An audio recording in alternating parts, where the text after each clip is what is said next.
We'd worked really hard for a whole year to do this one thing, which is make Worlds, and we failed. If we don't win this game, then we are basically out of competition and we won't participate in LCS. We really have to win this match because this is our career. Curse Academy, they secured top 2 in these playoffs. I feel like our team morale is a lot higher than theirs, and that's definitely something that's going to help us going into the matches. I believe we have a good shot at winning. H2K become the summer playoff champions. I'm playing against Copenhagen Wolves. I know that they are kind of the weakest team in LCS right now, so I think we can take them out. Now we have to prove that we deserve to be in LCS. It's the most important thing right now in my career to get back in LCS.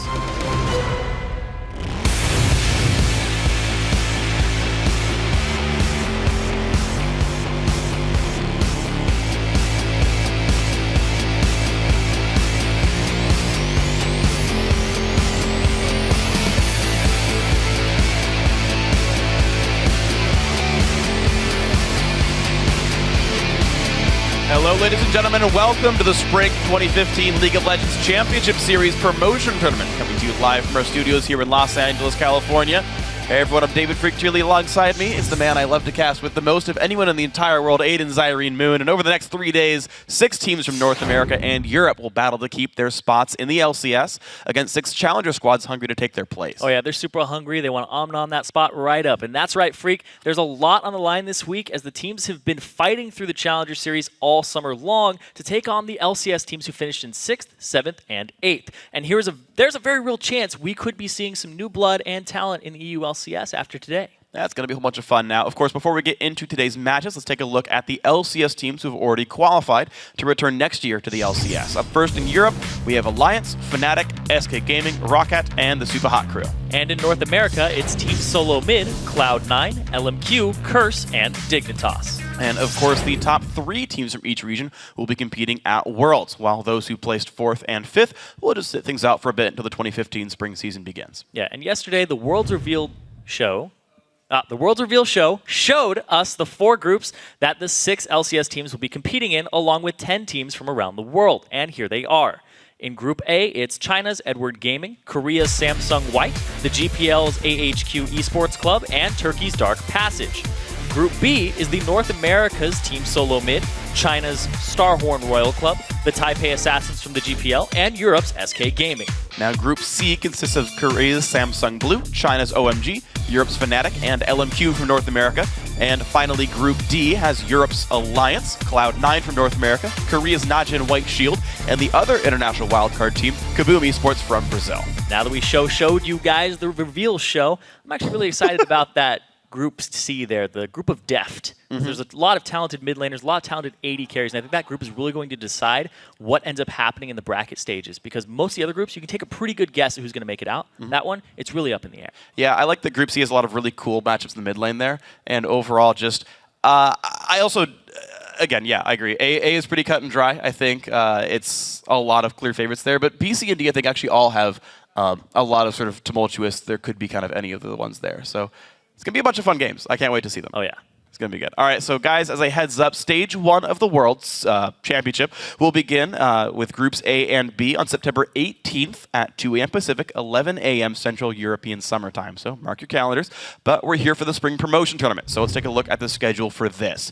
Each series is a best of 5, and we'll kick things off today with the Copenhagen Wolves versus H2K Gaming, followed by Counterlogic Gaming taking on Curse Academy. On Wednesday, Gambit will face off against SK Gaming Prime, and then the Evil Geniuses will battle Team Coast. And on Thursday, Millennium squares off against Unicorns of Love, followed by Complexity versus Team 8. And if you'd like to check out the schedule or get stats for the teams and players, as well as watch VODs of past matches, and of course much more, head over to lolesports.com. That's also where you can vote on who you guys think is going to win the series, and just make your choices on the schedule. Hit submit. We'll check out the tallies before each matchup. So in case you guys didn't get that from me, you go ahead and go to the website, and there's a place you can go vote on the teams. True. In case you don't listen to us, just, website's got it for you. Sometimes I'm hard to understand. It's true. Sometimes me too. I've been trying to practice my Australian accent all day for some reason. With a lot riding on the line for all the teams this week, let's check in with our analysts to see what they have to say about today's matches. Thank you, Freak. I'm James Dash Patterson, along with our special guests, Xpecial and Skara. And gentlemen, right off the bat, I want to take a look at the series where the Copenhagen Wolves will face H2K Gaming. The Wolves, no doubt, find themselves in a very familiar situation. They have already made the trip to the promotion tournament 3 times, and this will be the 2nd time as an LCS squad. But that doesn't necessarily mean that they have an advantage. So what I want to know is, what are their chances against this pretty strong H2K team? From what I understand, H2K should be, if not heavily favored, at least slightly favored going into this match. They've been looking really, really strong in the Challenger Series, and to be honest, they've been quite dominating their performance. And Copenhagen Wolves is the last place team in the LCS. They've looked really, really rocky. They've had a lot of roster swaps. They've changed to Broken Shard and then back to Airwalks. And so I'm not quite sure like what kind of synergy they have right now. And so I'm actually kind of curious how they'll be looking to perform coming into the series. I think if anything, Copenhagen Wolves knows how much this means, and they know the pressure. And for them, this could be their chance to really bring their roster together. They have a bunch of changes, and now's the time to show off what they learned in this month. And that's a really long time for a team to really get together. There's definitely got to be some confidence that goes along with having played on this stage before in a LAN setting. But later in the show, we're also going to get to our second series, which is CLG against Curse Academy. So what do you guys expect to happen in this matchup? That one's actually much tougher for me to determine. Curse Academy, they're looking strong, but CLG, obviously, they're this veteran team. No one wants to see them out. They're a fan favorite. But at the same time, Curse Academy, they're hungry. They want to win, and CLG, they're looking down. And I mean, both sides, they have ways to win. This isn't a shoo-in for either team, and I really want to see what happens. Scar, thoughts on that matchup? I think CLG is going to take it, but I don't know by how much of a favorite. I think I would say like 70-30 or even like 80-20. Like I have strong confidence in CLG, even though their performance recently has been pretty lackluster. I feel like I think they're gonna just bring it together for this game or in the series. Yeah, I would have to say if I were to judge the peaks of the two teams, like their ceilings, I would say that CLG definitely has the ability to rise to the occasion and win this matchup fairly easily. Now, though, we'd like to hear from you guys at home, so head on over to Twitter and let us know which teams do you think will be qualifying for the LCS today and why. Send your answers to us at LOL Esports along with the hashtag LCS, and we'll read your responses on air later in the show. But we're going to get right into it, so I'm going to send it back to Freak and Zyrene to take us into our first series of the day. Thank you very much, Dash, and thank you to the other guys at the desk here. So we're going to head into our first match, Copenhagen Wolves versus H2K Gaming. Now, Dash mentioned that this is a familiar place for the Wolves. They find themselves in, their 3rd promo tournament this time around. So what do you think about this one? Well, every time they've been in the promo tournament, they've won 3-1, but it's always with a different roster, and that's no different today. They've brought back a familiar face to the team, Airwax. He's returned to the jungle, replacing Broken Shard since the 11th week, who stepped in for him halfway through the season originally. This is the guy they started off with. But by week 8 of the summer split, Airwax, he managed to eclipse leaders like Shook and Cotnex in kills. However, those kills came at a price. With his very aggressive play, he had 87 deaths, and which was the most for a jungler. And his assist count was not the best either. He came in 5th. In all junglers. So interesting stat line for him, but he did actually, I would say, perform well for the Wolves when it came to winning a sort of team fight heavy style that the Wolves seem to employ there. He topped European junglers with a 77.3% kill participation, so clearly some good marks there. Yeah, they look for him to be a facilitator, but while their team fighting is one of their strong points, their objective control, on the other hand, has been the main issue. They had the lowest number of dragons taken for any European LCS team in the summer split, with only 46. That's nearly a third off the average, which is 65. So then we're going to check out their opponents, though, and see how they fare on everything. On the other side of the rift is H2K Gaming. They took first place in the Challenger Series playoff this summer. They beat SK Gaming Prime in a very close 5-game series to do that. Yeah, they also took first place in Summer Series 1. And in Summer Series 2, they had a roster issue. So this team has actually been very consistent. And speaking of consistency, they have retained 3 of their members from their former promotion tournament squad, Cloud9 Eclipse, back in spring. Odwamna is a very strong force in the top lane. Fabivin is incredibly strong and consistent in the mid lane. And while Hjarnan, despite working with multiple supports, Voidal, AOD, We Will Failure, he has always managed to synergize with his bot lane as AD carry. And he's been a great player overall. And of course, since changing names, they have also replaced their jungler and support, as you mentioned. Trashy has taken up the jungle role. He's a very aggressive player, much like Ko, their former jungler. He's racked up just about as many kills as deaths, but he's really helped push H2K as a great early aggressive team that's going to be in your face from start to finish. Yeah. Every time we talk about Trashy, it's the forcing play style. He likes to make things happen. He's not content with just sitting around.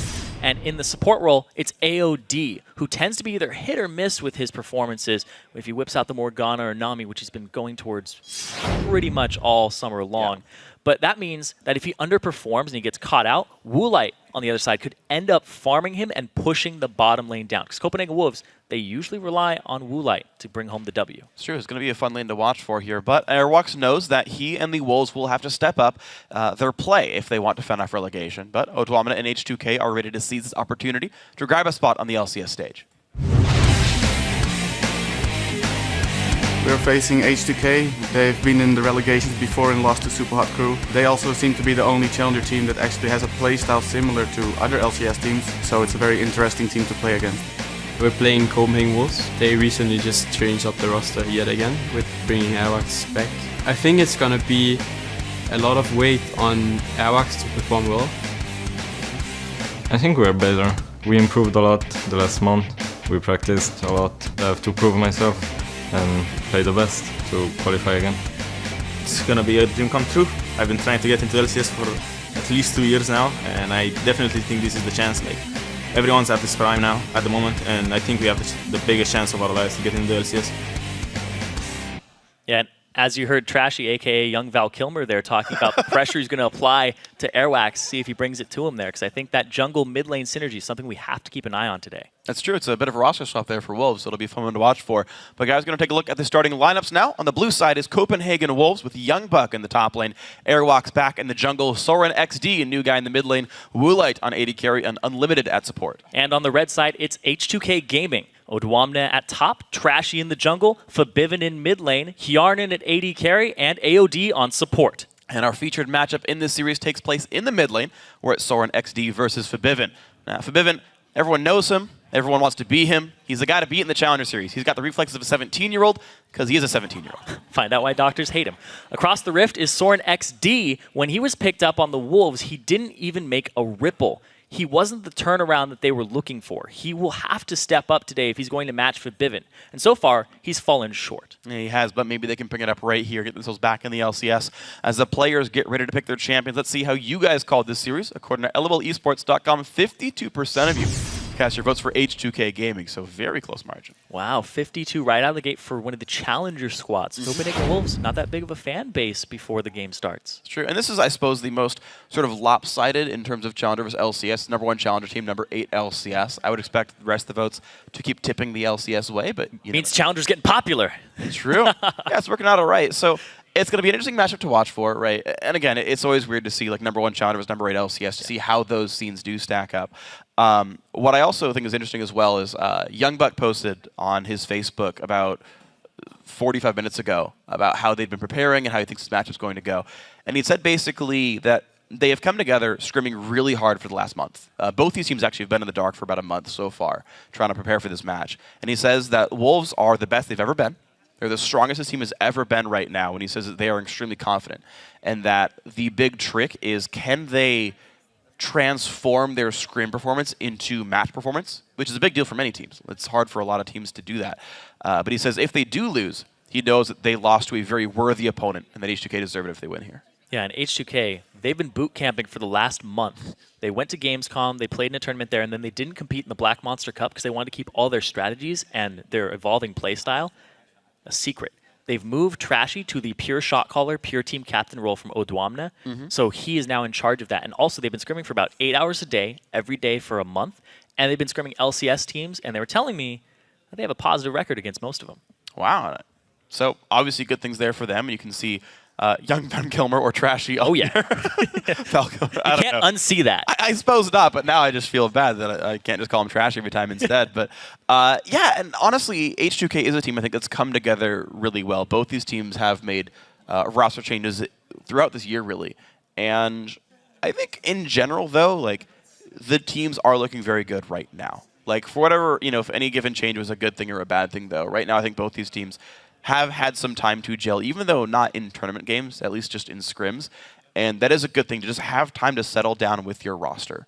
Because I know coming into this match, we're like, Soren's never actually played with Airwalks. In a competitive match. Right, but a month of scrims can get you there. Yeah, it definitely is enough time to get you prepped, get you ready for that. Because if you think about it on the flip side, Brokerchard had about a month with his team, with Copenhagen Wolves, because he came in week 8, 9, and then played till 11. So. Yeah. But, I mean, they determined, I guess, that Brokerchard wasn't the fit for them. They went back to Airwalks there. And it's interesting as well, like, where all the players come from, too, because it's nice getting to cast the Challenger Series because we get to see all these players before they break on the LCS, either as a team or as individual players. Because you keep seeing these teams make roster swaps, and it's like, oh, yeah, I remember Trashy from this other team. Oh, I remember Airwalks from this other team. Right. Like, every single team that picks up a new player is usually a guy that we've cast before. And so it's good to, like, have that pulse already on how good the player is. I'd always been, I would say, reasonably impressed by Airwalks. He's very good individually. And I thought, he had done quite well. And again, being the sort of top kill participator in the LCS for a jungler is a pretty darn good mark. Yeah, before he ended up going off to the side for a bit. He does hold that, but he didn't play as many games as everybody else. So sure. How would it turned out? But speaking of how the LCS turned out, I want to go back to this mid lane featured matchup. Soren XD joined Copenhagen Wolves. He's 2-7 with them. His only wins are on Orianna and Ziggs. So if they can take a champion away from him, then they're going to limit his champion pool on what he's been successful on. His champion pool is very limited. He likes those AoE wave clear champions, whereas Fibivin is all about the Zed, all about the Yasuo. He's been playing a lot of Ahri as well. And then he always has that Orianna, which we see multiple shockwaves over and over again. And look at that. Look at the bans. Yep. Orianna splash. Nope. Update. Gone away. Yeah, even though we are playing on 4.14 here, the guys at the wonderful production studio keep updating all the assets to the new sexy splash arts. So sweet new Orianna splash art, sweet new Shyvana splash art. It's going to be glorious. It took me a second to realize what was going on at first, because it's like that's not the icon you're going to see in champs like if they pick the champion. But it'll be fun to watch regardless. We've got a lot of mid lane bans coming out already. That means this top lane, Maokai is up right now, and this is actually a test. Because Youngbuck hasn't been playing Maokai in solo queue. He never played it in the LCS, but I heard he's been playing it in scrims. And you know Dwamna is going to take that away. But if there is a Maokai, he will play Mundo into it. Interesting. Well, it's the test for the matchup here. Youngbuck has been a player that I think was sort of slow to adapt his champion pool while in the LCS. But he's had basically a month to play the same patch over and over again and get used to what he thinks is good here. So here's the true test. What do Wolves think they want to first pick here? Kha'Zix the hover. All the junglers are available. And if Airwalks wants to take Kha'Zix away as the top pick, he is. Here's the thing. Trashy is more than comfortable playing Lee Sin into that matchup and having that aggressive playstyle that he loves so much. Well, that might be the pickup here. So Airwalks will get Kha'Zix. Big brawler, highest kills for a while in the LCS for a jungler, and he's got a killer here for himself. If Kha'Zix does get kills, it's unlike many of the other junglers, like a Lee Sin or an Evelynn, where if they get the first 3 kills, they're going to fall off. Kha'Zix doesn't do that. He keeps spiking up through about 25 minutes, and that's plenty of time to carry a game through. Yeah, you typically go 3 offensive items on him with your Elder Lizard, Brutalizer, Last Whisper. Some people even go a Hex Drinker on top of that. But H2K, look at that. Solo lanes already grabbed. The early Ahri for Fibivin. The Rise top for Dwamna. Again, Maokai is still available, and this is 414 Maokai, which actually is the same as live Maokai anyway, I believe. But either way, still a strong champion. Yeah, Fibivin is actually warming up with Ahri when I was talking to them earlier. He has really good mechanics. He loves those assassin-type champions to get other lanes snowballing because he doesn't like to sit around. He likes to go cause action. And it's a great playstyle. I really love action-oriented mid laners, especially ones where you can wave clear pretty quickly and then just get out of your lane. These slight AP ratio buffs to Ahri's Q I think help that a little bit. She gets the breakpoints on casters a bit quicker. Now the hover for the bot lane, though I do like that both teams are trading lanes basically, right? First pick jungler, H2K grabs solos, Copenhagen Wolves goes to the bot lane there. And again, every single champion save Alistair available for that. And they say, the best bot lane we can go for with everything on the table, Tristana. And here's the thing, is Woolite, he loves that Tristana. It's a champion that he's very capable of carrying on. And we talked about how Copenhagen Wolves, they need to go crazy in that bot lane to really just spill over to other lanes, because I think they're matched across the board, or outmatched by H2K in the solo lanes. So the thing here is Hjarnan is not a Tristana player. He's a Kog'Maw player.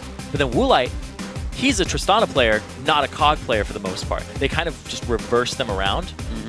I mean, granted, they dabble in that champion, but it's not their main. Right, the other thing go for it. Is that Hjarnan, he might back up on the Lucian too. Depends on if they want to hypercarry or not.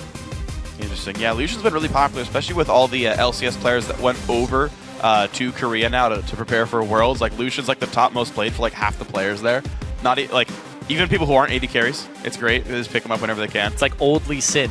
Yeah. Everybody in Challenger in Korea played Lee Sin. Right. Regardless of if you're a mid laner or not. Exactly. Like, I'm not a jungler, and my top 3 most played always has Lee Sin on it, because the jungler I always play when I do have to play the role. Copenhagen Wolves not going to make the last few choices. We did see Morgana plus the jungle Elise picked for H2K, saving their AD carry for last. They want to make sure that whatever they pick is safe against the solo lanes of Copenhagen Wolves. I think it's a very smart choice. Can you play a greedy champ like Kog'Maw, or do you have to play something safer like Lucian? And here's the thing, too, is the Morgana was actually locked in to the Nami. I talked about AOD's champion pool, where he's playing Nami, Morgana, and that's the last, I think, 7... Actually, it's even more than that. His last 10 games we've seen him have been only Morgana and Nami. He's played a tiny bit of Zilean. He hasn't really hopped on that train fully. So the fact that they took the Nami away from him kind of forced him on that champion. Yeah. What's weird here, though, is Copenhagen Wolves got heavy comfort pick for their solo lanes.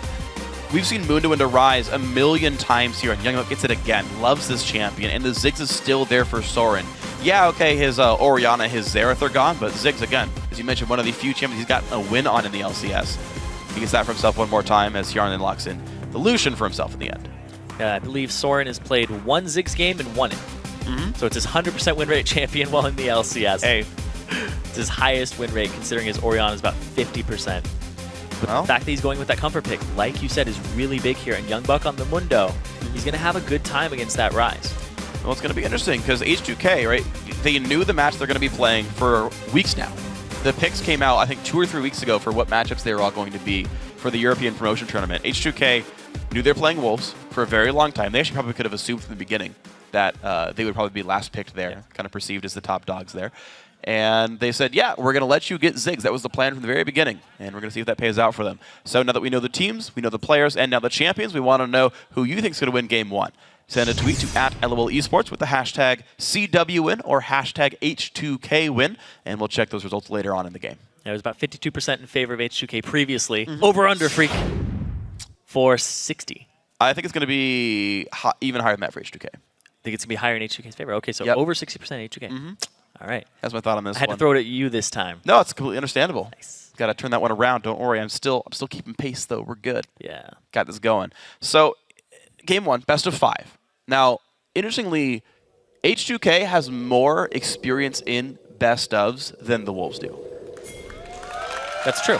The Challenger Series is almost entirely best of series the whole way through, whereas basically Copenhagen Wolves... They didn't get to play a best of this season because they didn't make it to playoffs. Not since promotion, where they kept their spot, but we'll have to see what they go for. It's actually a really big thing because adapting your picks mid-series is huge, and adapting to what you lost to the previous game or what strategy helped you win. Do you have a backup strategy, or are you just a one-trick pony? If this Ziggs goes crazy, that might be great for Copenhagen Wolves, but if H2K just ban it out next game, then they need alternative strategies to fall back on. I agree completely, but you know, with a month worth of practice, you've got to be ready for a lot of different plans coming in. You say, plan A doesn't work, here's plan B. It was actually really fun listening, if you watched Chasing the Cup a couple days ago, listening to what CLG and Cloud9 were saying about their sort of post games in the middle of their series. Was like, yeah, okay, we can't give Bjergsen Ziggs, it's too important, or his Zed rather. Lemon, what do you know about picks and bans? Can we get this champion? Okay, good. Yeah, here's our adaptation for the next game. And it's fun listening to those kind of conversations, see how teams do their adaptations. Yeah, Champion Select is something that I think people give teams a lot more credit than they actually do. Because it's actually very hard to adapt mid-series, and a team that does it well isn't as recognized, and people just sit there and go, oh, that was common knowledge. Right? Sure. Whereas it's very hard, especially when you have to deal with everybody on your team's champion pools and how they synergize within each other. Like, if you guys can't get the Ziggs again, does that change the entire composition of what everybody else has to play because you don't have a wave clear champion that guy can play again? It's all these different things that go into it. But aside from just picks and bans theory, the game that we have at hand, Game 1, is kind of a feeler game here between the two. See how well H2K can hold to their theory of dominant lanes. Can Copenhagen Wolves get Woolite going? Have to see. Gonna have to. H2K, nice move here. They're gonna actually pull the lane to make sure it focuses the first minion. Fast and push. that will now allow H2K a freeze in this lane. So they pull it into it, you Fog of War with the bush, and then they all focus that first melee minion. So very good strategy there. And look at that, AOD, he's gonna waste no time. He's gonna go straight into the jungle and see the route that they started. He's also gonna know that Woolite is top, so Unlimited is doing the same thing. All right, so a lot of information here. Yep, Unlimited's like, all right, yep, blue buff taken, red buff still. Oh, am I backwards? No, yeah, red buff still up. I couldn't see the coin for a second. Wolves actually going for an invade on this one. They're going to have 3 men strong. Of course, the dual lane of H2K still on the bottom side of the map. That trinket ward, though, is crucial. And look at that CW buff advantage early on. Yeah, they're going to be able to get themselves a 3 buff start here because of the side and the fact that they didn't actually go straight from blue to red and they didn't mirror it exactly on H2K's side. So Trashy, he's going to have to find a different move to make here. He's not going to get a red buff out of this. I think it might be awarded to a dragon. Unless they're really just going to take... Wow, they're just going to take some XP off of the Wraith. They don't feel confident enough. And look at that. It was... That's so smart. The setup by the Wolves are playing this really, really well. They got a greedy start, didn't get punished for it. They knew that they lost control of bottom jungles. They counter-jungled their own jungle on purpose to deny Trashy. What a start by Wolves. Reminds me of that video where there's that guy who's counter-jungling his own jungle. It's like, why are you doing that? Just clear the whole entire thing. It's like, no, because they're going to invade me and I don't want to give them experience. Well, in this case... It's the next level strat, though. I mean, it's the right choice. That was awesome by Wolves. That was very, very meta. Yeah. No, it's exactly the right term there. Understanding how the game is played and playing around it. Look at that. Come back. It's cleared. Oh, great. Obviously, they invaded. Then they got almost nothing out of it. They got, what, 5 gold, 8 gold. Now, they did take the double golems at the very least, but yeah, no dragon taken out. Wolves got 3 buffs. No punishment at all for the lane swap there. Tristana Woolite is still farming. And this is their new jungler that they brought back in, Airwax, who was always team fight oriented, always brawly oriented. Here's the thing too, is if you're shutting down Trashy, he's not making those early game moves that he loves to make. His pressure is just going to be a lot lower than it normally is. And Copenhagen Wolves as well have done a really good job of putting aggressive trinket wards down. They're really spotting this eastern jungle here, keeping tabs on what Odwamna and Trashy are even doing.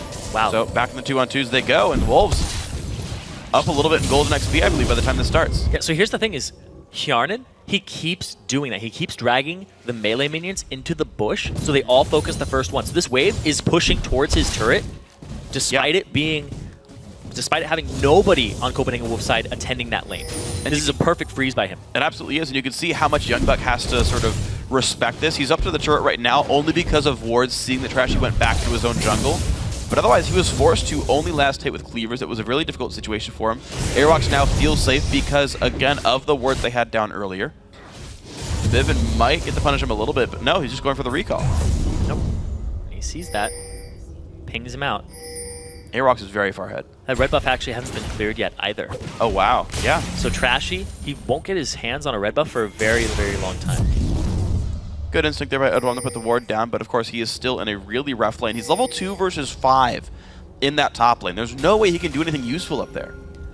I really like this strategy from Copenhagen Wolves because they're playing to their strengths, because we talked about it at the start. H2K, even Trashy said there's going to be a lot of pressure on Airwax to perform because Trashy's such an aggressive player. He's on this Elise, which has early game pressure. He didn't get himself a red, so he's a little bit behind. And he's not going to have one for a long time. He's not able to influence these lanes, tip them in H2K's favor, and that is what Copenhagen Wolves want. They want to be able to stall this out until the team fight starts, because that's where they have excelled. And what's great about this, though, I just keep thinking about the early game of Copenhagen Wolves. It's all I can think about because it's so damn good. How far ahead Airwalks is of Trashy right now, in terms of his mindset. Because Trashy pretty much had to show up top lane to shove the wave out to give Odwamna a chance in that lane. And Airwalks is already waiting in the brush, is like, if Elise shoved this, we killed him in a 2-on-2. Yeah. And he's like, oh, Trashy's not showing up. Okay, I'm going to farm. And then Trashy never shows up. Like, Airwalks is a step ahead the entire time and always making the right choice. It feels terrible as a jungler myself whenever you come to a camp and you're like, it's cleared. I was just there a second ago. And then they take all your experience, they're taking your gold. And despite the CS being fairly close, the big buffs have gone in Copenhagen Wolves' favor, and the fact that the big creeps have too. So Trashy, he's got to keep himself just strong at this point and wait until he can start operating and getting some ganks down, because this is completely unlike him. Yeah. Where he hasn't ganked and it's the 7-minute mark. But that's because Copenhagen Wolves put him in that situation. Yep. But despite all that, H2K are a little bit ahead in gold. Yeah, they've actually managed to hold up in the lanes. You can see 59 to 54 in the mid lane there. We're watching Fabivin versus Soren XD. That's going just fine. The bottom laners are farming equally, though Tristana has a higher ceiling for her. And heck, I mean, at least Odwamna on Rise has his tier and is stacking up. So the elements there for H2K are working. So Trashy actually hangs out in this bottom lane. Yarnin hitting level 6 and just shoving it out. They did see, oh wow, Airwax goes straight for this blue buff here. They're gonna have to collapse on him, but I don't know if they have the numbers here from H2K to deal with that just yet. They are outnumbered. You've got Ryze and Morgana topside right here. It could be a bit of a 4v4 if he TP's in. Airwax grabs the blue already. Culling is down. TP. There's the teleport. Soren is gonna zone back Trashy for a second. But Nami is stuck on the wrong side of the map. There comes Airwalk, looks for Forbidden. There's the ulti pop. He finds a Limited who's there. Yep, he's going down. That's the word I'm looking for. Blue buff for first blood for H2K on Forbidden with an assist on Kjarnan. They catch him out of position. Believe he still had his flash available too, doesn't blow it. This is very unfortunate though. You've got to have a team more prepared to collapse than that though and defend this. This could have been a good 4v4 for the Wolves. It just didn't happen. Well, the thing too is that if you looked at what the 4v4 would have been, H2K wouldn't have had their support, but then Copenhagen Wolves wouldn't have had their AD carry, who's level 7. True. So the level advantage was in H2K's favor, and the fact they were able to TP their top laner down. Yeah. Which meant that it was AD carry for support trade in that. To be fair, it is a one-item AD carry. Like, Kjarnan's over there on levels. Yeah, but I mean, Sherman's there on Doran's Blade, right? Like, don't argue with me on this, Freak. You know what? Okay, don't argue fine. with me on this. All right, either way, you're right. Copenhagen Wolves chose to not do much there. They did lose their support, and that is H2K now getting a nice little lead for themselves. Wolves, though, not done with this. They go back to the Dragon, and this one heal comes out from Unlimited. Only level 3 on Nami, but you know what? This Dragon's going down rather fast. Yeah, they see this. They go straight for it. Trashy's not going to have anything to say about it either. Instead, they're going to leave Odawan on top. He's just going to farm out. Well, TP was down. He walked back to the lane. Smart choice by Wolves to realize that was happening, and now Copenhagen Wolves 400 gold up. Game 1 of potentially 5 on the road back into the LCS. Trashy, double kill on wards here. Oh, could have been a triple. But of course, does he have the attack speed? Yes, he does. Getting Frenzy. Yep. GG. Double ward kill. That's actually worth clapping for. Yeah, that was a good one. But we're going to see how this game continues to pan out. We are not seeing too much more action right now. It was I guess you could say kind of a failed invade there by Copenhagen Wolves, and otherwise a good Dragon attempt for them.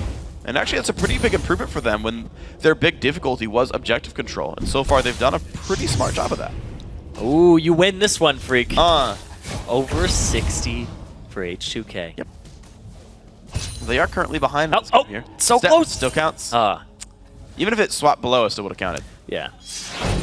Anyway, regardless, now we're having the one-on-ones in the top lane, 2-on-2s in the bot lane because the Dragon is gone. And the fact that Copenhagen Wolves are able to rotate appropriately at the right time and take advantage of the TP that was down. They still have this aggression. And this bot lane is something that we have to keep an eye on for Copenhagen Wolves because Woolite, he got the free farm Tristana, which is a really big boon for Copenhagen Wolves.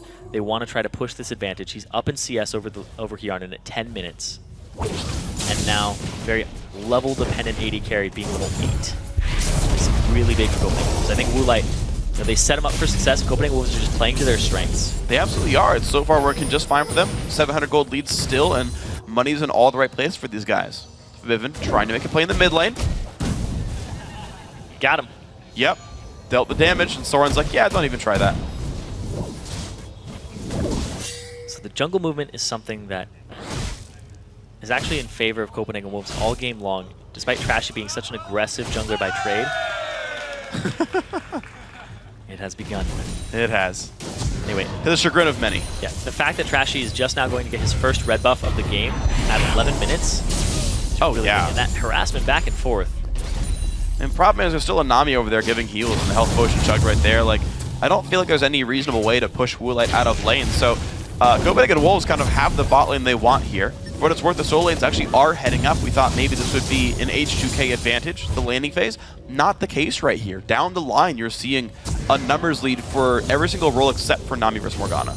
Yeah, H2K, they really rely on Trashy to set up their solo lanes though, and the fact that Copenhagen Wolves shut him down with that early jungle mode, which is absolutely perfect. I don't think I've seen something like that in the Challenger Series before. So Copenhagen Wolves are showing that they have this next level strategy that H2K may not have actually played against before or experienced. You know, I haven't seen the Challenger Series.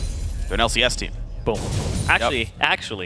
Yeah, technically, right? There's actually a couple that have made it there before. That's true. See what we can do. Airwalks does look for the top lane here. Is in the middle brush so far. Odwamna playing pretty far back. I don't know if they can force this, actually. I'm wondering. He has flash and ulti. If he ultimates, he'll be able to close that distance and get up for the slow. Yeah, you're right. Eric's gonna close his ulti right here. Odwamna would have to flash eventually. Well, it's still pushing down though, so at some point Airwalks gets position on it. Yeah. Very slowly, you can see how slowly Odwamna is pushing down. He's trying to go as laboriously as possible. No. There it is. There's the ulti. There's a jump on in. Nice flash early on by Odwamna, but they're going already. The dive, though, Airwalks pulse aggro has to flash away. Now Youngbuck goes in. He is taking a lot of damage from the turret, though. A lot from Odwamna, but one hit from Dead, and they will get the kill. Airwalks claims that one, and the Wolves fire back with the kill. Perfect back and forth there under the turret to allow them to get that kill without any retaliation or counter kill. Meanwhile, Trashy, bottom side of the map, giving that blue over to Forbidden. Yeah, so good read there. Copenhagen Wolves make the dive happen. A lot of time spent by Airwalks, but he gets the kill and good job. So at this point in the game, Forbidden, he has his blue buff, he has his Deathfire's grasp. He should starting to look to kill Soren in lane and roam around. Or at least push the wave out, but it's hard to do against the Ziggs, and then roam elsewhere. I mean, thankfully for her, she can at least clear the wave and then peace out. She will be under her turret immediately afterwards if she doesn't leave and get something to happen. But yeah, I do want to see where Vivian can go to make plays happen here. Close to 11, he's one wave away. Might wait for that one before he goes. Soren XD already there, ults in. Actually did not have the timer on blue at all. But he saw that Forbidden had a blue. That's silly. You're right, yeah, of course he did. So it's a little bit... That's really weird. It's a... I can't defend that play, so I won't talk about it. Anyway, he uses that Mega Inferno Bomb. He won't have it up if they need it for this dragon fight, which is coming up in about 50 seconds. Yeah, I think he'll have it by then, because he was level 11, so the cooldown on it is a little bit lower. Yeah, it's actually 2 minutes flat at all ranks now, so it's going to be that's right, about 25% off based on masteries. So he'll have 90-ish seconds. Yeah, so he's got about 50 seconds left on it. Okay. Dragon's up at about 30. So he'll have it for the fight if it doesn't erupt immediately. Well, we'll see if that's the case there. H2K still showing with their dual lane on the bot side here. Woolite did back for an Infinity Edge now by 15 minutes in, so that farm of the Dragon has gone well for him. Both teams have answered turrets here. There's the flash in by AOD. Hoodoo does not stop, but he gets the bind onto Unlimited. There's a flash Cocoon as well. Unlimited trying to get away. Exhaust on. Nice repel on the bubble. And there's a flash in. Charna gets one there. Trashy gonna get the heal in time to survive. Woolite knocks him to safety. The crit almost taking Trashy out there. The heal coming up huge. There was actually a canceled teleport there by Youngbuck.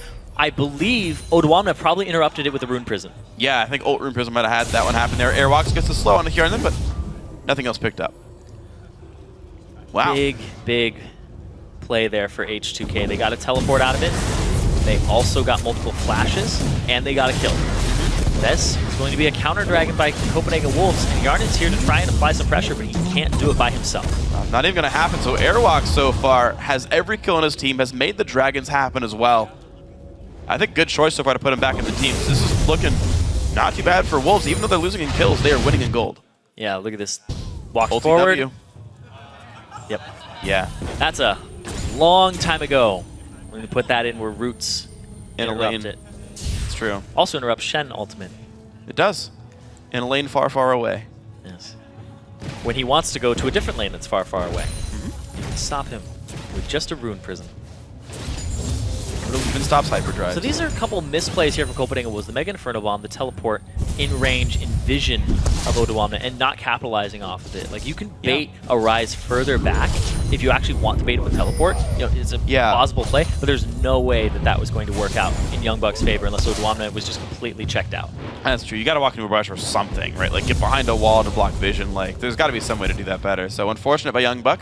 Loses the TP for nothing really valuable gained back. Yeah, it looked like a desperation TP to try and reinforce his team. He's like, help me bot, and he's like, all right, I'll try, and then didn't do much. Bomb's gonna hit. So far. Yeah, I mean, Soren's getting zigs, and he's doing fine with it. The only kill that Fibbin has was off the really, really risky invade that happened earlier in the game. Otherwise, he's just kind of towing the line farming. Trashy off on the side. Airwalks. Oh, they catch him. Cocoon hits. Rune Prism does as well. There's the stealth. There's a jump away. Gonna repel. A lot of damage comes through. Yes, the repel does come in, but Trashy is slowed anyway. Youngbuck now putting his pressure down. Ulti's in to keep himself alive, but he's losing a lot of health, and he overstays. Odwamna gets the kill. Trashy, now that he's able to start ganking lanes, is really getting H2K into this game, or at least keeping them into this game, because Copenhagen Wolves have been getting their leads off of dragons and objectives, which is something that Wasn't happening in the LCS, so they're really turning it around here today and showing that their boot camp paid off. But can H2K just play to their style and come out on top? Well, let's see what they can do with this one. They're back to an 800 gold deficit. Not too bad for being down 2 dragons. And it is Trashy doing what he can to get his lanes ahead here.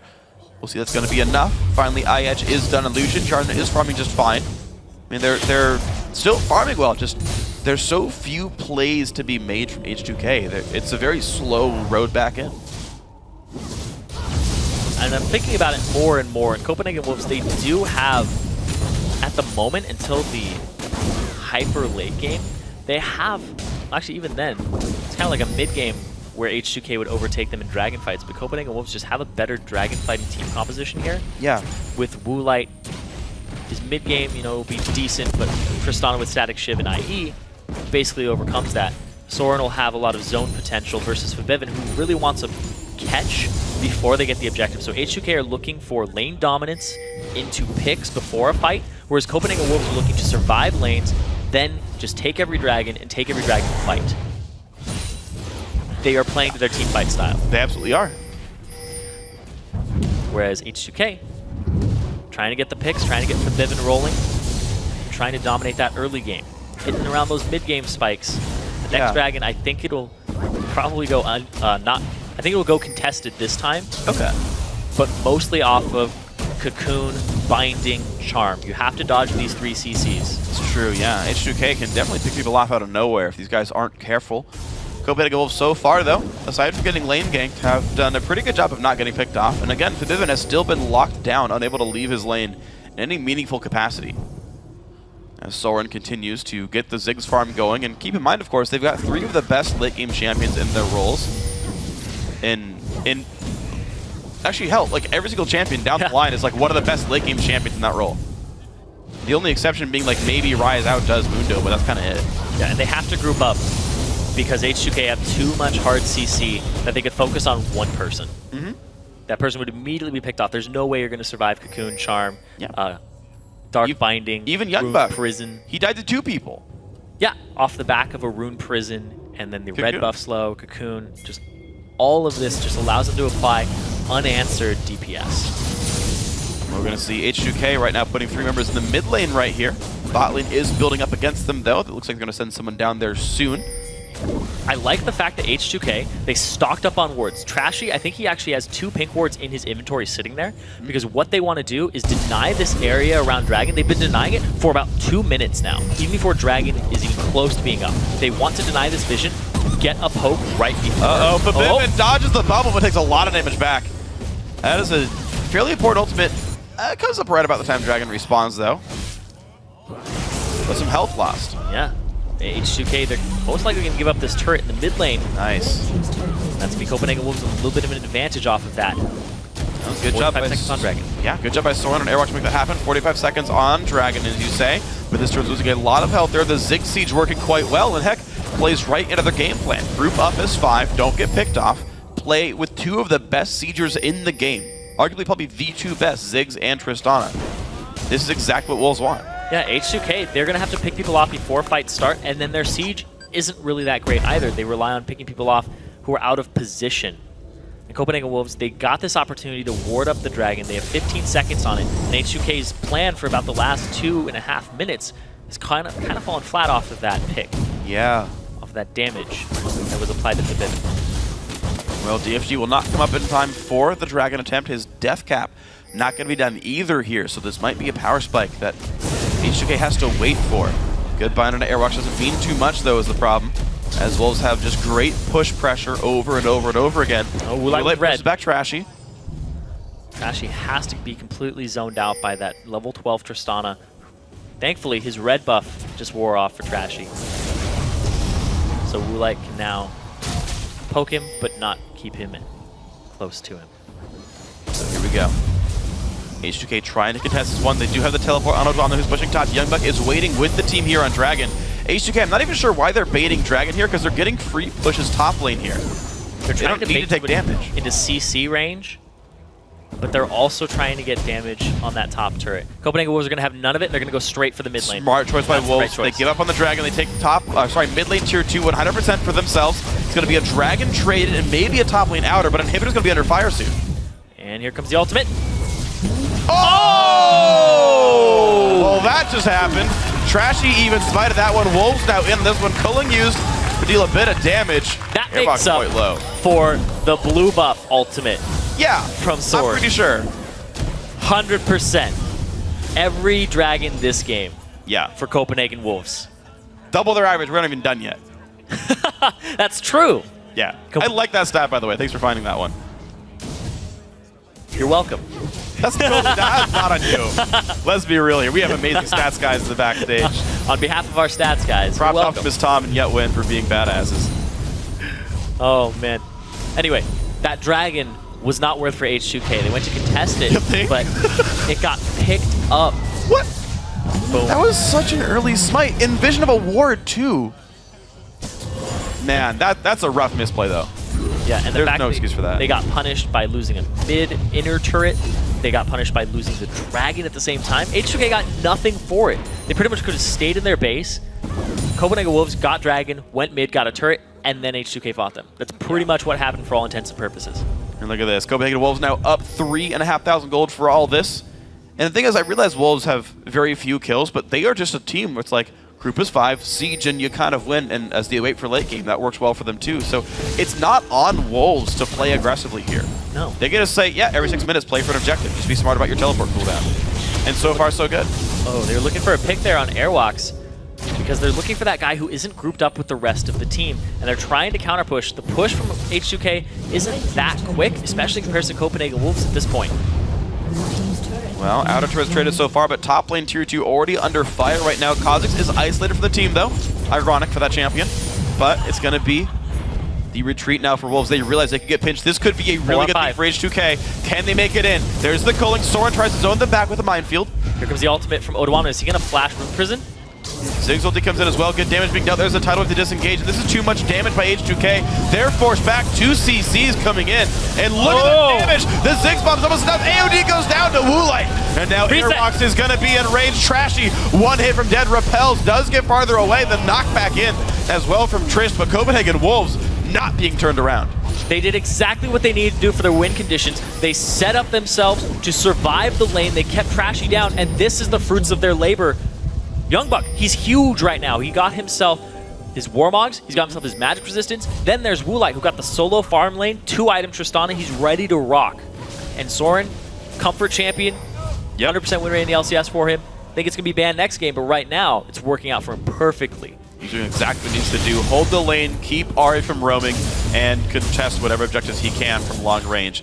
Working out perfectly. Very few deaths in this roster, and they've now started to set up the top jungle and Baron as well. So just slow and steady, Copenhagen Wolves playing the objective game and not trying to do much else. And it's something that you typically don't see from the Copenhagen Wolves. The fact that they had, we said it multiple times, the least dragons out of any European LCS team in the summer split. Right now, most dragons in the game, only dragons in the game, in their favor. Jungle control has definitely been the name of the game for Copenhagen Wolves so far. Done a great job of this one. And of course, Baron is on the table. The cool thing I like about this comp, though, is they don't have to Baron to win the game. No. They can set up in front of a turret, and that will work for them. Like 90% of the time, unless they get really, really, like, luckily binded over a wall they don't see coming, they're pretty much guaranteed to make a siege work. Now, the thing here with this composition for Copenhagen Wolves is if one person gets picked, like on a solo side lane, Woolite's just going to go fast push a turret. True. And if H2K try to push, Copenhagen Wolves can go push a different lane and they will push faster. Right now, though, they're trying to get into the anti-siege mode. Oh, done. Yep. Siege antied. Wait 30 seconds. New wave's coming soon. All right, Wolves have healed. They've bought. They've regrouped. There's a million MR in health, and Youngbuck now, he's going to be very hard to kill. Looking for the pick, looking for the flank. The Bivin goes for it. Black Shield is on. Can they get themselves in, though? That brush is not warded, so no vision at all. And Odawama goes in for the Rune Prison anyway. Does not find anything for it. They got a tidal wave, and there's no Mega Inferno Bomb. Okay.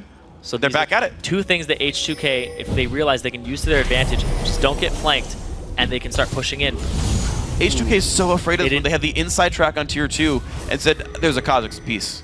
Yeah, Kha'Zix was off to the right of them too. They hit Woolite with a binding. No follow-up. No. So very risk-averse now by H2K. They have kind of only made moves off of Trashy finding ganks. Basically been it so far for these guys. Odwamna. Airwalks goes over it. Kind of by himself. Gets a ward down, gets away. And now Copenhagen Wolves look for the bottom lane here. This should be actually a pretty quick push for them. H2K sees it. They are moving over.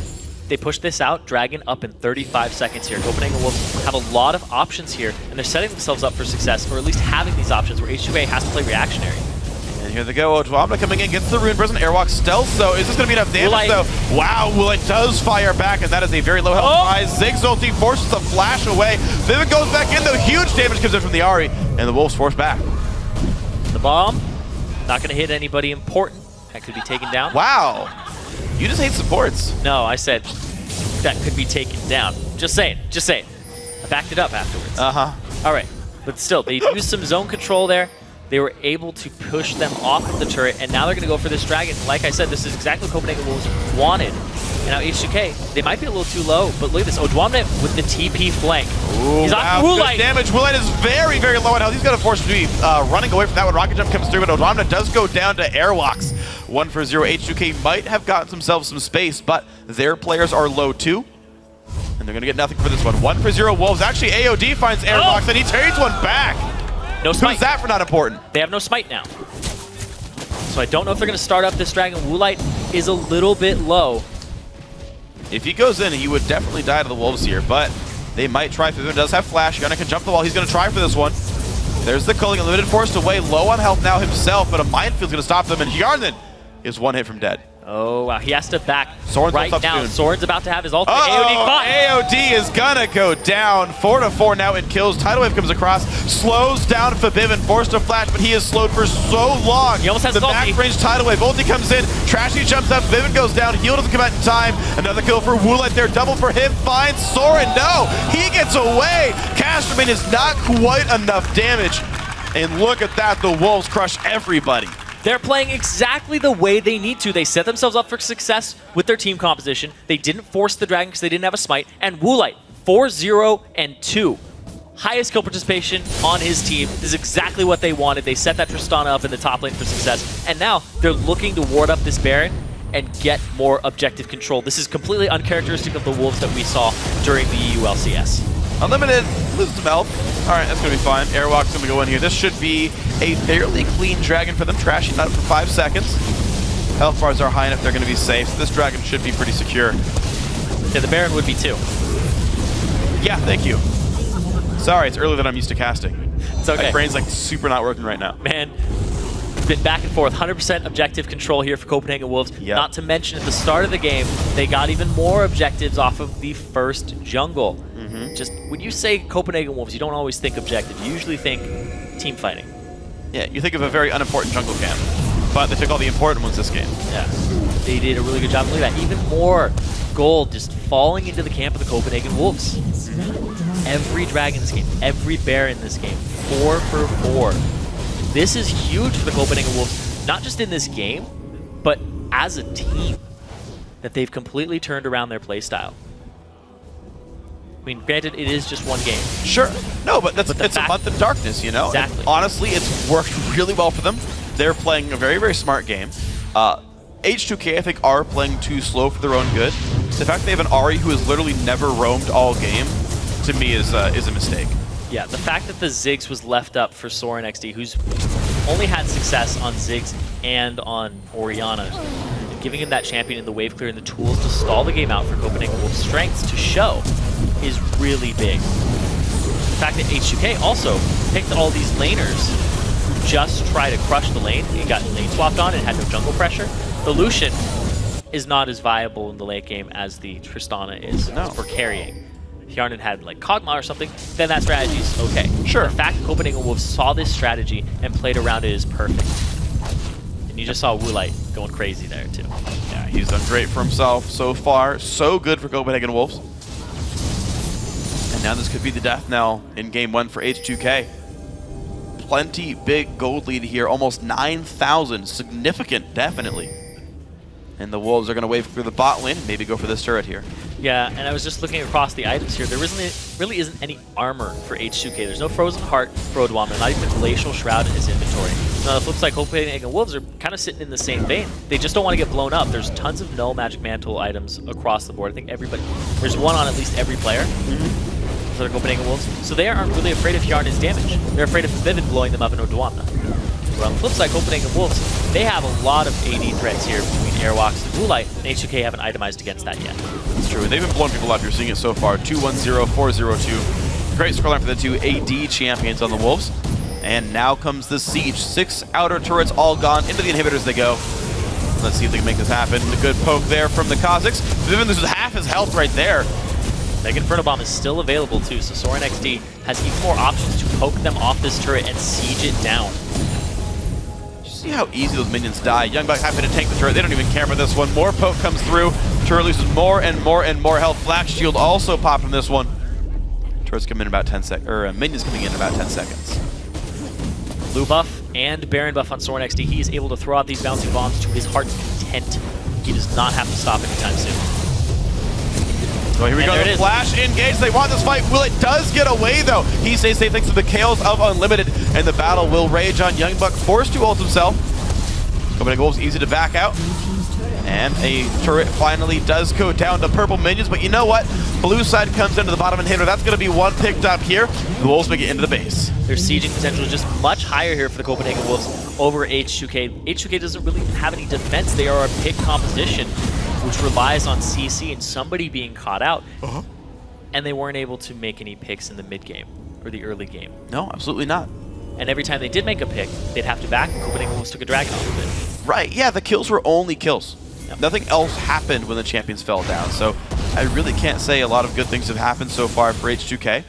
Unfortunate for them, but they can maybe turn this around. It is a best of 5 after all. Many things can change. Quick service sash picked up by Woolite. He kind of knows he's getting Flash Rune imprisoned on. Wants to make sure that doesn't happen any more times here. Well, if he gets any CC hit on him, yeah, he'll be able to cleanse it off and jump away. So that there's no follow-up after the Dark Binding into Cocoon, etc., etc. There's very few options now for H2K. At this point in the game has kind of eclipsed their reach. It'll take a series of misplays by the Wolves to allow H2K back in here. Yeah, it's very limiting on what they can do because Copenhagen Wolves itemized their magic resistance. Vivid can't blow anybody up at this point. The catches onto Woolite, who is the most fed member of the Copenhagen Wolves, are not going to happen as easily. It would have to be a misplay by Woolite. Very big misplay by him. Yeah. Right now, H2K sweep this, put wards down. They're trying to make a play here. Woolite is in the top lane. And even if they force something here, Woolite might go straight for an inhibitor turret, and they're going to try to force something. They missed their opportunity. The window has closed, and now they're desperate for air. They got to go defend this top lane. There's going to be these super minions pushing in the bot lane at the same time that they haven't cleared out. A lot of things are just pushing H2K against the wall right now. So Fabivan's going to be forced to hold the bot lane here. Odwamna trying to wave clear top, but he's got to be careful about Tristana damage, of course. Sharon clears that out pretty safely, though, and so far H2K can hold on. But remember, there's a big tank in Mundo who can just sit there in front of the turret and allow shots to come through. Look at the damage coming through. Actually, half health already on the inhibitor turret, and Copenhagen Wolves not done with this one. It's going to just backdoor the whole way through. Down goes another turret, and top inhibitor now available. Minions also inside the base, hitting next turrets right now of H2K. This could be the game right here. Yarn tries to push the back. 2 inhibs dead now as well. The Wolves keep getting farther in. The super minions are knocking on this Nexus turret. They've gotten it very low. And that's just going to be 2 inhibitors down. H2K down about 11,000 gold. Copenhagen Wolves showing they aren't that 8th place team that we saw in week 11. Playing a very reserved style, playing how they think they could win the game, and so far that's completely panning out. Have to give props to everybody there. Doing the right thing. The Airwalks does go down to Trashy, and out goes the escape. AOD is low, though. Woolite can chase him down, forces the flash. Crit's not going to be enough. AOD stays up, but it's a 5v4. Can the Wolves still push through anyway? Looks like the answer is yes. They go down for the middle inhibitor turret. That's going to fall as well. Now the final inhibitor is open. Charnan forced away very heavily. And there's the zone. There's the pushback. There's all inhibitors dead.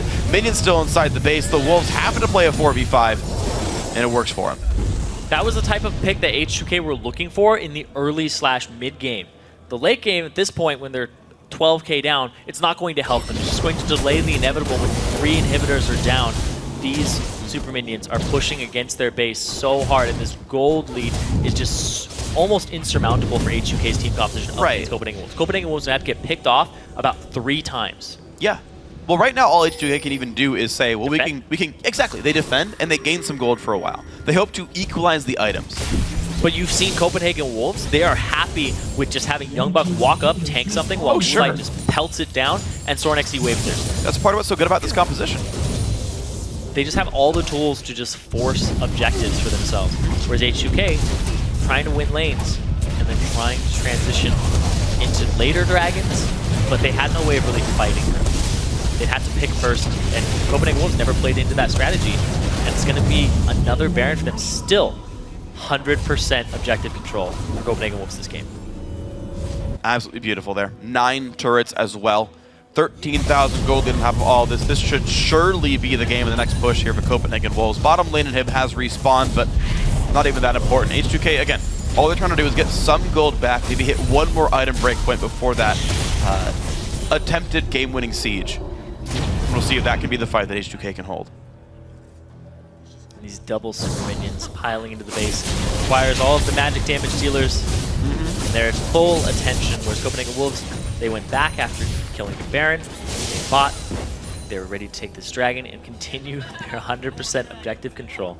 Or maybe they don't even care. Dragon's a bit much. I don't think it's very required here, because this is. They don't care. There's no reason to waste the time when you have dead inhibitors. Yeah, they the don't 30 care. seconds of dragon is 2 less super minions you can use anymore. But I'd rather have these super minions at this point.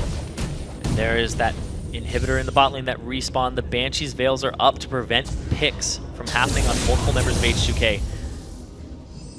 All right. The last stand from H2K. So they wait behind the wall looking for a cocoon or a binding across the wall. Won't happen there. Willie does get stunned, though. H2K were not ready to go in on that one, though. They've got to back up. Now Copenhagen Wolves are up to the inhibitor itself. They're going to re-kill this one. Odwamna so low, forced to flash away.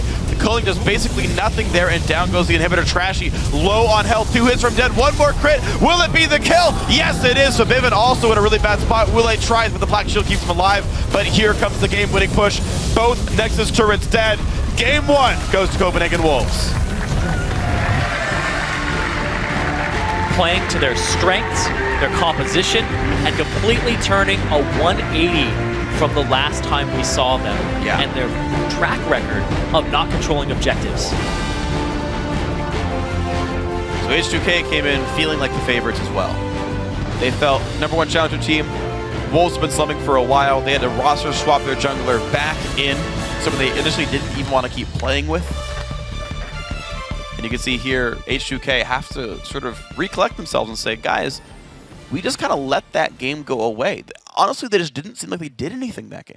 Yeah, the fact that Trashy was shut down early in the jungle, didn't get his hands on a red buff on Elise, which is actually pretty crucial to her. Because you want to repel, you want to close that distance, auto-attack to slow, then throw the cocoon out. Sure. Which he was never able to do. They kept tabs on him, they kept his experience down, they kept his gold down by taking his camps and counter-jungling themselves too. Yeah. Which is just freaking brilliant. It was. That's super meta there. That's next level. Yeah, like Copenhagen Wolves factually metagamed the early game. Yeah. They took what the assumed gameplay is and played around that.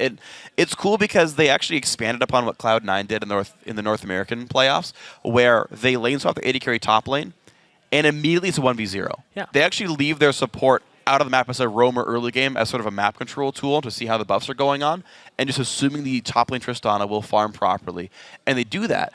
H2K were not on that same page. They saw the dual lane bottom. They didn't know the lane swap was coming. They didn't get the right vision over the jungle because they allowed Wolves to get a greedy jungle start and not punish them for it. Every step of the first 3 minutes was all Wolves.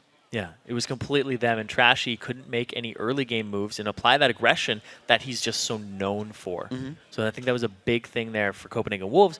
They knew H2K strategy, shut it down, didn't get picked off, grouped up, played to their strengths, and they just completely dominated that game. It was amazing to watch. Yep, so about half an hour of Wolves playing exactly the game they wanted to play, and they closed it out. But for now, we're going to send things over to Dash and our guest analyst for a deeper look into that win by the Copenhagen Wolves.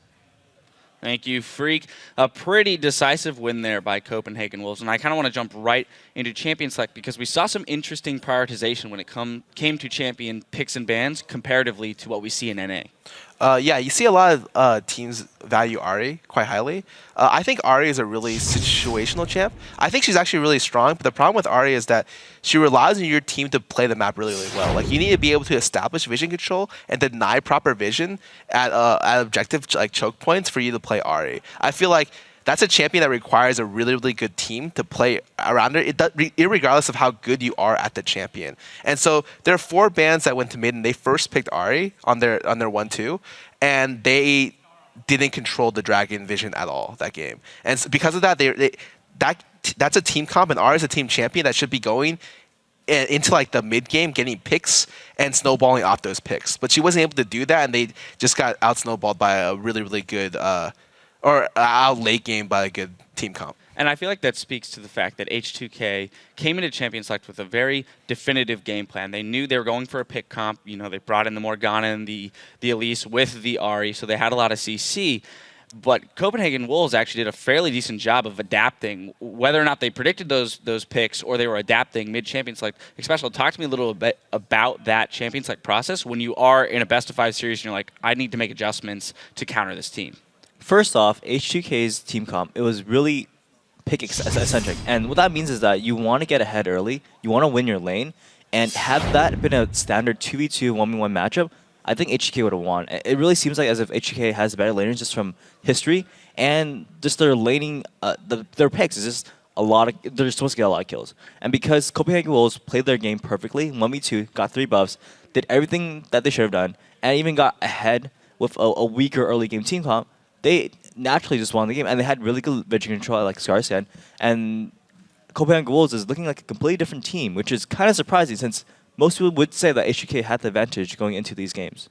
So let's talk a little bit about that 3-buff start that you just mentioned, because it definitely points to the fact that Copenhagen Wolves was prepared. They knew exactly what they wanted to do. They had clearly done some of their homework. So what's the proper response to that? Well, the thing is, you should be automatically thinking that they could 1v2. Because as soon as they pick Mundo into Rise, that lane isn't that great.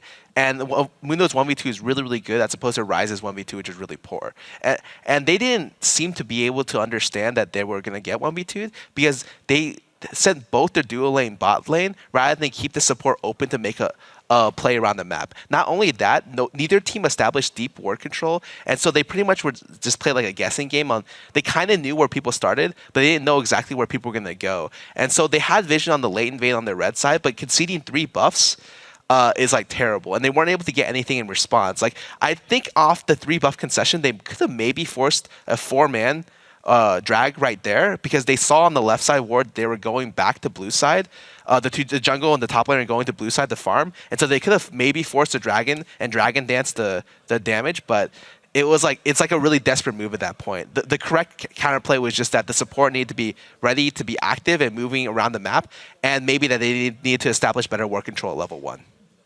I think a lot of teams, they like staying bottom as their dual lane. When they feel like they're better players, when they feel like they have better matchups, better picks, and they want to be able to adapt correctly. But because of that, you need to be able to adapt correctly. They need to be able to stop them from getting 3 buffs or either get Dragon out of that. And they didn't do that. And that's not something that you can afford to do when you have early game matchups. And that's just what happened. They need to be able to not get outscaled and not give them advantages when they shouldn't be.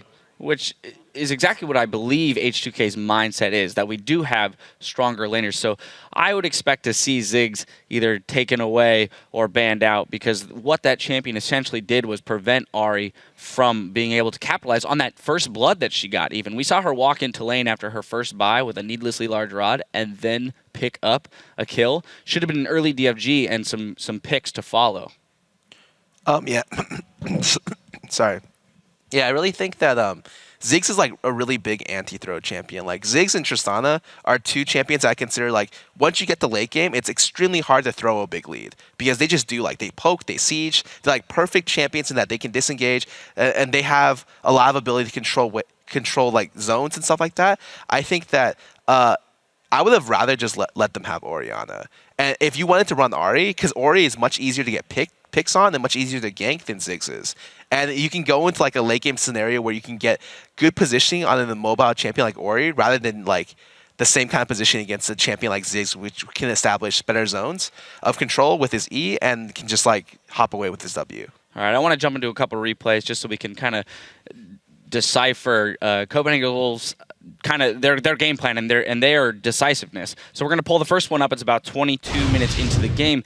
And what I love about this replay is that there are no kills that come from it, but that there's a lot of really clear decision-making on the side of Copenhagen Wolves. So especially if you don't mind taking away this replay. Well, the big thing is they're right behind. HK is right behind at this point. They have a pick comp. They need to be able to establish vision and have Copenhagen Wolves walk in and be able to use Charm, use Alista, and use Morgana Bind. You have so many ways to catch people, but they're not using it. They're letting Copenhagen Wolves walk in, get control of the situation, and they're just going to walk down mid. They're going to go for the inhib mid, and here HK is going for the Dragon, which they have to at this point, or they can just go back. But either way, this is not a good situation for them, and they weren't able to get any picks. And Ziggs even steals the Dragon. Everything goes wrong for them completely. Unfortunately, Copenhagen doesn't get the inhib turret, but the damage is already dealt. They're already behind. They lose 2 objectives, and they don't get the control that they need for HDK to really pull ahead. They don't get any kills at all, and they don't establish the vision that they need to get those kills happening. They also managed to bait the Rise TP out of that as well. So it was just kind of an altogether a clean sweep of globals at that point. Now I want to jump just 2 minutes further. Skara, touch on the point about the strength of Ziggs and how it is an anti-throw champion. So we're going to pull replay up 24.5 minutes into the game. I'm going to let you kind of run away with this one and break it down for me. Okay, well, they're getting really desperate right now. Like, they're looking for a pick. Like, they have to get something started to bring the game back in their favor. They run through a lot of Ziggs poke, and they run through such a tight area trying to chase down the Ziggs. Ziggs just ultis, hits 3 people with ulti immediately. They realize they lost. Because Ahri can't go in with that low health without dying instantly. Nami Wave hits 2, and they try to disengage against Trist, which has a lot of resets, and Trist and Kha'Zix, which just eventually just clean up this. And actually, Copenhagen Wolves did a really safe play. I would have just recommended, or I think a Baron would have been a really easy get off that, because they got a free pick and everyone flashed and all ultis were down, and they knew that they had no vision on it, or they knew that they can control vision on it. So it's really, really easy for them to get a Baron there. But instead they went for a really, really safe top turret and just backed and re-established vision on Baron. So at that point too, H2K had no health across the board. We saw Elise at 5%, Ahri at 5%, Lucian at 10%, you know, thereabouts. In that situation though, right? Understanding that these teams, they're all professional players, they are prone to mistakes. H2K, what's the game plan from there? Especially when you are behind, you are running a pick comp, you know you're up against this late game. What's your best chance at survival in a game like that? So from just watching this game, their vision control is completely poor. It's not even a question of, you know, were they behind or not? It's just they had a team comp where they're supposed to do it and they didn't do it. So what they should do now is force 2v2s. Go back into standards. Go back into team comps where you don't need to go for vision control. You just go for a scaling game.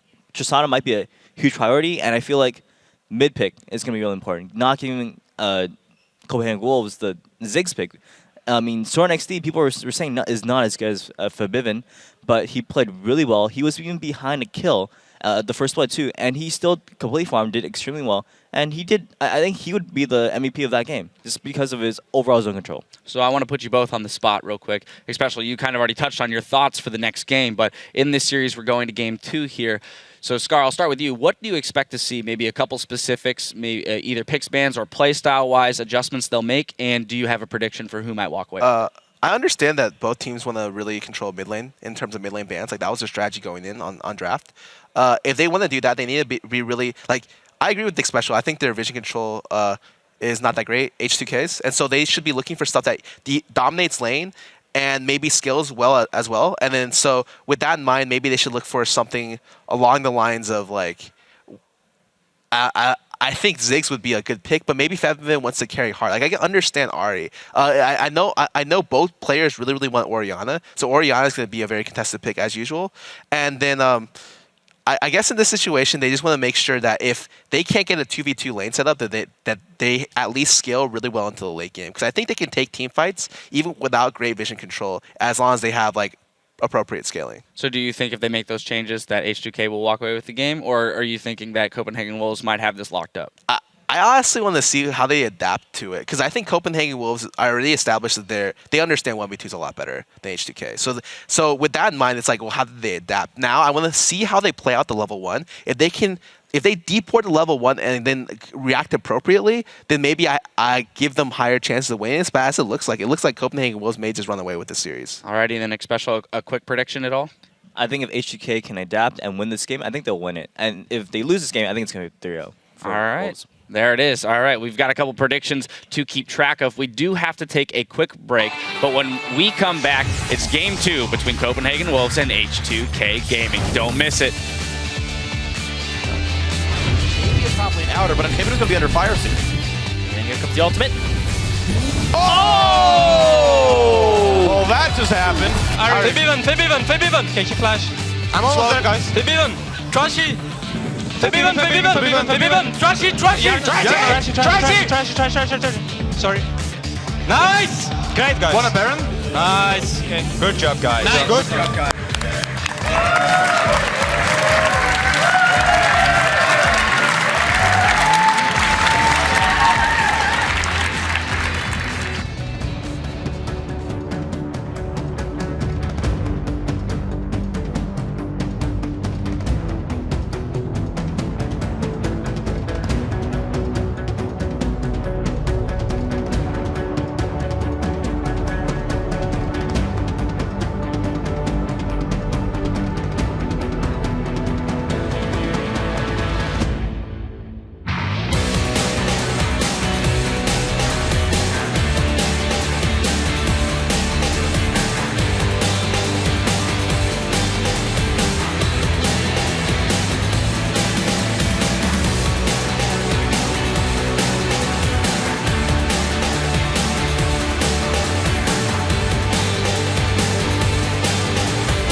Challenger teams, they would learn to lose. That's for sure. When we were in Challenger scene, we were winning every tournament. We were like, oh, we're really good. And then we come to LCS and like, oh, well, we're mediocre. And then we realized that the rest of the team are improving in very fast pace. So then we realized that we also need to improve all the time, otherwise we're gonna be left behind. Since in LCS you play every week, you don't have any free days, so you practice all the time. Challenger teams can take it easy between tournaments, they can take a break, a week break maybe, but LCS teams don't have time for that. The teamwork improves really hard, like the warding, the basics, the rotations, all that stuff becomes really basic in LCS, but Challenger teams have to find it out from the beginning. Hey everyone, welcome back to the show here. Now in our last match between the Copenhagen Wolves and H2K Gaming, the Wolves did take that first win, but it's best of 5. We're on to game 2, and of course both of these teams do want that spot in the LCS. Yeah, and you just heard Unlimited there talk about adaptations. Well, Copenhagen Wolves came out with one today with their entire style. Like they were talking about how the LCS teams kept getting better, and Copenhagen Wolves really didn't. They kind of took a spike today. Yeah, they finally jumped up in here, and it's looking pretty good for the Copenhagen Wolves. And we heard the analyst desk, there's a K on the end of that word, talk about the fact that we kind of needed to see some new things from H2K as well. Maybe kind of cater their picks around the fact that maybe their vision control isn't too hot right now compared to the Wolves. We'll have to see what sticks through here as we get ourselves into game 2. Yeah, especially when you're going to run a pick composition like H2K opted to do. And there's the Ziggs ban immediately out. They target all 3 bans at Soren. They think he's the weak link, and they want Forbidden to have the best possible matchup for him because he wasn't able to roam last time. Yeah. They want to set him up to roam with Trashy to get the other lanes in their favor. They have to shut down Woolite too because he went absolutely crazy last game. We talked about how that's the matchup that's going to win Copenhagen Wolves the game most likely, is that one with Woolite. Yeah. Well, he has carry potential of the wazoo. He does, and he did really well in the last game, of course. 5-0-2, I believe he went in that one. Alistair does get banned away, so both teams respecting blue side Alistair here. Otherwise, pretty similar bans from H2K. They didn't have to ban Alistair themselves. They added the Ziggs here, otherwise not wanting to first pick Orianna necessarily. So Kha'Zix was first grabbed for Airwalk, and it did pretty well for him, but ultimately all that team had to do was wait for a while. Now H2K, they could go for the early Ahri again, the early Rise again, or they could think for something entirely different. So I believe the Yasuo is left open this game. It is. The Viven plays a very deadly Yasuo. So they're going to have to take their time in consideration here. If it's a Maokai first pick and then they want to turn that into a Yasuo comp later on, or what they do here. Because last time they picked their solo lane so quickly on H2K's side, if they want to pick a top laner first and just set up with the Wamne, there's a lot of options here depending on the style that they're going to make for their composition. Or they can pick a centerpiece very early on. Well, they took plenty of time, and it is going to be the Kha'Zix here for Trashy. So both teams caring a lot about the Kha'Zix pick for the junglers here. Youngbuck right away says, you know what? Maokai Yasuo.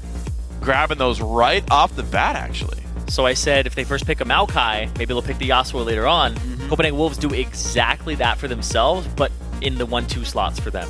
Such a quick pickup there. Youngbuck, he hasn't played any Maokai in solo queue on his main. He didn't play Maokai when he was in the LCS.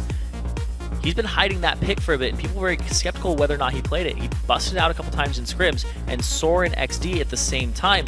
He only whipped out a Yasuo one time. It's the only time we saw him on. Of course, it was a loss for him, but he's not completely tested on that champion, especially against somebody like Forbidden. We're going to have to see what Forbidden can do, and I do think that the pickup of Kog'Maw here is a much better pick for Hjarnan. Yeah, so actually a very identical pick in ban phase to last time around. First pick jungler, other team grabs both solos, and then blue team goes back for their entire duo lane here. But Kognami is going to be the bot lane carry potential, and a great duo overall. Teemo getting a deserved cheer from the audience. Woolite. Soren there, yeah, shaking his head at Woolite. He's like, why? Do the right thing. You know Woolite backwards is actually Teemo. Stop. Italu. Well, you turn the W upside down to an M. You're stretching it. T-E upside down W. O. It's close. If you give me an infinite amount of lines and curves, I can make any word. Yes, because that's all. And I guess if you want to be like, oh, it's a tiny line that makes a dot. Boom. A tiny line makes a dot. You know what? That's how I write. Hashtag Zyrene quotes. Anyway. So, Zilean and Corki are picked up here for Copenhagen Wolves. That is going to be support Zilean here for Unlimited. They think that's going to be a fine matchup there. Battling Zilean and Corki against these two. Corki definitely has some great early game power. And now H2K need their solo lanes.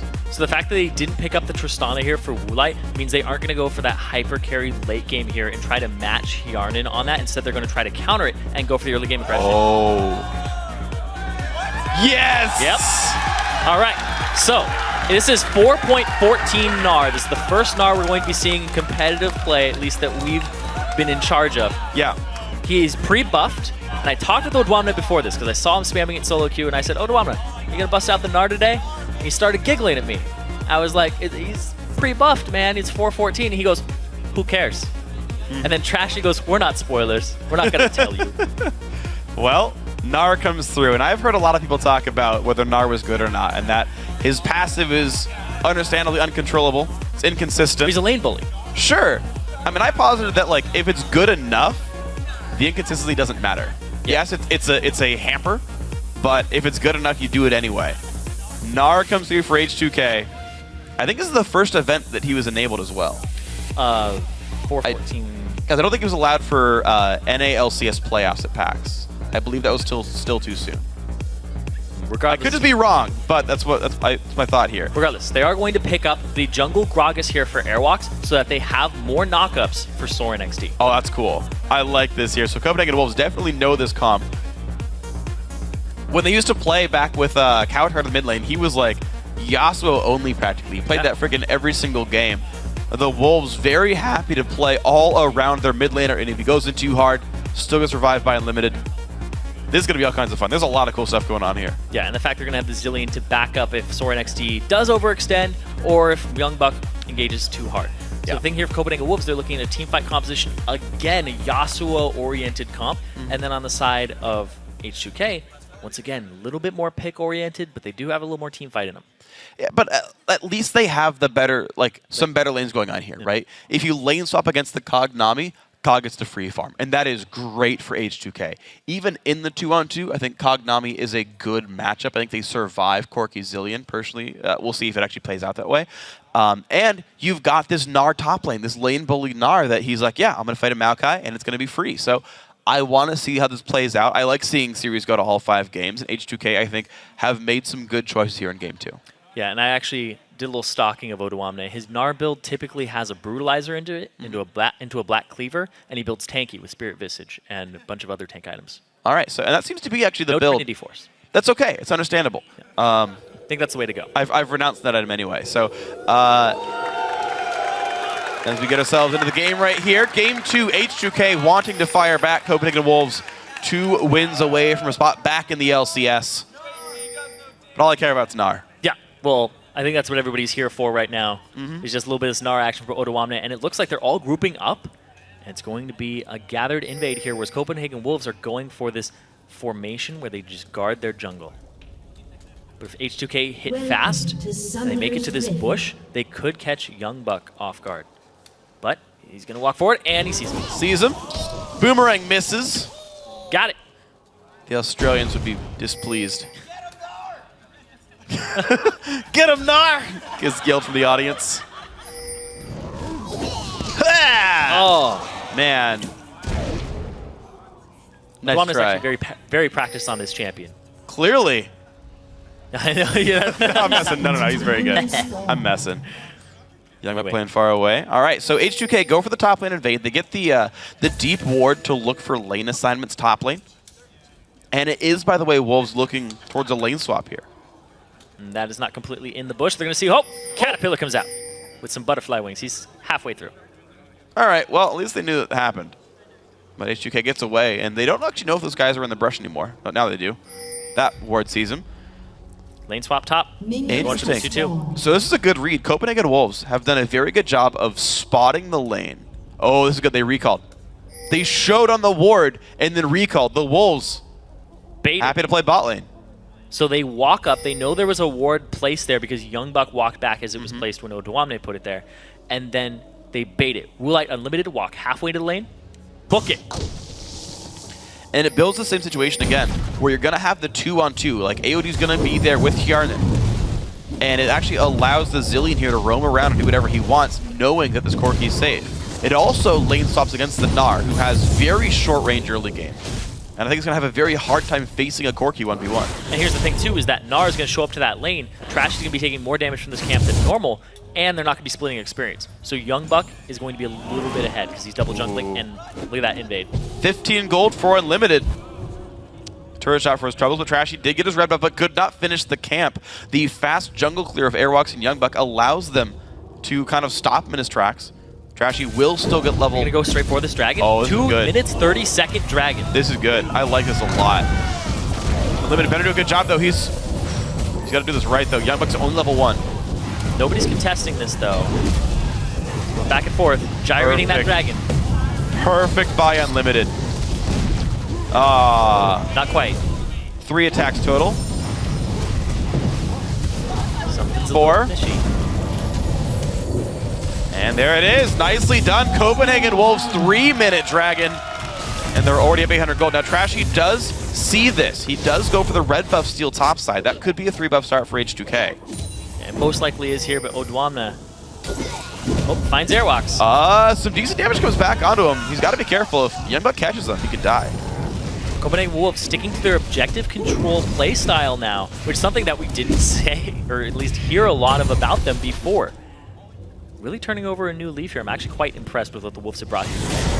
Yeah, so far very impressive by Copenhagen Wolves. 800 gold lead. Trashy will get the 3-buff start that he always wanted. But Odwamna set incredibly far back, whereas Youngbuck gets to share some jungle XP. There we go. Odwamna finally getting some XP for himself. Will share off the blue buff. Close to level 2 there on Gnar, but still not the best start for the man. Woolite is going to free farm. Does get the soul lane down there as Corki, which means that Hirana gets to farm. That is one good thing that we have to talk about for H2K. They swapped the hyper carries, but Airwalks looking for his first gank of the game. There was the flash by Fabivin. Good charm though, did some damage back to Soren, but still a flash down for the mid laner of H2K. Flashing early, making sure that Airwalks can't get the body slam flash onto him. And now it's support and top laner against Woolite in the bot lane. Well, that should be a decent 2-on-1. And they swapped it up top too, so Unlimited, he's actually going to back here. I feel like Maokai is reasonably safe against Kog'Maw in lane because the W's only up so often that he can kind of free farm, and instead they can kind of make sure that Woolite, who's so important to the team, gets to have a fairly safe lane with the Zillion support. And Woolite, rookie of the split for the European LCS. Carrying his team, but look at this Trashy. Wow, gets the flash down. He can still keep going, of course. There's a slow. There comes Airwalk, though. Flashes away. Barrel gets used. Shardon is slowed, but there's a W. Airwalk's not in the best of spots, but he gets away. A flash backwards from Trashy to avoid the body slam. They get the flash out of Maokai, and that's going to give Hjarnan more pressure in that lane. But Trashy getting his 3-buff start for himself, more individualistic play, trying to set up his lanes, something he wasn't able to do last time. Ooh, nice damage on a Woolite, though. Forcing the Valkyrie away. 100, 200 health left on him. And here comes Big Gnar. Roar! Everybody got so disappointed when it happened. But look at this. Oh! Ooh, Boulder hits Woolite. Actually, didn't. No. Nope. In 415, that would have hit him. Odom doesn't care. At the same time, this Gnar pick. See what it does for them in the mid game. Oh, there it is. Oh, look at that. The body slam flash into the ulti. Fabivin has no way of getting out for that one. Good kill picked up by Soren XD. And Copenhagen Wolves draw first blood in game 2. Exactly what they wanted. The level 6 came out for Soren XD before it came out for Fabivin, so he wasn't able to use his Spirit Rush to get out of that fight. And Airwalks plays that perfectly. The pickup of him back onto the team looked like exactly what the Wolves wanted. The early gank from the very beginning as well that burned the flash from Fabivin 2.5 minutes ago. That was all the setup he needed. Very, very nicely done by the Wolves. I'm loving the jungle pressure here that the Wolves have been applying. They are more objective focused. Their early game jungle routes are better. Just flat out, their meta game is better. Absolutely the addition is. of Airwalks. I think you see this team's looking pretty darn strong here. 1,200 gold lead by 6.5 minutes. They're not playing this really super late game hyperscaling comp. That doesn't even matter. They're playing aggressively. They're playing the comp right. I guess it's more their macro game. Just think about what I was saying. Oh, yeah, sure. That is more like outside of the game. Yeah. No, but their macro game is great. They're playing very, very smart. Also a point that I think we understate too much when we see Zilean, or don't...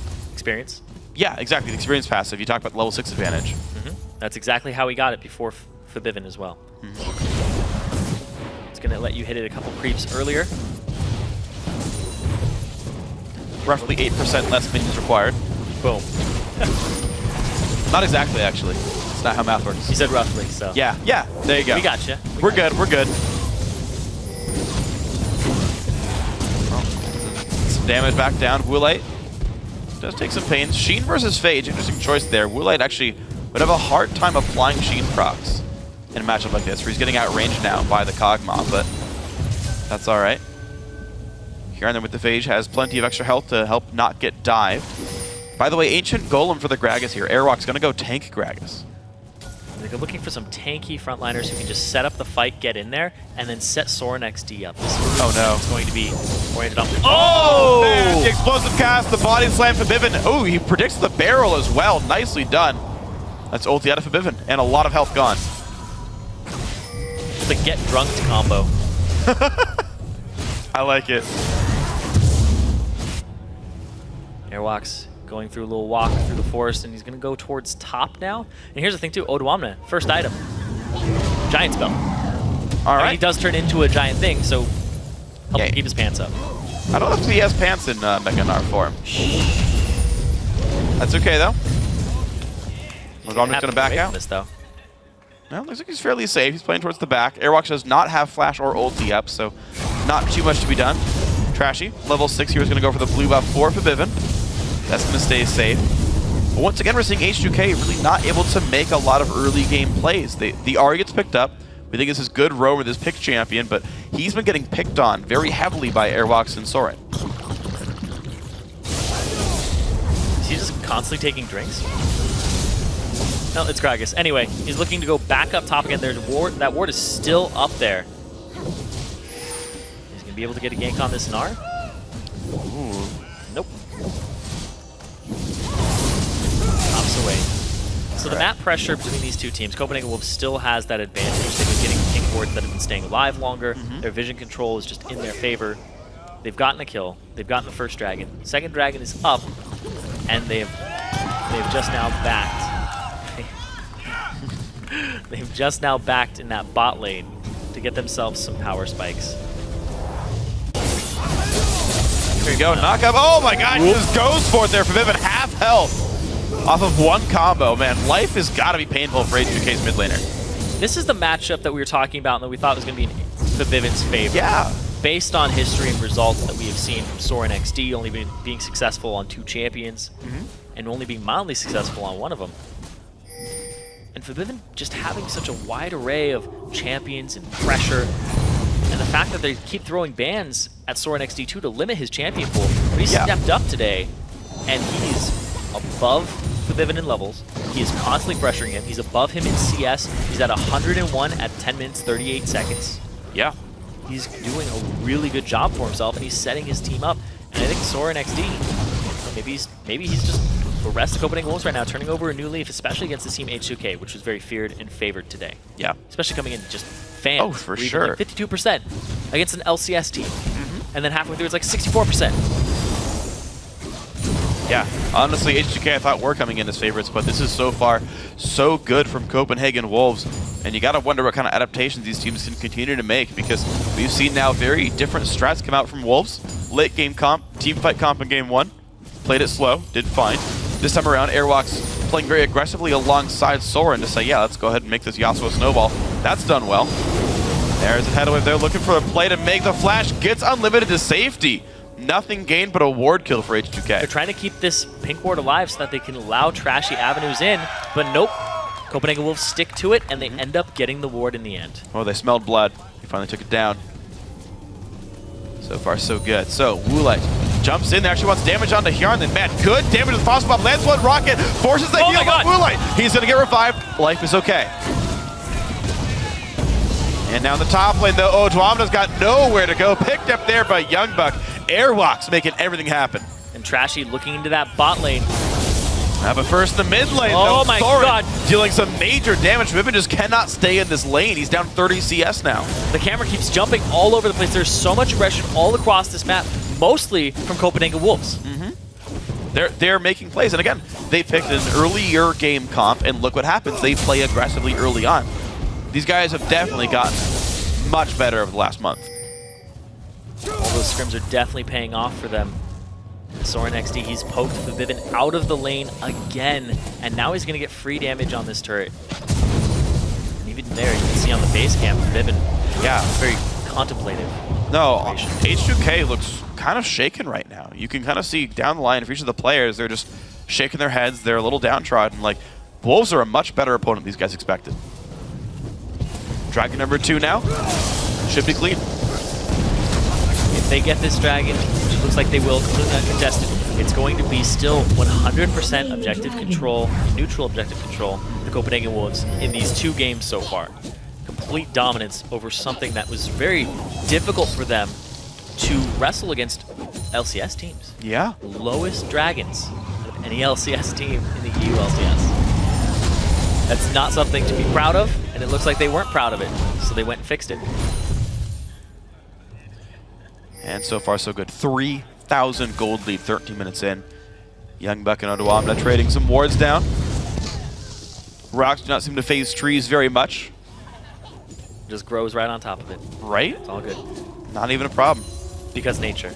Because nature. Yep. Anyway, speaking of nature, Odoamna going against people's natures in building Gnar. He's going to go for the Brutalizer into the Black Cleaver very quickly. I saw your face. Yeah, I was like, You're where's that one where's going? he going with it? Well, Where's he going with back it? to his turret. Like, this lane bully is working despite getting ganked, despite the honestly bad start at level 1. Odoamna is winning in this lane here by about 10 CS, pulls again jungle attention, and yet we haven't seen Trashy almost all game. Odoamna loves to apply this pressure with the champion, and AOD aggressive. Gotta be a bit careful. Of course, Copenhagen Wolves do have the chrono shift back up their Brazilian so they can play aggressively. They can take a mistake and it's not going to mean too much. Woolite going to stand his ground, lose a lot of health for this one.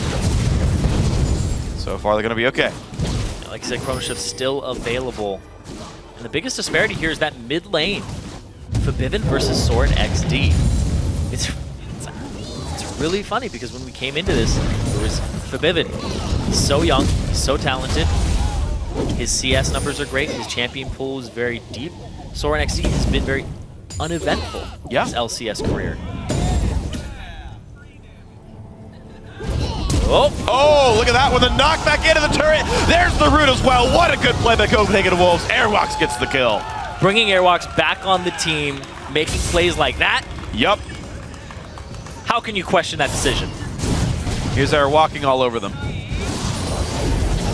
Unlimited now in a bit of a trade with AOD. There's the knockup from the bubble, getting some good damage down. Corki also dropped low.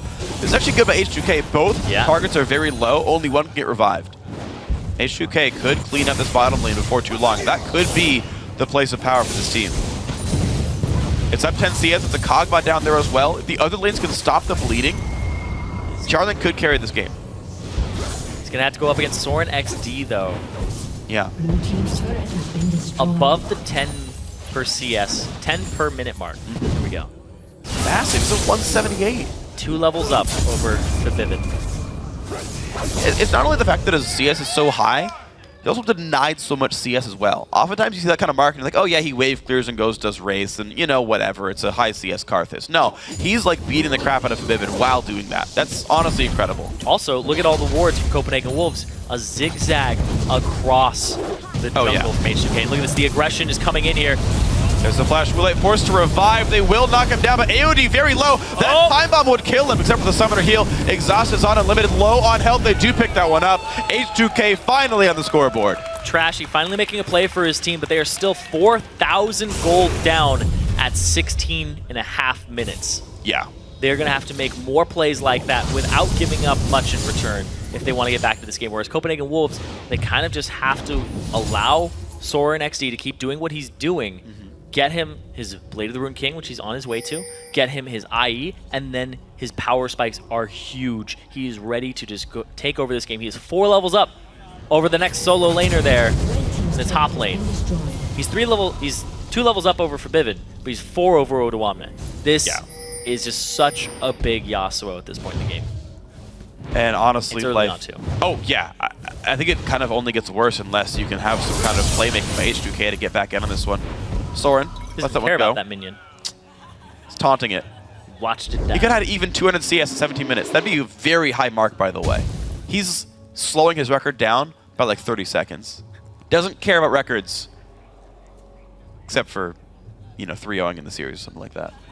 That would be a record. Especially for Copenhagen Wolves, because every time they've been in every promotion tournament. Yeah. And they've 3-1 and won every time. Despite the roster, it's always been 3-1. Yep. So if they 3-0, it's a record for the organization. Well, they're going to try one more time there. Soren has the knockup, though. Doesn't quite land it. And out goes H2K. Good bubble by AOD to keep Hjarnan alive. Triforce is done by both AD carries. Hjarnan waits in the wings. Soren pushes down. Oh, 3 men strong. There's a TP in from Youngbuck as well as Odwamna. Hops on in. Has to flash away. Odwamna did not want to be part of that one. And that's one of the things about Nars. His TP usage is very difficult. Oh! Ooh, not no in last range breath. for Soren. No range on that last breath. Could have been a double. That would have been brutal. But thankfully for H2K, he was a little bit far away. Nice attempt by Airwalks, but dragging up in 30 seconds. Definitely map control right now for Copenhagen Wolves. And the TP usage of Gnar is actually very difficult to pull off. It's one of the reasons people didn't regard him as a great top laner, is because top laners are very reliant on their TP usage. For Gnar, you have to TP, but make sure you have enough Fury or Rage to start the fight off and then become Mega Gnar.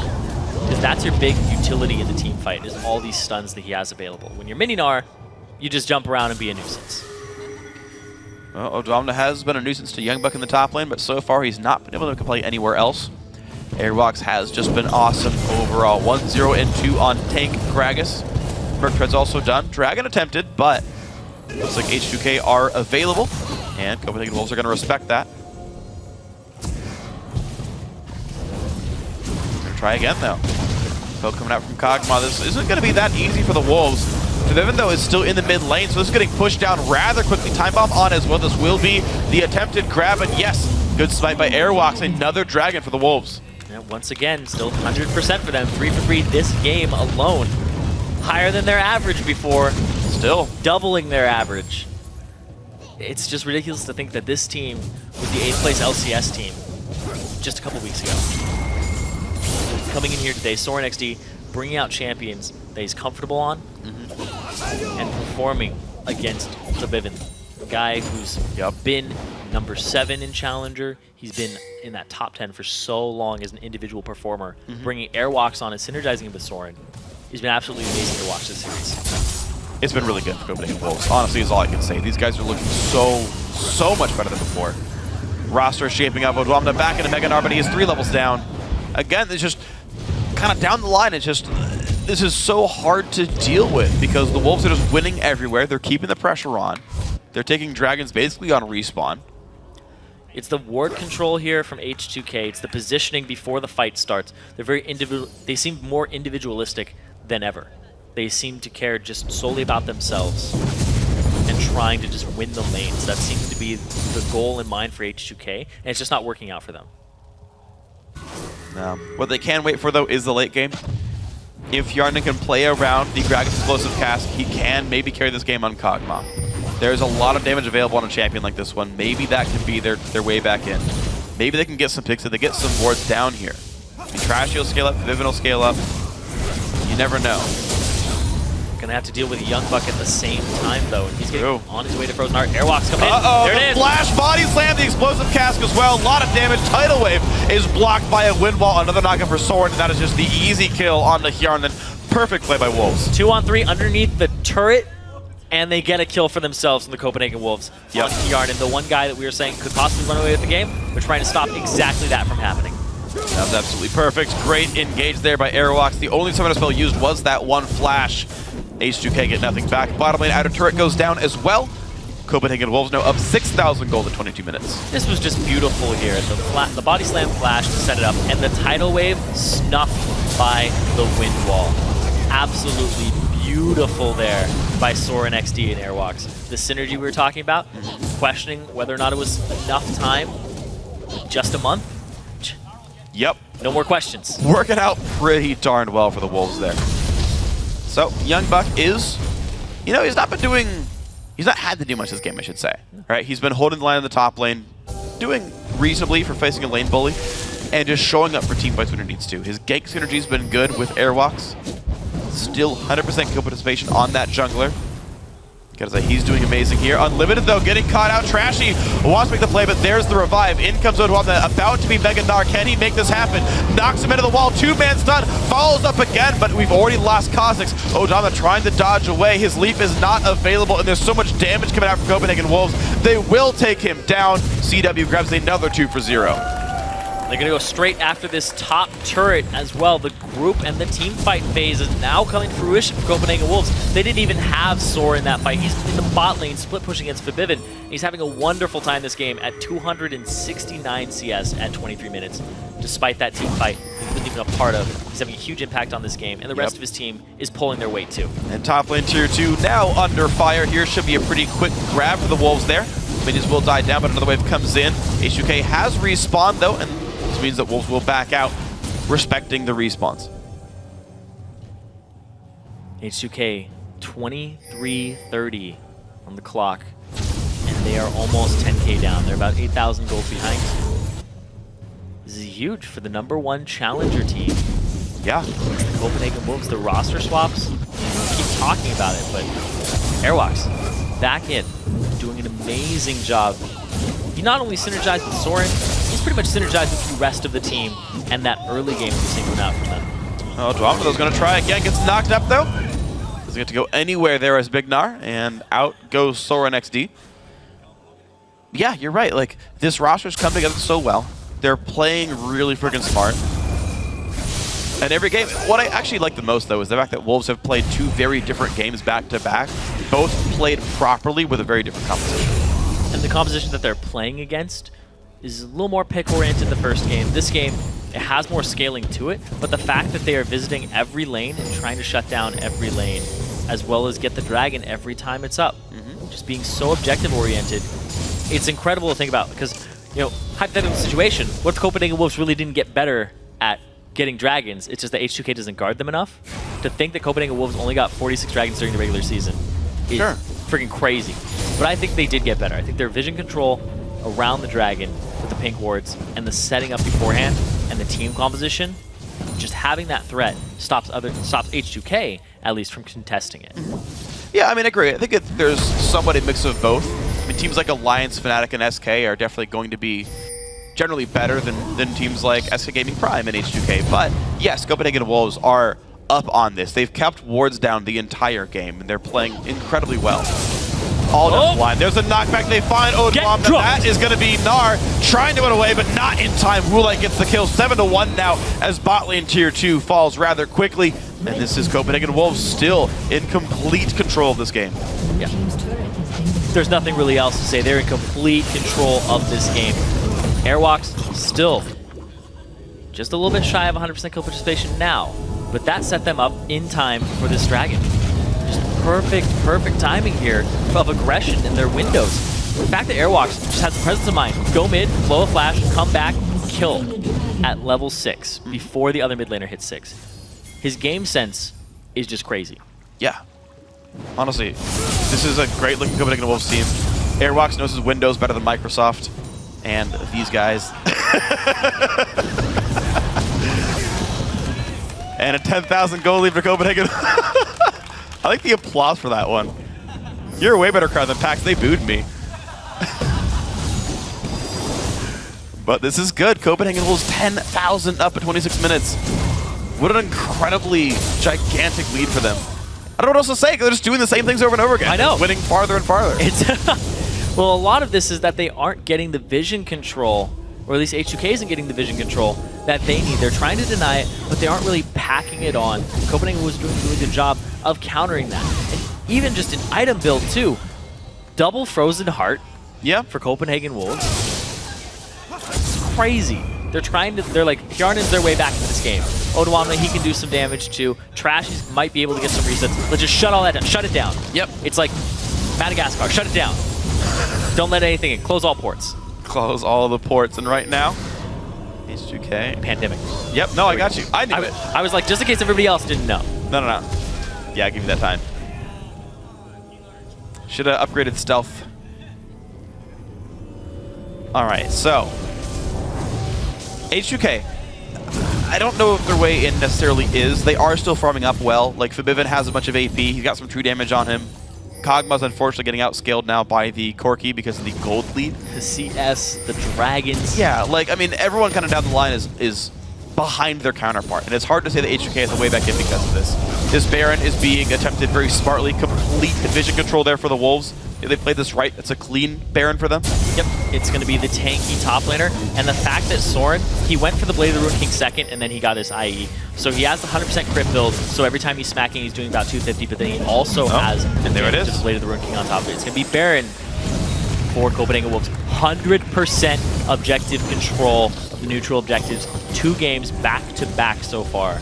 Yeah, this is crazy to think about. Nobody would have predicted this type of Copenhagen Wolves to show up today. No, absolutely not. I mean, maybe they did.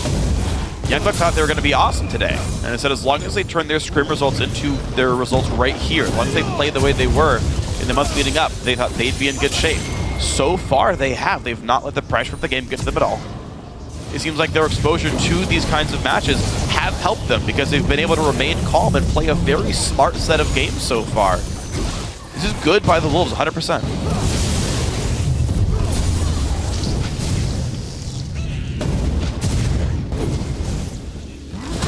Rotation towards mid there, just systematically picking H2K apart.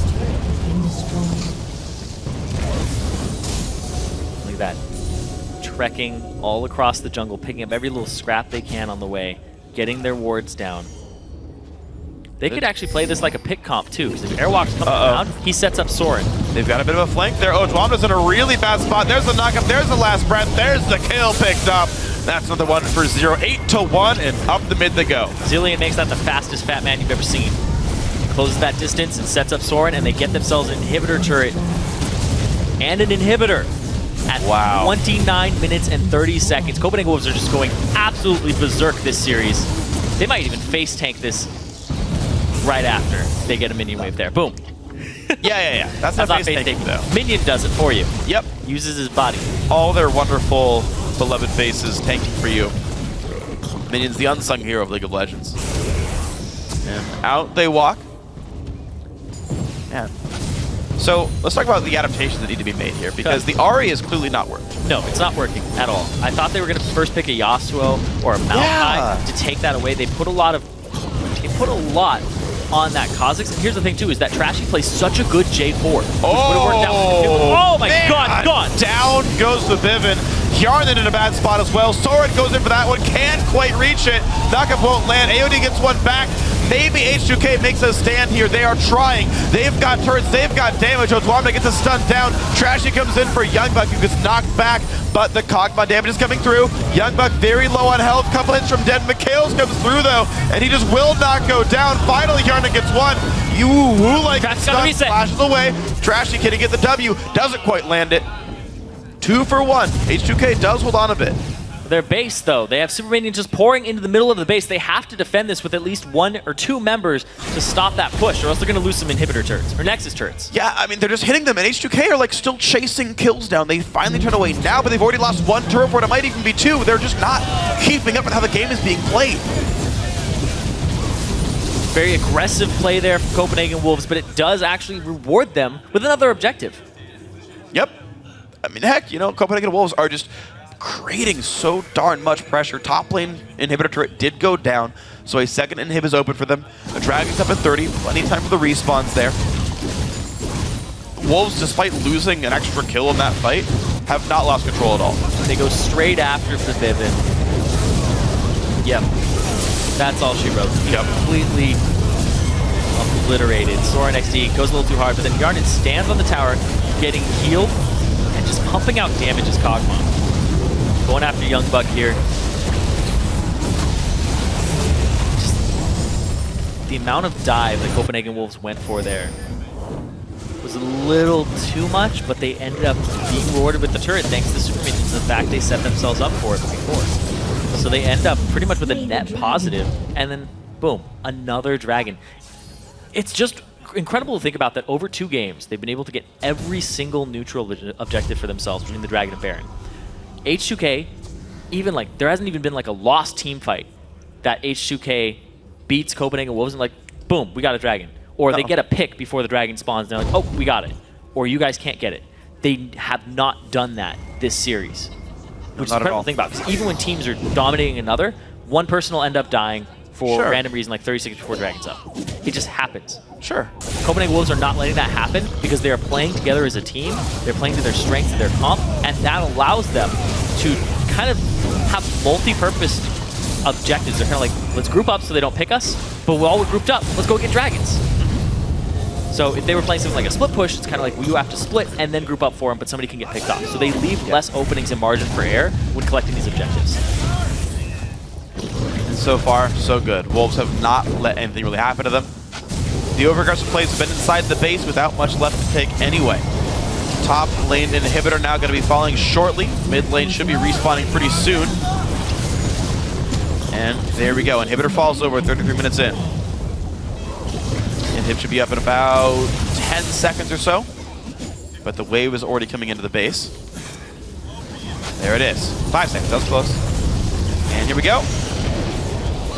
Life is good again if you're Copenhagen Wolves. H2K might want in. Odwamna's gonna go Mega Nard, and here comes the fight. Jumps into the backline, gets a massive knockup. Can they make it happen though? Odwamna forced out already, and in comes Soren. He finds one. Trashy forced away. Hjarnan does survive, and Trashy gets the kill, but out goes Fabivin, takes a bunch of damage, charms up Airwalks, who takes him down, but the turret does not fire back in time. That's a friendly time bomb. He's gonna stay safe. 2 for 1 so far. Into the base they go. That looked like the best possible option or engage there for H2K. And look at this. Does Trashy get some resets? He's going to try. They get the kill. Now there is the reset for Trashy. Can they find much more? Airwalks puts down a barrel. Slow's not quite going to land. It's 2 for 2 overall. H2K actually hold on with this comp. Basically off the back of Odwamna. I was about to say the Gnar really hasn't done anything all game long. 0, 6, and 3, but that's after that fight. He was sitting at about 0 and 5. 0, 5, and 2 is what he had going for him. Jumps in, gets a really good Gnar, and then sets his team up across the tidal wave. Has to flash out, but overall has not had a huge impact on the game until that moment. He is not at all, but finally the tank build trying to initiate. Let's watch that again. Odwamna hops on in. I don't know how many people he actually stunned. He may have just shoved them forward instead of into the wall. He hit 4 people, 2 got stunned. Instead of into the wall, pushes them out towards his team across the tidal wave. And Fabivin ends up getting exhausted during that fight, and his damage output is still not enough to take on Airwax. So close to. Soren ends up dying because he's just so ham. Yeah. But you know, that's understandable. Yeah, he has to go in as Yasuo, and a large part of his composition is he's kind of very, him. Yeah, exactly. It's him. But even if he makes a move like that, he'll have unlimited with a chrono ship to back him up. All right, so Baron's back up. Copenhagen Wolves have done a good job of controlling that. Their siege is less strong, so trying to force into the base is difficult for them sometimes. But they burn Baron down really fast. These frontliners here from Copenhagen Wolves are just so durable. Oh, he goes after Trashy. Oh, wow, Trashy at 1/3 health.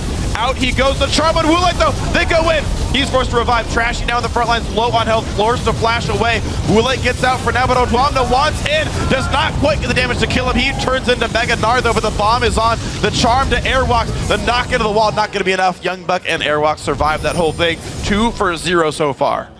And it looks like Copenhagen was going to go straight after this Baron and claim it for themselves. I don't know how many times I'm going to say it this series, but I've said it a damn lot. They've gotten every objective, and it's just not stopping. How many objectives have they got? There's somebody who knows. Right now, we're about to see. Is it every 2 Barons this game, 5 Dragons. Yep. And I think that's very similar to what there was last game. What percentage of the neutral objectives is that? I think it's 99.999% rounded upward. Rounded up? Oh. Yeah, we'll round that up. Wow. We'll be nice to them. Okay. Then kills a super minion. There's the red buff again. Actually, to be fair, red buffs and blue buffs count as neutral objectives. Yeah, to be fair. But we're not being fair today. Counting just dragons and barons. Now, Copenhagen Wolves have been pretty unfair to H2K so far in this series, crashing so far perfectly. They have had an advantage in objective control too, but look at that. Crashy gets leaped in on by Soren, and then everybody collapses on him. And Yarden actually gets sectioned off by Soren here and blown up with multiple crits back-to-back, 100% crit. And just completely obliterated, one-on-one. Oh, yeah, that's some damage coming out of Sorchu's Gorky there. Inhibitor has respawned back in the mid lane here, but look at this one. Bottom lane under fire right here. Copenhagen Wolves don't need to go for the turret here. And they could also wait out Megadar if they wanted to. Willite takes a lot of damage though. That Boulder just barely misses. Can't engage this just yet. They're waiting on Forbidden. Now the siege begins. 18,000 gold advantage for the Copenhagen Wolves. They might be looking for their final push of the game or the final team fight. Here we go. The knockback comes in. He finds two. Down goes Hjarnan. And Forbidden forced one away. Gets a charm onto Soren. They do what they can, but there's already no AD carry on the blue team anymore. 5v4. There's inhibitors, alive. You can't kill those turrets yet, guys. There you go. Now it's open. Copenhagen Wolves, for the second game in a row, will have all 11 turrets killed. 38.5 minutes in. They go for extra inhibitor just to be sure. Wait for minions. No big deal here in this one. H2K hoping to respawn their AD carry in time, but they're about to lose their base here. Losing every inhibitor, being picked apart by the Copenhagen Wolves here. And Airwax, all game long, he's basically been a belly bot. All he's trying to do is knock people up so that Soren XD can get his ultimate. And it's worked perfectly. In he goes, finds Odoamna, good damage down. There's the Gnar into the turret, finds Youngbuck, forced to jump away. And now the last turret will fall. On to the next as they go. Another 39-minute game. Copenhagen Wolves, one game away from rejoining the LCS. They've been in every promo tournament. They've won every promo tournament. Is that going to keep up to date? We've seen some other things, other records of theirs been broken, like not getting a lot of dragons. Yep. Getting every dragon 2 games back to back. Really big for this team. Huge morale boost for them. Yeah. And they got to feel extremely confident coming into this last game. They have for them. And you saw the smiles on their faces. They say, guys, this is working. And again, I love the fact that they ran 2 different comps in both games and played them both the right way for those compositions. That is a big thing. Whereas H2K have not adapted. In best ofs, the biggest skill you can have is adaptation, saying this is working, this isn't, throw that out, do this one instead, and change these things around. H2K aren't doing that. They're going back to the same picks pretty frequently here. They're tunneling. Like, they tunneled on a jungle pick. I think they thought that they could set back Airwalks because he was kind of keeping the game afloat early game. They said, if we drop down Airwalks, we'll be fine. Not the case. He went on Gragas and set up the Yasuo instead. I don't even know if they realized that Soren was going to play that champion. That's the thing. You talked about how they were trying to pick on Airwalks there. They also tried to pick on Soren XD with 3 mid lane bans. And then he gets Yasuo first rotation or first pick. Yeah. And pairs it with a Maokai. It's kind of like, cha-ching, we got exactly what we wanted there, set up the comp, and then they ran the jungle Gragas to just cause another big roaming Yasuo setup. Yeah. And I like that about Airwalks, by the way, is that he was a player that's actually done a lot of interesting things throughout his career. He was a big jungle Yorick player for a while, brings out the jungle Gragas, who's kind of not been around, but look how well it freaking worked, pulling out something new, doing great with it. I'm liking this Copenhagen Wolves so far. They're looking pretty good right now. But we're going to check in with Dash and the analyst desk for a look at that second win from Copenhagen Wolves. Thanks, Freak. And another fantastic win by Copenhagen Wolves there. As Irene put it, they kind of have that promotion tournament magic, at their backs. We have to talk about it immediately, the Gnar pick. What's going on with that? Well, I actually really like Gnar. I think Gnar is really, really good. I think there's a couple ways you run Gnar. You run Gnar when you have good follow-up to your Wombo and something that supports your pseudo-initiation. So if I see a Gnar pick, I'd like to see either an Orianna or Yasuo. I think Yasuo will work really, really well with it. Or even a Ziggs maybe for a good follow-up there. But they picked it with a pick comp, Ahri. I wasn't sure exactly how that was even supposed to work. I actually had no idea what the idea of their team comp was supposed to be. I didn't seem to have an identity. Just people picked champions they wanted to play, and then eventually it just kind of collapsed on itself. I feel like they got drafted both games, and they got out-level won both games as well. So it seems that H2K did not come into this set prepared for how strong Copenhagen was going to be. I'd say the other interesting thing about Champions Select 2 was that H2K did throw those 3 mid lane bans at Soren and then chose not to first pick a mid laner, therefore leaving Yasuo up for him. So especially, what on earth would possess you to do that? It was something that was banned prior to that.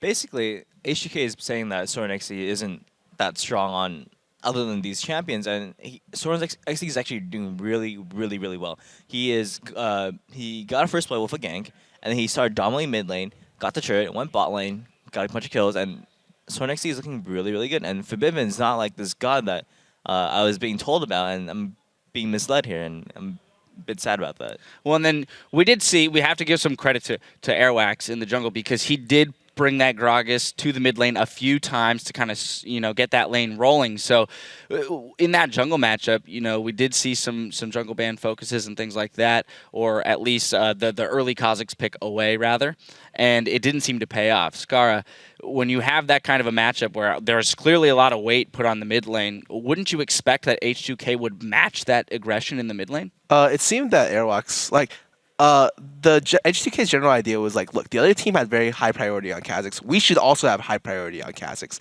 So they took Kha'Zix away from the other team, and they just decided to play Gragas jungle, which I thought was... I actually really disliked Gragas jungle. I don't think it's that good, but he was able to make it work because he had a really, really strong plan of how he wanted to play out the game. He got 3 buffed, same as what they did to the other team. So he's behind in levels, but he was still able to outperform Trashy because he was able to find consistent ganks throughout the game. Like he pretty much set up a tent mid and camped that for like 10 minutes straight. And Trashy was able to burn, I think, except for the top lane gank, which I think should have been a kill, he didn't get another successful gank till the bot lane gank at like 12 or 14 minutes. And I think that's really, really bad. If you're the jungler that's ahead of the other jungler, you 3-buff him, and he is more impactful than you, then that means that I think Airwax played this game really, really well. And he's the reason why they won. I like that. Let's delve into a little bit more about what Copenhagen Wolves did correctly. So outside of the jungle aggression from Copenhagen Wolves, Xpecial, what exactly is lending to these pretty easy or seemingly easy wins there for Copenhagen? First off, the top lane pick, they picked Maokai against Anar, and what happened is that Maokai outskills really well. He can fall behind a little bit, it's not a big deal, and we saw Anar was up in CS at one point, but both their top lane and bot lane were lanes that do fairly well into the mid game, and they just had Yasuo get strong, get ahead, put jungle pressure mid, and just send Yasuo into a side lane, and just went through the mid lane pressure. And that's all they needed to do, just let the Yasuo carry the game and have their other lanes just be support. And that's really what happened. And HK aren't able to win lanes hard enough for that to not take over the game. Yep, Soren, one of the players in our featured matchup there in the mid lane, definitely performing strongly. We're going to move on now to our Twitter question of the day, which earlier in the show we asked you to tweet us and tell us which teams do you think will be qualifying for the LCS today and why. And here are some of your answers. At Frost says, gotta give it to CW. Woolite is way too strong, and I have to support Youngbuck, one of my favorites. I think, yeah, they're doing really, really well. I was really surprised by their performance. I think rather than it be individual performance, I think they're all playing pretty well. Their teamwork is just incredibly on point. Like, they are way better than the other team in terms of teamwork, in terms of vision control, map control, and how to play out the map. Like, they even rotate really well, which is really easy. If you're mid lane or if you're really, really far ahead, it's easy to look good. But they're doing it consistently, which makes them look even better. Like, I feel like they're a good team. I feel like they showed up a lot more than H2K has in this series, and it's really hard to say otherwise. They're definitely looking like an LCS team in this series. Our next tweet comes from @Peridian. I think CLG will make it. They are hungry and ready to show us that they will get back to their old and better form.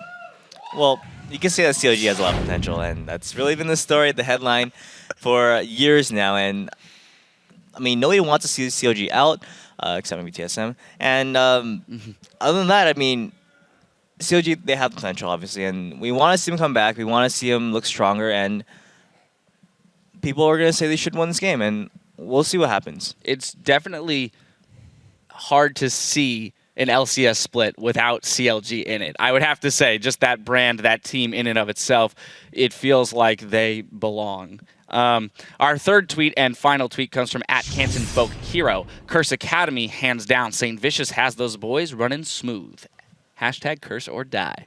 Well, my original thing is that going into this series, CLG has the edge. I think they have a pretty decent edge too. But CLG has never been a team that has a very strong emotional strength throughout the series. So they go on tilt very, very easily. And it's really easy to lose to stupid stuff. Like, let's say someone gets caught in the middle of nowhere and you lose a Baron off it, you lose the game. And then the emotions leading up to that play and could really, really impact the next play. Like, it's really hard for me to see a CLG that's not emotionally invested into every single game. And because of that, that's like a really, really big weakness. Like, they go on tilt really, really easily. And in fact, their analyst just remarked about that yesterday, about how that the only way they would lose is if CLG goes on tilt. Well, we'll have to see if they can temper those emotions then and kind of keep an even keel going into their series. Well, thank you for sending those answers in. And remember, you can continue the conversation with fellow fans by using the hashtag LCS. Now, before we go to a commercial break, I got to ask you, going into this third game, 2-0, what are our predictions here? Anything crazy going to happen? I think it's going to be 3-0 with the way the Wolves are playing. I think unless they somehow dramatically become a better team, I think vision control-wise, draft-wise, the way they play on the level 1s, the way they apply pressure, even the jungler level is like so much better on Copenhagen Wolves' side. Like, maybe Febevin is a better individual player. Maybe that's why he got hyped up so hard. But Copenhagen Wolves is playing like the better team, and I think they're going to 3-0. H2K, they've got a couple more minutes, basically, to figure it out, to lock down those plans going into Game 3. We, though, need to go and steal a dragon before the Copenhagen Wolves get to it. So stay close, because we'll be back with Game 3 in just a moment.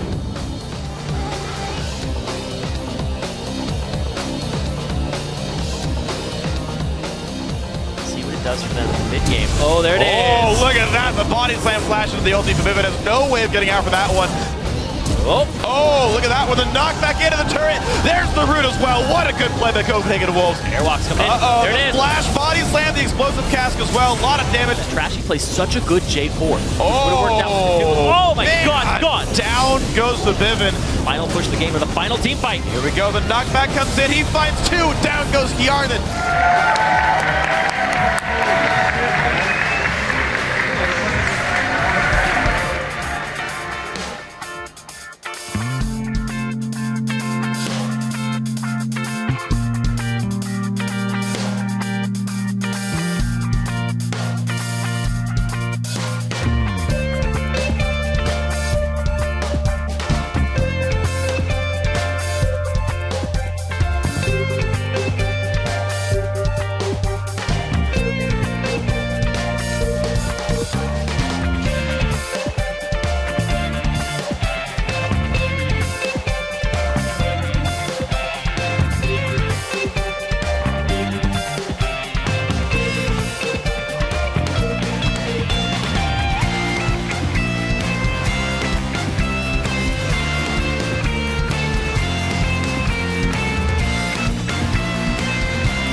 Welcome back, ladies and gentlemen. The series now stands at 2-0 in favor of the Copenhagen Wolves, and they can close things out in this very next game and get themselves back into the LCS here.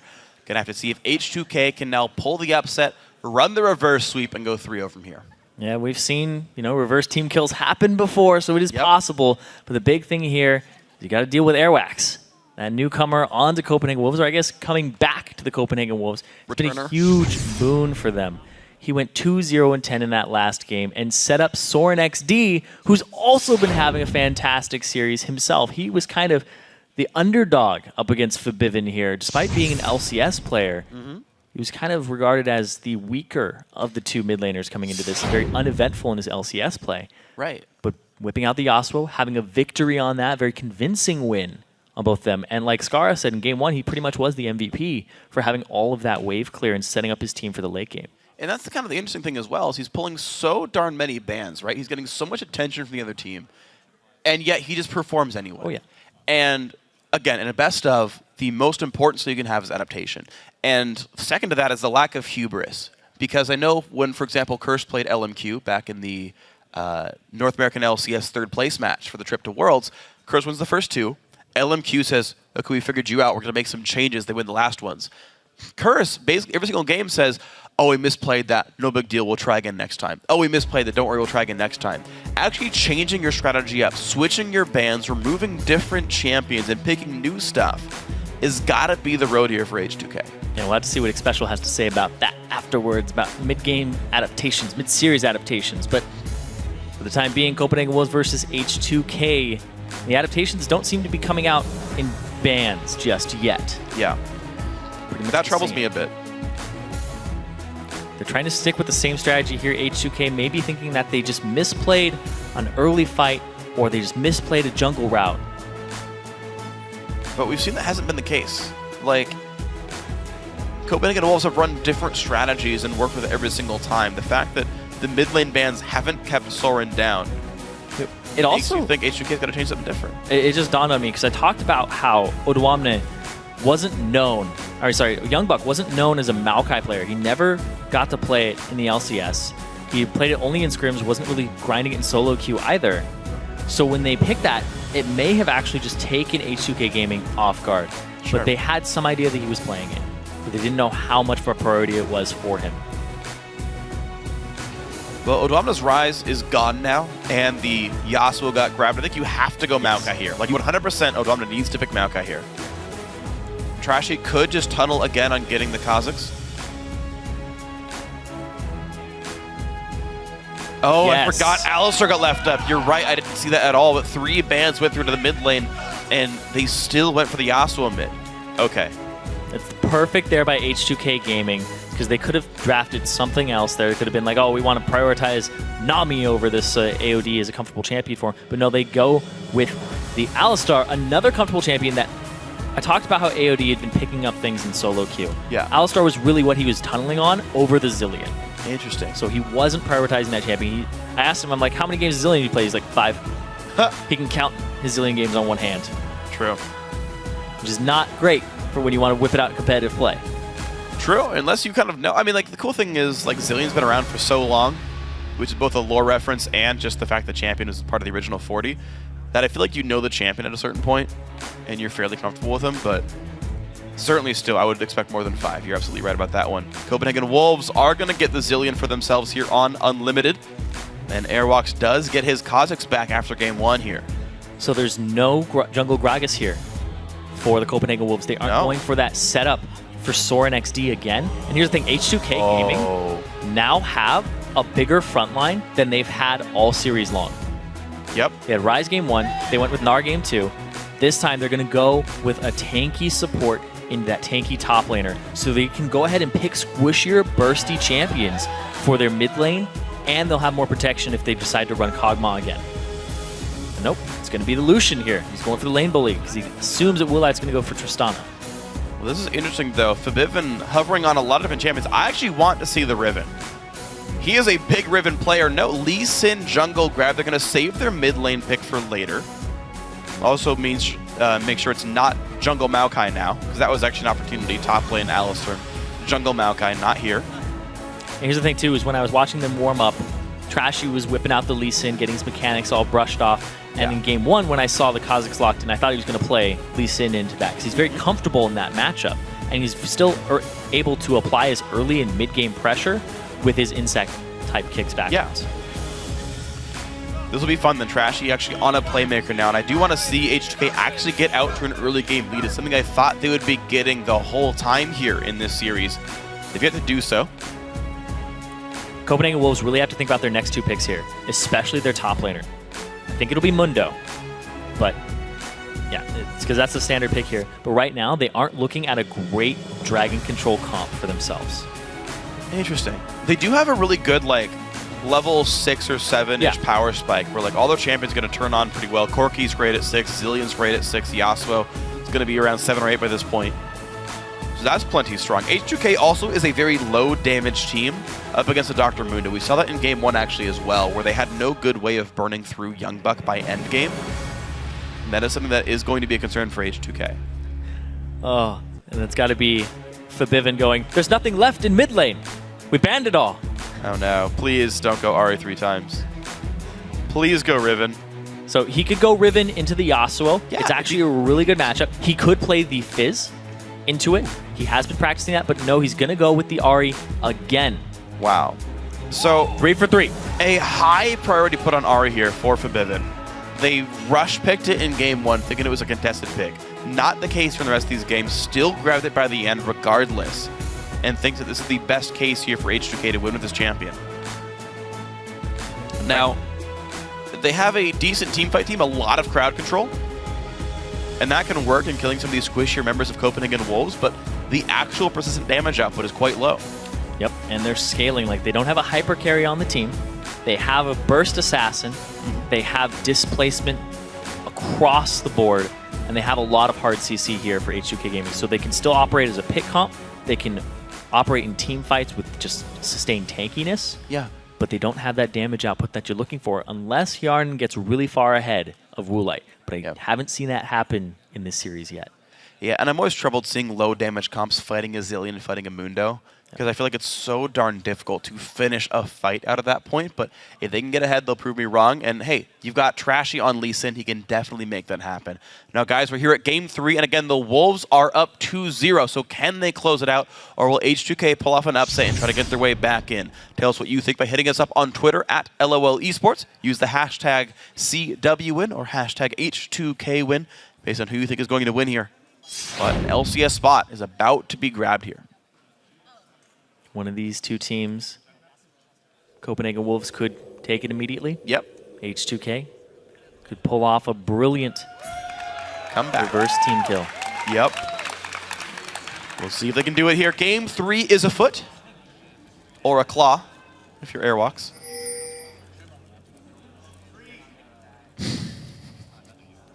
And here we go. Again, the spread out battle lines for Copenhagen Wolves seems to be standard for them, but they quickly converge into an actual level 1. H2K, all in a ball. Ball of death. Kind of a line. Oh, the conga line. And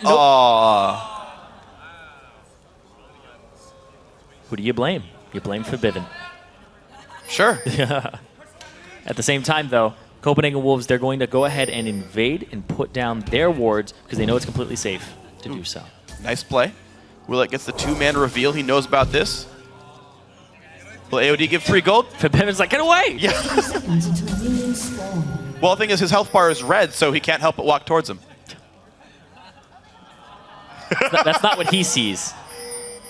Well, fine. Ahri's outfit is red. Okay, Happy? there you go. There, yes, I am actually happier now. You're welcome. All it takes is seeing Ahri. Copenhagen Wolves do have some good aggressive wards down as well. They're going to spot their red buff start easily. Odwamna might send a soccer ball down there. Or football, since we're casting the European side of things. Oh, thank you. Yeah. I was confused. I'm sure you were. No, I wasn't. That's a soccer ball. Or football with a U. That's my favorite way to spell that word. There we go. Look at this. They're actually going to go walk over that ward. Trashy's going to try to go straight into this. Odwamna.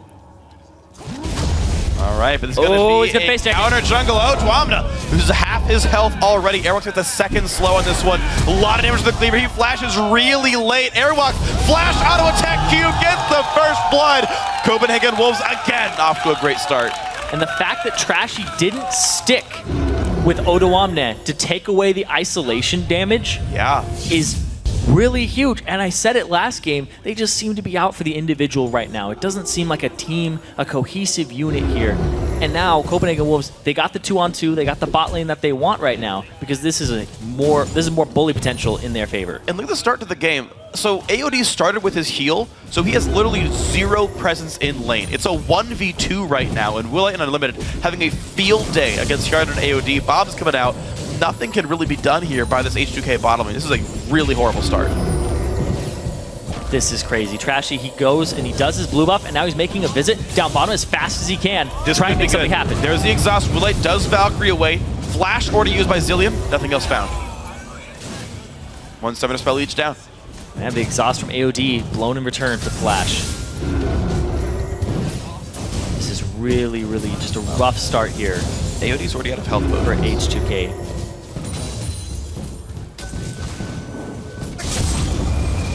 Wow, and in the mid lane too. Yeah, down the line. I mean, this is a really good start for the Wolves right here. 600 gold lead. First blood is only about 325 or 480-ish with first blood, but they're up 600 gold. 800 gold now. Laning phase is super dominant for these guys. They're pushing these waves out. They're keeping them underneath their turrets. Sorin XD in the mid lane, running Forbidden out of mana and just completely bullying them.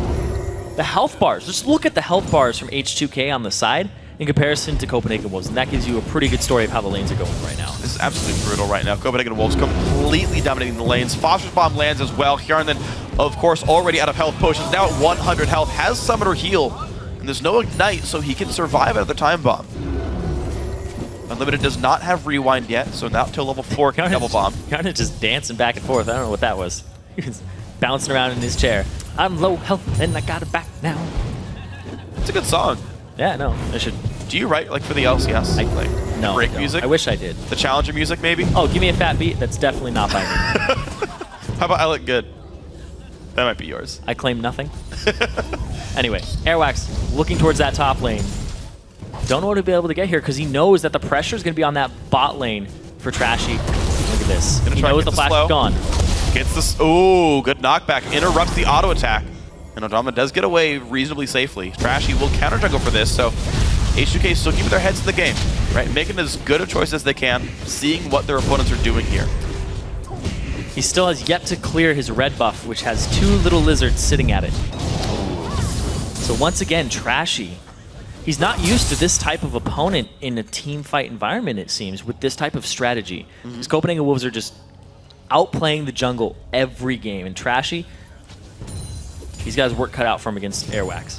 Well, Unlimited has no flash. This could be the way in. They can easily go for the headbutt, or the flash pulverize, the headbutt pulverize. They could get Unlimited. There's the jump on in. Slow Lance after the ward hop. Unlimited, though, too far away from AOD to get caught. AOD not blowing his flash to close the distance. Trashy will walk through the wave, deal some damage to it. Look at that. I don't know. I don't see how a Zillion can be that far up in lane without flash and not die to a gank. AOD had to just go hard for that kill and you'd get it. He still had exhaust available to him. So, at least exchanging the summoner spells. They do see the Airwax on his way to this bot lane. Hjarnan. He's got a face check it. Oh, big damage from Kha'Zix. Oh! The leap, though. Good pulverize from AOD. Out they go. And a parting time bomb for good measure. Yeah, Scyther can't learn fly. So, sad times. Even shiny Scyther? Don't quote me on that one though. On shiny Scyther, I don't know. I don't think it's any different. I don't think so either. I think he's just prettier. Anyway, about this game at hand. The fact that Airwax is applying so much pressure onto the guy who's known for his jungle pressure, but the way he's doing it is not by matching his aggression, it's by out-jungling him, just in camps, in map positioning. That early game, just taking, it's basically the carelessness of Trashy. Like, Trashy is known as a very aggressive player, but he's reckless. The fact that they didn't check that bush with like a soccer ball early on, or the fact that they didn't check it with a ward or anything, and then Odwama face checks it, tons of isolation damage. It's just really just these tiny things that add up and show the difference between top challenger team and bottom LCS team. Yeah. Well, it's also a heavily improving bottom LCS team. Copenhagen Wolves were middle of the pack for a while, had a giant landslide late in the season, and finally started really improving of late. So if Wolves keep playing like this, I want to see how they would stack up against the other European teams, because they've been playing probably the hardest they ever have for a while now. Yeah. European teams, they go into clutch mode. Yeah. Because in spring, none of the European incumbents lost their spot in the promotion tournament. True. All 3 of them won. So the Copenhagen Wolves upped their game and went clutch mode again. They could be the only team in history to be in 4 promo tourneys and win every time. It's true. Copenhagen Wolves don't go to Worlds. They sit there and go, all right, relegations, let's go. Every time. They battle. But they win. They do. They do. The Soren XD right now, a big part of that one right there. Here's the invade, though. Here comes the CZ onto Unlimited, though. Big damage off with level 5 Zillion. He will be going down. H2K find their way back in. Dragon. Willite feels pretty safe. Airwalk's kind of pulling some attention. Exhaust used for Flash. H2K, yeah, they should get Dragon now. Yeah, they should go straight for this Dragon here. And last time they did a Dragon that looked like it was theirs, Trashy smited too early. They got stolen by Mega Infernal Bomb. Is that going to happen again? There's a double knockup! And they get Willite back at the team, flashed away from the queue of Lee Sin, but still buying some time. Dragon getting lower. Airwalk still poking, though. H2K are losing some health right here, and people are coming down. So this should be still fairly secure. Airwalks just going to poke, not going to steal. There we go. Dragon for H2K, tie game and goal. They just broke the trend of Copenhagen Wolves getting every Baron and Dragon in the series. They shut me up. I can no longer say that. Nope. Every Baron, though, still so far. And AOD, he has vision of this. Ooh, knocks him into the wall. Doesn't have the mana for it, though. That might be a little too hard. Airwalk does have the 50% damage. slow. And with the blue buff as well, AOD's got to be careful. No summoners there. Time Bomb gonna get used. Flash comes in. Bit of a slow. Willite not gonna chase any much farther than that. Takes some turret shots. Just some low health bars. Yeah, at the start of the previous fight at Dragon, we ended up seeing Airwax take his time to get into the fight. He's like, I'm involving my spikes, guys, after they took the blue. So he wasn't able to help his teammates out when they got picked off, but it helped him a lot there, getting the flash out of AOD. Because if he didn't have those evolved spikes, it wouldn't have helped. Unlimited is hitting the turret. Yep. It's 5 gold per auto attack. It's free money, dude. Who wants money? He's got unlimited. You are learning, sir. Oh, God. This has been a good year for us. God. Did you know that when you made that pun earlier, that was the first time I had actually cringed? It was the Windows one. You even built up the tolerance. You haven't cringed in any of the puns, too. This is great. This is why I called you my favorite caster at the very beginning. Thank you. I actually like that a lot. Thank you. But yeah, of course. It's not about us. It's about H2K. It is about H2K and Copenhagen Wolves. 300 gold lead right now for Copenhagen Wolves.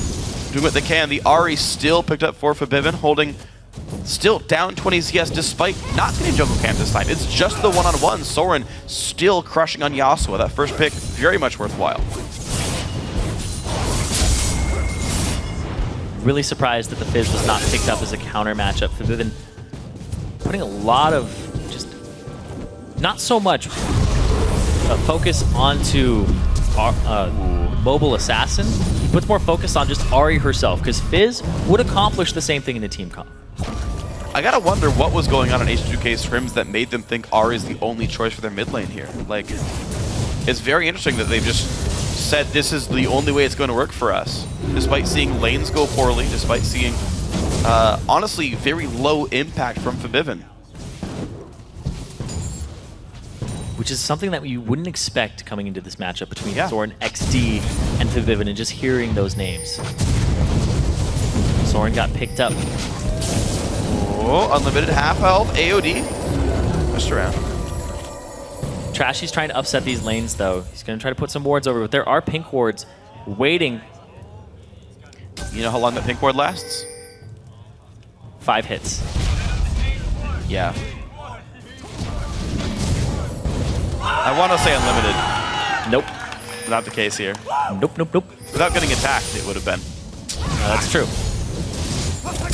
They couldn't defend it. Nope. But Trashy, they do stop him from that. But look at that, another pink ward. Oh, man! Foiled again.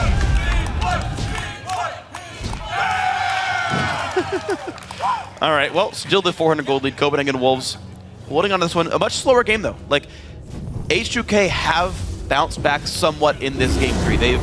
And like, those early lanes look so freaking brutal. I was like, oh my god, is this the whitewash game? And no, like, H2K have clawed back in. So this one is going to be a battle. Nice little harass there from Moonlight.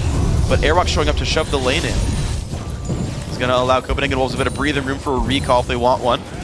Or just some turret damage. Culling used, but it's going to be the turret kill. Copenhagen Wolves, first turret of the game, jumping an AOD. Pushed around, though. Airwalk's got to be a bit careful. On the invade here from Trashy. He's going to find Soren. But I don't even know if that's what Trashy wants. I don't think Trashy wants that. Well, there's a knockup, but it looks like Trashy's the one Soren now. He kicks him across the wall, though. Ward ops away. Everyone's safe. Didn't see what happened that play because I had to look away in disgust at your pun. But for Bivin, he's going to tag team in. Instead, Soren's going to back to this mid lane. Pick it up. Blue buff. Yep. Ooh, the invaded, potentially. There's a couple of wards coming down. Airwalks wants vision control first. And Dragon in a minute and a half. They might not go for the invade, but more for the vision control game to make sure that they are ready to fight for Dragon. Yeah, last time they went for that blue buff, the Dragon is what they ended up losing off the back of it. Airwalks, he did end up getting the blue, but it cost them. So Yarden though, oh wow, wrong place, wrong time. Heal burn, flashes the wall. Airwalk's still there. Unlimited gets the kill with a time bomb. And that is now a blue buff they can grab. The vision control from H2K is severely lacking in this series. The fact that your AD carry even puts himself in that situation where he blows both of his summoner spells before the Dragon at the blue buff just to check it is huge. Yeah. That is a huge misplay. You see the Copenhagen Wolves once again in very massive control right now. Easy wave clear for Soren XD. 147 minions still beaten, that 10 per minute mark. And he's going to get a revenge pink ward kill. Maybe. H2K still going for the invade, going for the pressure. But they're losing out on Dragon control. The pink or the wards that they have set up around Dragon have been defensive. Copenhagen Wolves are going to have a better route into it. With 20 seconds on that clock. See who shows up. Right now, not a lot of wards actually are down. H2K have done a decent job of sweeping those wards away and putting their own down. They have defensive green wards, but no aggressive ones on the Dragons. Look at that vision control. They have no idea what's going on right over that tree. Oh, Yarden knows now a little bit, because bombs don't come from nowhere. True. And there we go. Unlimited sweeps that one away. Pink ward in inventory for them. Trinket ward also watches everything. All sweepers on cooldown for H2K. Trashy might go into this one. Chooses not to. AOD, though, got to be careful. Flashes in, knocks him over the wall. Sword now isolated from the team. Flashes back over, though. Exhaust is on him. The fight begins. Odwam to the front line. Sword will revive, finds the knockup, but no ulti to cast. Vivid now forced away. Exhausted, flashes the wall. Young Buck at the front line. Two-man knockup again for AOD, but the missiles come by, and down goes Alistair. The chase now onto Hyun to force a dash to the wall. 1-for-0 Copenhagen Wolves. And the fact that they're able to brawl that out with the Zillion ultimate, it's a 1-for-0, and it looks like Copenhagen Wolves are going to take a Dragon off of this as well. All right, so it was already a 2,500 gold lead. Make that more like 3.5 as the Dragon comes down, and the Wolves remain in very much control of this game. Good TPs from the top laners, but here's the thing. Young Buck was level 11, Odwamne just level 10, so Young Buck was able to sustain a lot more in that fight and cause a lot more pressure just standing inside of the enemy team. One thing that was really big as well was the items that actually came through, because Soren already had his static shiv, whereas Vivian just now got his Deathfire grasp. He was actually not as ready for that fight as Soren was. And Vivian isn't level 11 either, so he doesn't have his rank 2 ultimate. Right. There's a lot of damage missing. A lot of damage missing between the power spikes here of H2K compared to Copenhagen Wolves, who just had a level advantage coming into that. Wow, it's gotten worse too. Will it just finishes Trinity Force now? So Corki is probably the most powerful single champion on the map right now. And it's going to be really difficult to deal with him if Wolves keep playing aggressively here. H2K finally trying to make some clutch plays. Looking for a pick. They'll wait here for a bit. AOD is going to come up here too. They didn't pass by any wards on their way over to here, I believe. Oh my gosh, though. They're not going to find anything. Wolves have swapped their lanes around. It's now Soren split pushing the bottom lane, Corki holding mid, because You want to pressure an outer turret with this item spiked Corki. Perfect play by Wolves. H2K aren't there in time for it. They're going to go straight past this pink ward. They're going to actually tell Copenhagen Wolves to go full force into that mid lane. Kicks him in, passives down. The knockup's available though, does not find anyone though. Dashes back to the minion line. Soren's gonna chase them on or push them around on a wild goose chase. There we go. 2-man knockup. Go! Oh! He finds Yarden! Oh my god. Soren XD dodges the charm as well. Gets pushed around by AOD. He will die, but you know what? Super worth it. Doesn't matter. He's buying time for that middle turret to go down and allow his team to get more on this tier 2. That's a huge play by Soren. And look at that, mid lane outer and mid lane tier 2, both gonna fall to Woolite thanks to all the pressure created by Soren XD. Youngbuck winning top lane as well. That's gonna be another outer turret for Wolves. 4-0 on turrets in a second. Odwamna has to book it. Everybody else is trying to get up here in time. Air walks. Not gonna back off for now. Odwamna takes some damage, but he will stay alive. But this top lane is completely isolated.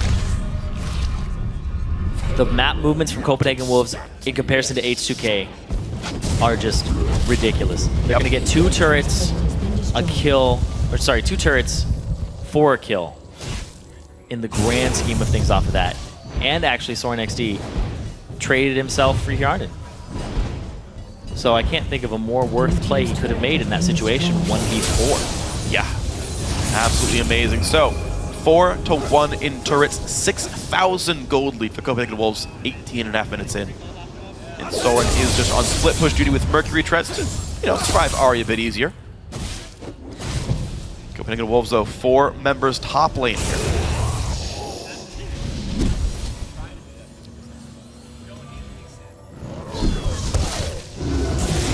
Copenhagen Wolves just going to run away with this, and H2K recover. It's off of the team fighting that they have to make something happen, but Copenhagen Wolves, they do have tools for the team fight. It's not just a pick-oriented composition, whereas H2K, gotta say, this Ahri just hasn't been what they need in these compositions. They're banning so many mid laners to get Soren on something he's not comfortable, but it's not working. He's definitely comfortable on that. And look at that, Odwamna all the way to the back. All right, attempted fight here, 4v4. No Soren could be good for H2K. Youngbuck in the back line's pulling attention. Odwamna is exhausted. That's actually pretty good for H2K. Trashy goes in. Airwalks will fall. They've traded 1-for-1 so far, but Youngbuck isn't done. 2 kills now for the Wolves. Hjarden, nice flash away to stay safe, but a fight still won by the Wolves. 2-for-1 in favor of the Wolves, despite not having their mid laner. And Fabivin was also in the bottom lane, just going toe-to-toe with Soren. So 4-on-4 in the overall. But, oh man, this does not look good for H2K. They're still sitting in this bush. There is a ward there, too. Ooh, wow. Willett tried to bait the headbutt pulverize with his Valkyrie away. Youngbuck's got to be careful. Headbutted, not quite in range of the turret, but he will go down to Hjarden, who might keep chasing, but there's so much damage from the Triforce Corki. The kill goes toward Limited. The bomb on AOD is going to make him be very afraid as well. 100. Oh, the flash pulverize, but no! But not enough damage, and Woolite gets the kill. He just swag walking away with 60 HP. Yep, he knows. Trashy trying to clear out the golems.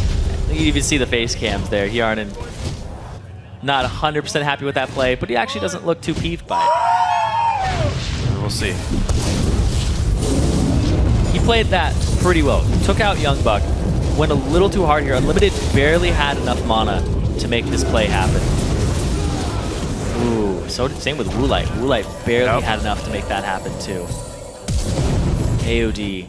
He thought he got him in turret range. Headbutt. Just barely not. Possibly could have walked to the other side of him and headbutted him in. I think it would have been the best play. It would have actually gotten him too. There's no way that turret wasn't going to go for Corki to get the headbutt in the right way. Yeah. Yeah, there's a couple tweets. I agree. I mean, you said you talked to H2K about this, and you said that they had good scrim records against LCS teams, and this is an aggressive team. This is a team that's supposed to crush faces all the time. Yeah. And you're right, they haven't been doing anything. The Ahri was supposed to work for them. Unrelenting. Wow. Ooh, Trashy. Fabivin? Okay, all right. Whoa, that's a bad flash, though. And that is a kill for Woolite. Walls are hard. Yeah. Funky looking, but you know what? Soren knocked around Vashi. What? Dashes through anyway. Gets to Odwamna, and that is a very scared tree. He will go down. Soren will trade his life for it. Just kidding. Zillion's on his team. Might still. Nope. He's good. Zillion's on his team, speeds him up. Great. It's out just in time. Young Buck taking the turret. All right, inhibitor turret goes down. 22 minutes in, 10,000 gold lead for the Wolves. And they are just about to take an inhibitor down. Complete control, basically all series long. This could be a pretty swift 3-0 here. H2K, like Crepo said, unrelented aggression. But we aren't seeing that here today. They're just being stopped in their jungle. They're making really strange mistakes, like not clearing your red buff, not even checking your red buff, or having the wards in proper places during an invade. And then if you want to swap over back to yours, just there's a lot of things here that go wrong on a small scale. Like you're just like, oh, it's just one misplaced ward. No, it costs your team so much here. Wulai just chunks out Trashy with a 409 crit, and then Vivid ends up in the walls. It looked funky. He actually got over the first jump. Just looked weird on our end. I assume it worked right for the players, but I don't know for sure. Copenhagen Wolves, gonna go ahead and grab, unfortunately, not their perfect Dragon record, but they've only given up one. This will be a pretty clean one here. 10,000 gold lead once more. And there's something like, what, 9 of 10 Dragons this series? Maybe higher.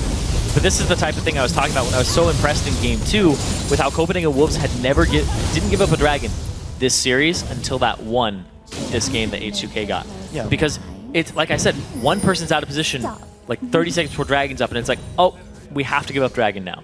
They end up catching somebody after a blue buff invade, they get Dragon for themselves. That's all it takes, and Copenhagen Wolves didn't make a single misplay that cost them Dragon. Just that one. Yep. Out of like 10, 11. Yeah. They've largely played pretty smart. A little slow at times, I would say, but overall, a very controlled game, and that's a darn good start.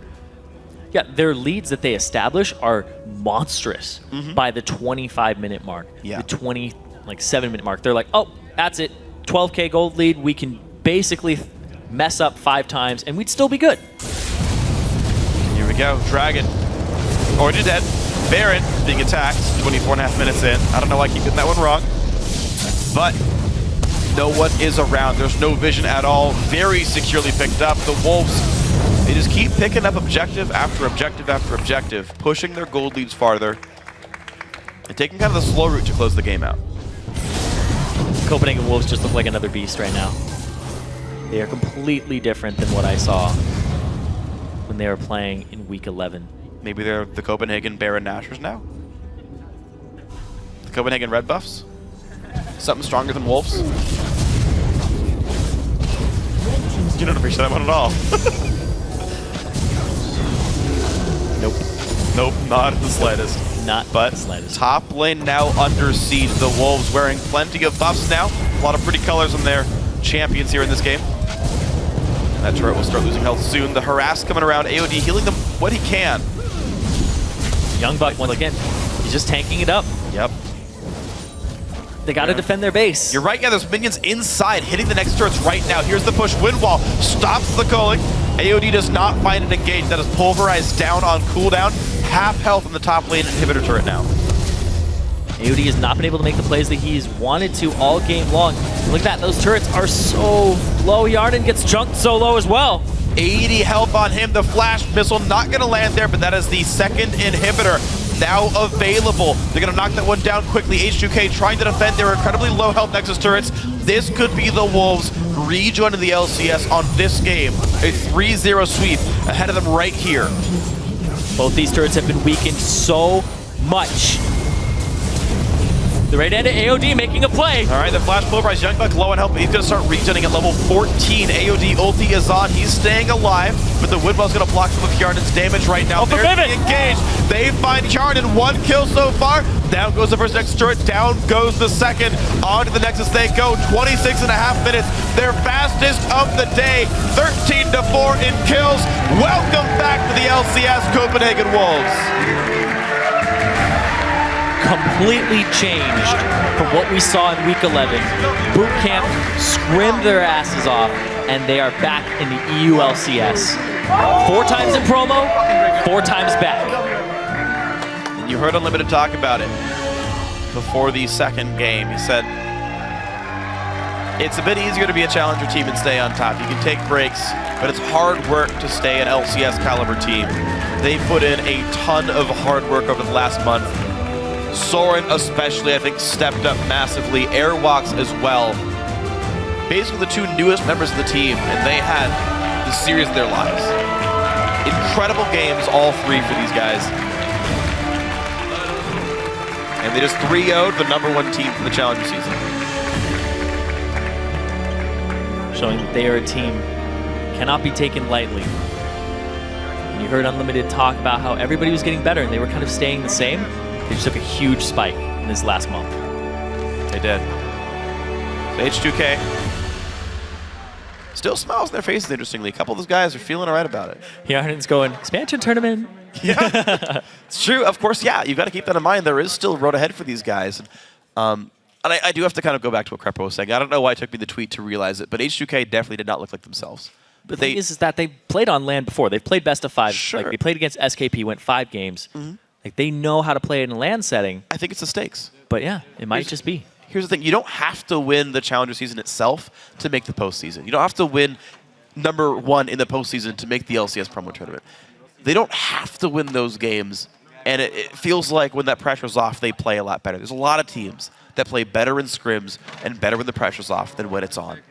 As Cloud9 and Eclipse, 3 of these players failed the promo tournament 6 months ago. Here against Copenhagen Wolves, they did not look anything like themselves. Suddenly passive, suddenly not making the plays. That happens all the time with aggressive teams where aggression is their trademark in scrims. You hear it all the time where it's like, these guys just come out of the gate, they pick these things that are going to take it to you early game and win the game in like 25 minutes, and they do it every time. And then you in LAN, it's like, oh god, if we don't win in 25 minutes, our team comp falls apart, and they just shut down and freeze, and they don't try to dominate the lane. They don't go for the flashy plays. I was sitting there thinking, I don't remember seeing Forbidden assassinate anybody. Never. This game. He like DFG'd, Ari ulti'd sideways on people, and he just never picked up kills, and he was never going extremely hard. And every time he did, he would get exhausted and then just try to book it out of there. Right. The only play he really made, game 1 on Ari, he first blooded a Nami who was inside his own jungle on an over-aggressive invade. But H2K just didn't do anything this series, and that's unfortunate. I do hope for their sake that they are a good team. There are some very good players. I want to see them go back to their style for the expansion tournament, for that road back in, the hope back in, or into the LCS for the first time for them. Because that's not the H2K we're seeing in the Challenger Series. That's not the team that you and I cast over the last, honestly, year basically, even back when they were C9E, when they were a top team there. I want to see them get back to that form. Yeah, you were talking about styles there. Copenhagen Wolves, they took their style where they're like, we are really good at team fighting. And then they just added more onto that. It was like this, hey, had this bowl, and they're like, let's make a cake. Yeah. And they threw more in there. And now they have this beautiful LCS cake for the 4th time. But it's even better than it was before. Just like Young Buck was saying, this team is the strongest it has ever been with the addition of Airwax synergizing with Soren. Yes. And it definitely shows Soren's pressure, Airwax's pressure, and map control. Absolutely. Everything I say, you're just going to be like, yes, no, because they played so well. I know. They played so well against H2K, who didn't play their own style, and they didn't dictate the pace of the game. They had to play on Copenhagen Wolves game board with their rules. So that was the problem there. So Wolves honestly put together as a pack. They were just really good in that series. I mean, they added objective control to the roster, right? I just love that they added new stuff. Like, I love the Jungle Gragas from game 2. And it worked. It worked. That was the big thing as well. And again, yeah, they made the plays. They kept the vision control up. I think they could have stood to do some more vision control. I think they would still have a hard time against top teams like Alliance and whatnot, but they still have a road ahead of them, right? They've got plenty of time to practice for the spring split next year in 2015. They've got some months ahead of them. I think these guys still have a road upwards ahead of them, and it could work for them. We're going to see how else Copenhagen Wolves could do next year. Now, Dash is standing by with 2 members of Copenhagen Wolves, so let's send it over. Thank you, Freak. I'm here with Woolite and Young Buck after their team clean sweep 3-0 over H2K Gaming. So that's got to feel pretty good, right, Young Buck? It feels fantastic. Like, there was so much stress and pressure coming into this, and we really had a lot of respect for H2K, so we didn't think that it would have been such a clean series. All right. Yeah, and in that though, Woolite, I have to ask about the preparation that led up to it. Given the fact that they have been kind of touted as one of the better challenger teams, some even would have said they were favored going in. What was the preparation that you guys did as a team coming into this? We had a really good preparation before the tournament. We practiced like for a month, every day, whole day of scrims, analyzing, and we had the coach too working with us. So we were really well prepared, but we didn't expect a 3-0 though. Youngbuck, I actually saw your post online about the fact that you felt really good coming out of your scrims over the past month. Talk to me about bringing Airwax back and what that did for the team and how you guys have, kind of come together at the end of all that. Yeah, the results in LCS weren't that great with Broken Shard, so we had a talk and we decided that with Airwax's mechanical ability, we probably have a better chance at relegations, especially since Airwax also told us that he was going to give it his all. He was really still motivated to play with us, and overall I think the teamwork is a lot better with Airwax because he's more of a pressure jungler. Woolite, you were actually the rookie of the split, and I have to say that you played fantastically along with everybody else on the team. How much of today's wins can be, chalked up to the fact that everyone pretty much stepped up individually? I think there was no one who was like getting carried this game. Actually, like everyone plays so good, and I'm proud of my teammates. And about the rookie of the year, I guess I proved it that it was the right decision to choose me. I like that. I like that a lot. Youngbuck, now let's jump way into the future. We're going to 2015 Spring Split. You guys have had a great showing, but you have ended up in relegations pretty much every time. So what's your confidence level in the way of making sure that you don't end up there, and what are the changes and things that you're going to continue to do to make sure that you can finish as a top team? Well, I think that if we continue the way we have been playing the last few weeks in scrims and now in relegations, we have a pretty good chance. Like halfway through our practice, our boot camp for relegations, we said, wow, if we just played like this during the regular LCS, we wouldn't be here. Because our team is really solid right now. There aren't really a lot of holes in our game. We've really worked a lot on the entire team work and strategies. Looking forward, this is going to be a question to both of you, so I'll start with you, Youngbuck, then Woolite. I want to actually just look at the games over the next 2 days and get your guys' takes on which other European teams you think will either be promoted or relegated. So tomorrow we have Gambit versus SK Prime, and then we have Millennium versus the Unicorns of Love. So in those two matchups, who do you think is going to walk away with the wins? I think Gambit is going to take the games against SKP. I can see SKP taking a game, maybe two, if they get early leads, which they are really strong at. But overall, I feel like Gambit has a lot better teamwork, and they have also pretty similar picks to us, so probably no surprises there. And then Millennium versus Unicorns of Love? That's a tough one. Unicorns of Love is the only team that we've had problems against in scrims, so like big problems.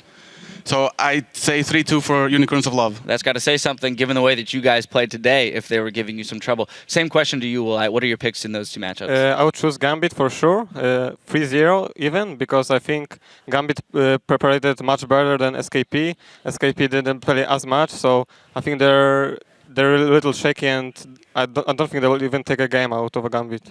All right, and then the Millennium Unicorns of Love? This should be pretty even, I think. 3-2 for one of the teams, so I can't actually tell. I guess the Unicorns of Love, maybe we'll see a new team in the LCS. All right, that'd be very interesting to say the least. And finally, I just want to give you an opportunity to, as your season comes to a close here, to say anything you would like to your fans, to those who are watching at home. So, Youngbuck? Yeah, I'd like to thank our fans for being and sticking through with all the bad times that we've had. And I also want to thank my family because they've been amazing support throughout the season. They visited me multiple times in London, in the studio, and it has really helped me to keep my head clear and keep focused on the game. Woolite, anything you'd like to say? I would like to say thanks to all my fans too. They keep cheering me up in the bad days, like when we were losing games. So they made it really much easier to survive the split on the 8th place. And thanks to my whole family because they let me do it with dropping school basically, which is a really important decision. Well, again, I want to congratulate you both on a fantastic win, a very, very impressive showing here in the promotion tournament. But we are going to check back with Freak and Zyrene for an update on the tournament. Thank you very much, Dash. So, of course, that win means the Copenhagen Wolves will be heading back into the LCS for the 2015 Spring Split. They will join the 5 other teams who have already re-qualified, along with 2 more teams as the tournament continues. But coming up next, 2 North American teams will battle for an LCS spot as Counterlogic Gaming takes on Curse Academy in a best-of-5. So we're going to be right back with that matchup in just a moment. But first, we sat down with CLG's Doublelift to get a revealing look at his life and career as a professional gamer.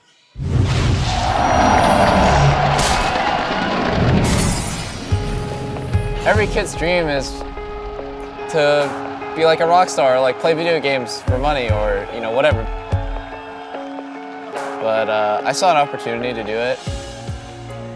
As everyone knows, like I originally became a pro player because it was like the only thing I could do, because I got kicked out by my parents. All they ever wanted me to do was study and like not play video games. What a waste of time. I was really good in school, but I had 0 life skills, and I was just really good at video games. I looked at people like Hotshot GG at the time, and I was like, this guy's making it work. I guess I just really wanted to make that dream a reality. He was like a star player mechanically. His blitzcrank was just amazing, and he ended up, surprising the world and showing the world that he was one of the best. Back then, it was just really nice to, everyone just knew. It wasn't like an argued point, like, oh, maybe this guy's like a contender. Like, no, I was just the best. Him and Chauster were, they were probably the best bottom lane in the world. So all our team had to do was play accordingly, and we would win.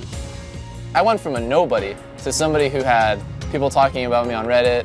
When I finally got that spotlight, I just made sure, like, wow, I'm not going to waste this. And there's people out there who actually want to see me succeed and saying really nice things about me. If I let those guys down, then that's like all I got. I miss that feeling, and I miss being just like the undisputed top. I just want to get back to that point now. Doublelift has grown a lot in the sense that he's starting to realize that it doesn't always revolve around him. To be honest, like, I haven't been a good team player for pretty much my whole career. I play really selfish. I used to be the solo split push AD carry, funnel me all the farm, funnel me all the kills, and I'll just 1v5. In Season 2, it was really easy for one really dominant player, a superstar, to just straight up carry the team. Nexus turrets are falling 34 minutes into the game. A clean sweep on Counterlogic Gaming after the boot camp in Korea. It's not going to be enough to stop Curse. I always do everything I can to make sure I show up when it matters. But in that series, like, I didn't show up. Ever since I've been a pro, it's just like lose, lose, lose, lose, lose. I've never gotten first in any LAN in my whole career. Slowly, we just place worse and worse and worse. And I feel like the catalyst for all that change might have been me. I don't know exactly what it is, what I'm doing wrong, but it definitely went through my head, that maybe I'm the reason why we suck. I was just walking around PAX, and that was definitely like probably one of the biggest lows of my career. And then fans will come up and say something like, hey, I know you guys lost, but no matter what, Season 5, Season 10, like, I'll always be a CLG fan and I'll always support you guys. We still got fans like that, and that's what really matters. I've gotten team offers from pretty much everyone, and no matter how much they were willing to pay me, no matter what the roster is looking like, no matter if we're, first place or 8th place, I'll pretty much always stick with CLG. I went from nobody, just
ladies and gentlemen, and welcome back to the 2015 Spring Promotion Tournament.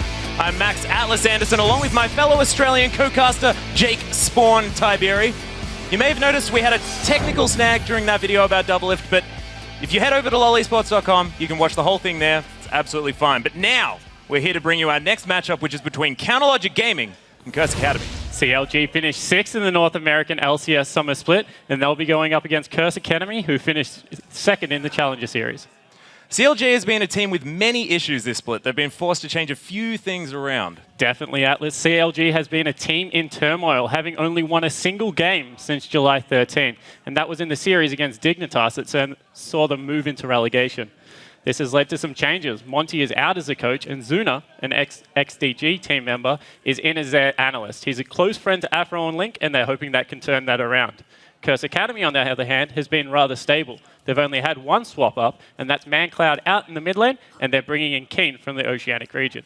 Yeah, we all know about Keen over in the Oceanic region, and he's been fantastic over there. Was easily one of the best mid laners. But hopefully, CLG is fully prepared because they'll be facing off against the veterans of Curse Academy. Exactly right. 3 of 5 members of Curse Academy are former LCS pros. And Keen is no stranger to the Rift either. As you said, in the Oceanic region, he was brilliant, particularly on control champions like that Orianna, and when it was popular, also played a fantastic Kayle. Yeah, he certainly did.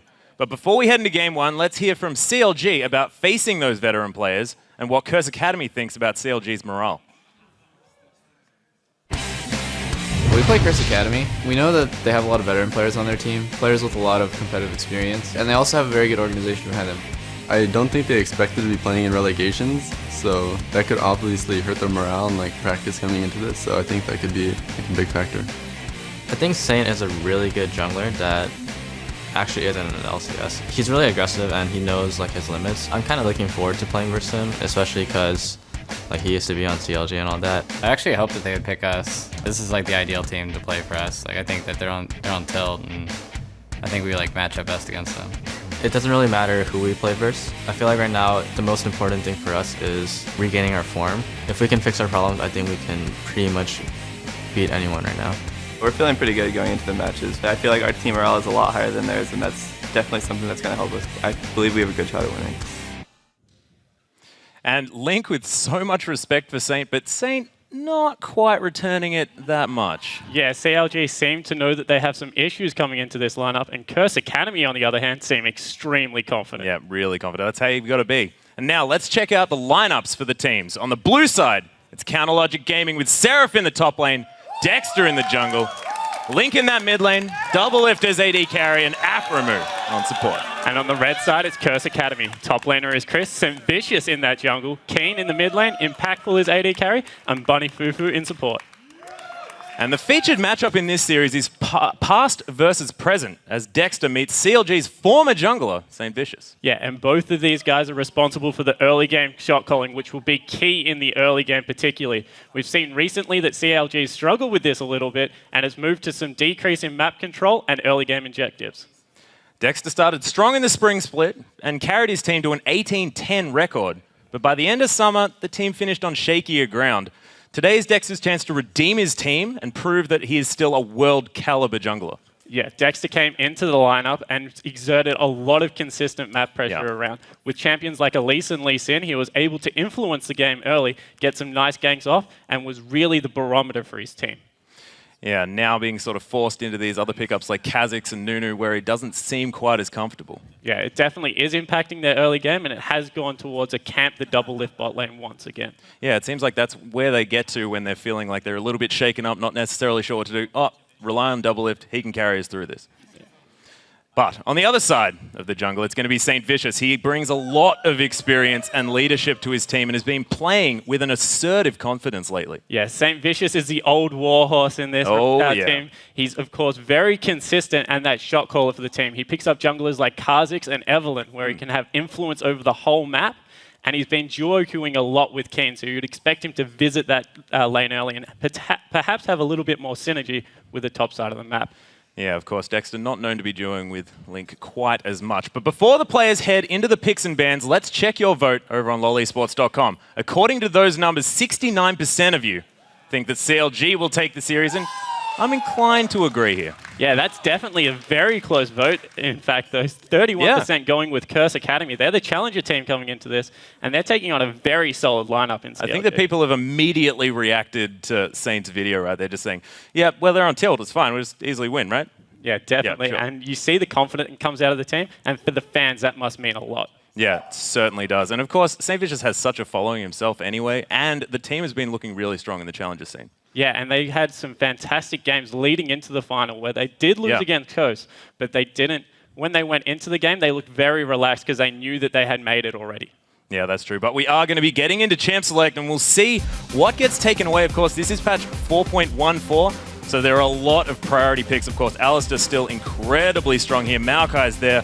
Yasuo is very, very strong, but Nunu is going to be the first one taken away. And that's almost taking it away from Dexter here, although St. Vicious, one of the very first players to pick up that Nunu. Yeah, when he first came into the competitive scene, he was like the OG Nunu of the realm. As we say, Alistair and Tristana being taken away in quick succession, as well as the Syndra pickup.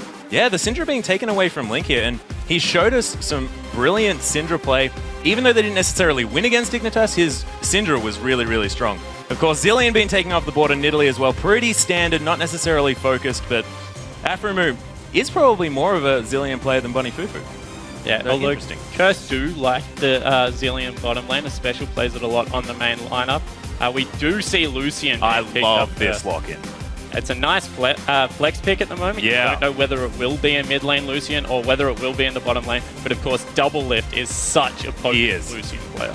But if they decide that they need some form of late game hyper carry, they can move Link onto that and then do it that way. Of course, St. Vicious locking in that Maokai. Pretty standard here, and Bunny Fufu gets his Thresh. This is scary. Yeah, that's definitely the champion he was known for when he was on the Curse main lineup. His Thresh is one of the most talked about players, and we saw it banned against him repetitively.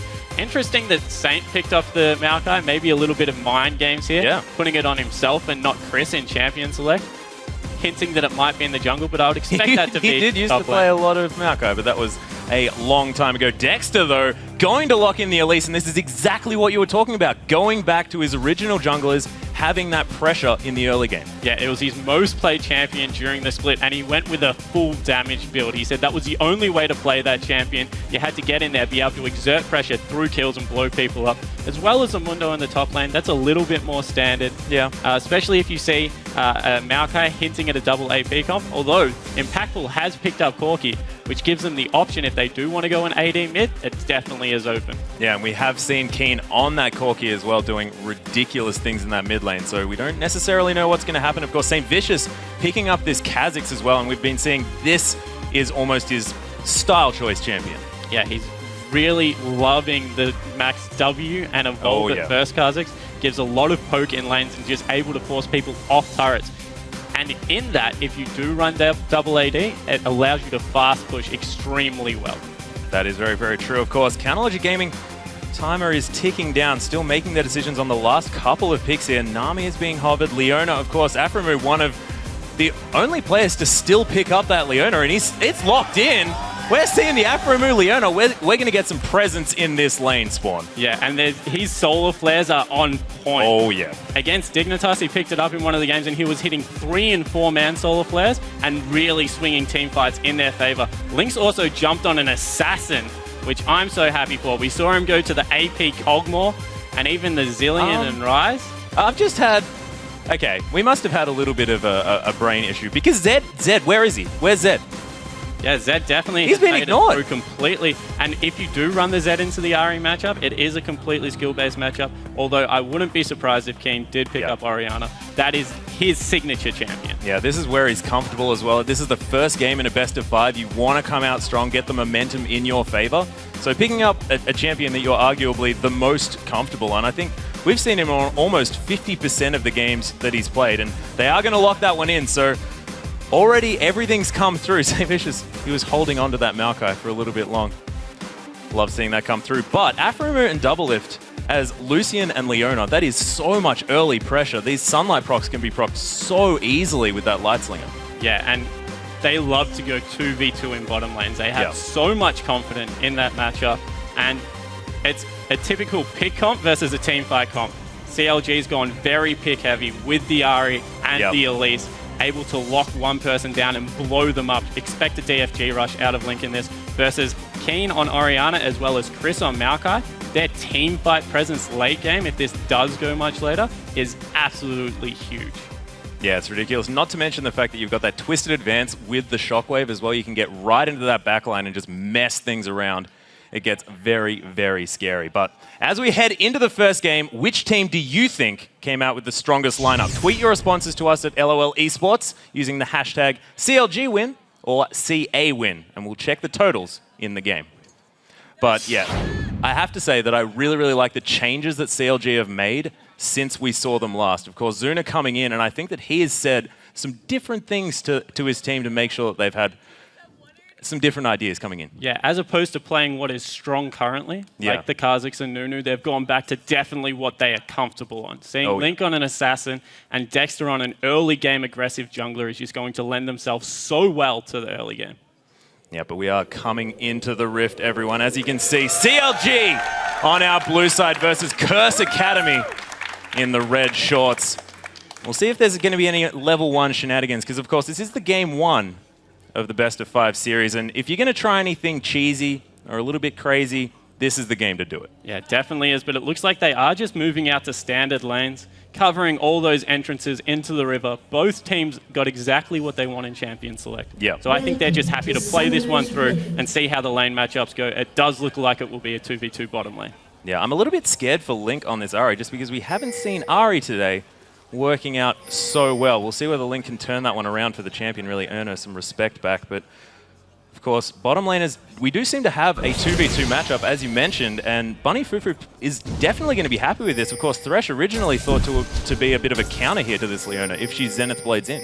1 to 5, Thresh can deal with Leona reasonably well. Yep. If he is near his AD carry, able to play that Zenith Blade away. However, if it gets to level 6, that Solar Flare cannot be stopped, and Aphromo is on point with them. As we see a little bit of a scuffle already in the jungle. Yeah, that's Sapling doing so much damage as he comes through.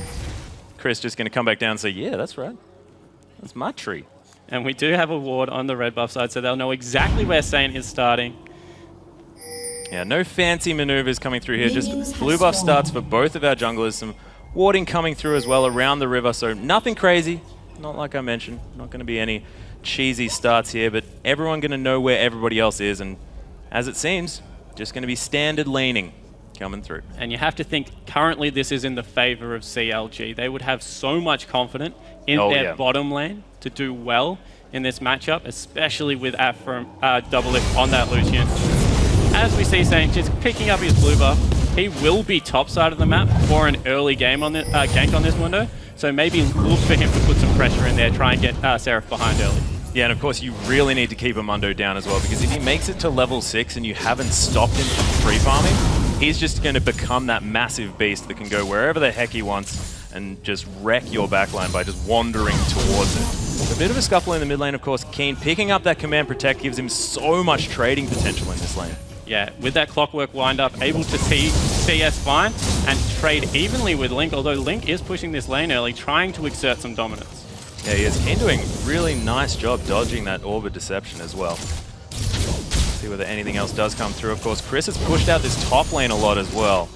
So a lot of pushing across the board. He is trying to push it up so it hits the turret, so it will reset by the time Saint is ready to get back to that lane. So a potential gank may come in, although it looks like it's a little bit too late for that. Yeah, both of our junglers now finishing up their red buff. We'll see where they decide to go. Now double buffed up, ready to cause some havoc. And St. Vicious is trying to do something here in the top lane, but it looks like this lane is still very pushed. It could be difficult to get this gank off, but we'll see whether he manages it. But if he is able to blow a flash, it will mean a return gank, so he is going in through the lane. Nice setup here from Saint, and the amount of CC that Maokai brings out early game. He's hit level 3 now. He has all 3 of his abilities. This could be dangerous. It could. We do have Seraph playing very far back. It's like he knows his spidey senses are tingling. I mean, some sort of CLG horn that's going off. It does look like that gank was for naught, and in doing that, it has allowed Dexter to pick up even more extra CS, so he's flying around the map at the moment, farming up the storm. But the lanes are equalized. Nothing too crazy is happening so far. Yeah, and there's no real CS discrepancies either, apart from in that top lane where Chris is a little bit ahead, but of course Seraph not going to worry about that too much. But Dexter has been farming the heck out of his jungle. Yeah, he's put it on rotation, and with Elise, those Spiderlings able to stay so healthy, he's going to be able to go back, pick up his spirit item, hopefully get some more wards out for his team and be able to get some early map pressure down. Yeah, and I find this interesting that the bottom lane has been so quiet so far. So we can see straight away that Dexter has changed up his item build. He's going tanky Elise. Wow, King's Dissonance just chunks Outlink in that mid lane. And Saint straight back to the top lane, looking to make some pressure here. Yep, Seraph still playing so far into that top side. Throws a cleaver into the top brush, but of course, has the wrong brush. St. Vicious has come around. They think he's far enough forward. There's a nice twisted advance. St. Vicious does get the slow from his passive down. There's the flash. Are they going to be able to make any more? No. They're not going to, but that's a flash. Successful gank from Saint first up. He had to be patient, but he got there. Yeah, definitely did. And a beautiful sapling toss by Chris, ensuring that the slow would hit. Didn't throw it into the brush as wow.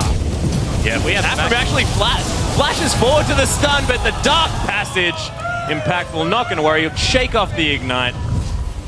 Bunny Fufu, amazing reaction. That was a brilliant setup by Aframu, burning the heal out of his impactful and able to get this wave pushed up. This is going to give Doublelift the CS advantage he needs, 41 to 29 in the bottom lane. Yeah, and all of these creeps going to die to no one as well. So Aframu happy just to whack on this turret, saying, yeah, that's right.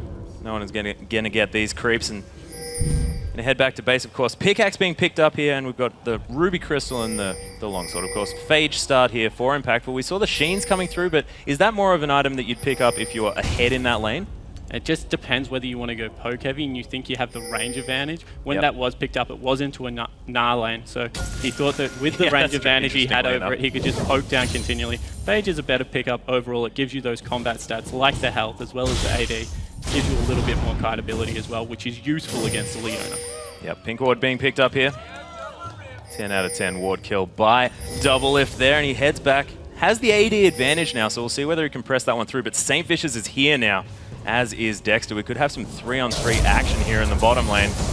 It's getting a little bit dangerous, of course. Doublelift trying to come through. Bunny Fufu really wants to make something happen. Saint jumps in, but look at how much damage. The double teleport's coming in as well. Has to walk back for the Dark Passage. Chris is so deep in this one, but he's so healthy as well. There's the Phosphorus Bomb doing so much work, but nothing going to come from it. That was such a volatile situation. And Chris pushing in that top lane, Many had level 6 first, so his ultimate came through and mitigated so much damage. As Afromo actually trades back, sorry, Doublelift trades back very well there.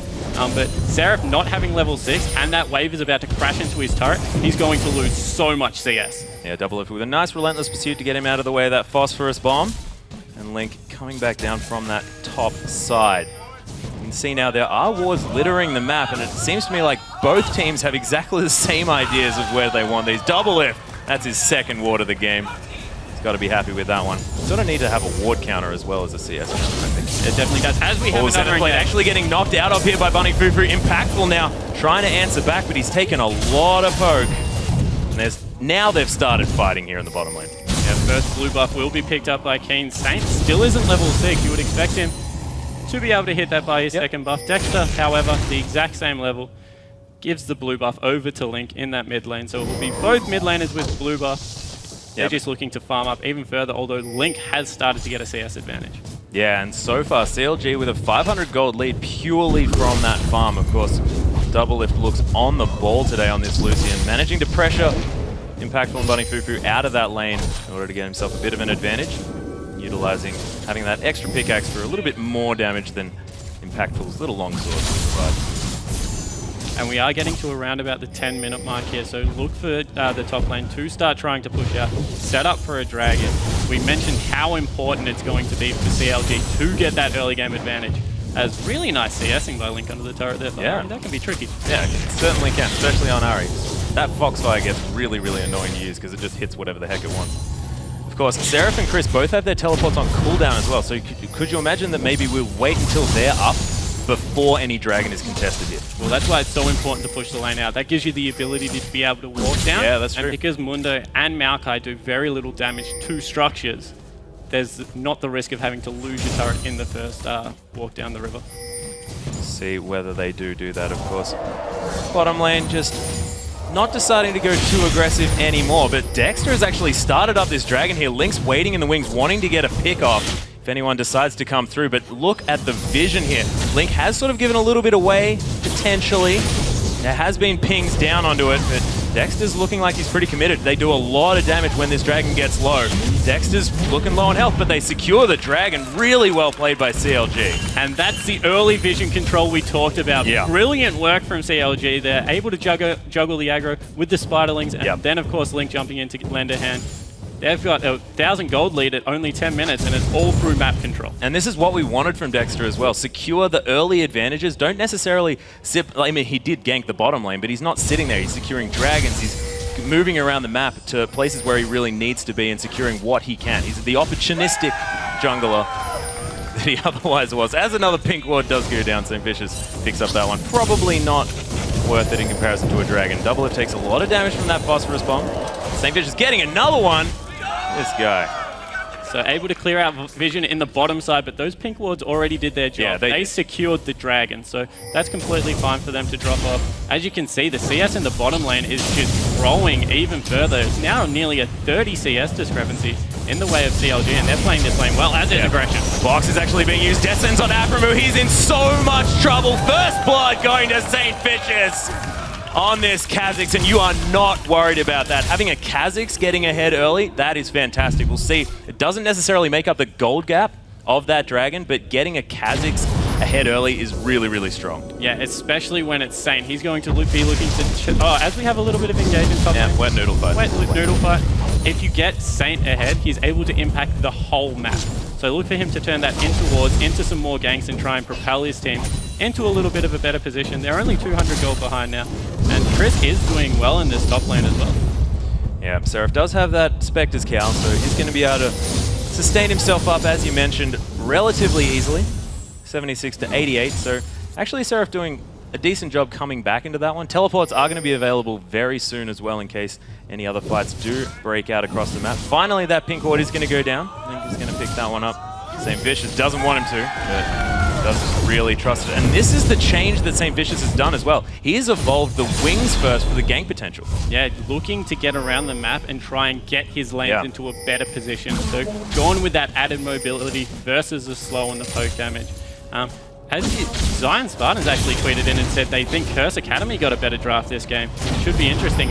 If it goes late, I agree. They have a much better late game team fight. However, if in the mid game, this Lucian can start rolling, I think that they might be in a good position. Yeah, we'll see. Of course, CLG already with an early lead, but is it enough of an early lead to get them through? Of course, Curse Academy do know how to play that late game exceptionally well, especially with Keen on this Orianna, where he's so comfortable. Dexter looking to make some plays potentially around the mid lane, just getting some vision down as well. Look at this, CLG with so many wards across this map. They know exactly what's going on, and they have to do this to pick up those picks that they need for this comp. Yeah, as we're seeing, the bottom lane is being pushed in repetitively, so Saints here again for a little bit of a gank. Looking for Bunny to start something up, maybe a bit of a tell by walking forward, as well as Dexter and Link being missing. That must be petrifying for the bottom lane of Curse Academy. Yeah, CLG pushing very hard into this one. Dexter and Link still hanging out. Keen coming over for his blue buff. There's the Cocoon, there's the Charm as well. The Wombo combo. Saint, you probably don't want to do that, buddy.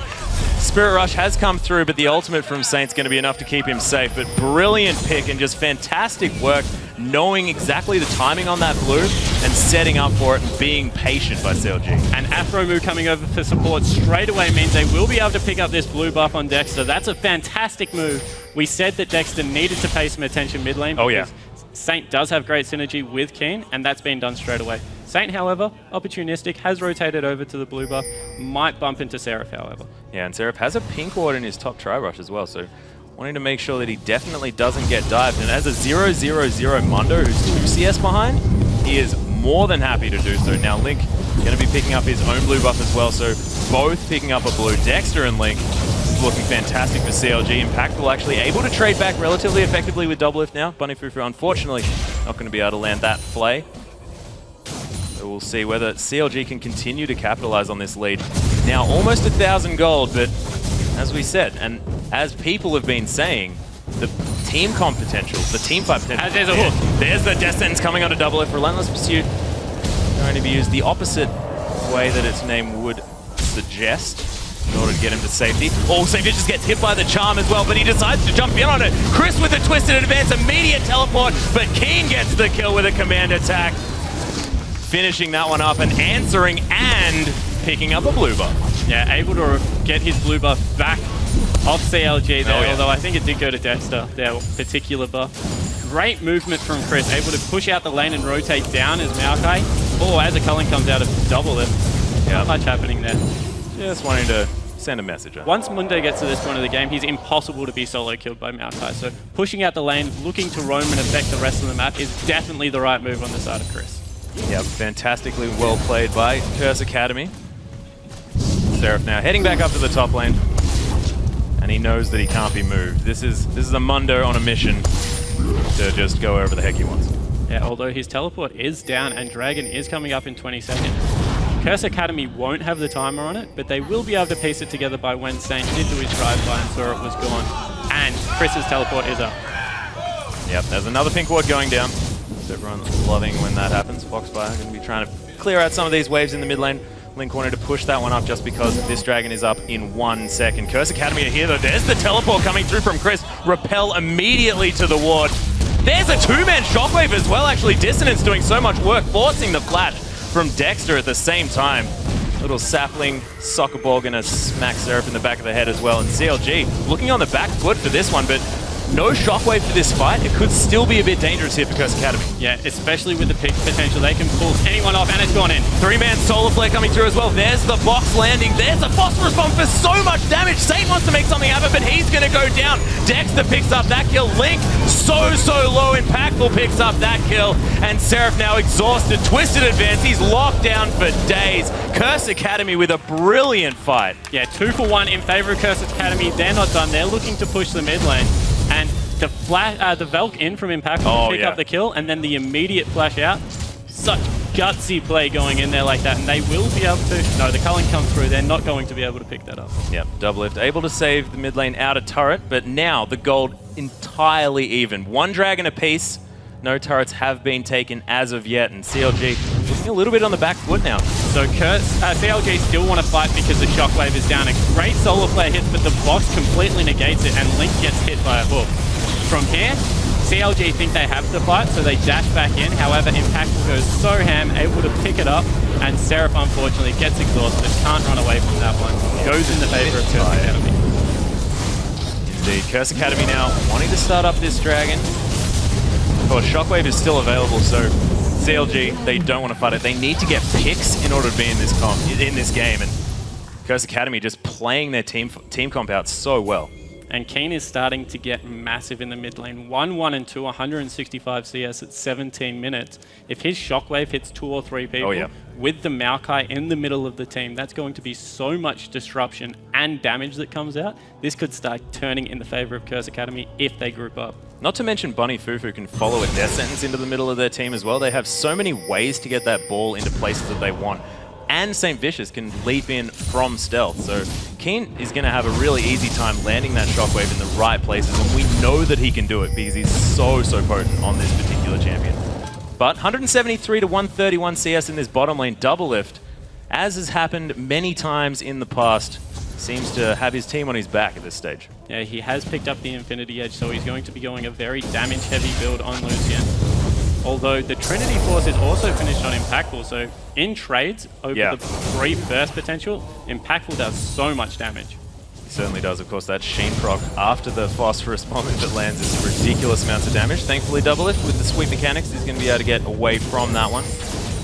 Afram actually walking back into the Death Sentence. Nice play from Bunny Fufu, but Eclipse giving Aframu so many stats. And this could be the bottom turret going down. Aframu happy to create presence. Solar Flare actually lands onto Bunny Fufu, doesn't get the stun, but there's the slow. Really nice play to stop that Zenith Blade, but the message has been sent. Bunny Fufu's probably scared now. Yeah, and it means that he's chunked out, so they will be able to rotate over to this blue buff again. Saint is in the top lane, so once again, CLG will be able to pick up another blue buff for themselves and continue some pressure. They put that one on Double Lift. Yeah, Double Lift making sure that he can cull these waves as often as possible. St. Vicious trying to get this dive happening. There's a twisted advance in. Seraph is in a fair bit of trouble, but they don't want this. Of course, the ultimate is still available. Sadism's going to give him so much health back, and Seraph, he's got to that point where he just doesn't care. That pink ward spotted out straight away, and now they rotate into the middle lane, able to pick up another turret. They've swung this gold lead back into their advantage with some great map control over the bottom half of the map. Yeah, Curse Academy looked like they were floundering there a little bit, and I think that Saint needs to just give up on ganking Seraph if he's hiding under his own turret. Yeah, not much has come from the Seraph ganks. As we see, Link will now be able to pick up the blue buff as well. And manages to get that one as well. Now that Giant Pelt has been picked up on Seraph, he's nearly unkillable from that combo. Without an Ignite, he's going to just be able to heal his way through anything and pretty much run around these turrets. Yeah, they might have to wait for that Sadism to be down before they do anything on that one. Of course, only 400 gold is the lead now for CLG, but Seraph definitely looking a lot better at this stage. Now has a CS advantage of a massive 2 minions. Wait, no, it's gone up. Okay, no, don't even worry about it. He's miles ahead, 10. So with that Giant Pelt, he is able to bully lane a little bit. We saw that he just pushed Chris out, and his teleport isn't up, so that will be a walk back to his lane. Bottom wave being pushed repetitively on the side of CLG. That's up to a 70 CS discrepancy nearly. Oh yeah. That's getting scarily big. Double Lift goes back to base, almost finishes the static shift, so not going for that cooldown reduction build on Lucian that we have been seeing in previous matchups, and going for just regular, I'm going to pretend that I'm Tristana build. Yeah, it does ensure that he has a lot of upfront burst potential with the extra crit on the Light Slinger passive, so maybe just going even further into that pick comp, looking to do so much damage to one target. And look at this mid lane as well. Keen just doing so well with his farming, almost up to the standards of Double Lift, but both of these players are on the clock so far. Yeah, and Keen's picked up that needlessly large rod, so his next shockwave, without that much magic resist on anyone but Seraph, will do so much damage. And you can imagine he's probably sitting on a fair bit of gold here as well, considering the fact that Link does have that Deathfire Grasp and the Athenes finished up here. As we see, they've now rotated into the top lane, looking to push out all of the tier 2 turrets. I don't think Chris can defend this one, so that will be the first ring of turrets gone for CLG, and they've just capitalized on an even further gold lead, now up 1,000 gold. Yep. Fantastic play here from CLG. And Seraph hanging out in his bottom lane, but has that teleport, so if they need to fight, then he's going to be fine. Impactful actually getting soloed here by Seraph. Seraph actually flashing after him with the cleaver. There's the heal being used. Impactful is in so much trouble, has to hide behind the creep wave. And Seraph... Now that is how you send a message. This Mundo is telling this guy, nuh-uh, you're not in my lane. And that's without any armor so far. Of course, a lot of the damage that comes out of Corki is mixed. Yeah, exactly. Magic damage at this point of the game. But burning both summoners on Impactful is so important, because a minute the Dragon's going to be up, and he's not going to be able to go as aggressive as we saw him the first time around. So true, and Minions were basically the unsung hero of that particular matchup as well, considering the fact that Impactful could hide behind them to sort of get body blocked by the creeps. So nicely played by the Minions, unsung heroes, as Freak would say.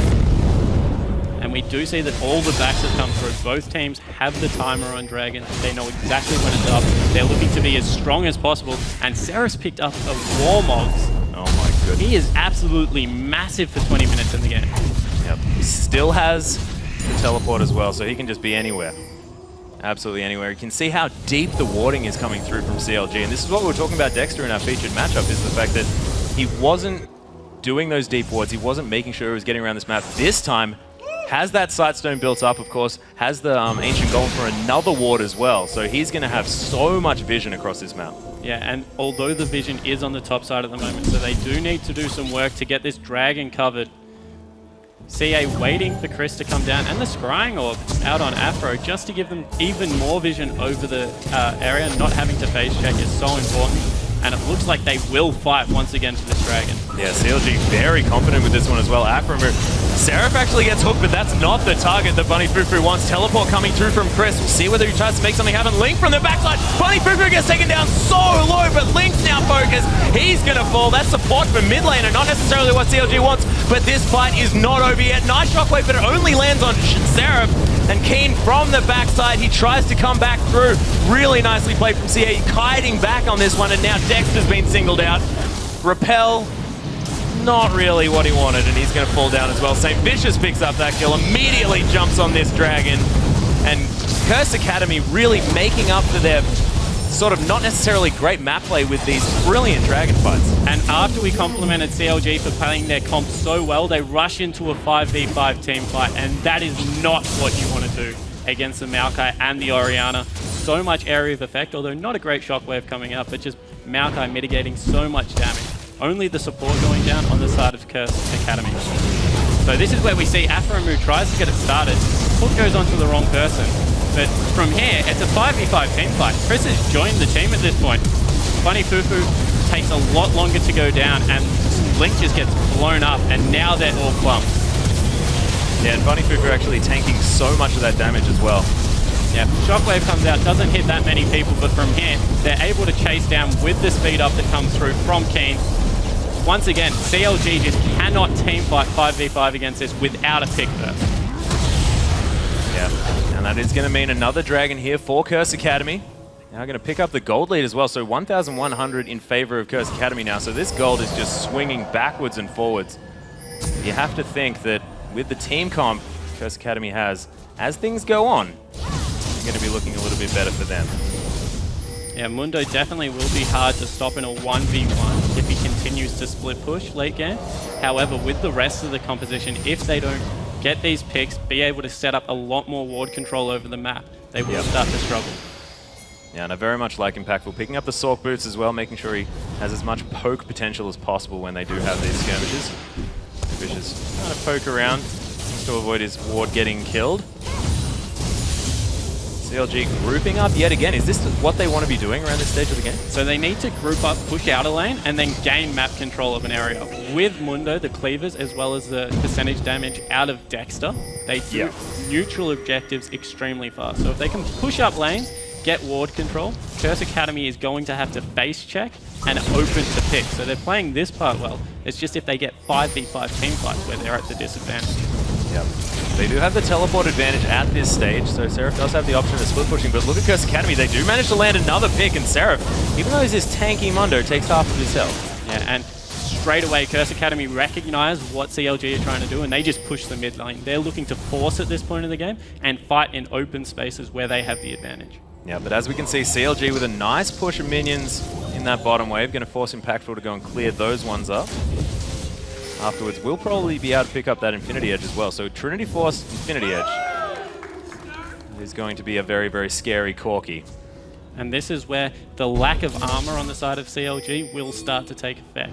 With the crits coming out from Infinity Edge Trinity Force, and here's a pick setup. Wow, this could be so dangerous for CA. Yeah, Bunny Fufu gets caught there. We've got everything being blown, but look at the turnaround for Curse Academy. All of that damage Impactful got here at exactly the right time. The double kill from Chris, and CLG thought it was all going their way, but it's not going to happen. Impactful with another fantastic rocket. I lost my brain in that fight because everything came down at once. Yeah, as soon as they dove in onto Bunny Fufu, once again, the shockwave came. That's going to mean absolutely cleaned up. This is meaning a Baron on the side of CA. It's only 27 minutes. Double Lift has to try and stop this. Yeah, doesn't have the culling available as of yet. St. Vicious is very low. Ardent Blaze trying to come through, but Double Lift has to be very, very careful. There is Chris with the Twisted Advance in there, and they're just going to focus this Baron through. That is going to be St. Vicious picking that one up. And Curse Academy with such a decisive play. I'm starting to believe Zion Spartan right now. And this is where CLG think they have the pick. However, they all pile in. And this shockwave hits 4 people. That is absolutely huge. All the AoE damage coming through, and at this point, CLG can't fight. They have to try and run. But the chase potential just too much on the side of Curse Academy. Pick up the Baron, pick up the gold lead. Now they're really rolling in this team fight comp. Yeah, they really, really are. And Chris has been so impressive on this Maokai as well, making sure that he gets Twisted Advances, has that Maelstrom to make sure that he's so tanky, and he's often been considered sort of not necessarily the strongest member of the team, to put it diplomatically. So, been playing this one out very, very well, despite the fact that his lane opponent got quite ahead. Yeah, so Seraph did do a great job during the laning phase, but when it comes to team fights, we're just seeing the impact that Maokai can have over the Mundo. It's just, he's become absolutely huge. With that Frozen Heart picked up as well now, it's just going to mean that Double Lift, who is the most fed character on his side, is going to do less and less damage as the game goes on. Now we'll see whether CLG can regroup, try and make something happen here, of course. Their Mundo is still fairly strong, but it's going to be quite difficult. The petrifying thing on the side of CLG is that they're a 5,000 gold disadvantage, and there's all these turrets open on the map. The mid tier 2 hasn't even been taken yet. Yes. However, they don't siege extremely well. Corki, with that short range, is only going to be able to get 1 or 2 shots off at a time, use that chain proc to try and clear out these turrets. So this might lend to a little bit of a missed turret dive, and that's the next thing that CLG have to hope for, because the 5v5 teamfights in the open just aren't working. Yeah, and Doublelift has been fantastic at finding these free lanes, as he was often known for. Now 100 CS in the lead, almost has that Bloodthirster finished up. If he gets a last Whisper, he's going to be ridiculously strong. The Curse Academy coming through this mid lane, there's nothing that CLG can do at this stage. They just sneezed on that turret and it fell down. Once again, now grouping up as the 5, so understanding exactly there's the what flash their from wing Chris, not position quite is, going to and land. Tank's gone in. Yeah, does catch a cocoon to the face. So just making sure that they pressure CLG out of this one. The inner turret goes down, trading for an inner in the bottom lane though, but Doublelift probably has to think about heading back in case there's an inhibitor being taken. Yeah, and Chris is looking to go back as well. Dragon is up, so they can rotate to that straight away. Looks like they're not done in the mid lane. They want the inhibitor. Yeah, they feel like if Doublelift is going to stay in the bottom lane, they will take that bet. But he has left. Creep Wave is going to die to this inhibitor turret in the bottom lane. So Vicious will be happy with stealing away this red buff. Gives it away to Impactful. Quite nice. And once again, terrific movements from Curse Academy. They're looking to set up in the bottom half of the jungle and make CLG face check this dragon. Otherwise, they're going to fall even further behind. They've given it up for free. They're looking to gain farm over the rest of the map, but that's just a massive lead now in their advantage. Yeah, CLG just looks like a team that knows that they're not necessarily going to win this one because they're not contesting for these objectives. They know that there is a Baron, of course, but not even going to try and trade objectives in these situations. Yeah, and it looks like now Chris, with the teleport, will be split pushing bottom lane. He's looking to pick up another 2 turrets, and with a 4-man siege because of the Orianna, I think that they can withstand this and keep the tier 2 alive. Yep, CLG trying to answer with the inner turret in the top lane. Death Sentence onto that minion. He's going to be going down. Oh, Seraph gets caught up again, but the turret's died now. That's not necessarily as great. Chris is coming through. Seraph forced to use that flash to get away, but St. Vicious has found him now. Nice charm from Link. Oh my goodness, Link gets obliterated. And Seraph now still running. But I think, oh, actually, no, there's Sadism's going to wear off. Impactful's here now, but this is sort of the wild goose chase that Amundo can do. He is eventually going to go down, but he wasted a fair bit of time. But took him straight to the minions in the middle lane. They're going to be able to push down here. 2 people on 30-second death timers or higher. Link's whole health bar was red just then. Yeah, he got blown up It's completely. like he became a member of Curse Academy for the moment. And now it looks like it will be the first inhibitor turret, most likely the first inhibitor for the game as well. And Curse Academy look fantastic. They look really, really good. This inhibitor is not going to last long. Baron has worn off.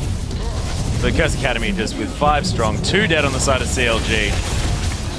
And that's all you can say about that. As we can see, this pick comp just hasn't worked out. And now Curse Academy just have free roam of this map. Yeah, and 4 turrets, a dragon, and a 1 team fight on the first Baron. I think they'll take that for their first Baron. They don't care that it's run out. They've got a 10,000 CS gold advantage with this turret. They can go back and buy it. Looks like they're fighting though. Yeah, there's a shockwave. Blink gonna get absolutely destroyed again. Dexter now is a bit of the focus. Seraph now nicely tanking up some damage here, but oh, Dexter forced to immediately use that repel and flash out of the way, but St. Vicious finally gonna take down Seraph, and this is exactly the same story. They're just going to be able to do the same thing again. And they're focusing the tankiest member on CLG, and he's not lasting at all. Once again, Link got blown up without using his DFG or the 2 charges of his ultimates left over. Oh my goodness, so much damage. Doublelift gets destroyed. Chris now takes a massive ride on that Twisted Advance, and then another one on the Dark Passage. Nice double kill pickup from Doublelift, but they do manage to pick up their second inhibitor, and that's in the bottom lane. That's going to mean that this next dragon coming up in a minute is going to be all Curse Academy. Yeah, so they only got the inhibitor turret, so they're going to have to pay another visit down there. And the teleport is down on the side of Chris, so regardless, they can just keep Seraph in the bottom lane, push that one out, even if there are super minions. But Doublelift, 3-0-2, nearly 400 CS. Yep. at the 33-minute mark. Let's hope he his has back is his strong, my whole friend. team on his back right now, looking to pick up that last Whisper as his next item. Yep, and he did have that pickaxe before that last fight, so you can imagine that last Whisper is not too far away, especially after this wave. Has somehow, again, found another free wave, so... Yeah, definitely funneling a lot of gold into Double Lift, and oh man, I just think it's very, very dangerous just because Curse Academy are so able to pick out whoever they want at this stage. Yeah, and the fact that Orianna is able to blow up a single member, yeah. they don't even need the shockwave to hit a large group of people for them to win team fights now. It's just getting more and more out of control for CLG. Yep, Keen is actually a full Zhonya's Hourglass up on Link, and that's with a Rabbidan's Death Cap instead of that DFG. This Orianna is such a monster. 3, 2, and 11 now as well, so massive kill participation. That's 14 of the 15 kills. And straight away, Curse Academy looking to force the issue one more time, set up complete control over Baron, and they might be able to pick this up uncontested. They're burning through it so fast. Yeah, 35 minutes into the game, 10,000 gold lead. Curse Academy with so much control. The culling's coming through. They're trying to make something work on the side of CLG. Double Lift is in a good position, but Impactful immediately takes down Dexter. Chris trying to be a nuisance, but Double Lift still on full health. Is he going to be able to do something out of this? No, that's another member going down. And I think CLG are going to have to back off, but this time Link didn't die. So they can take that away. No shockwave expended on the side of Keen as well, so they can turn around and go straight back to this Baron. Looks like CLG have given up at that idea. They're just looking to push the mid lane and get something for it, but the recalls are coming out on the side of the Curse Academy. Yep. Keen, of course, trying to recall, but gets knocked up by Baron. Always unfortunate. That is going to mean that the turret is going to go down in that mid lane, but Baron for inner turret, I mean, it is map control. I'll give you that. But the money's always going to go in favor of Curse Academy, so definitely looking very, very strong. Yeah, and 2 open inhibitors right now. Yeah. That's the important part. They can just walk into the base and completely clear it out, and then just focus on the top lane. They don't even need to fight at this point of the game. So as we see, Curse Academy pull off the Baron. They know they can win a team fight, and once again, Link gets caught out of position, gets hooked, and look how much damage Impactful is just doing to Seraph at this point. He goes down in about... no, he actually stays up. They turn their focus onto the jungler Dexter. And it's just Link repetitively getting caught out just means he can't unload on one person, can't blow them up, and it's just looking really, really bad with team fights. It has a lot to do with the fact that Curse Academy have been really, really disciplined in how well they're staying together as well. They're not trying to dive too far to pick up Double Lift. They're staying as a unit and making sure that they can protect one another in these fights. Yeah, and that's just their gold advantage. They can kill the front line of CLG before CLG can kill their front line. So Maokai at this point of the game just isn't going to die. And we haven't spoken about St. Vicious that much this game. He is our key matchup. He's 5-1 and 10 and absolutely massive on this Karzik. So tanky at this point. Looks like he'll pick up his Randuin's next. And they're just going to see another turret. Maybe better to go into the mid lane, but the teleport is coming through. Yeah, Chris definitely want to press this advantage. Little softball just to say, yep, I'm here. Here you go. And it looks like they will rotate through into the mid lane, looking to pick up the inhibitors instead of the turrets.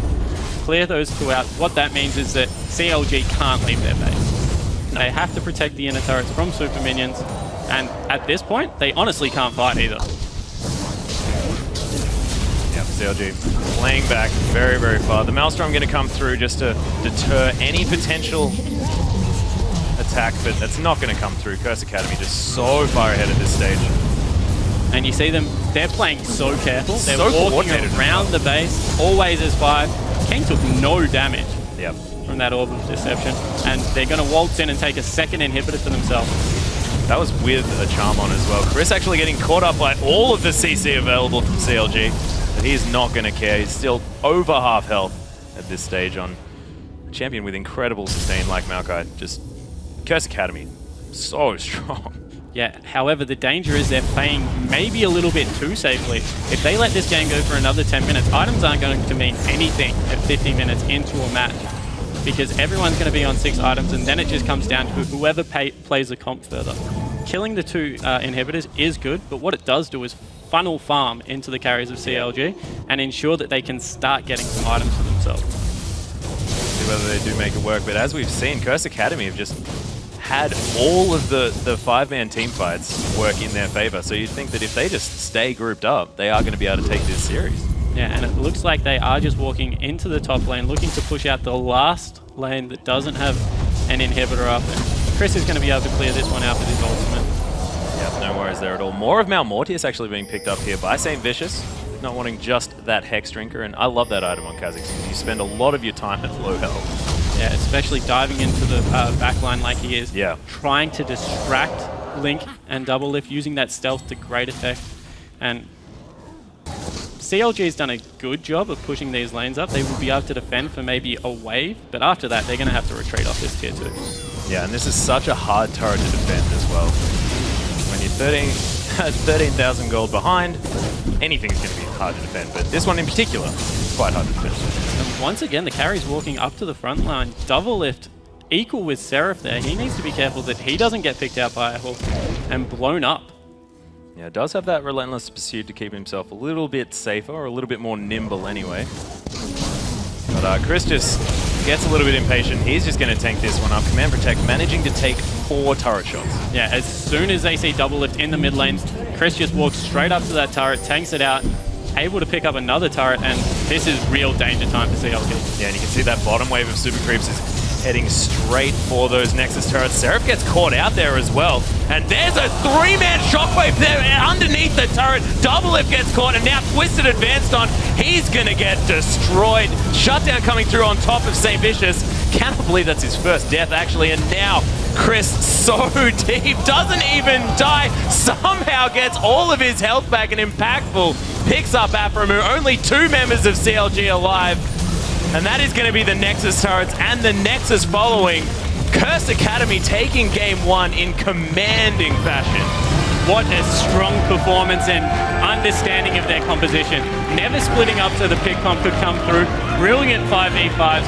Fantastically played by Curse Academy. And I feel like we could have a back-to-back upset here. Of course, H2K, who were arguably the favorites in our last matchup, fell down to Copenhagen Wolves. So is Curse Academy going to be able to do it here? By that performance, I could imagine they could. Yeah, it just looked like they came out of the Champion Select with a better team fighting comp. And with the way they played the game, I think that is how this series will go. With the team fight, sticking together as a 5-man group and really listening to Saint's calls. They were just like one solid unit. Especially towards that late game, you saw actually a Valkyrie and a leap over a wall happen at exactly the same time.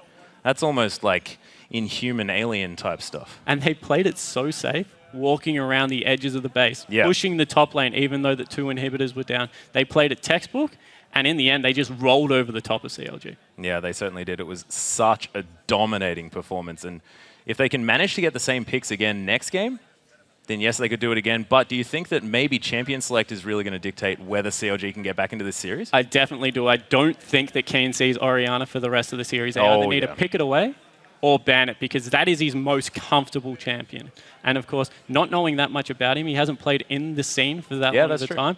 He loves Orianna. He controls the whole of the team fight with that champion. Yeah, he certainly does. He's so, so strong. And we know a lot about that, but you can imagine CLG maybe haven't seen Keen as much. So you can imagine they don't necessarily know how strong he is on that champion. But now, let's send it over to Dash and our guest analyst.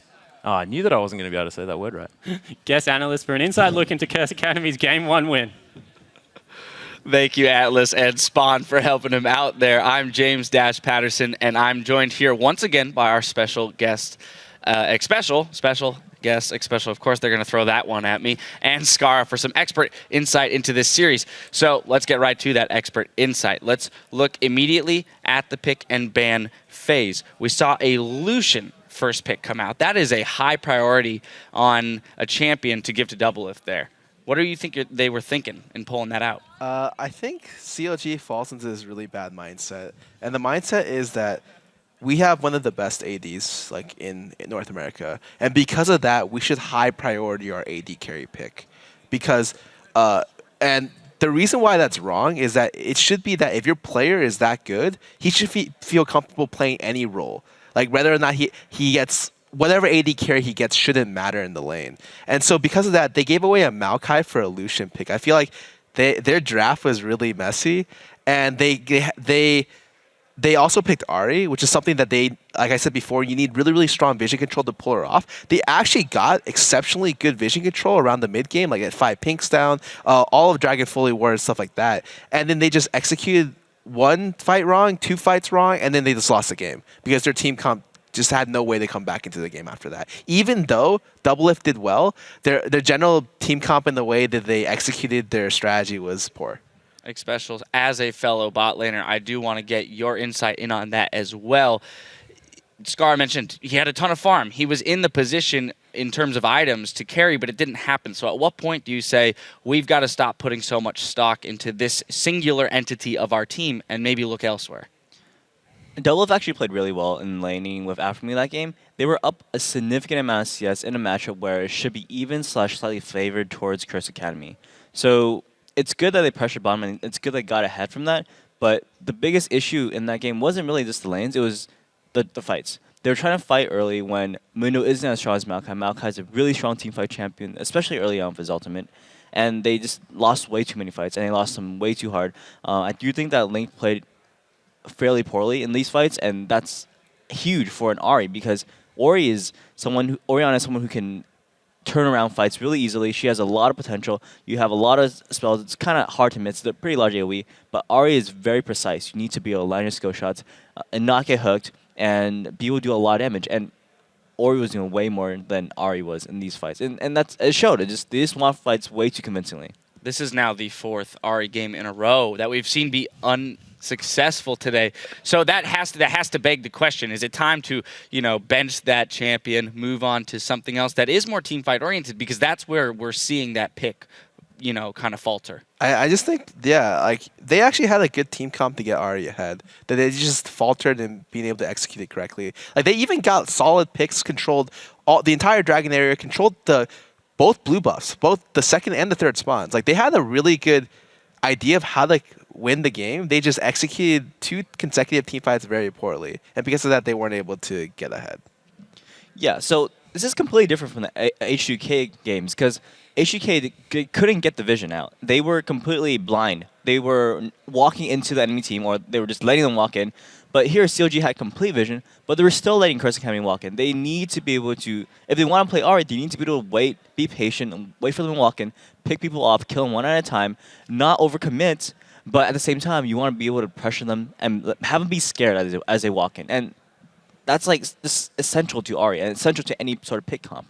And with Elise and Ahri, you need to do that. That's very true. We can't take away from CLG the fact that they did have stellar vision control. Pretty early on in the game, they had 5 pink wards up to Curse Academy's singular pink ward. They were going much deeper with their vision. You said controlling their blue buff. They got a couple successful picks. So then we move into the team fight phase where things started to fall apart. Is that more on a mechanical level that these players just were not executing properly their role within the team fight? Or is it a mismatch in communication and not calling the fights properly? I think it's probably communication. It's like a little bit of everything, because nothing's just like singular, but it seemed like conceptually, like mechanically, they weren't on the same page. And that's probably a breakdown in communication as well. And because of that, they ended up losing the 2 big mid-game fights that Ahri needs to snowball her lead. I would like to look at Curse Academy now because they obviously did do a lot of things right in order to get back into that game. They played the team fights correctly. So, Special, how much of that is a product of having those veterans like Saint Vicious and Bunny Fufu in the roles of shot caller who can kind of keep the team composed and looking forward to the later parts of the game? I don't know how COG does their shot calling, but it was not clean that game. They were way too sloppy. They were focusing different targets. And Curse Academy, they were always cutting back. When for example, Bunny on Thresh got picked off near their Wraith area, Keen had a perfect 4-man ultimate that just completely melted their team. It's just sure, sometimes they're walking in, they're getting picked off, but their team is reacting immediately. And that sort of communication, that sort of response is what's needed at this level. You don't really have enough time to just tell everybody exactly what to do. It needs to be instinctive. And we're not seeing the LCOG. They're just getting picked off. They're getting into these bad fights. They're not letting skill shots. All these things are going wrong, and it can't be like that if they want to win this game. We'll take a look at that Wraith Camp pick in a second. First, I want to pull up a different replay, though. 23 minutes into the game, near the Dragon Pit. It was kind of one of the one of the larger turning points there for Curse Academy. So, Scar, I'll let you take this one away. Okay, so two big things happened in this fight that lost them this. And this was probably what I think is the game-deciding fight, outside of the Wraith Camp Free Baron. Afro ulti's really too early. Like, no one can follow that up. There's absolutely no way. They go in, it sucks, whatever. The TP comes in, Link gets a perfect charm, and Chunk, there's no reason to ulti back around to try to get damage onto the Thresh. He should have ultied away after that Chunk. They had to disengage after Thresh got Chunk because he's one of their initiators and follow-ups, and they could have just looked to start the Dragon and look for another thing once his rotation came back up. And then after that, Curse Academy just had to clean up the fight. I'm surprised Keen didn't die there because he was like in the middle of 3 people, but he didn't even hit. He hit one person with his ulti, but it didn't matter because CLG had already botched their initiation so hard. Especially you talked about their reactionary play. That's one example. Let's jump right into the second example, which you brought up. We're going to go 27 minutes into the game in Curse Academy's red side jungle. Take it away. CLG had really good vision in this game. As you can see here, Curse Academy, they're walking in blind. And against an Arya at least, that should mean death. But you're going to see in a little bit that's not exactly what happens. They group up way too hard here. You see all 4 of them kind of walk in. Keen's like, all right, I'm just going to ult here. I mean, it's really easy. 4 of them get popped to at least half, and it's easy cleanup. It's just Kha'Zix, Corki, they're all really pretty much full HP, and they just melt them. I mean, obviously Saint's low, but it didn't matter. He did all his damage, and it's a cleanup into Baron. And in this, for the Ahri team comp, it's pretty much game over. Yeah, it seemed like, especially in that fight, they tunneled a little bit too hard on getting that Thresh kill that they walked right into that Ori ball. And sometimes it's hard to keep track of that, the positioning of the ball in those large team fights. One final note, I want to go into the next game. We're looking at CLG because they did have that map control. They did make some smart decisions early. They were winning individual lanes, particularly the bot lane. So what are the adjustments they need to make to execute properly on those leads that they get? Xpecial? I think Bunny's Thresh was a pretty huge factor in that game. Sure, he wasn't winning his lane, and he was getting picked off once a little bit, but he was making these plays in teamfights that were really punishing, especially for Link's Ahri. I think Link should probably fall back onto probably an Orianna or a Syndra where he can still do damage, even if he doesn't play absolutely perfectly. And I want to see Thresh be taken away, just because I know he's going to have a huge impact on that champion. Scar, thoughts? I definitely agree with that. I think the draft phase needs to improve dramatically. Just to reiterate what I said before, I think they need to drop AD carry priority in draft. I think that's actually messing up their draft completely. If they drop AD carry priority, like for instance, this next set, they're on purple side, they don't want to an AD carry in the 1-2. For purple, then they will have a much better chance of winning, or getting like a more balanced team comp. Or a stronger team comp just coming out of the draft. And I think that's something that they really need to improve if they're looking to win this series. All right, we'll see if CLG can make those changes, as Curse Academy looked rather strong there at the end of Game 1. We do have to take a quick break, but we'll be right back for Game 2 between CLG and Curse Academy.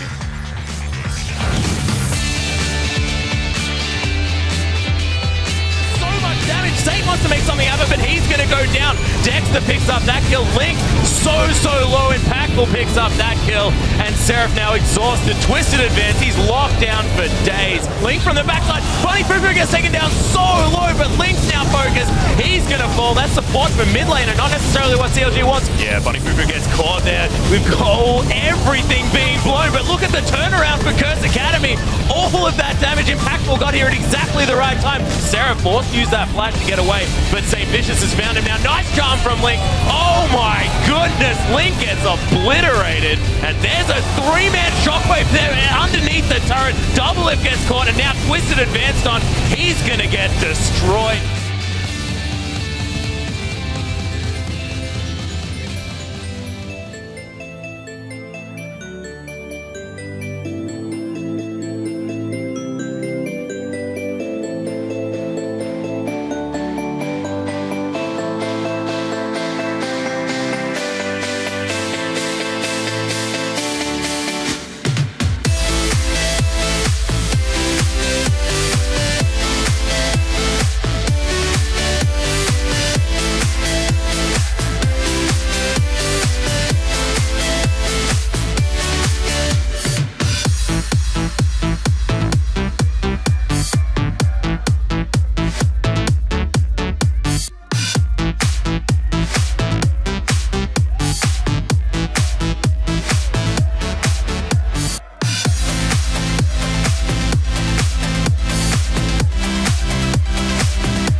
Welcome back, everyone, to the caster desk. Earlier, we had some technical difficulties while playing a feature on Doublelift's journey with CLG, and we've ironed out those kinks. So before we get into our next game, we're going to show you that piece in its entirety.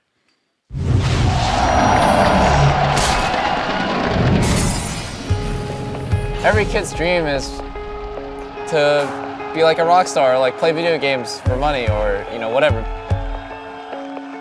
But I saw an opportunity to do it. As everyone knows, like I originally became a pro player because it was like the only thing I could do, because I got kicked out by my parents. All they ever wanted me to do was study and like not play video games. What a waste of time. I was really good in school, but I had zero life skills, and I was just really good at video games. I looked at people like Hotshot GG at the time, and I was like, this guy's making it work. I guess I just really wanted to make that dream a reality. He was like a star player mechanically. His blitzcrank was just amazing, and he ended up, surprising the world and showing the world that he was one of the best. Back then, it was just really nice to, everyone just knew. It wasn't like an argued point, like, oh, maybe this guy's like a contender. Like, no, I was just the best. Him and Chauster were, they were probably the best bottom lane in the world. So all our team had to do was play accordingly, and we would win. I went from a nobody to somebody who had people talking about me on Reddit. When I finally got that spotlight, I just made sure, like, wow, I'm not going to waste this. And there's people out there who actually want to see me succeed and saying really nice things about me. If I let those guys down, then that's like all I got. I miss that feeling, and I miss being just like the undisputed top. I just want to get back to that point now. Doublelift has grown a lot in the sense that he's starting to realize that it doesn't always revolve around him.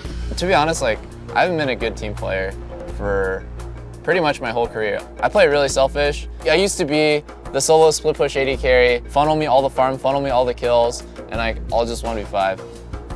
In Season 2, it was really easy for one really dominant player, a superstar, to just straight up carry the team.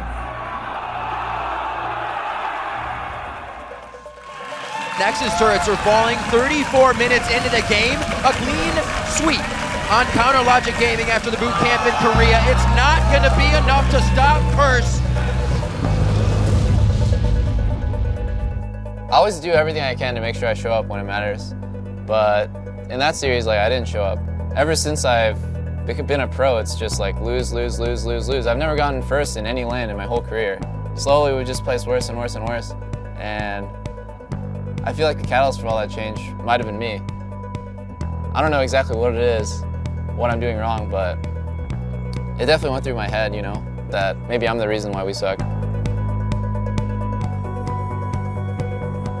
I was just walking around PAX, and that was definitely like probably one of the biggest lows of my career. And then fans will come up and say something like, hey, I know you guys lost, but no matter what, Season 5, Season 10, like, I'll always be a CLG fan and I'll always support you guys.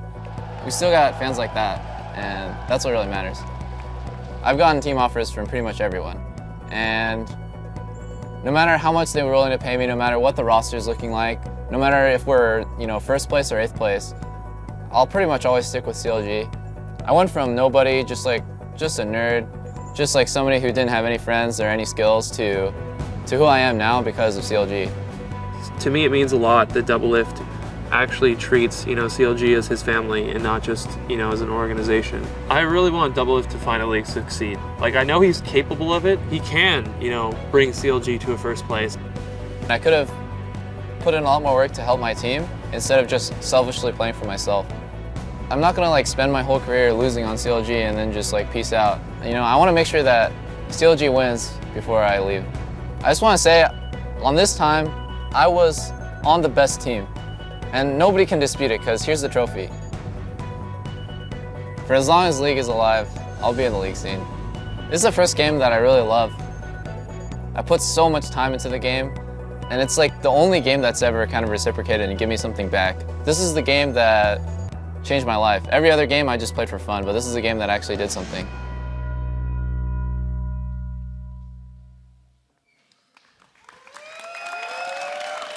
And coming off that last game as well, Doublelift talking about the fact that he didn't want to have that selfish playstyle.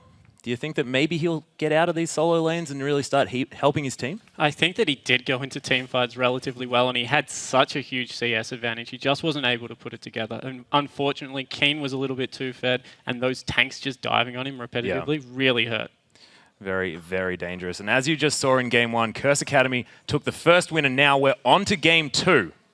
And man, Curse Academy just looked so incredibly strong, and I think that if they're given another really strong teamfight comp, then they might be able to take this, and we could have our second upset. Yeah, I think it's not more the point that they got out-comped so much, although the late-game comp was definitely in Curse Academy's favor. It was that we saw that they just piled into too many team fights in the mid-game. They had a definite advantage in the pick comp. They had a definite advantage in map control. Dexter played that early game extremely well. That kill at the blue buff, where they set it up perfectly with Link, was exactly how that team comp needed to be played. Unfortunately, Curse Academy just read it very well and didn't split up like they were in the early game. Yep, they definitely played that one well. That led to getting 2 blue buffs as well. So really, really strong. But we are going to see, because Champ Select is happening right now. And so far, Alistair being banned away, of course, pretty standard. Nunu going to be taken off the board again. And Counterlogic Gaming did not want to see St. Vicious as Nunu. Yeah, and Saint played so well on Kha'Zix that you would have thought maybe they would have thrown a ban in that side, but obviously they've scrimmed against the Nunu and they just don't like it. Yep. Syndra being taken away from Link is so important, because we saw that he didn't have the best game on Ahri, got caught a little bit, and Syndra is this long-range pick champion that would have lended herself to a similar comp, but being much safer. We see CA banning away the Maokai, obviously putting a lot of prowess in that champion. Don't want to play it and willing to first pick it.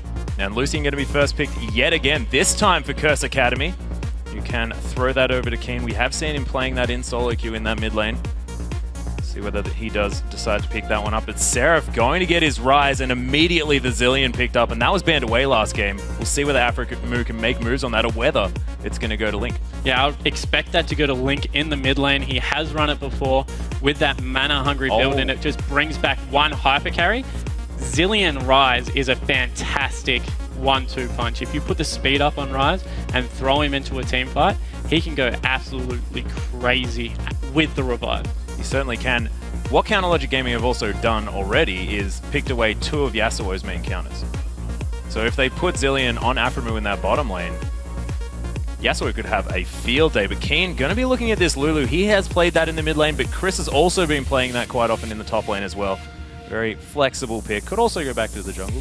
Not to the jungle. I went to Freak's champion spotlight for that one. No, Bunny Fufu could play that one in support if he wants to. He definitely could. And Saint has picked up the Kha'Zix once again. So much emphasis being put on this particular champion by St. Vicious, knowing that it's a pick not only for himself, but away from Dexter.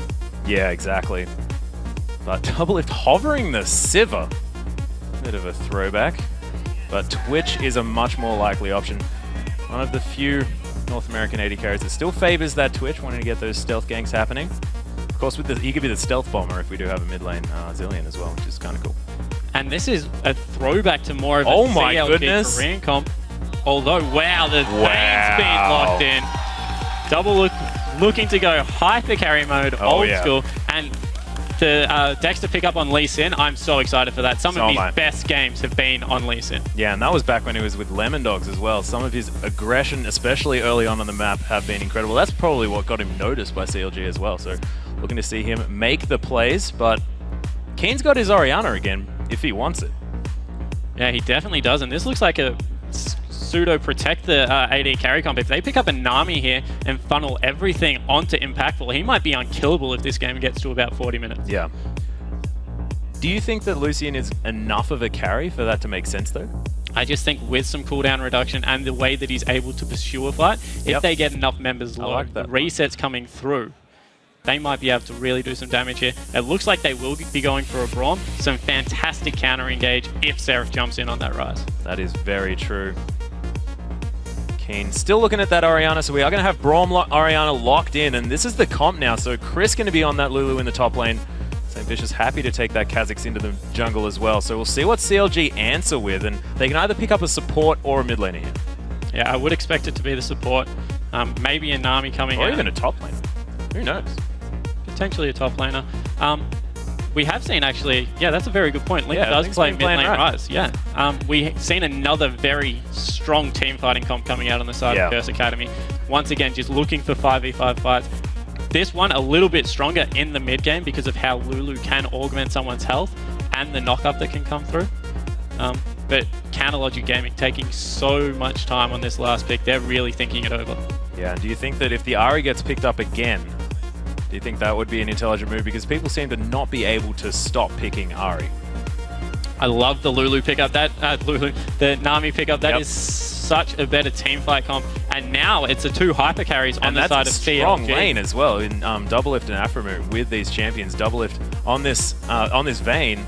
Now that the Tidecaller's Blessing's available, that is going to make this Vayne so much stronger in that early game as well. So the idea is that Braum is a counter pick to Nami, obviously, with getting that punch through, able to get the stun down early. The Winter's Bite just does so much damage and her health pool is low. However, Aphromoo's mechanics for a support player are so good. I think that they would take anything into a Joy lane and think they could do well with it. And with the 2 augmentations onto Doublelift, he could, once again, now the shoe's on the other foot. Counterlogic Gaming have a great protect the Doublelift comp in this. Yeah, they certainly do. And if Doublelift now goes into a side lane, manages to get that gigantic CS lead over Impactful that he had last game, he's now on Vayne, and we know that Doublelift can make plays on Vayne. This is he was sort of the first one to ever make her popular and make her look like this ridiculous outplay champion. And this time there is no one that can stop him in the split push. You can't throw anyone on the side of Curse Academy 1v1 versus a late game Vayne. He will absolutely destroy their lineup. Yeah, he certainly will. And yeah, that is going to force Curse Academy to really make these fights around Dragon and around these objectives so that they can get things through. Do you think that their siege comp's going to be a little bit better this time? Do you think that they can fight around turrets instead? They have great wave clear, and the Lulu ult does lend itself towards turret dives a little bit more. However, there's not that much they can do late game. Yeah, but we are onto the Rift, everyone. This time, Curse Academy on our blue side. And CLG picking up the red side of Curse. Of course, Curse Academy winning on the red side last game, which is arguably not necessarily the strongest side either. So see whether CLG can turn it around and pick up a win for themselves. But I'm just excited to see Doublelift on Vayne, to be honest. Once again, we do see standard lanes coming out. Nice spread across the whole map, and they will be going into the 2v2. So maybe looking to put some early game pressure onto this Vayne. However, the late game scaling that comes out of CLG is so terrifying. Yeah, with the range nerf that Lucian has copped, do you think that's going to mean that Doublelift's time is going to be a little bit nicer there in the bottom lane? Yeah, it could be, depending on how much some Vicious chooses to focus this lane. As we see some nice wards coming out of Curse Academy, just scouting where Dexter will be starting on the map. Be making some aggressive movements here into the Curse Academy jungle. Bunny Fufu taking a bit of damage. So CLG drawing first blood, theoretically, as far as damage is concerned.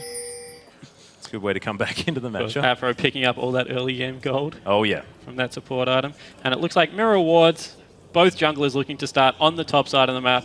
So converging bot lane, and we might see some very early action. Yeah, I think Dexter reading the fact that St. Vicious probably wants to keep down this bottom lane from CLG.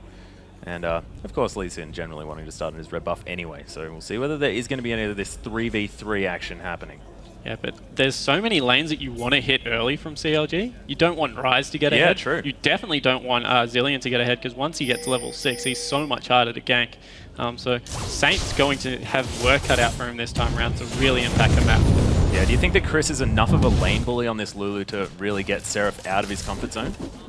Lulu matches up okay, going to be able to shove the lane early and ensure that a lot of mana is expended on the side of Seraph. But with that teleport picking up the tiers and the catalyst, he's going to be absolutely fine 1v1. And he doesn't mind falling a little bit behind early on anyway, just because he is Rise, he is able to scale so well into that late game. Chris actually taking a fair bit of damage from Seraph here at this point, so who's the lane bully here? I'm not even sure. This is the way the lane goes. He's just trying to shove it in, make Seraph CS under turret at that point, because he has to use his abilities to CS. He's not going to be able to harass whatsoever. Yep, Chris actually hitting that level 2, so now has that health boost available to him as well. The little land's going to land across Seraph, and Chris answering back quite nicely.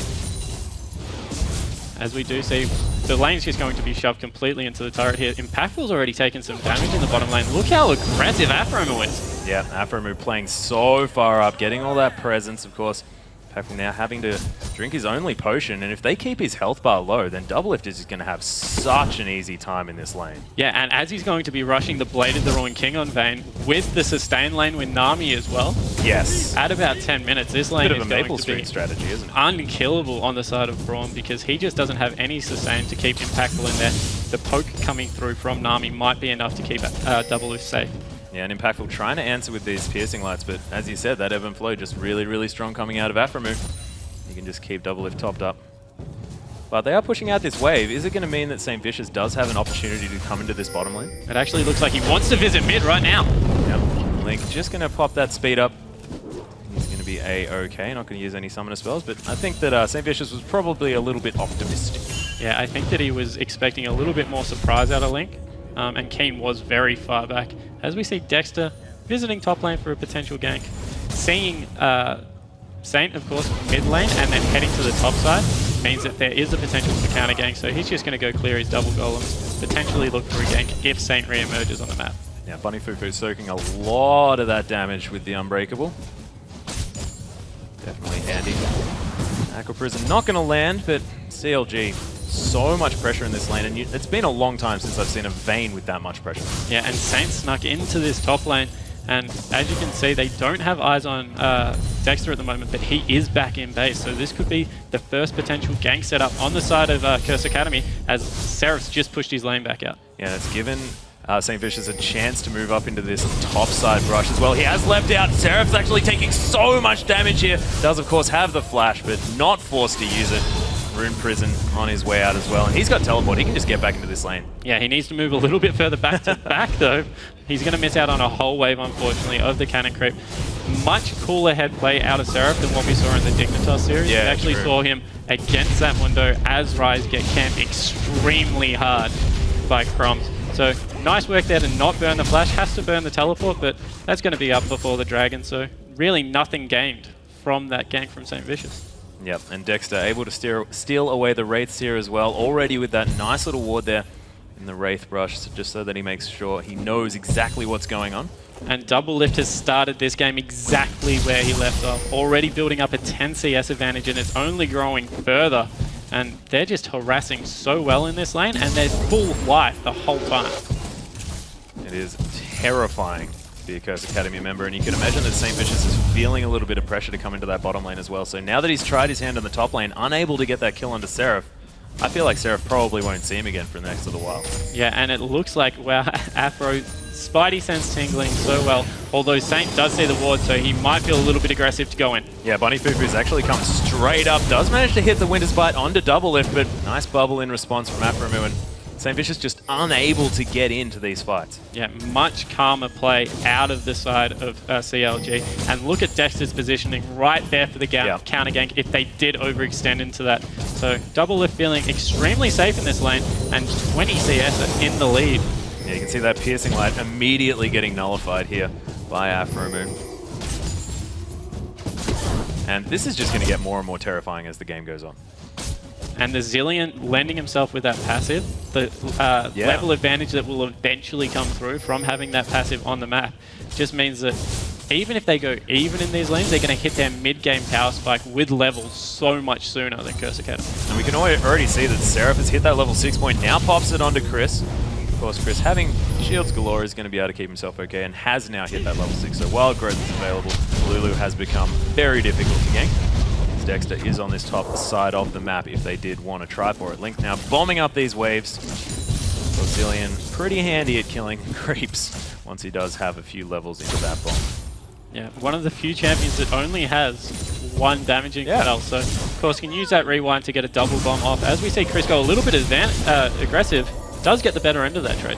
Yeah, finally hitting that little lance on top of Seraph is going to give him the advantage. And look at that, perfectly doing damage to those cast creeps as well, so that he can farm them out. And even with the gank that came into Seraph, he's got a 10 CS advantage in his own right, so he's playing the top lane much better, and he scales phenomenally well into the late game. If he becomes a late game Rise, that machine gun Rise that we've seen so much, with all the mana that can come out and the tankiness, he could be the frontliner that they lacked in the last game that could blow up some people on the side of Curse Academy. That's exactly right. And if he does want to be that frontline, he can wear the bombs on his head as well. Feeling like it?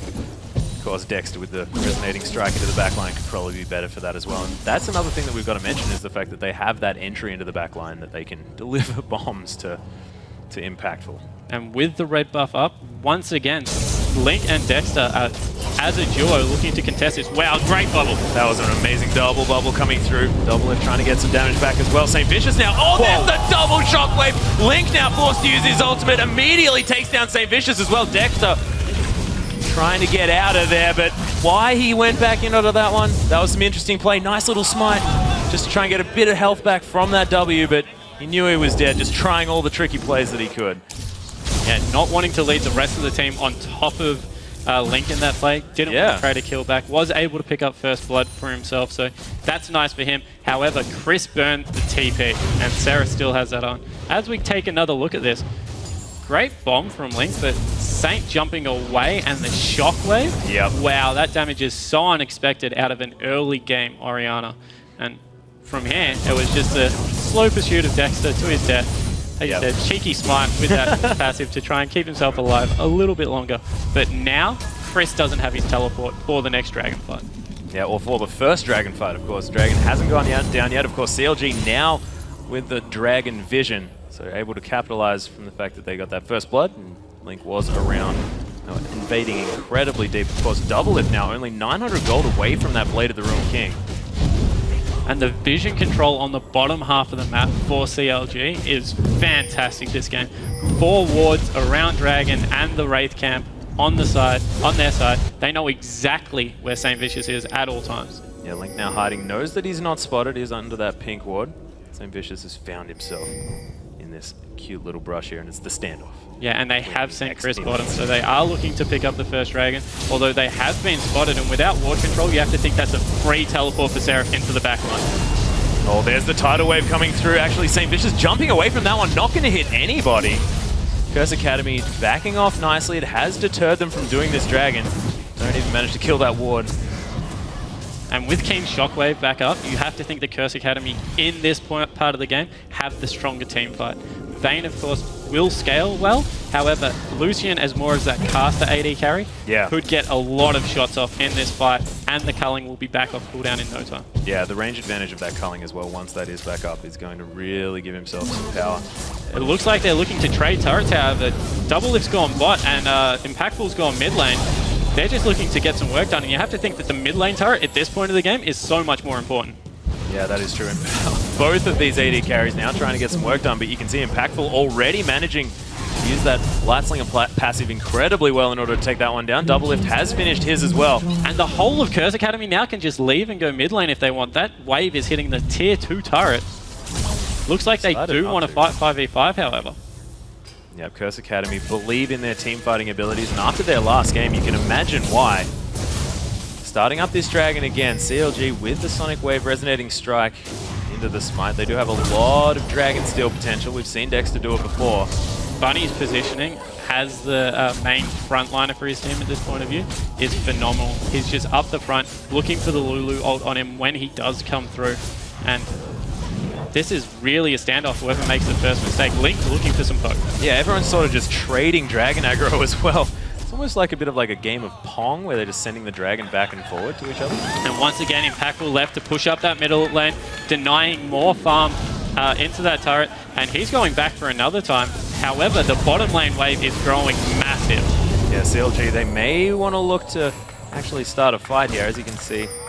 Link trying to do a bit of damage there. Command Protect doing a lot of work trying to keep the Curse Academy members healthy here, as we see double shields coming through. Bunny Fufu gets caught up by the Rune Prison, but he doesn't really care about that. He's the frontliner. Culling coming through again. Impactful's found his way back into this fight. And these guys have been at this for so long.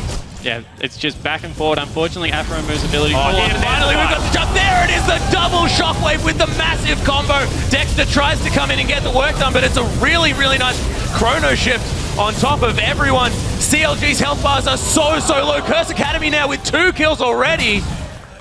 That fight looked fantastic for Curse Academy. That combo was brilliant. Look at the communication on the side of Curse Academy. That was a no to go in split seconds. Oh, yeah. Completely catching CLG by surprise. Impactful going to be able to pick up this wave in the bottom lane as well is so important for him.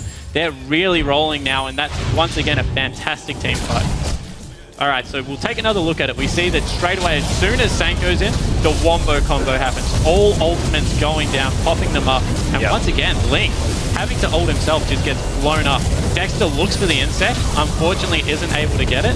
And wow, Bunny's Unbreakable was the star of that team fight. I didn't see it in live, but he blocked all of Afro's damage coming through onto Impactful. Yep. Bunny Fufu, positioning-wise, has been absolutely fantastic. That stand behind me really getting him to the places that he wants. And St. Vicious's engage there was just so strong. But now, I think we're going to come back and do the same face-off again. Yeah, but unfortunately, this time Seraph's teleport is on cooldown, so I don't think that CLG can fight this. Double Lift and Afro need to be careful, nearly getting caught there, and the teleport's in. Yeah, teleport from Chris coming into the backside. Dexter takes half his health.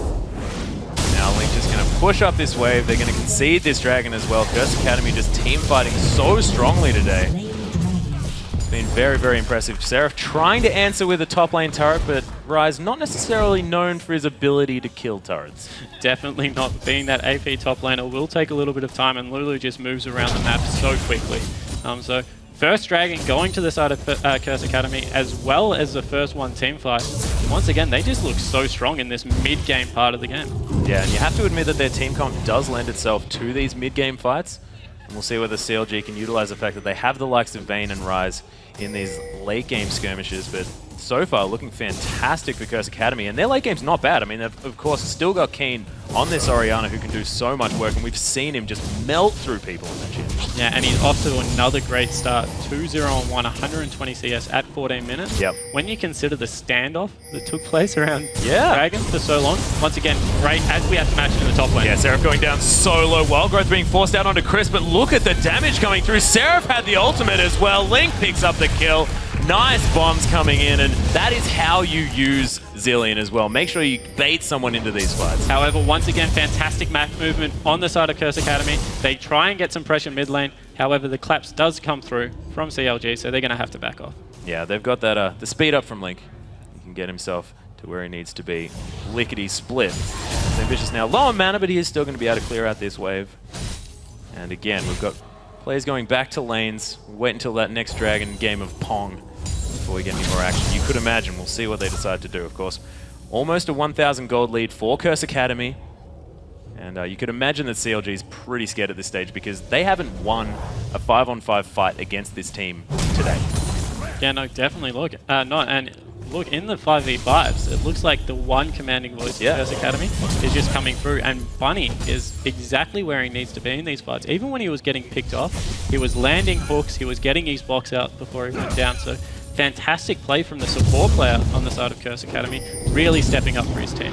He certainly is. And the Glacial Fissure as well in that last fight was absolutely fantastic. The way that he's managing to block a lot of double lift damage with these the Silver Bolts as well. But we'll see whether Double Lift can do his split push strat. Now that he's got that Blade of the Ruined King, of course, one of the best split pushes in the game as Vayne. But CLG still feel like they want to put a little bit of pressure on with him. I thought that Dexter was going to go, then he landed the Sonic Wave onto Chris, and this is the problem late game for Curse Academy. Who do you send up against Vayne? Yep. Because Lucian can't win that fight unless he gets extremely far ahead, and Double Lift now forgoes boots even and picks up Blade of the Ruined King. Yep. He can just slow people, chase for days, and that attack speed with Silver Bolt procs is going to just mean so much consistent damage. Not to mention, Seraph now has his Rod of Ages completed, and I think when he was playing Rise in the game against Dignitas, he completed that about the 22-minute mark. So now he's got it for 417 minutes. He's looking set to be this Rise to really do the damage in these fights, which is so useful because now they've got these double threats they have to get rid of on the side of Curse Academy. And the problem is if you focus one, yeah, they're just going to get Zilean ulted. Blink's going to bring them straight back to life, and you're going to have to deal with a full HP hyper carry. That's the difference between mid Zilean and support Zilean. Late game, when Link is bringing these characters back, they're going to be completely topped off and ready to fight again. Almost has that Athene's finished up. Of course, Zillion, one of the most mana-hungry champions in the game, so I wanted to go with Athene's and Seraph's Embrace. And this is nearly a mirror image of last game. CLG rotating around the map, picking up 2 of the outer turrets, looking to make it a 3 with a nice push in the mid lane as well now. So losing a dragon fight, getting some good map vision down, especially in the bottom side of the jungle, and able to rotate around and pick up some free turrets for themselves. And they didn't get perturbed either by the fact that they lost that dragon fight. They've now clawed their way back, and you can see it's only about a 400 gold lead. This doesn't mean anything. Yeah, at 20 minutes of the game, this is completely even. They have 3 members up in the top lane supporting Doublelift, and Chris extends a little bit too far, thinking that he's just split pushing solo. He might be in a lot of trouble. Yeah, that's the thing. CLG always seem to have members around when Doublelift is split pushing. Chris now forced off this one. They are going to be able to press at this advantage, but Chris able to wave clear this one through. And sorry guys, there was of course a ward on the blue buff, so they knew exactly who was there. Nice steal away of the white as well, Keen. Nice play, man.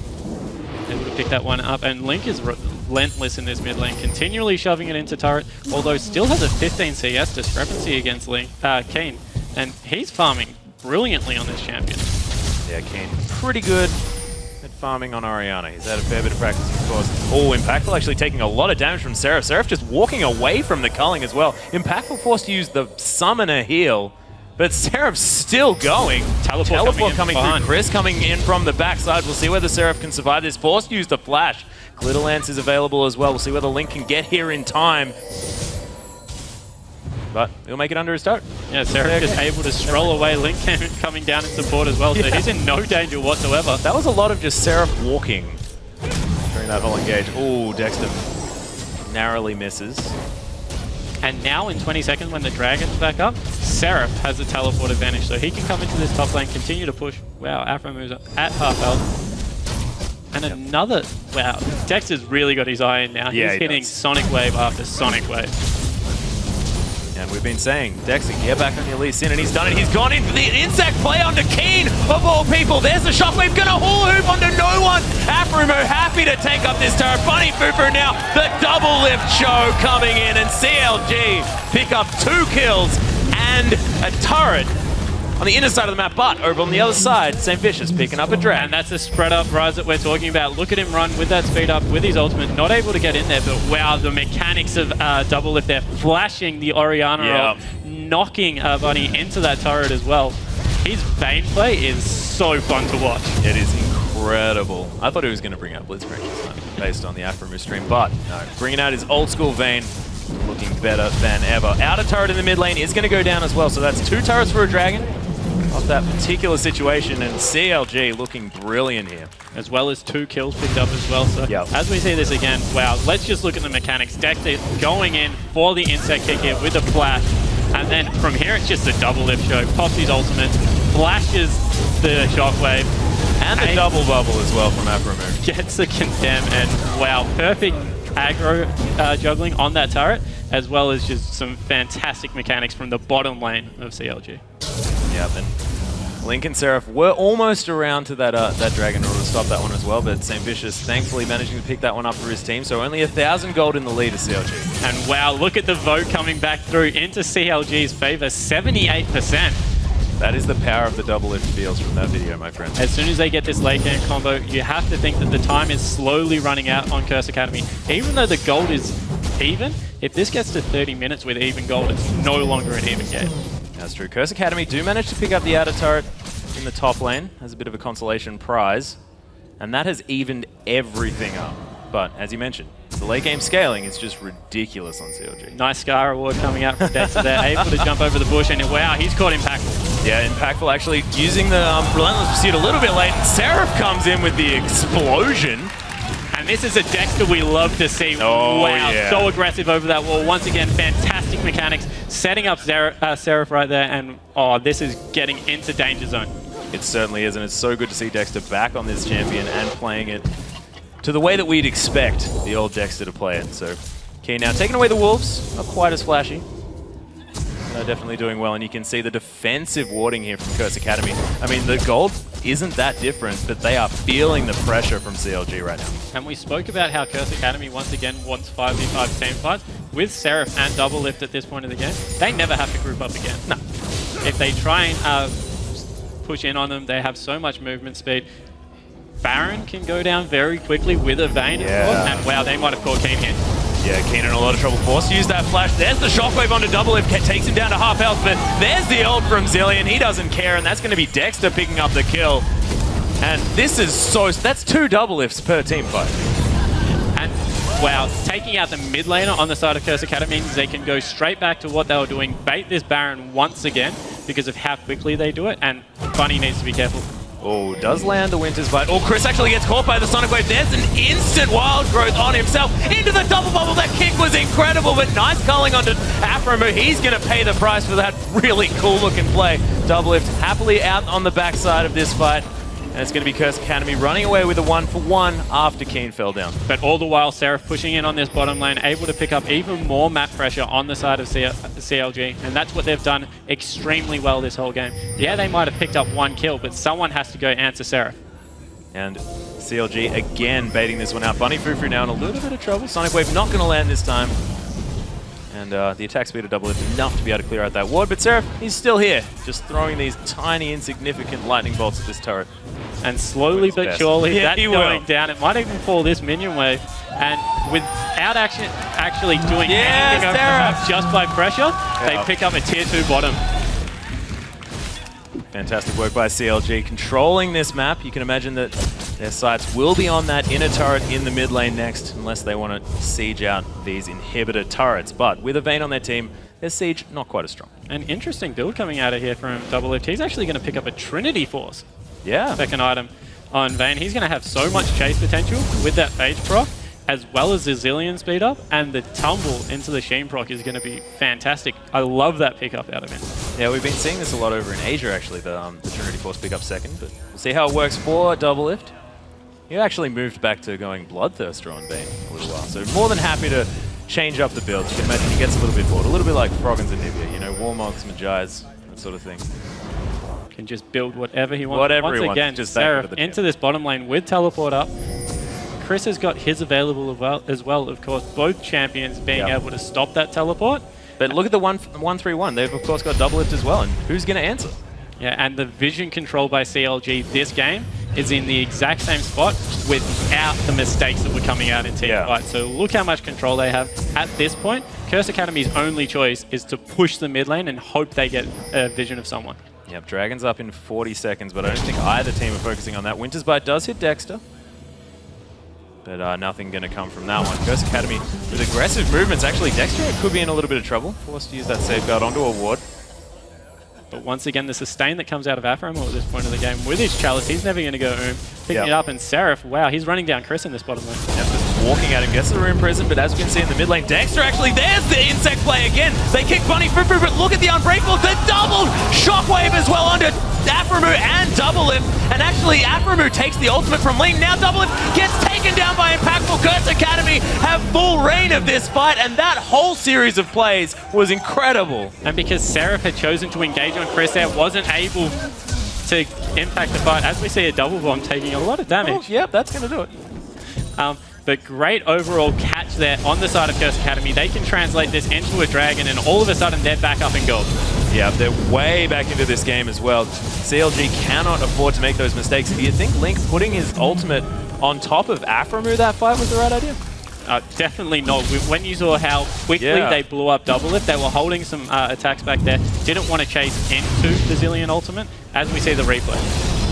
So, okay, at this point, they decide to try and insect Saint, but he stealths at the perfect time, and they have to choose Bunny instead. And with the Unbreakable up, the shockwave that comes out, that's just not the target you want to hit. And unfortunately, with the ultimate going onto Afro, it just meant there was no protection for Double Lift, who flashed straight into that piercing light and was taken down. Yeah, that was an absolutely flawlessly executed team fight by Curse Academy yet again. And I'm starting to think that it's not anything to do with luck at this stage. These guys are just this good at team fighting. Yeah, and it comes from that single voice, as we keep saying. Yeah. But that stealth from Saint Vicious just started the team fight so well. As soon as you took the insect target away, kicking the tankiest member into your team. Oh, wow. Seraph is such a monster. I was about to say Chris is dead, but he does have the wild growth. Seraph actually flashing for the Rune Prison. He's going to be able to pick this one up. Nicely played, and this is the Korean top laner that we've been waiting to see. And we spoke about it, the 1-3-1 split push. They take a turret mid, sure, but Double Lift and Seraph are pushing now, and the collapse will come through, but they can't get to both sides of the map at the same time. And you can see Curse Academy continuing to try and rotate around this map quickly enough, but they just can't do it. And Seraph now on the inhibitor turret. They have to send Form someone there. in the Grand He will Canyon. kill this in 15 seconds if they're not careful. And then there's so much Baron pressure because of the teleport. Certainly is. Seraph actually popping his ultimate just to make sure that he clears this one out as quickly as possible, but not quite enough minions. Oh, it takes an extra turret hit. Yeah, so he can get that extra 3 damage onto the turret. Okay, so not quite dead yet. 3/4 of the way down, of course, that will regen up. But this wave clear that comes out of Link, as well as the split pushing capability of Double and Seraph, has just split Curse Academy across the map. And when they're not team fighting, they don't look like they have the answers. As soon as they go back to 5v5 team fighting, you give it to Curse Academy. Well, in that last team fight, I believe Seraph was still in the bottom lane. Yeah, but 1-3-1, it just looks like CLG have a better team comp. Yeah, Seraph waiting now. Chris might actually have a little bit of deja vu at this stage. Link's coming in as well. Chris actually manages to get away from the Rune Prison. There's the slow, and that slow is ridiculous as well. Wild Growth was thankfully back up, and St. Vicious is now here. That's a really nice glitter land. St. Vicious actually flashing onto this one. Link's going to have to use his ultimate. He's going to come back with a lot of health. He has a lot of AP. Seraph actually teleporting out of there. They're going straight to the Baron off this one, and Link is running them around the Rosie. Look at Chris. Does he have enough of a shield to try and take this one? No! He's going to go down. That's going to be a 1-for-1 in the bottom lane. But Curse Academy, the 3-man shockwave, immediately deleting CLG off this map. Double Lift goes down. Triple kill for Kane, and they get the Baron. That was incredible by Kane. You thought with Link's kite how they dragged 2 members of Curse Academy to the bottom lane, that they had that Baron secured, but what a shockwave coming out of Kane. Able to clean up the whole fight. This might mean an inhibitor in the mid lane, and wow, from CLG looking so in control. Oh yeah. Curse Academy, 2 team fights, they're back in the driver's seat.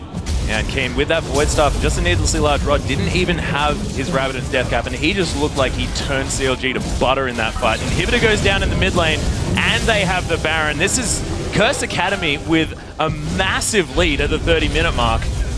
And this has just been looking like the CLG show, but not anymore. Yeah, we spoke about how if it was even at 30 minutes, CLG had the edge. Yeah. Now there's nearly a 6,000 gold advantage to Curse Academy. So they're going to be able to push group up now that that inhibitor's exposed and just push through turrets. Not to mention the fact that they have the Baron buff as well, giving them so much gold in stats. But let's have a look at this beautiful shockwave again. Wow, that culling out of Impactful just got it all started, and then the shockwave. That is just beautiful, melting 3 people. Double tries his best, but he's exhausted at this point, gets taken down, and that's just an easy Baron on the side of Curse Academy that led to the inhibitor. And Bunny instantly exhausted Double Lift as well after using his ultimate. So really, really well played on the side of Curse Academy. See whether CLG can rally after this one, because we know after the, of course, we do harp on about it a fair bit, but after the Dignitas games, they were ahead for a lot of those, and it seemed to me like it was throws that was keeping Dignitas in there. But Double Lift now going for the 1v2. The culling's going to come through, and Impactful likes the chances. Afromoo now in a lot of trouble. There's the Glacial Fissure onto Dexter, but he's a bit of a tricksy guy, and he's going to be able to kick his way out of there. Yeah, the teleport came in from Chris as well. He wasn't able to get the zone that he wanted. He's still chasing. Nice bubble for the disengage. Wow, Saint's still there though. Yeah, Saint actually using his ultimate here as well. Manages to get the slow onto Dexter, but there's another safeguard to get him to safety, and look at all of those shields. Yeah, great disengage coming out of CLG there. Of course, Nami lending herself so well to being able to run away, but they're just going to face tank this turret. Yeah. And the result is all they need. They've got another turret. Yeah, they do, and they've got so many shields to tank this one up as well. You can see Chris using that one on himself in order to tank that one up. And they might not be finished. Chris, the only member without that Baron buff. The minion wave is coming in. And wow, what a turnaround. Once again, 2 team fights go the way of Curse Academy, and so much gold up on the map, they just look to push the advantage so hard. See Impactful able to get the auto attacks off on this turret as well, dodging the Aqua Prison as well. It's down to half health. We'll see whether CLG can make something of this. Double Lift trying to get some work done, but he's very far forward. Culling not going to actually land on him either, so that's a nice ultimate that is on cooldown. Aqua Prison again not going to land, but that turret's dead, and look at this inhibitor. It's going down so quickly. Impactful finishes that one up, and they get an inhibitor for their Baron. Curse Academy are just pulling everything out. 8,000 gold now the lead. Yeah, this is a perfect mirror image of last Exactly. match. Swings in Curse Academy's favor, then back to CLG. 2 misplays in team fights, and now just so much of a lead. This might be insurmountable. As we see the gold grab, wow, that is just the story of the game. That is a 2-minute window where they've just exploded. Yep. And you can see it in their play as well. They know exactly when they gain these advantages, and going to be able to pick up the dragon here as well. Probably stretch out to about a 10,000 gold lead at this stage. And with 2 inhibitors down, this is going to be so hard for CLG, and you can't help but draw the comparison, like you said. It's just looking like the same game. Yeah, and it's just not playing their comp to their strength. They tried to go the split push, they group up for 1 team fight, and they get absolutely exploded. And once again, Curse Academy, so controlled. They could have tried to push that bottom lane. They go, no, we're just going to pick up the dragon. We're going to go back. We're going to turn that gold lead into so many items. Yep. And now we're just going to head bot, and we're just going to push the last remaining turret. Not to mention the fact that Keen has looked so impressive, or Kian, as he likes to be called. It's just a little bit more difficult for us to say. Of course, on this Orianna, and I just cannot see him playing this one again in the series because he just can't be given it to him. Yeah, they spoke about Bunny's Thresh, of course, that was brilliant, but he's looked just as solid on form. But we haven't seen Kane play anything but Orianna in a few games. Yeah. You'd think that you would put him in an uncomfortable position and take that one away for the rest of the series. It's true, unless they know something we don't from scrims or something like that, not wanting to give him certain different champions, but he's picking his basically the pick of the litter at this stage. You just can't play Symptom because that's the one that's being banned out, but that's mostly a link. Yeah, definitely. And it looks like Curse Academy are actually marching up the mid lane here. Not wanting... so they're going for the inner hit. Yeah. And wow, just so much poke coming back and forward with those Banshee's Veils, able to just negate the ability of Dexter to get in for an engage. Yeah. Oh, man. That was such a good goal by Dexter. Pick that gap. Oh, Double Lift actually taking a lot of damage from Dissonance. Half health now as the fight actually engages. Seraph trying to do his work as the gigantic tank having to use that Seraph's Embrace. Double Lift now trying to get the damage down, dodging really, really well. But as you can see, this whole while the inhibitor's going to fall. Oh, that's actually a shockwave to immediately take Afro out of this fight. But it is going to mean that that is on cooldown. CLG trying to chase, potentially. St. Vicious now getting caught in a really interesting situation there, getting kicked and leaping at the same time. Bunny Fufu now trying to get into this fight. Glacial Fissure was still up though. Dexter now taken so low, but have they bitten off too much than they can shoot? Double It trying to kite around. The members are so low on the side of Curse Academy, and the ultimate still available from Link. So Seraph is going to be alive yet again, and these are the damage dealers from CLG. Yeah, so the 3 main people up, but they do get the Nexus turret, so well done by Curse Academy to continue that fight and for they only the lost perfect one amount in of that time. Only losing 1, picking up 2, and they can just go back shop once again. Baron's up in about a minute, they can return there, and the game's just in their control. Alright, so they see Dexter's ultimates on cooldown, so they just go so hard. Great Glacial Fissure, but Double Lift is getting free attacks this whole time. Able to turn around, they do pick up Bunny and Fufu.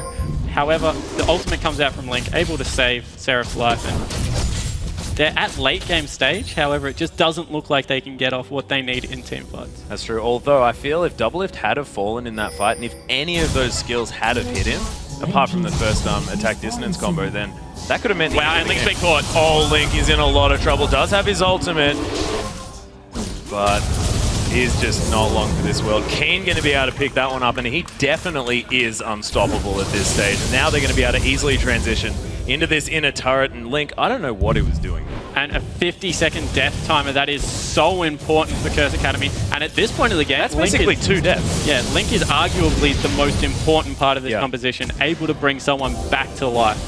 So pushing in for this inhibitor, you have to think that they've got this. And this is going to be, once again, 3 inhibitors down on the side of Curse Academy. Yeah, they still need to re-kill the top lane inhibitor, but now going to be able to get this one for free. CLG not able to answer at all without their Zillion. Only 17 seconds left. We'll see whether CLG can try and get some sort of control on this one, but with 3 inhibitors down, only 1 Nexus turret available, this is going to take some incredible stalling potential. And Baron is back up, so the rotation is just going to come through straight to that objective, and no wards apart from the one just outside of Baron. So if CLG face check this, They're in a lot of trouble. He can go face checking. Doublelift in so much trouble. Gets whimsied as well. That's a decent Mikhails from Aphromoo, but the fight is now on. This Glacial Fissure doing so well. Two-man Shockwave in the backline. That's going to be the ultimate onto Doublelift, but he's actually going to die straight afterwards. Seraph now as well. I think that might have been a misclicked ultimate because Doublelift went down when Seraph was available.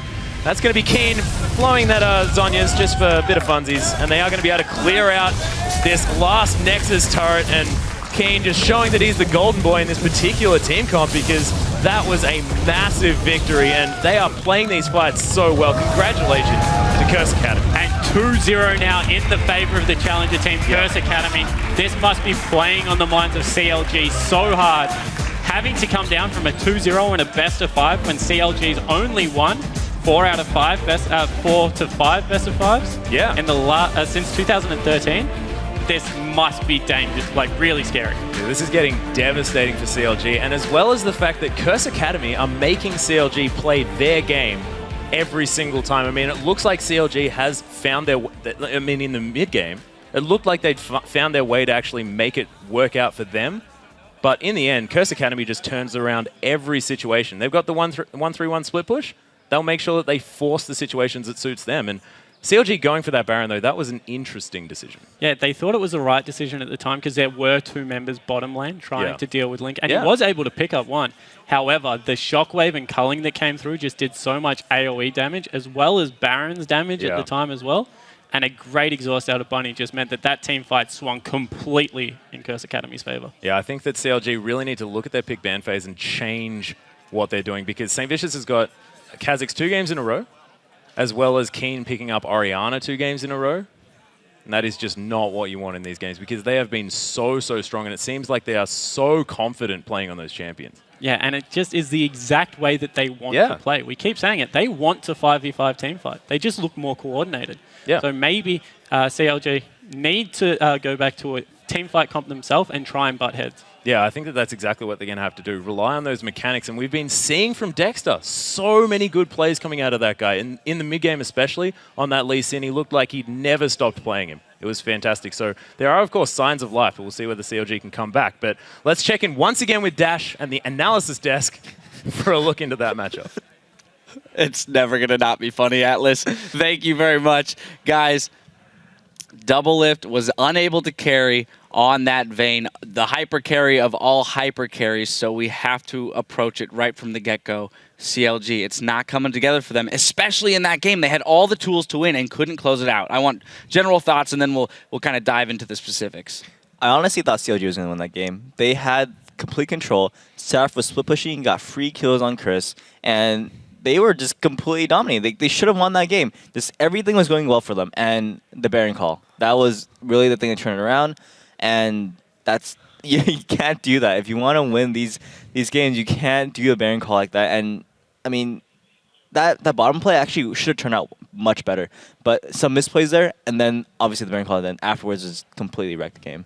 Skara, your team is actually one that was at one point known for throwing at Baron consistently, but this split actually has shown incredible Baron control. So talk to me a little bit more about that Baron and the decision to go for it there and what maybe could have been done differently. That Baron was just like, okay, well, it's just because they messed up the gank bottom. The gank bottom guaranteed, because Chris was sitting in the bush, all you had to do was run out and then W Chris, who had no flash. As soon as Seraph gets the W on Chris, he's immediately dead. They get either bot inhib or Baron, as Expression has said to me earlier. And then as soon as that happens, they win the game.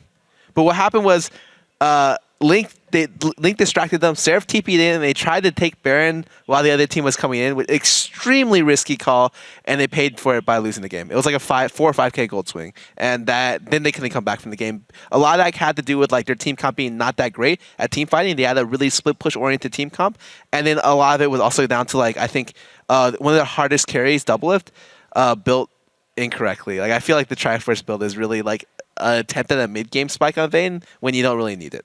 Yeah, I mean, just to touch on that, I too disagree with the Triforce build on Vayne. At that point in time, that amount of gold can essentially buy you an IE, which would have been far more effective moving into, you know, the 3-item, 4-item builds in the game. Yeah, I'm going to raise my hand and say I don't agree with that build either. And the big reason is just that Triforce gives you tankiness, it gives you a little bit of damage, and gives you move speed. And guess who gives that for the Vayne? The Zillion, who gives you a bunch of move speed. As well as the Nami. Right, and the Nami. It's just Vayne was in position to carry. If he went for more damage, full damage, he probably could have carried that game. But obviously, I mean, actually think about it. They might have even been able to get that Baron too if he actually had an IE. Very interesting. But we have to, again, give credit to Curse Academy because every time these two teams have been locked in a team fight, they have come out on top, regardless of what the gold lead is at that point. CLG only seems to be able to make picks and have small skirmishes. We're going to pull up a replay about 26 minutes into the game here in the mid lane. It's an engagement by CLG, so CLG is picking this fight, and yet it doesn't come out in their favor. Scar, I'm going to let you handle this one. Okay, so they're coming in on this fight. They have like decent positioning for it, and Dexter tries to make like this grand play around the back, tries to flash on them. He flashes in place, messes up his flash, kicks the closest target, which is Braum. Not a great target to open on, but and then they get 2-man shockwave. Still not terrible for them right now, but Leak needs to understand that his ulti 100% needs to go on double lift. Like them getting Afro getting hit with that ulti was like game losing, and then double lift dying here was like. They lost all their pressure here. And they were lucky they didn't lose mid hit because Link double bombed the creep, and so they were able to push back Lucian from pushing. Definitely a slight misplay there, ulting Aframu as opposed to Doublelift, who, as you have both stated, was in the position to carry with 2 lives on the Vayne. It's very possible that that fight could have been turned. Let's jump into the second one, and this one, of course, is the Baron replay. I want to dive into it. Let's kind of break it down from the gank, the attempted gank in the bot lane, up to the Baron. So we're gonna be watching what happens around the Baron. Especially, I'll let you take it away. We can preface it though with what's going on in the bottom. Yeah, so what you can't see right now is that Ryze, I mean, you can see him bottom, but you didn't see that he actually messed up his little combo. He didn't get his snare down until way too late and allowed Chris to get way too far, forced Zillion to have to flash him just as slow. Had he gotten that, this would have been slightly different. And here, I mean, they're starting Baron, like, initially it's not so bad, but because Vayne doesn't do enough damage at this point, and the fact that everyone's already coming in, they need this turn, but Nami's is all, they need to fight. But unfortunately, they try to, I mean, they just try to keep finishing Baron, and they get grouped up. They get Braum ulted, Nami ult, or not, or Braum ulted, Ori ulted, and then obviously Lucian's gonna be able to clean up. Exhaust is also really good against Vayne, and I mean, that's why Vayne isn't played much, is because you get negated by not only Exhaust, but Braum's shields can also block your auto attacks, and plus his build wasn't exactly good for damage.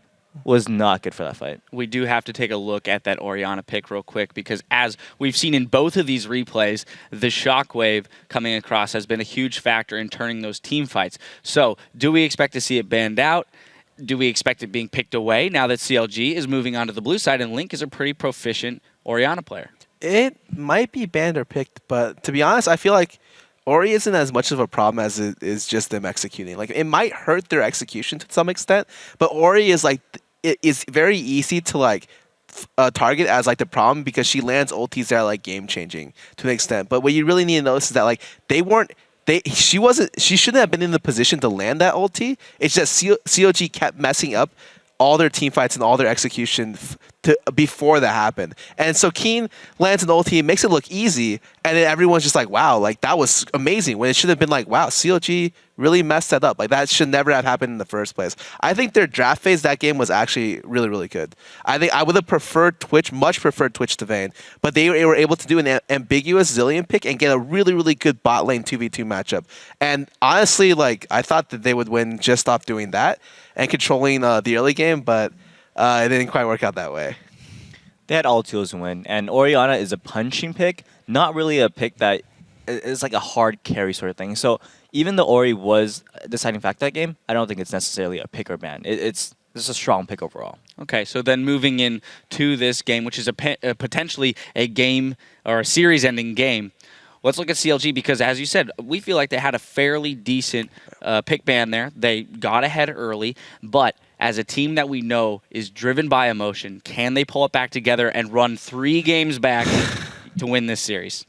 Maybe. I think if any team is going to be down 0-2 and get 3-0'd, I would pick CLG to be at the top of my list to get 3-0'd. Because I feel like they're very emotional players and they tilt really, really easily. And this is something I've heard from multiple people, like on their staff and from a lot of other players. I want to say I have faith in that they'll turn it around, though, but I don't know if I really have that. I don't know if I can really lie like that. I think this might be a 3-0. I don't know. I'm not gonna not make a commitment on this last game.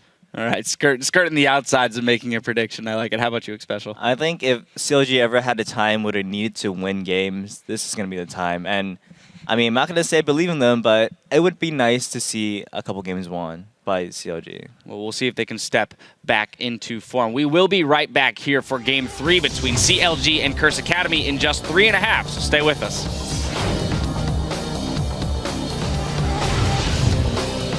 We know we're the better team, right? So. Yep, and just stick to whatever you were doing when we were practicing. Just do it. Don't even hesitate. 2 more games, then you're in the LCS. Unfortunately, Afromu's ability. Oh, yeah, finally, we've got the jump. There it is, the double shockwave with the massive combo. Dexter tries to come in and get the work done. I've been saying, Dexter can get back and release in, and he's done it. He's gone in for the insect play onto Keen, of all people. There's the shockwave, gonna hula hoop onto no one. Afromu happy to take up this turret. Funny Fufu now, the double lift show. And actually, Afromu takes the ultimate from Ling. Now double lift gets taken down by Impactful. Curse Academy have full reign of this fight, and that whole series of plays, 1-for-1 in the bottom lane. But Curse Academy, the 3-man shockwave, immediately deleting CLG off this map. Double lift goes down, triple kill for Keen. That's a decent McHale's from Afromu, but the fight is now on. This Glacial Fissure doing so well. 2-man shockwave in the backline. That's going to be the ultimate onto double lift, but he's actually going to die straight afterwards. Seraph now as well. One more game, guys, in LCS.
It's funny because I've played with Saint so much in my career, and I've known him for so long. I'm actually really good friends with him. I want him to make it back into the LCS, but it's unfortunate that we picked his team, which means that we'll be going and he won't.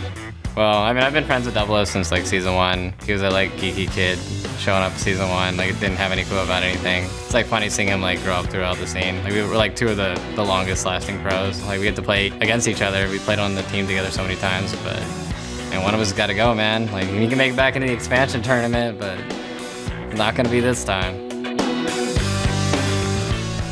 Hello once again and welcome to Game 3 between CLG and Curse Academy. So far, Curse Academy has dominated the LCS veterans and they could sweep them in this next match. Yeah, Kane has played so well and the sweep is definitely on the table. He was up 3,600 gold at the end of that game and really came through strong for his team. And wow, the whole of Curse Academy's lineup has just looked pretty stellar. Yeah, it's looked incredible, but it has been all hinging around St. Vicious being able to make these plays from the jungle and really command his team. And he's on this Kha'Zix as well. He can leap into these fights. And as we saw, with the wild growth and the shockwave, they were able to dictate where they wanted to do the damage. Yeah, Saint and Bunny are so disruptive. They're just jumping into the backline and wreaking havoc. And like Bunny Fufu especially has been phenomenal. Yeah. Those unbreakables where he was just putting the shield up and blocking all of the damage coming out of Double Lift was fantastic. Yeah, and that is not... On the side of CLG, if you have a Vayne not doing any damage, that's almost everything. But, of course, we are into Champ Select. We have already the bans coming through thick and fast. It's going to be Alistair, Syndra, and Maokai for Counterlogic Gaming. Actually, no, it's not. They were the previous bans. Don't even worry about it, everyone. Nailed it. I thought they were thinking about this really, really quickly. It's like, yep, surefire. But it may actually look the same. So CLG has taken Nunu off the board. Obviously don't want to play against that. Zillion being taken off the board. Don't want to first pick that one. And Syndra and Alistair have been taken out of the Rift by Curse Academy. Yeah, Link is not going to see Syndra this series, I don't believe. Nidalee also going to be taken off the board. And CLG first picking the Tristana for Double Lift. Finally, they've got him on this hyper carry that can sit back in a team fight and just do the damage. And not only that, we've heard so much about Double Lift's Tristana in scrims, going super aggressive, jumping into the backline, buster shotting people back. His positioning is terrific. Although 2 really quick picks coming through. Link has to play Orianna right here. Bunny has Thresh, Saint has Kha'Zix. This is looking like a game 1 lineup, and wow, he does go for the Orianna. Yeah, and they pick the Lulu away from Chris as well, so that's another comfort pick taken away. And with Maokai and Alistair both benched, including the Nidalee as well, that is a decent pickup. And Seraph, of course, knows how to play that Lulu to great effect. So CLG looking fantastic in this draft phase so far. We'll see what Keen decides to bring out because we know that he's a fantastic player. He doesn't have to just play Orianna. And there are 2 support picks here that will augment so well with this team. If they get Braum or Nami in the bottom lane, that is going to be devastating with a late game Tristana. We saw it in one of TSM's game actually, a similar team comp where Turtle was just able to go crazy, and if he can do it, you have so much faith in Double doing it as well. They do pick up the Ryze and the Lucian, wanting to have a little bit more time maybe thinking about that mid lane pick or potentially giving Keen Ryze. Yeah, we'll see whether Chris does decide to pick that one up in the top lane. There are a lot of really ambiguous picks going on here, though, just because you can have Lucian in both AD carry and mid lane, Ryze top and mid lane. They can decide what they want to do with the rest of their comp, but it looks to me like Curse Academy have a comp that's a little bit similar to that of CLG's last game. We'll see whether they play it out any differently, and of course, Bunny Fufu on Thresh, this is what I'm scared about. We'll see what CLG do answer with, and it is going to be Aphromu's Braum. And Aphromu is a fantastic player of any of these sort of in-your-face supports. And it is going to be Dexter back on that Elise as well. So Elise, Lee Sin, Elise. I'm liking what Dexter's doing so far. Perfect champion to get into the middle of this team fight with the ball. Not going to be able to be disrupted whatsoever by a play. So far, if this gets to the late game, CLG has a terrific fight comp. And this is the first time that they've had that as well. They've been looking for a lot of these. I mean, I guess last game it was all about late game as well, but Xerath for Keen. See whether he does lock this in, because we've seen Xerath being so potent in these poke comps. And we saw the Xerath Ryze combo where Ryze locks them down with the Rune Prism and Xerath just spikes them with all of that damage coming out of his ultimate. However, I haven't seen Keen play Xerath. So it would be, that's true. It's going to be interesting to see how well he has picked this champion up. We did see Keen play a lot of Nidalee back before the rework, of course, when she had those Spears of Doom. And it is a little bit similar considering the fact that you have that really long range Q in order to do a lot of your damage. So we'll see whether it makes it work that way. And I want to see when we get into this game whether St. Vicious picks up his W evolve this time. Because they have a much better kite back team comp than they do a dive in let's fight team comp. So it would lend itself well, I believe, to a W evolve, being able to ensure that Xerath can get off all that poke damage, control the team fights, and not necessarily dive in for the 5v5s as we've been seeing.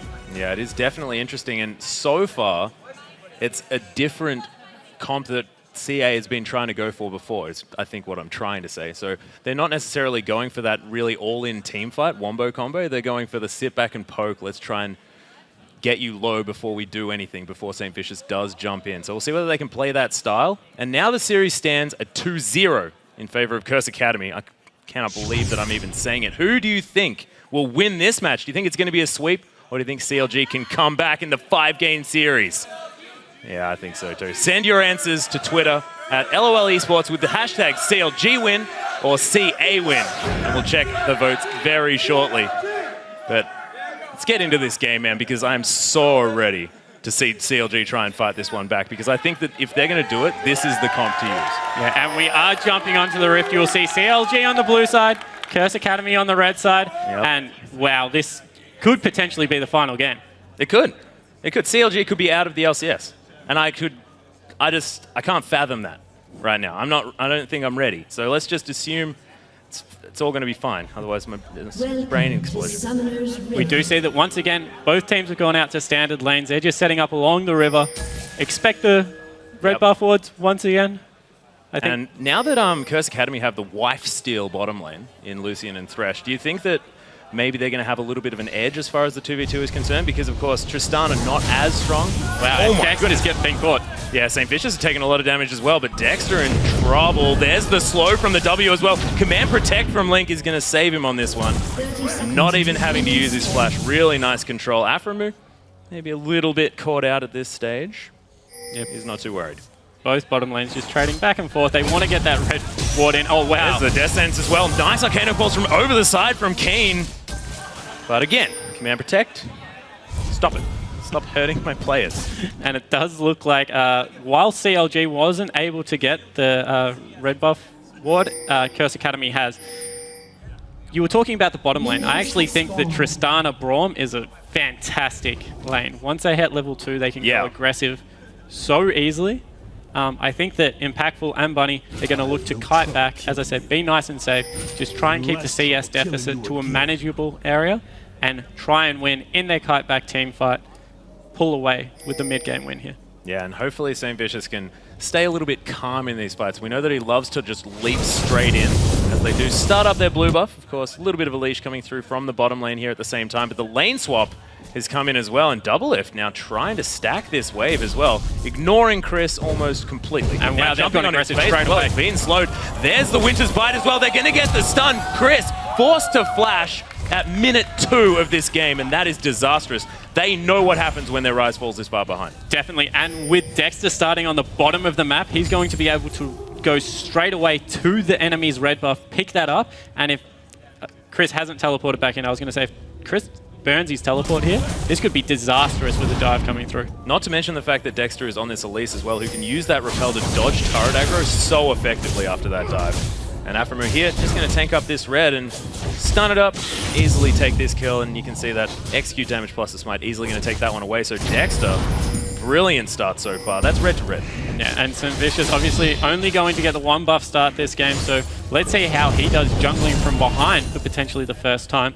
And they have swapped it, so it's a 1v1, and then Bunny's in top lane now supporting Chris, so he might be fine in this lane.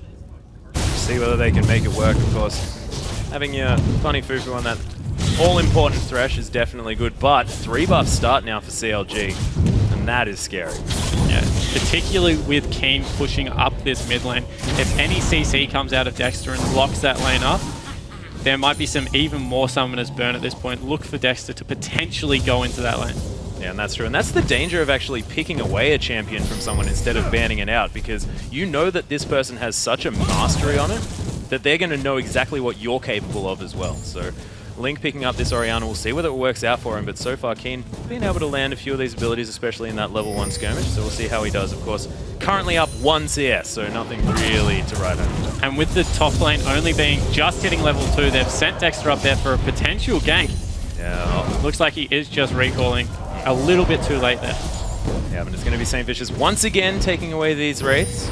More than happy to stay around this lane. And the 1v1 of Lucian. Oh, actually, nice death sentence onto Doublelift as well. Takes half of his health. Afremu a little bit late with the Unbreakable. I'm not going to worry about that one too much. And I don't think CLG thinks that they're in all that much trouble this time. Yeah, I think that when Doublelift saw that the death sentence had missed, he mistook that he wasn't in any danger. The Flake came through, took a turret shot. He's going to be fine. And yeah, we just have complete standard lanes, but just on the opposite side of the map. Yeah, that's true. We'll see whether they can make this one work. Of course, Keen pushing out this wave relatively hard. But Link is not going to struggle to farm out this one underneath his turret as well. And you can see, yep, it's just pretty much a farm fest in that middle lane. Yeah, Orianna with that passive obviously able to CS absolutely fine on the turret. Doesn't need to use any abilities, so looking to enjoy that matchup. Now with the wave pushing in CLG's favor, they can choose to freeze this, and this really opens the map up for Dexter's ganks. See whether Doublelift can actually do that, of course. Freezing with a Tristana is very difficult. Oh, actually, Afremu coming straight in on this one. There's the exhaust down, trying to force this fight.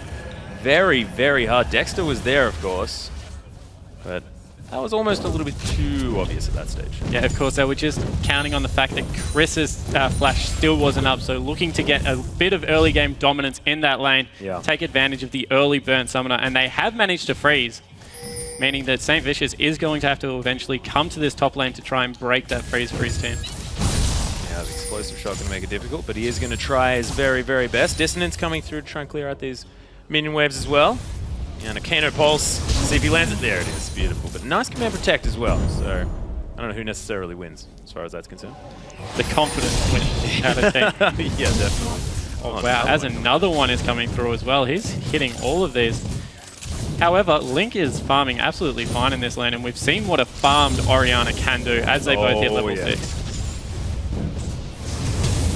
Yeah, Kane just going to keep trying to get this one to work out.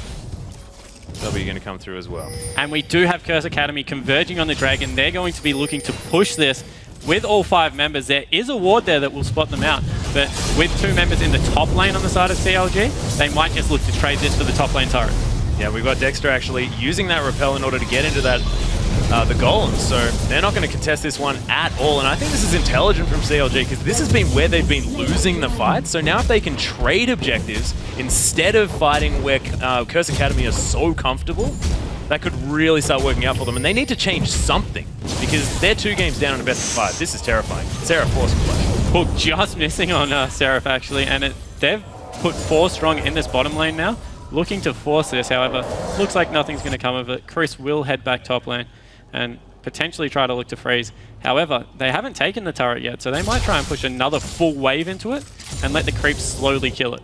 And the other thing that's working out for CLG as well is the fact that Seraph is on 40 CS to Chris's 15. So after having to use that flash so early on, he's really had to play so passively. And when you've got Afremu and Doublelift going so aggressive on him, it's also really, really difficult. Now, only 2 creeps left over. I don't think this is going to be feasible either for Chris if he wants to. No, definitely is not. Chris is going to have to walk into that lane. Now he's in severe danger. He's only level 4, as we just saw, and only has a tier. So if he gets any pressure up in that top lane, especially with the consistent slows and speed ups that come from Lulu, who I assume they will send top, he's in a lot of danger of dying. Certainly is. As we can see, Keen just more than happy just to push out this wave over and over again. Doesn't necessarily want to trade, just wants to get as much creeps into his back pocket as possible. And look at that vote, that has swung so much. Now only 59% in favor of CLG, now 60, so people are, as we're talking about it, voting. As soon as CLG fans see that vote, they're like, that's it, I'm getting on lolesports.com, I'm changing that vote around right now. Yeah, exactly. We appreciate it, guys. But let's look into this one. We'll see whether CLG can come back because, of course, that would be the dream. The 3-0 comeback.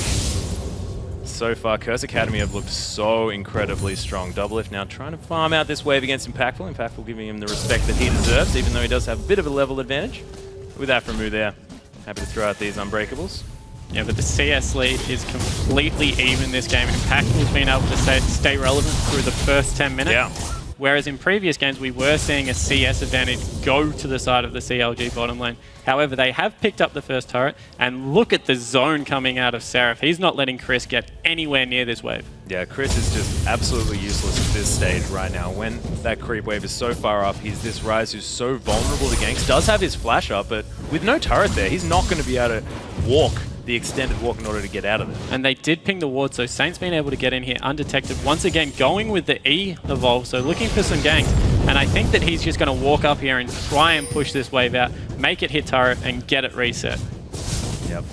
Although, even as a 2v1, they're very, very frightened. With that pink ward, of course, the vision advantage definitely in CLG's favor. So Dexter theoretically could be anywhere. Right? Yeah, and they don't want to face check it, so they're petrified of where Dexter could potentially be. And if Chris goes down now, that's an even further swing as the hook comes out and misses in the bottom lane. Happy to throw him. It's only about the ones that you hit, guys. It's not about the ones that you miss. Yeah, you miss 100% of shots you don't take. Exactly right. Push continuing as well. Chris coming down to the mid lane just to see whether he can get anything, any form of experience. But the fight happening in the bottom lane. There's the flash into the death sentence coming out of Bunny Fufu. The Unbreakable's there as well. Piercing light. That's a cute little dark passage in order just to, I don't know, for the fancy play. Yeah, just trying to look for ways around that Unbreakable.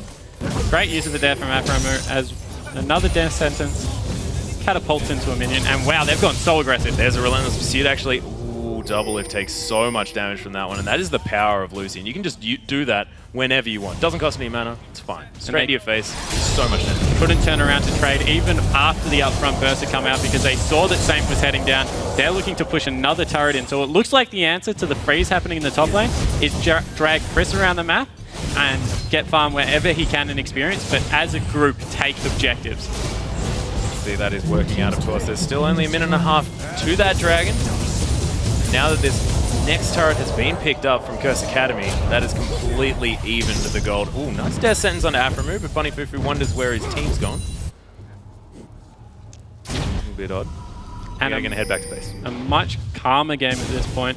Seraph continuing to push that CS lead. Wow, he has 4 times the CS of Chris at this point in the game, although Chris is going to be able to pick some up. Looking to push this wave out because Dragon's only a minute away, and if he doesn't get it in a neutral position and Seraph teleports for free, he's not going to be able to trade anything at advance, and it's going to mean a free objective on the side of CLG. Not to mention the fact that Chris just had to use his ultimate. Of course, he's a Ryze. It's going to be back up. Time for that dragon. But yeah, with Lulu having a 2-level advantage at the same time, it's going to mean that that wild growth is just going to be so strong. Thankfully, hasn't got a 2nd level in it yet.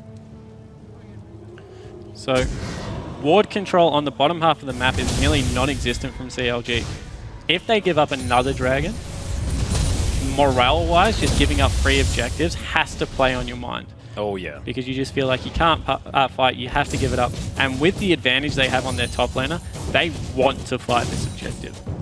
They really need to because they have the stronger 5v5, with Chris being almost a non-factor at this stage. Doesn't even have a catalyst, let alone a Rod of Ages at this stage. Of course, 12 minutes in, if you're going to build that tier, you're not going to have your Rod of Ages just yet. In fact, now going to be able to clear out this pink ward most likely, but there's the Arcano Pulse. Ooh, takes the Dark Passage to safety. That was one more proc on that passive here of Afromu.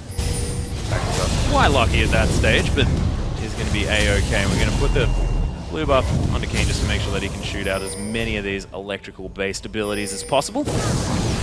Nice leap out of the way of that Cocoon.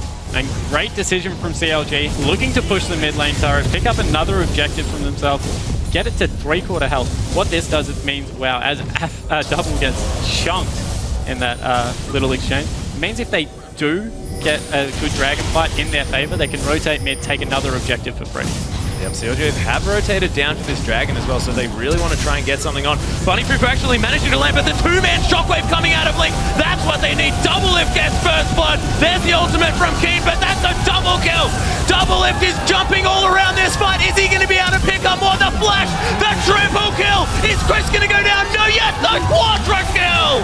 Keen stops the party, but starting off, CLG picking up 4 kills onto Double Lift. That's what they needed. And there will be no mid-game lag for this Tristana now. Hell 4-1-0 and a Dragon on top of that. Perfect team fight coming out from CLG, and it all started with Link's beautiful shockwave. Absolutely fantastic. Gets them low enough so that even the explosive shot from all of the deaths that were going on managed to pick that one up. Dexter secures the Dragon Teleport as well. Was burnt then from Chris, and he did cancel it as they were coming through, so another wasted cooldown, and wow, CLG has just grabbed control of this game. They certainly have, of course. Kane tried to do what he could in that fight, but not quite as impactful here as we see the replay coming through. It actually looks like Dexter gets caught a little bit here, flashes straight into a hook, but then Saint jumps into the shockwave, and look at the perfect wombo combo that comes out of CLG, and this is what I was talking about, Double Lift's positioning. He's happy to jump into different areas of the fight to ensure he gets the most autos off as possible, going extremely aggressive onto Chris there as well to pick up the Quadra. Yeah. That must boost morale so much. It's allowed him to pick up the Infinity Edge. Already with the Infinity Edge. 14 minutes into the game, Infinity Edge Brawlers Club. Yep, he's ready to fight this one out. Of course, the only kills on the team, but that's exactly the way that they like it. Of course, only translating into about a 1,300 gold lead. So, even though it's 14 minutes, so that is, you know, it's decent. But, nevertheless, not insurmountable for Curse Academy. They need to rally after this one, because you could imagine that if you just donate a Quadra kill to Double Lift, like, that's got to play on anyone's mind. Yeah, and it looks like they have sent Double Lift into a lane to absorb farm. They're looking to repel this top lane with just Seraph, and he's pretty big himself at this point. He can maybe do it, although he gets chunked out. And Double Lift going to be able to pick up the bottom turret, so another objective secured for CLG. Yeah, Curse Academy trying to answer with this top lane one, but when you've got Seraph up there with that Glitter Lance for so much extra wave clear, it's just really, really difficult for Curse Academy to get the pressure that they need. Nevertheless, it is going down quite low, although Tactful's left and Chris has got to really watch out. Yeah, so it doesn't look like they're going to be able to trade the objective back at all. They want to stop Double Lift's split push in this bottom lane, and out of nowhere, 20 CS advantage, 4-1-0. He's back in the same commanding position he's been in the first 2 games, but on a long-range hyper carry. It's very, very scary, and we know that Tristana has that carry potential. You can stay back so safe. You've got 2 abilities that allow you to self-kite as well in this late game, and I think that it's going to be on Keen to be able to land his abilities on the long-range Tristana in order to actually lock him down, because, I mean, St. Vicious jumps in there. There's a Braum available. Yeah, it definitely looks like it's going to be the Keen Rise combo that has to get a good flank teleport and then set up the ultimate for Keen to be able to delete Double Lift. The Merc Tread's coming out on Link. Great pickup. There's so many stuns that can come out of nowhere, as well as Rise charging at you. Just being able to reposition yourself with how important the disruption is from Orianna and the ball protection for Double Lift. I really like this the pickup to just get out of all the abilities with the tenacity. Not to mention, if everyone collapses onto Link as well, he's going to have the opportunity to use that shockwave just to get it off, at least, in that team fight as soon as humanly possible. It does look like Keen is starting to do some nice damage in this mid lane fight, but even he is 20 CS down this time, so every single lane going in the favor of CLG. Yeah, Kane did manage to pick up the kill on Double Lift, so he got the shutdown immediately as that rampage was built up. So Kane with a little bit of money in his back pocket managing to pick up, of course, the Sorcerer's Shoes and the Blasting Arms. Looking like he's going for possibly the Void Staff, as he did in the last game before the Rabadon's Death Cap, or maybe just going for that high AP item first off as well. The ping's going down on Keen right now. They want to contest this blue buff. Know that they have the advantage at 5v5s. All their cooldowns are up, as well as the teleport, so potentially able to do it. Looks like they're not going to. Just looking to pressure the mid lane, pick up another objective and extend their gold lead. Yeah, Keen managed to get the blue buff though, but look at the amount of damage that's going onto this turret. Double Lift now. And I like that they're sending him into these solo lanes so he can soak up the experience, make sure he gets that range so that these sieges are going to be easy, because so far CLG hasn't had a comp that's been able to siege. Exactly right, and the higher level he gets, the longer that range becomes. And they just have an answer for Chris sitting in this bot lane. Seraph at this point of the game, even though Rise should be ahead, with the early game that he had, is just able to completely bully Chris still. He has picked up his Rod of Ages, so that will be stacking now, but he's still a good 10-12 minutes away from where he can start trying to take over this game. He has managed to recover fairly well, to be perfectly honest. Of course, he did have a very, very rough time in that early stage of the game, but 3,000 gold is almost the lead. Doublelift now in a lot of trouble. What a play was incredible. Manages to catch him out of the flash as well. Bunny Fufu is a god. I'm putting it out right here. That was utterly stunning. The Mad Life predicted death sentence. That was amazing out of Bunny Fufu, and the play mid-jump. Like I said, Doublelift has 2 abilities that can self-heal, but no. Not when there's Bunny Fufu. And wow, what a play from the support player of Curse Academy. I'm speechless after that. And we'll see the replay here. Zoomed in on Bunny at the start. He lands the brush for vision. That's a first great bit. The play, and then the predicted flash that comes out of the death sentence. Oh my god. Goodness. That was the best piece of support play I think I've ever seen. And giving it over to Impactful just means that he's going to be able to get himself back into this game. He's now 1-1-2. I'm almost done. Like, that was just amazing. CLG now setting themselves up in this little brush that did manage to net them kills before. Link getting a command attack onto... Oh, Dexter actually just went full replay mode then. That was exactly where he aimed the last one, but didn't work out this time. So Vicious takes half his health. Keen trying to answer back with a bit of poke of his And the teleport's coming through. Yeah, flashing immediately out of the cocoon. Teleport coming in. That's the death sentence landing though, immediately taking Seraph off this map. Didn't even get to use wild growth. That death sentence was fantastic. And Seraph looked like he wanted to go in and fight, and the rest of CLG just kited backwards. Going for a dragon, that's a top laner down, and this is going to be uncontested. Curse Academy is straight back in this game. Yep, 4-4 now in kills, and now that they've taken this dragon, 200 gold now in the lead for Curse Academy. And the cocoon does land on a Bunny Fufu, and to be perfectly honest, that is the best target to land some CC on, because if you let him make plays, he'll make the plays. Yeah, his thresh has been absolutely amazing. And now the CS advantages in the bottom lane are even back out. Impactful is going to pick up even more farm. He's not far away from his static shiv either. Yeah. And going for a bit of a different build here on Lucian as well, picking up the Boots of Lucidity, but still going for what looks like a static shiv. Might actually even be a Trinity Force, as was the previous best item. Yeah, no, it's definitely a static shiv. He's now picked up the Avarice Blade. All right, got it. I like to talk about Trinity Forces, you know.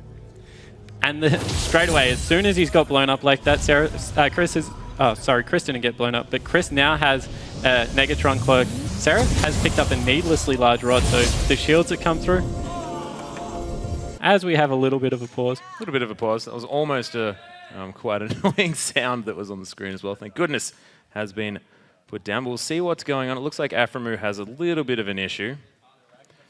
But so far, Curse Academy with this comeback play. I mean, I thought that quadra kill from Doublelift, that was just going to spur CLG into just rocketing through this one. It's actually a monitor issue on Doublelift, everyone. We are going to get that one sorted out ASAP and back into this game. But we'll see whether, in fact, they're not allowed to speak right now to each other.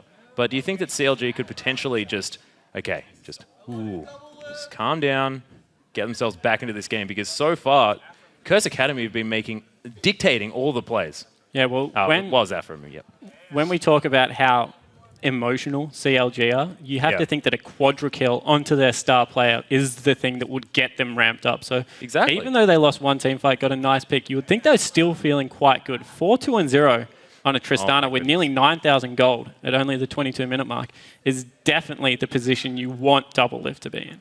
So I don't think they're going to be too down on themselves. They still have the ingredients to win 5v5 team fights and a hyper carry into the late game. So I think morale after that quadra kill would be exactly what they needed. Yeah, precisely. But as we can see, everything is completely tied up. Yeah, so 32.8k on both sides. Yeah, and that was from that pick that they got on Sarah in the last fight, teleporting in a little bit of miscommunication. We've been saying it all along. It does look like there are some communication issues in CLG. Led to a dragon, and that just put the game back completely on level footing. And whilst Impactful is behind Doublelift by about 1,000 gold, the exact same gold lead is coming across on St. Vicious. He's having a brilliant game in the jungle. He certainly is. Not to mention the fact that Chris has found his way back in, picked up another kill, actually. I think he did pick up that kill onto Seraph when they managed to pick that one up. So see whether he manages to scale up into this this late game as well. 50 CS down now I believe. So Chris not having the best one.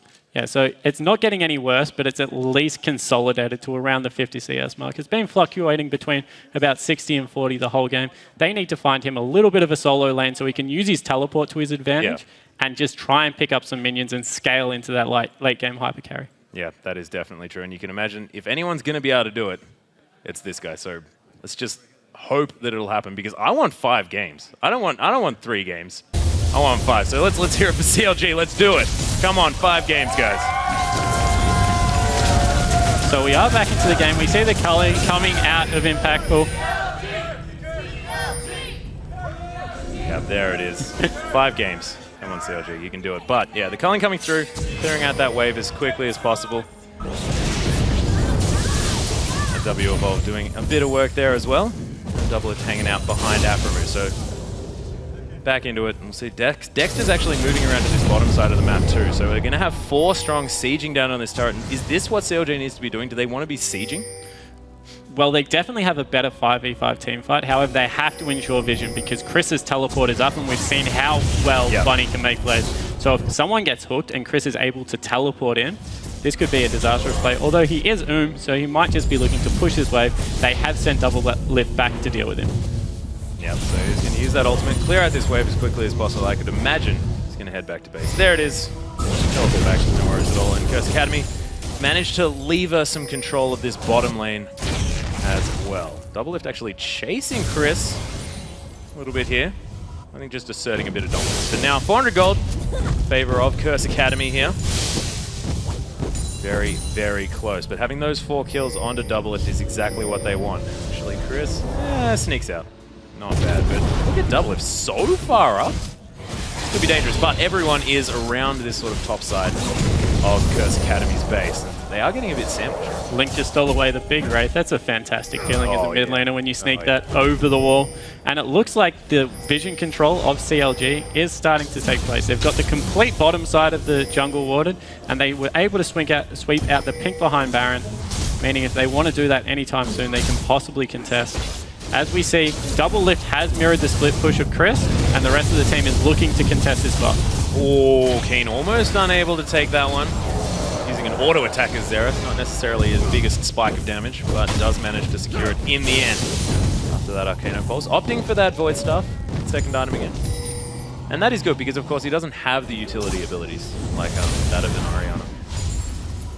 So it looks like Doublelift and Aframu were able to walk across, pick up the red buff, so a little bit of counter jungling going through on the side of CLG. 250 CS and 260 for Link. At 24 minutes, they're having monster CS games once again. Yeah, it's just a little bit of a farm off between the mid lane and the AD carry. From the CLG, probably having a little bit of a battle. Now 10 in the lead for Link. We'll see who wins by the end of the game. Of course, I believe it'll probably be Doublelift, let's be honest. Although Link is farming phenomenally well. He's picked up his death cap at this point, so those shockwaves are going to be doing a lot of damage. Not to mention the command protect as well. Yeah, and there's only, I guess, Hex Drinker is a good pickup for some Vicious in these fights, but apart from that, only Ryze really has any magic resist at all. And if that goes onto someone like an Impactful, or even a Bunny who has some of the hard CC for his team, that could be the worst possible start to a team fight. See whether they do manage to make it work. Now you can see that that shield is doing a fair bit. So Link managing to get that on Doublelift could really turn something around. Red buff is available for Doublelift's taking at his leisure. And again, everything even. And it's just, you just don't necessarily know what could happen because Curse Academy, even though they may not necessarily have the Tristana, that late game insurance, they've been team fighting so well today. Yeah, and they've got the Ryze Xerath, who are terrific late game carries in their own right. So if they're able to get onto Tristana, they can just wipe her off the map. And the CS discrepancy between Chris and Seraph has been completely closed. Yep. Chris is 8 CS behind now. They've been funneling a lot of that onto Doublelift. Seraph's been sticking with the team, playing more of that support top laner role.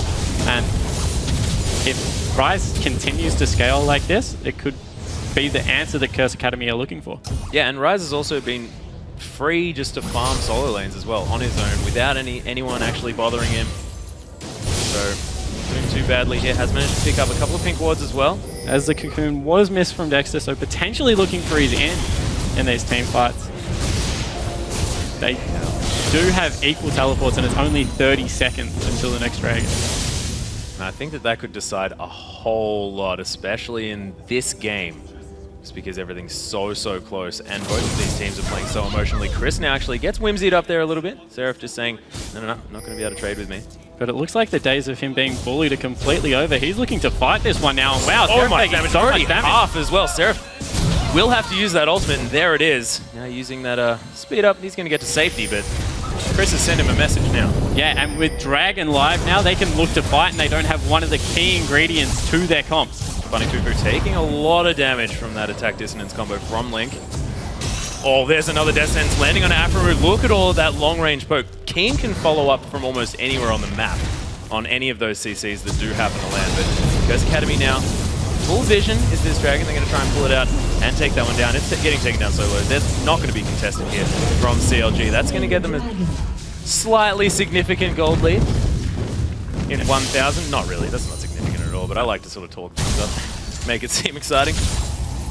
Because of Sarah's ult being on cooldown, then they just couldn't fight that. Smart decision from CLG, with the way Curse Academy have been team fighting, to recognize that an important ability was on cooldown and just backing away.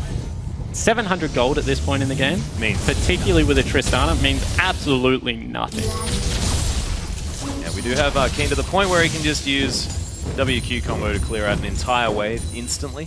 So that is definitely a cool feeling when you are Xerath. But Afromu's going to back right now. He's going to pick up a Bloodthirster, so the crits coming out of him are going to be so much more potent.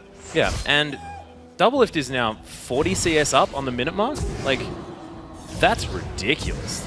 These guys are just farming so much, and that's what's keeping them in this gold game after losing the Dragons. Yeah, and after Impactful being completely even at the 10-minute mark, the next 18 minutes has seen a 70 CS advantage going the way of Doublelift just because of the way these guys play.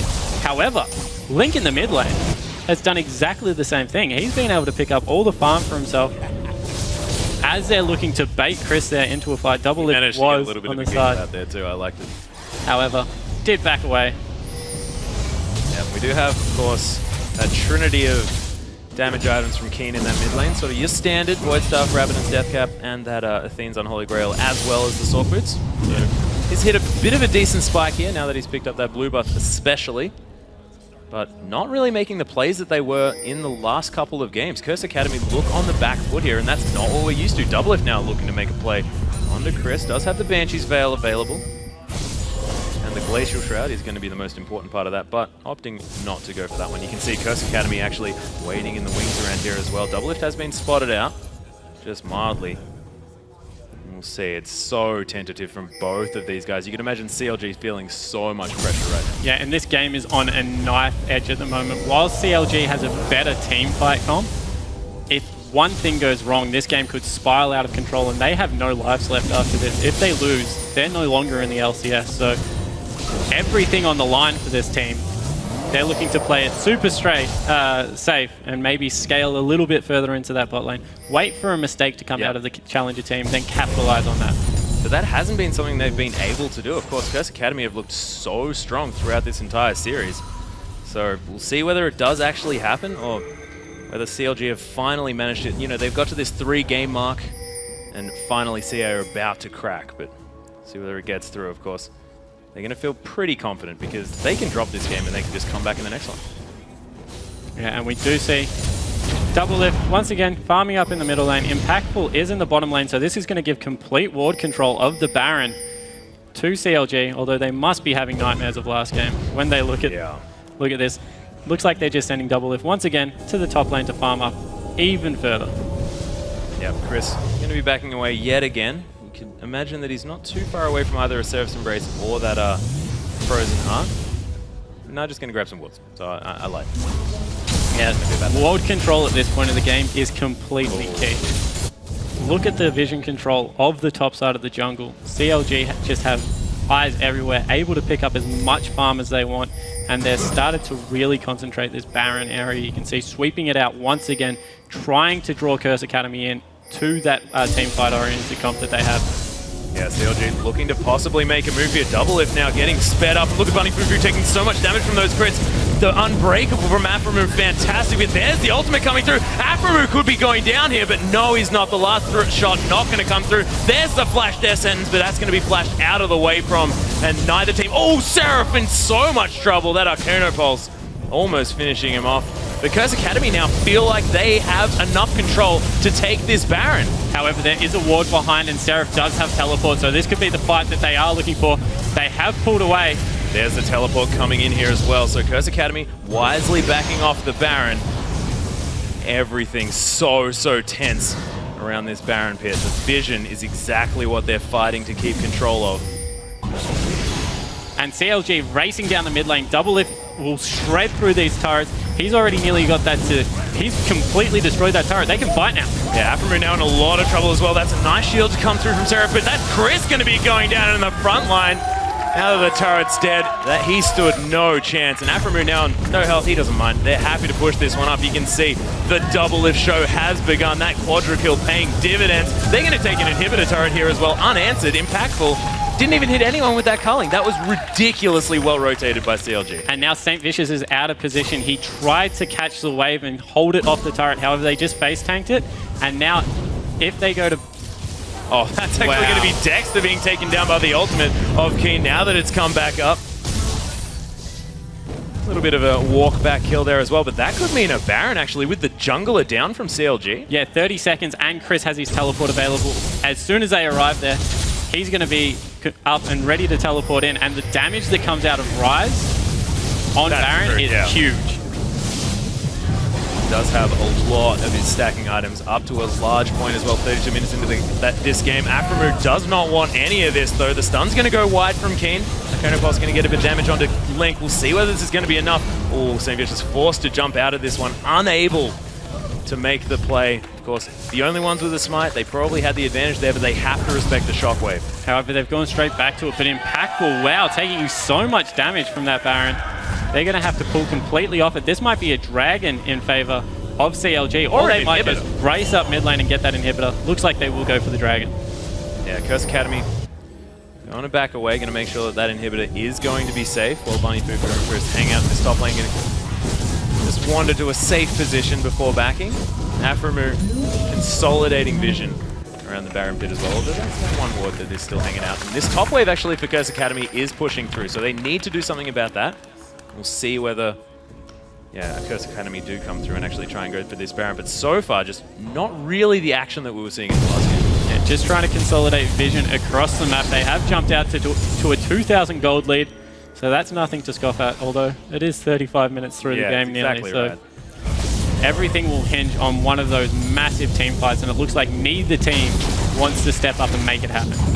Yeah, and I think that Chris finishing off this Frozen Heart as well is going to be very, very important. Of course, double lift on this Tristana, really reliant on that attack speed, especially, with that rapid fire giving him so much. So we'll see when that comes through, whether CA are going to be able to stand up to him in these fights, or whether he's still just going to be that absolute beast. Now with a Bloodthirster Infinity Edge, Banshee's Veil, and of course that Static Shiv as well. So he is so strong. And when he gets that last whistle, he's just going to be wrecking people. Yeah, and he's nearly 400 CS at 35 minutes. He's been an absolute farming machine. I didn't know they provided that many minions in the game by that point. And it looks like they are trying to set up for another pick around Baron. Want to funnel Curse Academy through. Keen trying to poke, however, and looks like they might just once again race down mid lane. Yeah, without any vision here, Double Lift actually taking a bit of not damage. That's just his shield being taken down. Nice box placement, going to stop people from coming through. But Bunny Fufu in so much trouble, using the face of the mountain onto himself. He might even survive here. Look at Aframu getting taken down so low, but no one really wanting to commit. This is exactly what Curse Academy want to do. They want to try and kite, but you can see no one dying, and with the shields, everyone's so healthy. Yeah, and only the support's taking damage that fight, so that means that they're ready to get back in there as soon as possible. You saw King did land that stun on Double Lift, but there was just no follow-up from that range. And wow, look at the shields that come through onto Double Lift with that Bloodthirster, Orianna, and Lulu. He just gets so much effective health with all that life steal. He looks like a tank. Sort of like a Mundo, but it's actually a little Yordle. It's very, very confusing. Of course, Aframu being forced back. Oh, nice ultimate. That was blind. Just a guess in that brush. And they're going to two sweepers, like, surely there's a ward there, guys. However, it does look like Doublelift wants to lead the charge once again. Yeah, he's got a lot of things rotating around him right now. There's the flash, actually doesn't manage to land. The Rune Prison does Chris, and Dexter gets caught up by that death sentence as well. But nothing actually coming out of it, of course. There's so many things landing, but it's just not quite enough with the shields, with the protection. Whoa, as the death sentence just misses on Dexter, that could have spelled disaster. And chunking the jungler again. At this point, Curse Academy can turn around, get vision control over Baron, and try and put the shoe on the other foot. So whether they do manage to make that work, of course, Chris heading down to the bottom lane. His teleport is just about to come off cooldown, so really nice timing on that one. So he's going to be able to push that one out. CLG again trying to consolidate. Keen being really annoying on this Xerath, just poking people out. It's exactly what he needs to do. But he's just not quite having the impact on this champion as he did on Orianna, where he's able to make those big plays. Doublelift searching for people in the top lane, seeing if anyone is still there. Unfortunately, they're not. Afro trying to sweep out that ward in the back of Baron Pit, and with so many people going back to buy, they might even try and start this up, because with all the shields, they're not going to take any damage. That's exactly right, and of course, look at Doublelift. Like, it's just ridiculous. The shields, Bloodthirster, and of course Lulu, and of course Command Protect. But you can see there's the ward actually landing on a Link. Oh, almost getting taken down. That's 3 shots coming down onto him if they manage to get rid of the shockwave. But look at St. Vicious. He's nowhere near this Baron. It's getting taken down so low. Bunny's going to be able to get in there, but it's going to be Dexter to pick that one up. Immediately flashes out his Bunny Fufu, and look at the Unbreakable. Blocks the entire culling. And that's just going to be CLG wandering out. We'll take the Baron and go. It's fine. Perfect understanding of their comp by CLG, knowing that the shields was going to keep everyone healthy. Only Link really fell low, and that was from such a long-range ultimate that it didn't matter. The engage just wasn't there. Picking up a free Baron, and the effective stats of that Baron are so important. And wow, very, very if dangerous. the Whimsy had have come through, then he could have nearly got blown up. Yeah, Aframu going to be backing out, as is Doublelift. Very, very dangerous now for Curse Academy. They are pushing up so far into a team that has Baron. 3,000 gold, now the lead for CLG. So at 40 minutes, I mean, that doesn't necessarily mean anything, but with the Baron buff as well, giving them so many extra stats, it is very, very scary. Of course, Doublelift probably just trying to save up so that he can go back, sell that Doran's Blade, and pick up that last Whisper to be that 6-item Tristana that you never, ever, ever want to see if you're against him. Definitely not. And the middle inhibitor is still open. So you have to remember that they can just walk up to that inhib and take the first one of the game and start rotating around the map, looking at that bottom lane, which is nice and pushed up for Doublelift to go get that farm. He has picked up his last Whisper. He doesn't need to pick up the farm anymore. So he's absolutely huge. It looks like they will be giving it over to Seraph. He's going to look to pick up his Onya's Hourglass. And with a low kill game like this, Doublelift has 100% of the kills. Like, he is the team right now. Everyone just needs to keep that guy protected. And as we were seeing, with all of those shields, as he was taking the front line, and Curse Academy didn't want to fight him. Yeah, he's just completely unkillable unless they can catch him out. And that Banshee's Veil just means that he's so much harder to get in a bad position. Yeah, precisely. We'll see whether they can make it work, of course. Curse Academy have team fought fantastically in the past, and if CLG wants to be taking these objectives, they have to move as a team and take them together, because otherwise it's just not going to work out. St. Vicious is in an odd position this stage, trying to get around to this dragon, maybe sneak that one out. But I think that they need to focus on their team play, because that's where they've been excelling. It does look like Saint does want to get a little bit of a flank in here, so maybe looking to fight. He's been playing too much Evelyn, man. Even though Baron is up on CLG, so CLG don't want anything to do with that dragon. They just want to rush up mid lane and get that inhibitor. Yeah, but you can see, St. Vicious just wanting to stop the siege from coming through, but with no turret, they're not going to worry about it. Look at Impactful getting taken down to half health already. Doublelift now at level 18, just able to stand so far back. St. Vicious unable to really do anything for his team with that move. And wow, he might be caught here. They're moving so quickly, and Doublelift's gone in. Yep, there's the counter jump as well coming through. There's the ultimate coming through from Kane, but look at St. Vicious. Doublelift trying to get him down, but not quite making the play in order to get there. The Warden's Mail doing a fair bit of work.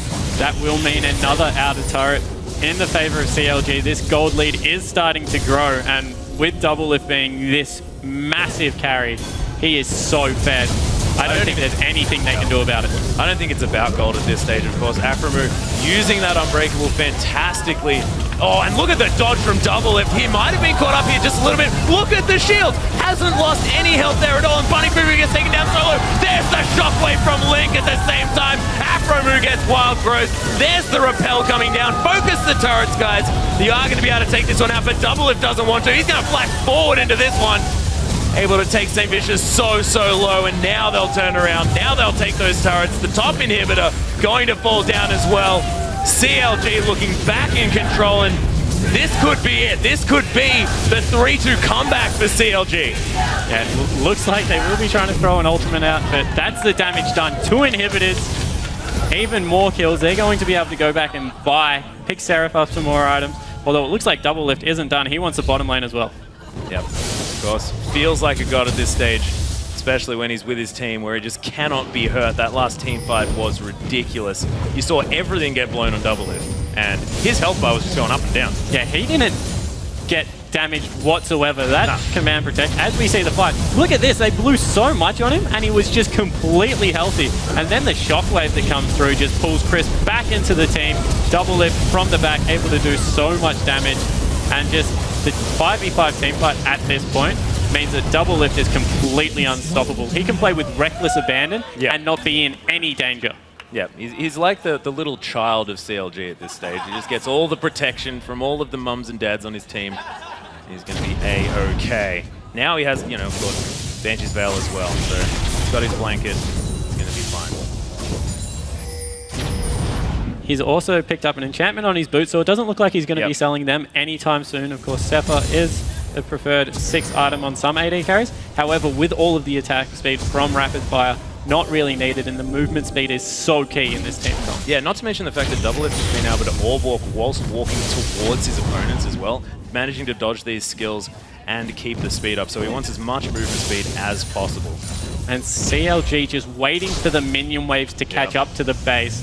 So smart, holding the wave there, and now they look to siege when the top wave is pushing in. There's an Unbreakable coming through again. This is sort of the tactic that has worked so well so far. And Doublelift just able to just shoot that from so high range. No one could do anything about it. Now, streaming to an 8,000 gold lead, this inhibitor is definitely going to go down. Dexter on half health. You could imagine that Doublelift is just going to pound this one through, and Super Creep streaming into the base. Curse Academy's win streak might be broken right now. The Nexus turrets are going down. Look at Doublelift. So much damage, so many shields. The second Nexus turret's going to fall. So much is trying to come through. The death sentence lands, but the Nexus is open. St. Vicious jumps through. Such a desperate play. Dexter now trying to do the work. He's going to rappel up, get out of there. Nice 2-man shockwave on Bunny Fufu and Chris, but there's Seraph getting the damage through onto St. Vicious, and finally Keen getting some kills, but Doublelift is still alive. That's what you got to watch out for. The exhaust comes through. The Nexus falls. CLG come back in the 3rd game. Series is now at 2-1, Analyst, and what a game out of the AD carry of CLG. That's the man. Absolutely massive, but augmented so well by his team. All those shields and speed ups coming through, and that was a perfect performance. Yeah, as far as a protect the Tristana team comp works, if you've got your Tristana being controlled by Doublelift, you know that it's going to work out, and that game was fantastic. That first quadra kill, incredible. Bunny Fufu, though, I have to say, that play on Thresh, ridiculous. Yeah, so Bunny Fufu, of course, had a great game. Yeah.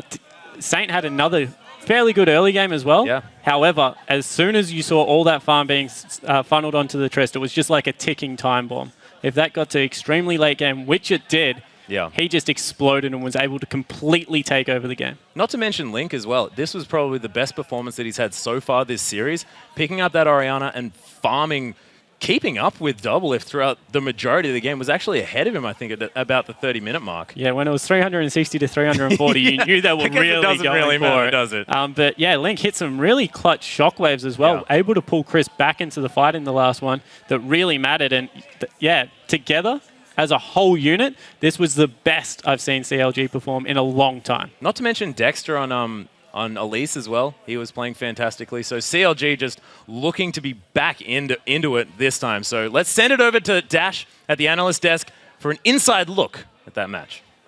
Thank you very much, Atlas. CLG showing signs of life here in this best of 5, bringing the series to 2-1 with a great end game, late game carry composition. So I guess I might have to retract my statement from earlier where I said it's time to take stock out of Doublelift and move it elsewhere, because they did exactly the opposite, put more stock into him, and it was successful this time around. I think that was the most CLG game I've ever seen from CLG. That was just absolutely just it's just CLG in a nutshell. Like they got Doublelift ahead, got a quadra kill, started carrying, did really well. And I mean, sure there were times when I felt like the game could have been a bit faster, but I mean they did have a licking comp and they waited for the right power spikes and it worked out. I'd also like to point out Seraph's early game play on that Lulu. At one point, he was above 80 CS to 24 on Rise. So I feel like that can't be overlooked as well when we're looking at what pieces of the CLG puzzle worked correctly. I think some credit is due there. Right. I think Seraph maybe hasn't had many good games in the LCS to split, but especially in the last 2 games, he's shown up quite well. Or really, really good actually. I think the last game he was 60 CS, or this game he was 60 CS ahead, and the game before that he was like 50 CS ahead, and he was getting solo kills. Like he's been doing really, really well in the series, and he's the reason why the gold differential is even when CLG keeps losing dragons, because he has such a massive lead on his lane. Looking further into the composition itself, we saw the Orianna get picked away, which I think was fairly successful in the sense that by forcing Keen onto the Xerath, right, he didn't have quite that impact that we talked about Orianna being able to have. Whether or not it's necessarily the super playmaking champion, there is that possibility of having the one great ultimate to change a fight. I feel like just knocking him off kilter a little bit really helped with pushing into that late game and having more confidence when CLG was picking those fights. Actually, that Keen played pretty well that game. He landed a lot of crucial stuns, a lot of CC, a lot of damage, and he got a couple kills. I think he was part of the reason why Curtis County was ahead in the mid game. But I mean, late game Tristana, you're just not going to beat that. I really hope that they have an answer for it, or they just pick it away next game. All right, let's jump into a replay. You already mentioned it, the quadra kill early. That kind of started that train rolling. We're going to pull it up on your screen right now, 13 minutes into the game. So, Special, since you already hit on it, I'll let you finish it up. So, I don't think Curse Academy has vision of the Dragon right now, and COG knows that. They're waiting for them to walk in, and they want to engage. And let's see what happens. So, actually, you have Ward, but, I mean, Dexter flashes in, actually blocks the hook from hitting Link, lands some good CC, while Makamo Tristana is decently strong at this point and is able to get a bunch of resets. He gets really low here, but I mean, fortunately, this doesn't die. And it turns out to be a 4 for 2, but it's 4 kills on a hyper carry Tristana, who in this team comp needs the kills the most. He's willing to trade 1 for 1, even though he already had 3 kills. This because the more gold you get on him, the better COG is going to do in the mid and late game. And the faster he gets his items, the stronger he'll be. And I mean, COG for, I mean... Yeah, hey, exactly. They extend the game. They go past that 40-minute mark. Doublelift is well over 400 CS, right into his 6 items. And at that point, exactly, we were talking back here. We were trying to do the math in our heads really quickly about the number of shields he was getting. That's like a 5,000 health Tristana, essentially, running at you at the forefront of a fight, saying, here, take my 700 damage crits. Yeah, I really think that... Charles Academy wasn't really thinking about draft. When you see a first pick Tristana, immediately you have to think like, okay, well they either messed up or they're going to run a very hyper carry centric comp, and you need to be able to pick apart stuff that breaks it up really, really easily. So they went with a late top lane pick, and they picked Rise after Lulu was picked by CLG. CLG, I feel like if they wanted to run that comp, should have maybe picked Lulu. Or if they were going to first pick Trist, then immediately the reaction on Curse Academy side would be to pick Lulu away from the other team. That way they're forced to pick Mundo or Rise, stuff that Xerath does pretty well against. And that if they can break apart the Ultra Protect comp on the AD carry, they can make it a lot easier to deal with. And they already dealt with it pretty well. Like I think I agree with Special. I think that was actually Keen's probably best game of the series. It just sucks that they lost the game, but I think that was definitely his best game. Yeah, as you said, they took that Thresh and Caw in the first 2 picks, leaving up the Lu and Orianna to quickly fall on the other side of CLG. So maybe even just one of those 2 picks going in the way of stealing that Lulu or stealing away, the Braum, whatever it is that is helping to keep that Tristana alive. Let's jump now to the end of the game. We're near the end of the game, 41 minutes in. The big fight in the top lane where we kind of watched that Tristana turret dive by herself. Ascara, I'll let you take this one. I think at this point, the game is already... like looking really, really bad for Crystal Academy. Like they need to find some way to deal with their team. And I think at this moment, Triss has enough shields and 6 items just to be able to walk in this team. And the worst thing is they also have Braum, meaning that none of their damage could actually go through Braum except for Xerath. And Xerath can't do 4,000 damage. So Triss gets the ultimate protect comp that she's always dreamed of, and she pretty much 1v5s. Well, essentially 1v5s with a whole team around her. Yeah, exactly. We get to that point where you're pretty much going to get run over by a Tristana. So now let's look forward, because CLG definitely looking like they're in form again. That, like you said, Special, that is the most CLG way that CLG could have played that game.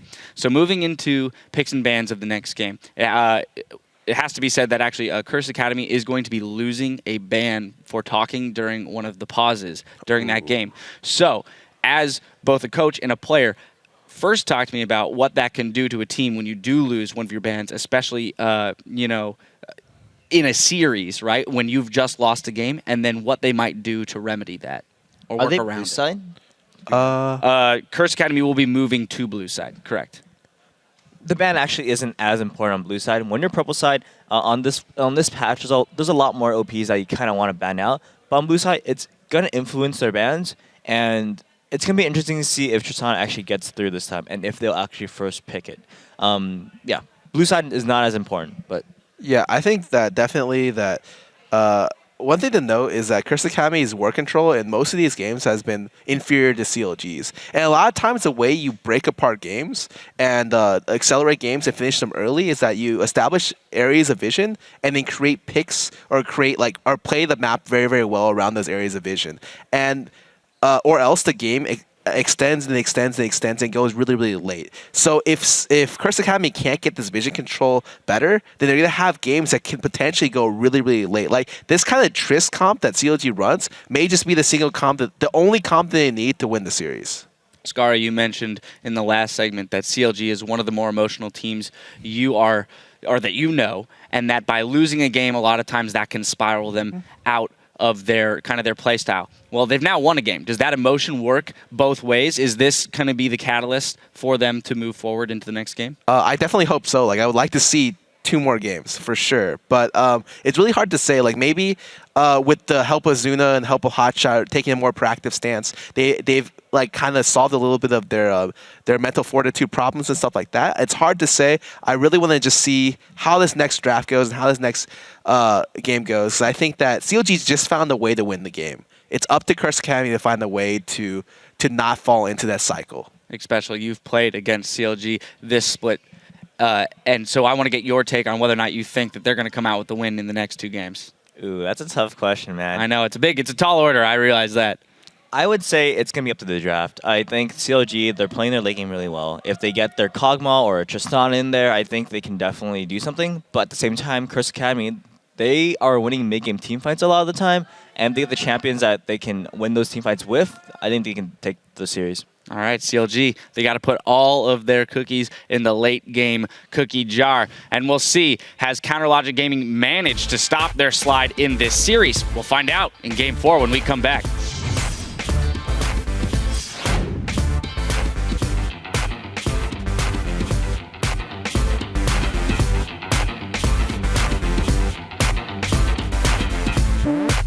Let's do it. You ready? One more game, baby. Let's do it. One more. Double lift is jumping all around this spot. Is he going to be able to pick up more? The flash, the triple kill. Is Chris going to go down? No, yes, the quadra kill. He lands the brush for vision. That's the first great bit. The flame, and then the predicted flash that comes out of the death sentence. Oh my god. Hasn't lost any health there at all. And Bunny Fufu gets taken down solo. There's the shockwave from Link at the same time. Nice 2-man shockwave on Bunny Fufu and Chris. But there's Seraph getting the damage through onto St. Vicious. CLG come back in the 3rd game.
Day1, welcome back to Game 4 between CLG and Curse Academy. CLG finally managed to turn things completely around in that last game, but we'll have to see if they can do it again as it remains match point for Curse Academy. And that game was all about double lift. He went off with the early quadra kill. Am I right? Yeah, exactly right. He was brilliant in that game. Ended up 8-2-2, had a third of his team's gold. What more can you ask out of an AD carry? About that much, I think. I think he had 100% of his team's kills until about the 35, 40-minute mark as well in that game. He was definitely dictating the pace and looking fantastic on that Tristana. And you have to imagine, I mean, I know there's only going to be 2 bans, but one of them probably should be Tristana. Yeah, or they can first pick it, like either or. They need to pick away some of the aspects of that team comp, because if you're looking to run and protect the double lift comp, you probably couldn't ask for better. Like, maybe you throw an army in there instead, but we saw how important Braum's Unbreakable was. So they just drafted that so well for a late-game teamfight comp that was carried by their AD carry. And do you think that if Impactful had to pick something like a Cogmore and said who can sort of rival the late-game scaling of Tristana, it would have been different? Or we'll never know, but what we do know is the fact that double lift on Tristana looks absolutely terrifying as we do come into champion select. Of course, loss of ban, having a chat in the middle of a pause. It's a no-go. No-go, guys. Yeah, I think he was typing, so of course that ban being taken away from Curse Academy, and we will see if it does impact their pick ban stage. See whether that is indeed impactful to Curse Academy. It begins, ladies and gentlemen. Hey, it's game 3. It's game 4. Okay, we've gotten pretty far. Let's be honest. Okay. Countdown has started, and we'll see what Curse Academy decide to go with. Of course, there has been a lot of Syndra focus, a lot of Alistair focus. There's been a lot of pretty standard bans, but now that there's one missing, one of those champions may actually have to get through, and I have a feeling it could potentially be the Syndra. Yeah, well, Kane does play Syndra, so they can let that go through, although it would mean giving up an Orianna pick, which could be in CLG's favor, honestly, because they ran the team comp last time that kind of had Orianna as one of the 3 key linchpins. Yeah. So that will go through. Nunu, first ban, Alistair on the side of Curse Academy. Pretty standard so far. They've been sort of the first couple of bans every time round. We'll see what CLG does decide to do. They could change it up. They could just make things completely weird, give themselves 2 of those really sort of strong picks, considering the fact that Curse Academy now only have 2 options. I mean, you can't really take out, you know, Maokai, Nidalee, Zilean all in one ban, but Nidalee is still going to be taken off the board, and they still do fear that Syndra, and that is massive respect to Link, because we saw that, and he is so good on that champion. That means that they probably put Orianna above the Syndra in the picks, so if Counterledger Gaming don't ban this away, look for that to potentially be the first pick. Although that does leave Zed up still, and we know that Link is a fantastic assassin player in his own right. We saw Zed get entirely through. Actually, Counterledger Gaming do not want Tristana on this map at all. They probably knew that Impactful was happy to pick that one up if they were going to first pick that one, so intelligent play from Counterledger Gaming, not wanting to let that one through, and Riven being the hover. It's a bit of a shout out to Chris. Actually, I remember watching his stream years ago. He was that Riven player, but the trees got through. Now going to be able to pick that one up. So Maokai is going to be the first lock in. CLG now have a couple of picks. See whether they actually capitalized on this loss of ban. Yeah, Academy. With only one hyper carry being up now, Cogmore is on the board, although Nami Cogmore could just get locked in right now. Yeah, Lucian has been favored over Cogmore this whole series. Orianna's still up, so they have the free pick of that, or they can not give anything away. Lock in ambiguous picks like Lulu and Zilean and not show their hand whatsoever. I think they need to lock in something that's going to be able to take care of a Yasuo comp, because having this Maokai locked in, they've got to be thinking of that Yasuo. Seraph with Diana hover. Not sure whether that one's going to work. Bit of a shout out to Skara maybe. Skara, of course, fantastic Diana player in his time. See, Orianna, definitely a worthwhile hover here. Link playing fantastically, and Lucian going to be locked in for double lift. So not necessarily going for a late game hyperscaling carry, but he's definitely been playing that Lucian to great effect. So what does Curse Academy do? Yasuo's not a bad lane into Orianna. Not bad. Yasuo is a great lane into Orianna. His wind wall just stops the ball in its place. Can really mess with Shockwave. Oh man, how about this? How about this? Ryze being locked in from St. Vicious. He plays Maokai in the jungle. and we get Yasuo on Keen. Yeah, potentially taking away some of the counter picks there. I think they will go more standard. We do see that Kha'Zix is going through. Braum, wow, this does lend itself to a Yasuo pickup if they do go with that. And they feel like that Orianna definitely going in the mid lane, Seraph not going to pick up the Yasuo in the top lane. They can go all in on a potential Yasuo pick. Yeah, they definitely can at this point. And now that the Braum's been taken away from Aphromu, will he go back to the Thresh or will he look to pick up something new like the Nami? You could play the Leona again as well. I mean, he didn't necessarily have, the best experience in that first game. They did drop that one, but in the laning phase especially, they were commanding the respect in that lane. Yeah, and his Leona always has that potential of hitting those massive ultimates. And Dexter, I like his Elise. It's been played quite well in both the games that he picked it up. So more than happy for him to go back to that one.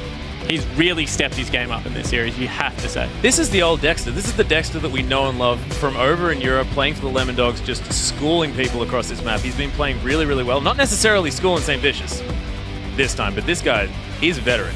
He knows exactly what he's doing, and Dexter has been bringing it to him. And the Lulu left open again, so Seraph going to be able to pick that one up in the top lane against Chris on this Maokai, and that's a difficult matchup for Maokai. Yes, particularly earlier, just as a lane bully against a fairly passive lane. However, he can sustain through it with his passive. And this is another protect the double lift comp.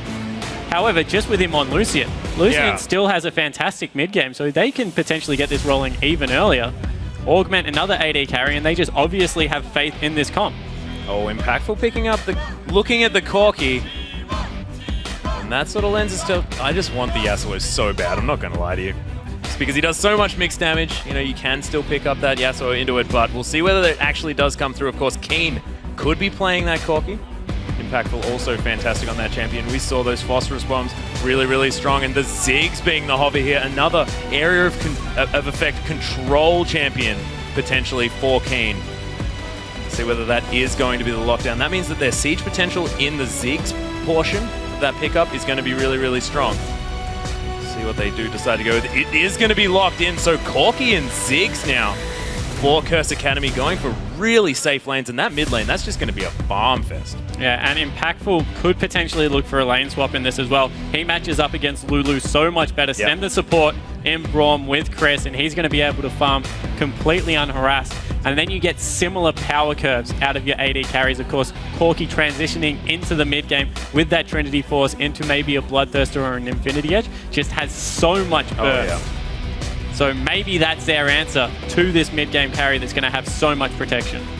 Not to mention the fact that their team fight is very strong, but having Keen on the Ziggs instead of the Orianna here, I mean, that Twisted Advance with the ball combo is not necessarily, is probably stronger than that of Ziggs just throwing out a whole bunch of bombs there, but Mega Inferno Bomb late game does so much damage, and we've been seeing that. Janna being picked up. What though?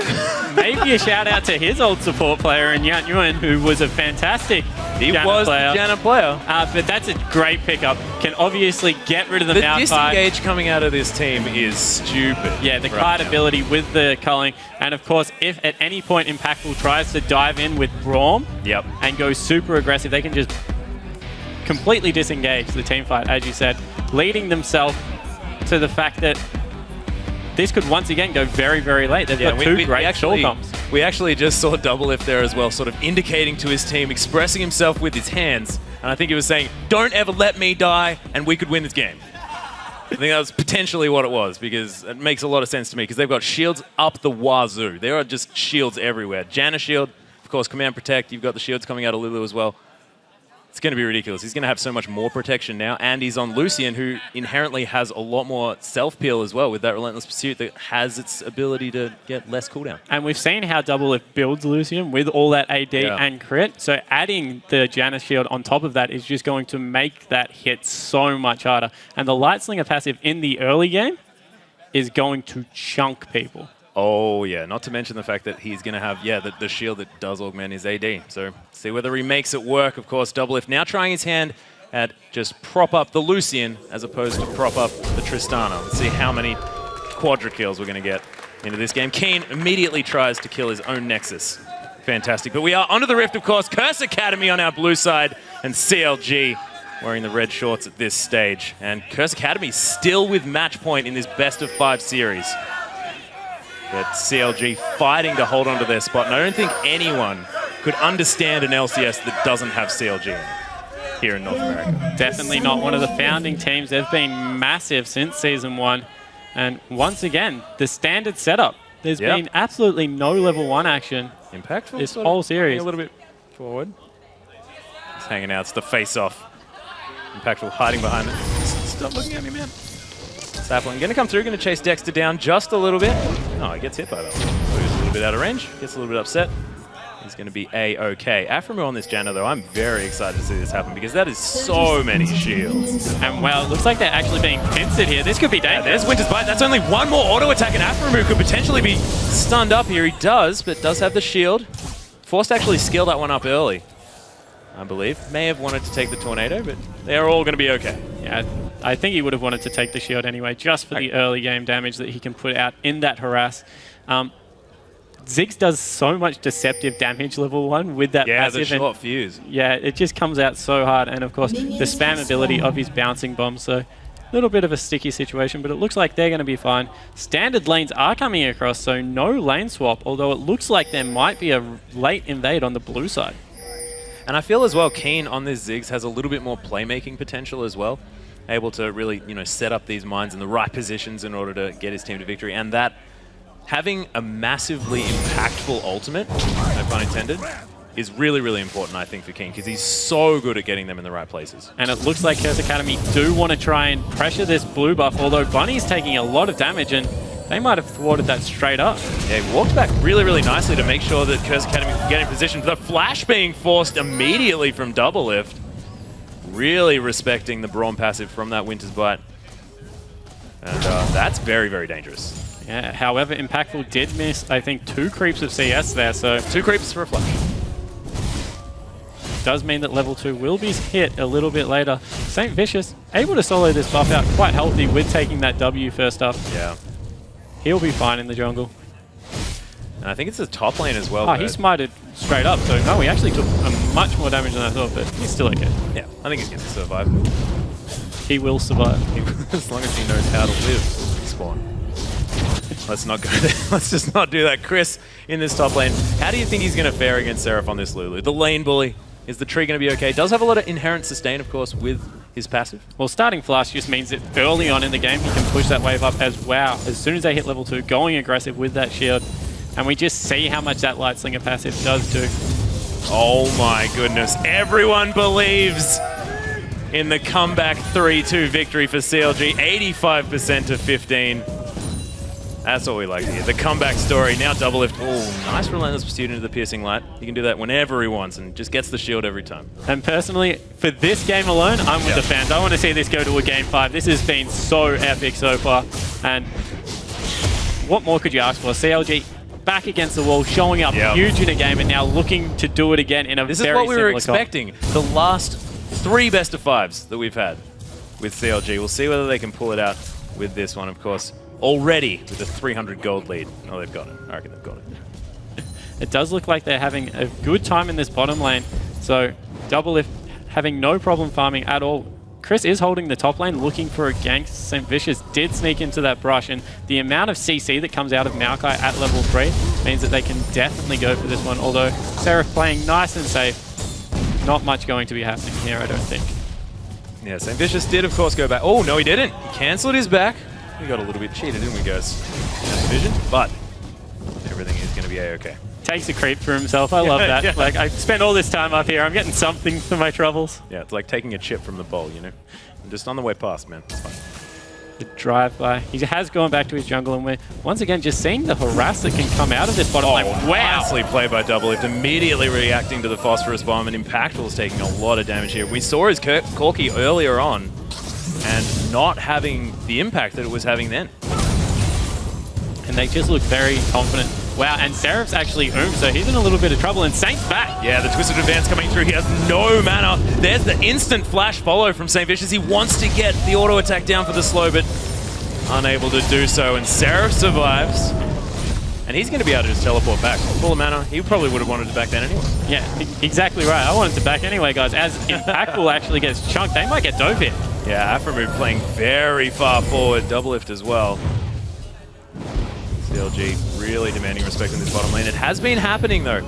I mean, CLG's bottom lane has been faring quite well in the early game. You can imagine you can't count Curse Academy out just yet. Nice Unbreakable from Bunny Fufu. Stop a bit of harass, but it's not really working that well. And now that it's on cooldown, that means they have to abandon this because next wave, that won't be back up, and they're in a lot of trouble of getting dove right now. Oh, just missing. That was a gimme.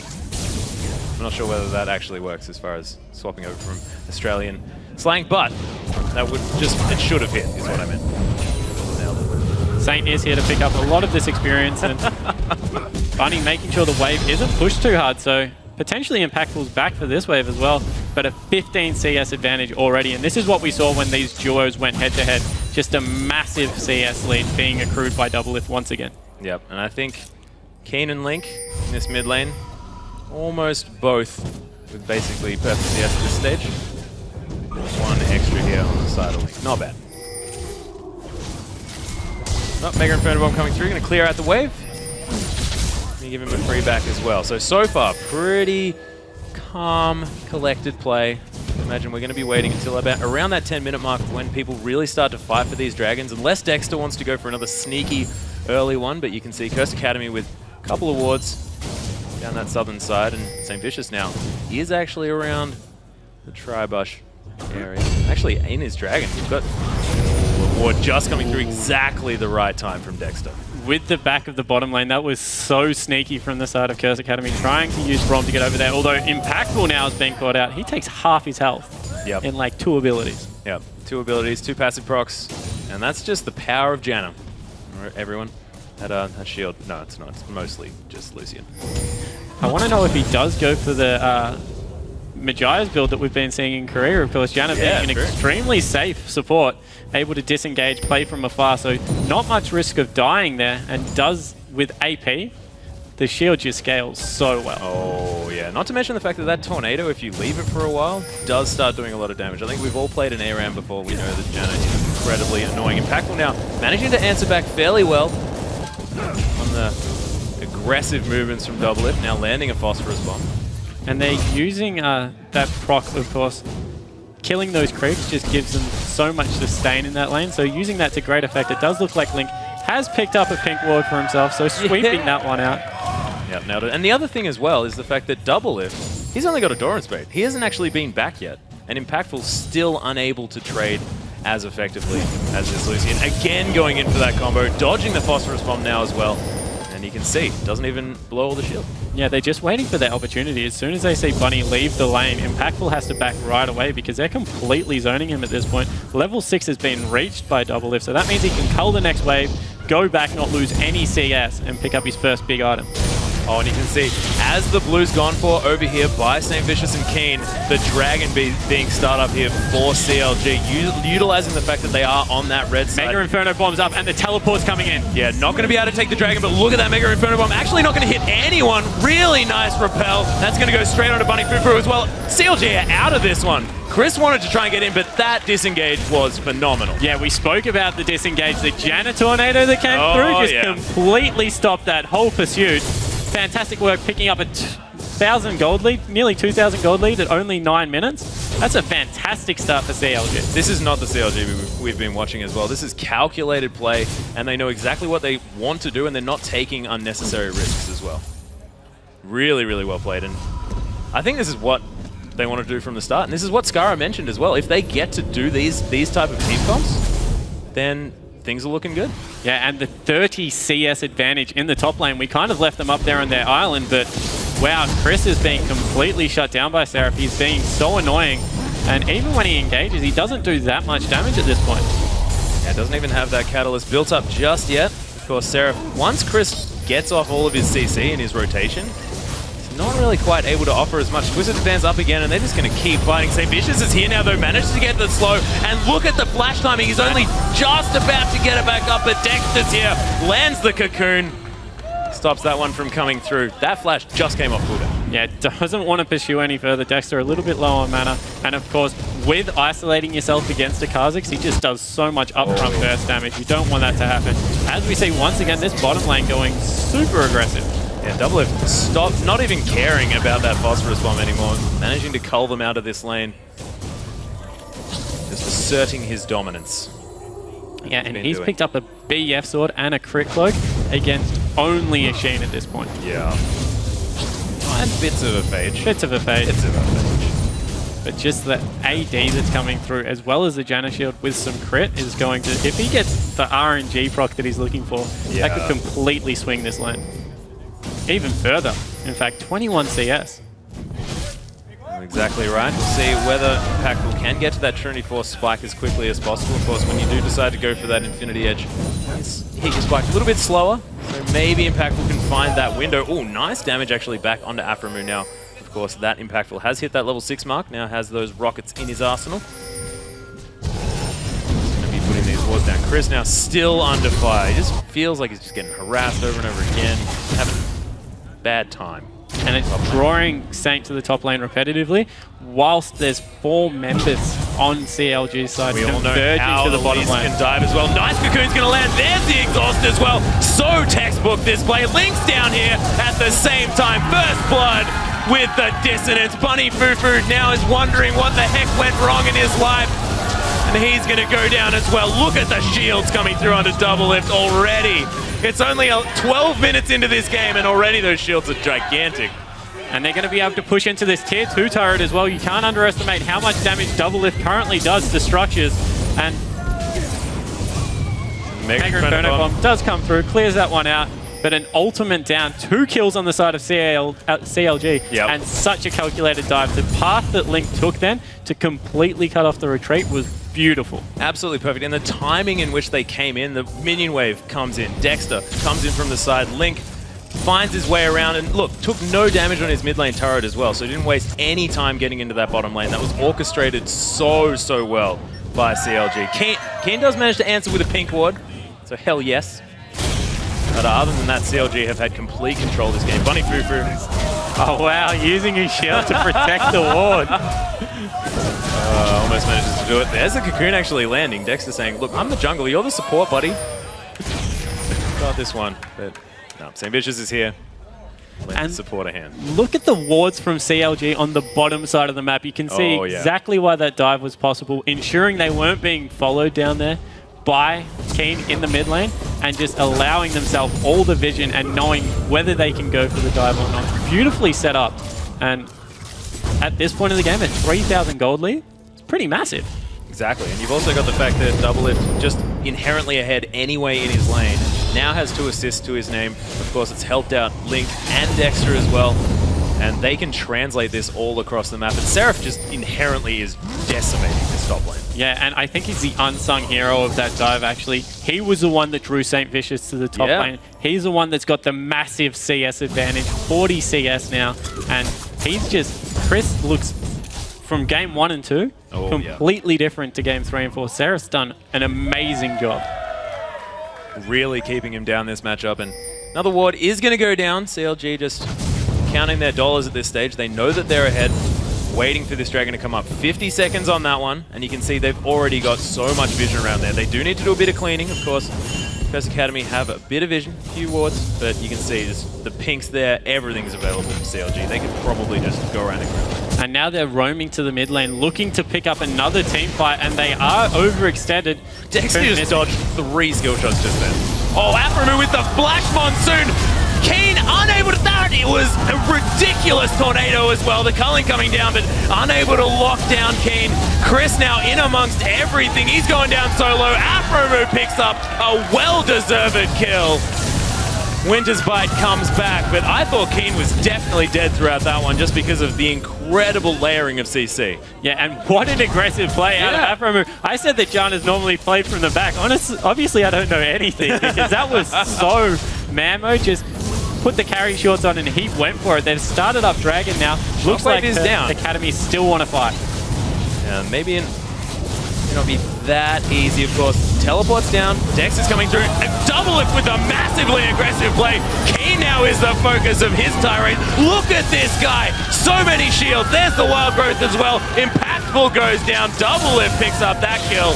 And this guy has put his team on his back these last 2 games.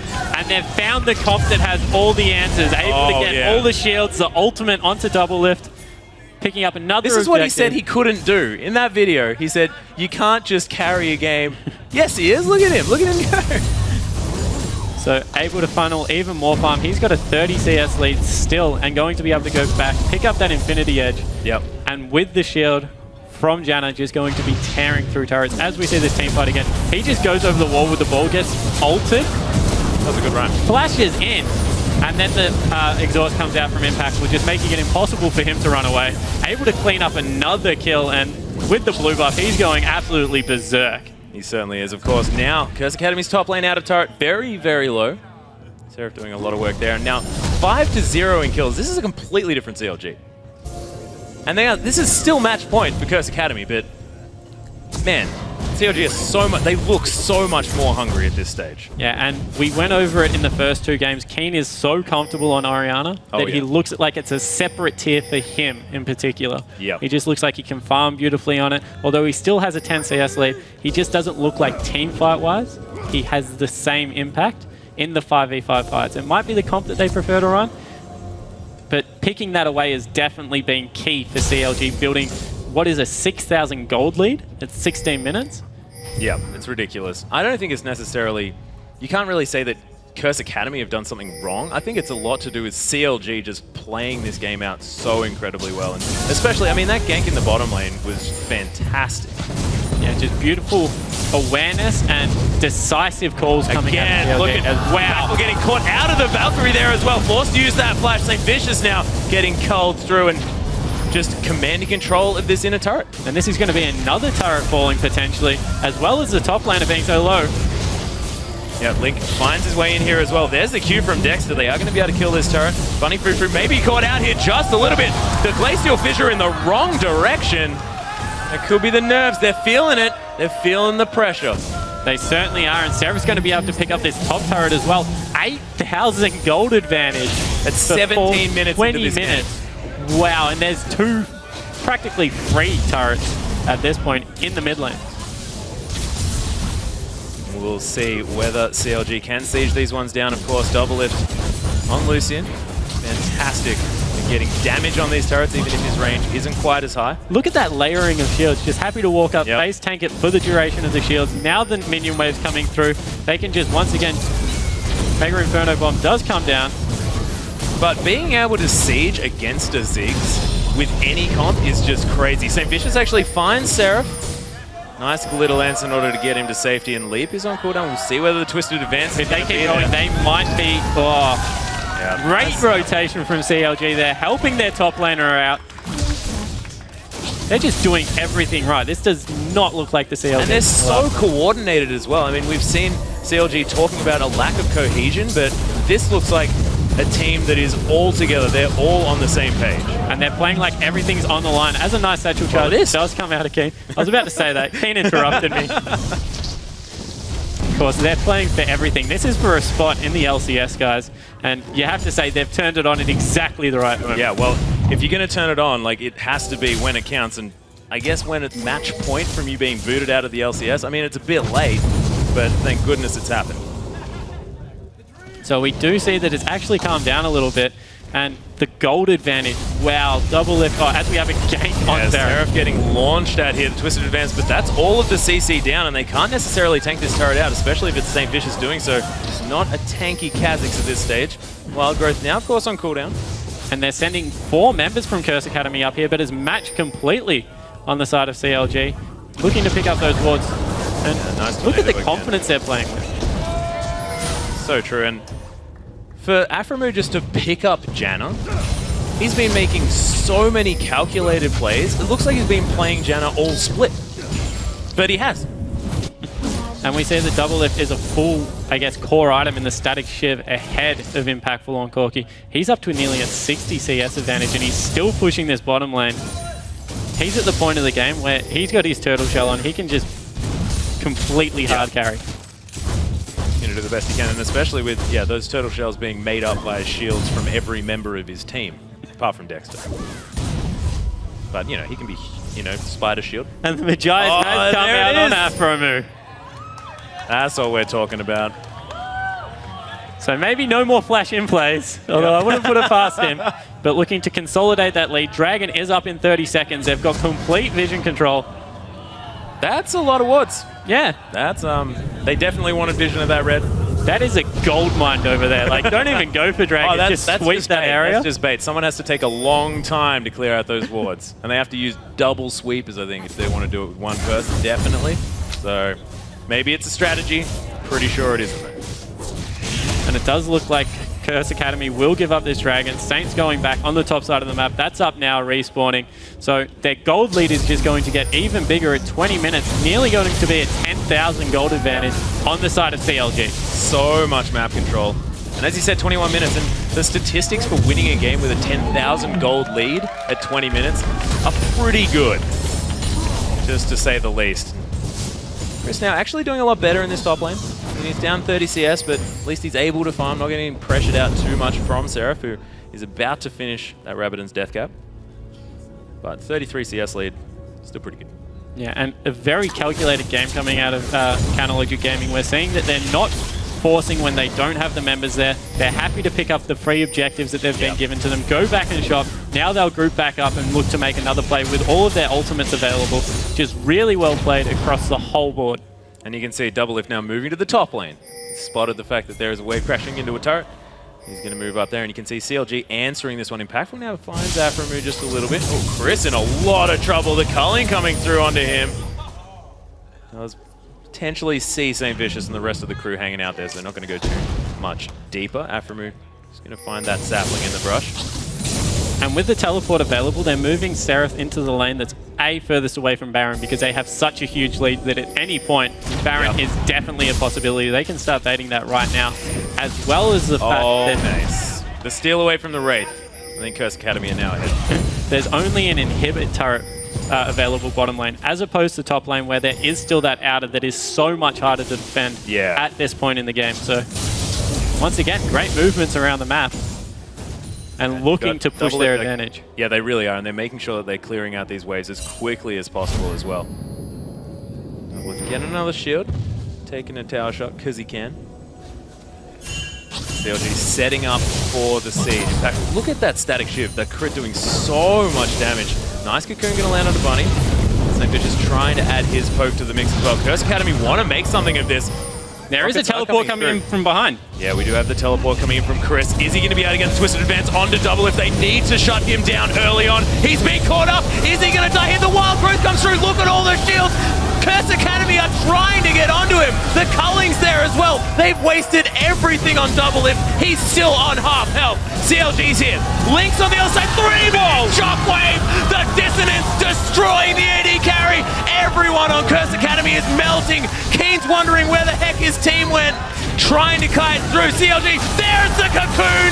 Keen's going to go down. That's the ace, and that's going to be Baron. And look at the disengage that comes out of the team fight from CLG. Both directions. Link able to kite back on his side as a solo person, hitting a 3-man shockwave. And then it looked like Doublelift was caught, and then he was back to half health with all of the shields on him again. Baron picked up 15,000 gold advantage.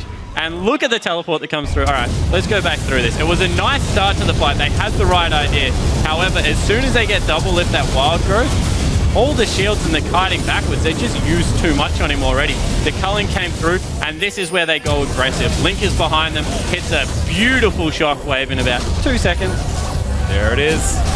Boom, that goes through, and then just way too much damage coming out on the side of CLG. The gold lead at this point is just too high. And this is what I love about the play. Dexter, you could go at this point, let's go Baron. No, he flashes forward and picks up another kill for his team. They're looking to ride the emotional high, and they're looking to go to a game 5. Yeah, 15,000 gold now, the lead for CLG. They're pushing through with that Baron buff at the same time. Things are looking fantastic. Look at that, 0-0 and 8 now on Seraph, managing to augment Doublelift whenever he possibly can. Now has the Boots of Lucidity, of course that Rabbidan's death cap as well. That wild growth gives him so much health. And I think that Mikhail's, did that almost come out That would have come out just then from the... Oh, Seraph might have been caught here. Mega Inferno Bomb coming through, but look at this. He's just so fast. Does die in the end, though. Yeah, at what price? They use the Ziggs ult, so they don't have any wave clear. Mid-turret will fall for it. And once again, look who's in the top lane, just pushing the wave out, getting even more gold for himself. He's nearly 100 CS up. Again, it's not even a surprise anymore having double lift 100 CS up. Just always seems to be taking the white as well as the creep wave at the same time. And this inner turret, he's just going to siege that one up himself against Chris. Yeah, and they're going to have to send 2 people to deal with this, try and pick him off, but he's just looking so strong. He is in double lift, by the way. And Afromu coming across for some support, going to throw that shield down. This turret might die in a couple of hits right now. And the rest of the team, still mid, still pushing in those waves. Exactly right. Impactful is going to answer with an outer turret in the bottom lane. Chris can use that ultimate in order to nullify a lot of that damage, but Link with the pressure in the mid lane, going to be able to steal that one away. And then eventually CLG managed to take the inner turret down as well. That's every inner turret down. And they are beginning to strangle this game. Some annoying Ziggs bombs go at exactly the right time. Keen gets chunked to half health. Piercing Light almost finds the target as well. And look at the shields on double lift. He's still on, not anymore, but he was on full health. Look at all the shields. There's just so much protection for this AD carry, so they've proven that they can run it with 2 different ADs. Tristana gets banned by CLG, they don't want to go against it, but able to pick up Lucian and run the exact same comp with pretty much mirrored results, if not better. See whether they can manage to get this turret on this next maneuver. Of course, only a 3rd health left on it. There's Mega Inferno Bomb, has in fact come back up, and Ziggs is fantastic for clearing out these waves. I feel like CLG might have to use a few of those shields on maybe someone a little bit tankier, but that would probably be Dexter if it's going to be anyone. Try and tank that one up because wave clear is not an issue for Curse Academy. Yeah, but it's only 27 minutes into the game, so they can just pick up 1 turret. They don't even necessarily have to fight here as, wow! Oh Link just blows up King. Well, that happened. And that's going to be the wave clear taken care of. So CLG definitely know exactly what to do. Push into the base, take the inhibitor. And this might be even more. I don't think they can even stop this if they keep going. Dragon is live, so they might choose for that, but look at the shields on Double Lift. Double Lift has more than his whole health bar in shields at that stage. Happy to tank that one up. Oh, Chris taking so much damage. There's the Piercing Light. The culling coming through. That's going to pick up that kill. Seraph now tanking this turret up. And Super Creeps haven't even entered the base yet, and they're sieging the Nexus turrets. Monsoon used just to heal them back up again, and with Baron, they're going to have no problem staying healthy. First Nexus turret goes down. CLG are looking to bring this to a game 5. We'll see what Bunny Fufu gets taken down so low. Say Vicious, no. The Nexus is under fire. CLG are bringing it to 2 games apiece. And now anything could happen. Double Lift wants more kills. Doesn't even want to hit this Nexus. The Light Slinger takes it down. We are going to game 5, ladies and gentlemen, with CLG against Curse Academy. What a perfect game. Nearly flawless in their movements. 6-0 and 7. Double Lift once again coming up huge, but props to Seraph in the top lane. Oh, yeah. Drawing so much attention to himself. Had that massive CS lead at the start, and he just dictated the pace of the game by being this massive lane bully. And not to mention Afromu as well on this Janna. Picking up Janna is not something that you'd ever expect in this region particularly. And then having such an impactful performance as well. Not afraid to make the plays. And that dive in the bottom lane as well. It's just a completely different CLG that have so much control. Yeah, and now they're 2 apiece, but they've won the last 2 games, looking to ride that momentum into game 3. They must be on such a high. Oh, yeah. And it's, as I said, it couldn't be funneled through a better person just because how important Double Lift is to this team. If he's happy and playing well and they're loud over the comms, the whole team's just going to bring together and act like a unit. And that's what we saw this game. Yeah, and we saw the fact that even earlier on, we mentioned the fact that he was indicating to his team, he was communicating, and the worst thing to do is to be silent. And that was at a time when they were like, feeling the pressure of Curse Academy, and they've rallied in that situation. So that really shows their veteran status, and CLG really want to hang on to this. Yeah, definitely. Game 5, though, everything's on the line now. Oh, yeah. After running that composition 2 times, the ball is definitely in Curse Academy's court, and they need to show that they can swap it up in a Champions League. Yeah, and speaking of balls, I think that Orianna has been the linchpin for both of these teams. Won 2 of the games for Curse Academy, and then won 2 of the games CLG. So I don't know. I don't want to mention anything, but I have a feeling that that could be a pretty decent pickup for either team. Yeah, definitely. Orianna has come up huge, particularly because she's not the star of the comp, but she's just a key linchpin. So if you remove her, you can potentially move the comp away.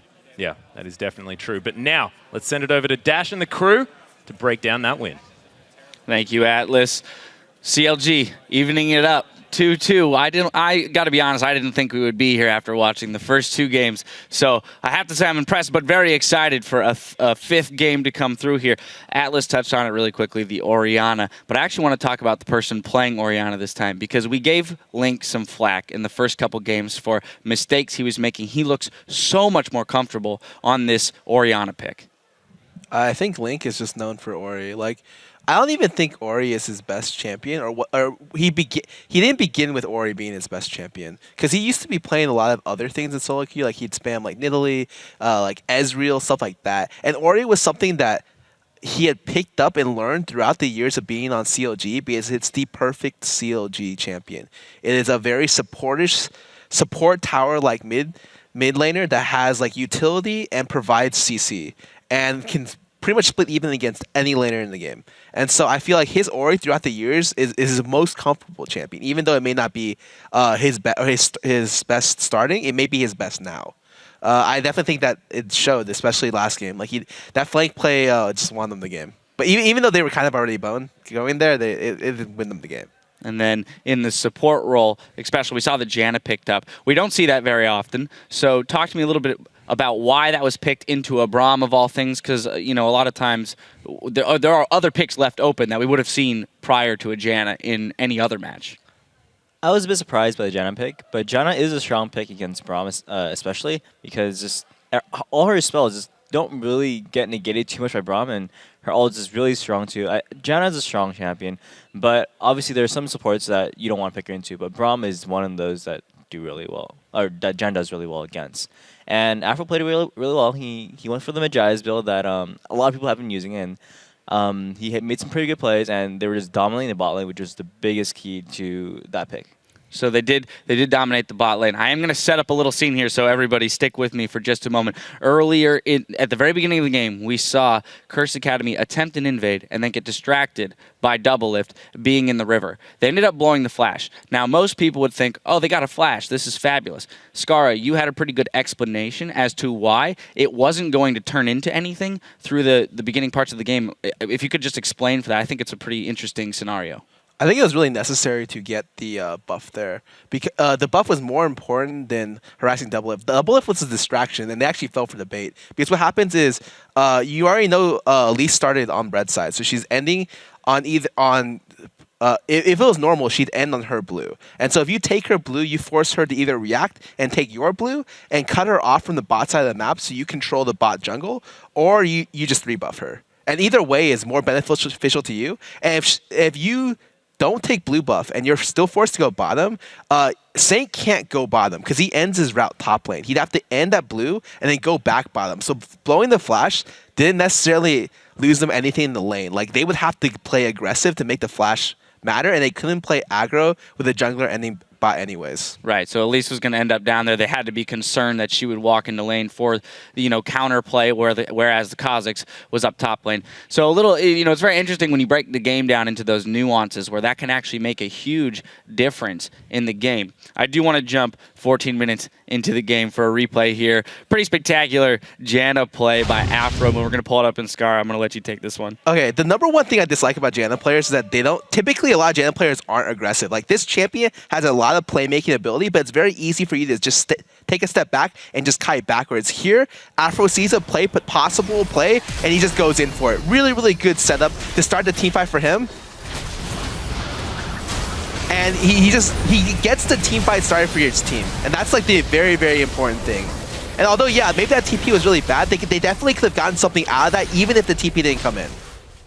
There was a dragon fight soon after where we saw Double Lift also get pretty aggressive when we saw those shields come through with the Lulu ultimate, which was fabulous. I do want to now move forward to highlight Link's play, which we already touched on, but let's go 23 minutes into the game in the top lane. We see a fantastic setup for a flank here, special. You've got this one. Well, so Curse Academy, they're fairly desperate at this point, and they need to make a play. So they have Far Ward that Chris actually TPs to, and is actually really good at playing. But unfortunately, they don't have enough damage for this to turn out into a good situation. You see Orianna coming in from the mid lane, and they try to go for a kill. The CC was slightly misplaced, and they couldn't kill Double in time before not only Lulu TP, but Orianna's already flanking. And here, Chris Academy realizes that they're kind of screwed. They need to run away, but Orianna is right behind them, and they can't really engage. And Orianna gets a really good 3-man ult, and basically this game is over. They are going to get aced, lose 4 or 5 people, and CLG is going to be able to do Baron. And that's really what sealed the game for them. And it was really good flanked by Link, and a really good play by CLG. It was close to, I think, a 15k gold lead coming off of the back end of that Baron. So at that point, pretty much a lost game for Curse Academy. So in those moments, when you are on the losing end of a game, but you still have some time, especially, what are the discussions like over comms about the next game? You know, at what point during the game is it time to look forward and start talking about the next one? It depends on the team. I think for a lot of teams, they want to be able to say they think they're 10k, 15k go down. They're probably going to be like, all right, guys, let's try to focus on next game, figure out picks and bans, and just do it even during the game. You're probably not going to win this current game, so focus on the next game. And that's the stuff that you kind of need to do if your mindset is to win the series and not to just try to stall the game. And I hope Curse Academy, they have a plan now, and they should be able to execute it. And really, I think they need to focus on their bot lane. They're having troubles down there, and they need to be able to at least get to lane on time. In the last game, they got to lane late.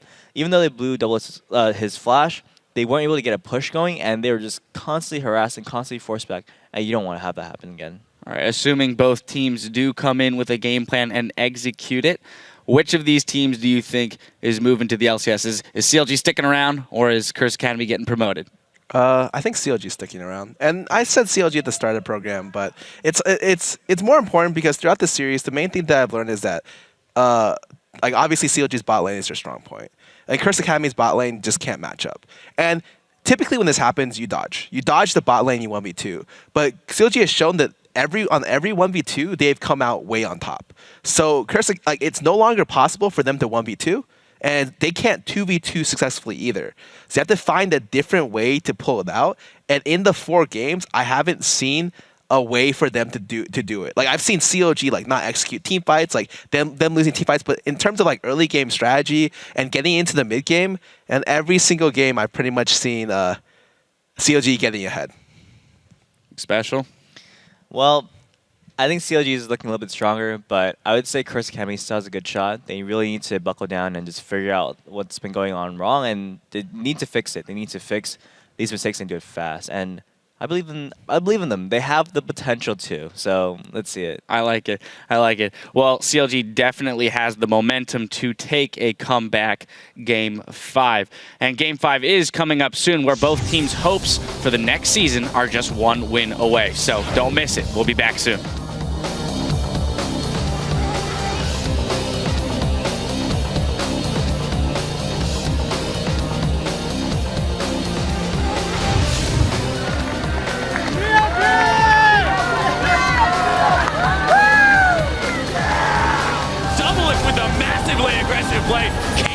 The focus of his tirade. Look at this guy. So many shields. There's the wild growth as well.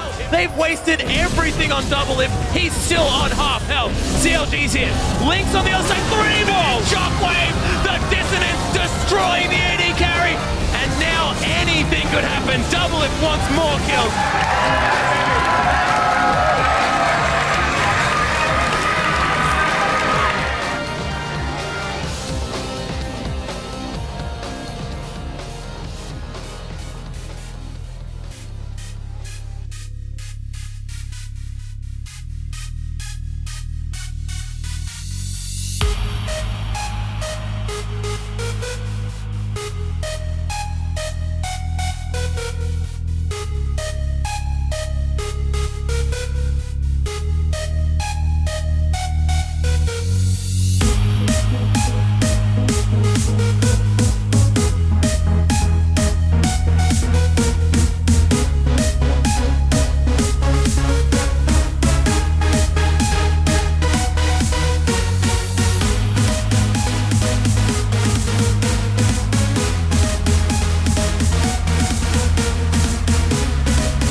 Welcome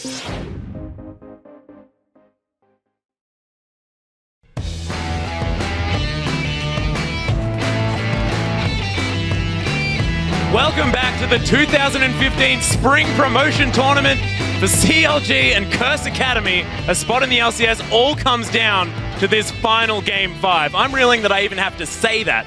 Curse Academy initially surged ahead 2-0, but CLG has fought their way back decisively to even it up. And CLG now with so much momentum, and if we have a look back at that last game, that was a commanding victory. Yeah, well, it started in the top lane. Seraph had a fantastic early game, but then the bottom half of the map really got rolling. By 20 minutes, there was a 4,500 gold lead held by Afro and Double over Impactful and Bunny Fufu. And then Link in the mid lane just augmented that further with 1,400 gold in his favor. The bottom of the half of the map just went absolutely nuts by 20 minutes that game. It was ridiculous. And this is Seraph being a rock for his team as well, and we've seen Seraph be a little bit shaky as far as the split that we've just had is concerned. But this game, he was fantastic and really held Chris down. And that Maokai pick, so much priority, that was first picked, and didn't pay dividends for Curse Academy. Yeah, and to be fair to Seraph, he's had a lot of attention top lane. Exactly. Repetitive ganks from St. Vicious coming through, and he's dealt with them the best I've seen so far. Holding onto his flash when he needs to, blowing it when he has to get out of there. Just playing the early game, particularly in the last 2 games, really solidly. Yeah, and it's just looking fantastic for CLG. And with the momentum as well, I totally agree with Skara here, because if they play anything like that, and I feel like they've found their team comp as well, no matter what picks they get, I feel like they've got enough ability to make this team comp work for them just to be able to pick it regardless of what the bans are. It's going to be so hard for Curse Academy. Yeah, definitely. The Protect the Double Lift comp has come back with a vengeance as we jump into Champion Select. I want to see the Janna ban. Where's the Janna ban? Bring it. We see the Counterlogic Gaming do take away Nunu one more time. Don't want St. Vicious on that. Obviously, one of the OG Nunu players. Syndra being taken off the board, as well as Maokai this time from CLG. Yeah, Alistair is the only thing that hasn't been banned away just yet. I have a feeling CLG might take that one away next. See what does decide to be. CLG don't have to take it away. They can first pick that. If they get an Orianna Alistair combo, yeah, well, that's true. It's a whole different game plan on that direction. They have taken away Nidalee. Seraph, of course, a great Nidalee player. Yep. Played it before it was even at the pick ban must stage, so he's great with that. They are waiting for their last ban, and they haven't banned anything. Cho'Gath being banned out. 2 bans thrown away. They just left so many OPs off. Oh, no, it was Orianna. Yeah, Orianna. That is a bit of a change. Splash out, of course. That icon only just came in. Of course, Orianna changed for that a little bit. Not necessarily nerfed or picked, but Tristana, of course, has been left open. That's going to be locked in instantly, though. The answer of Zillion and Lulu. Curse Academy know what they want this game.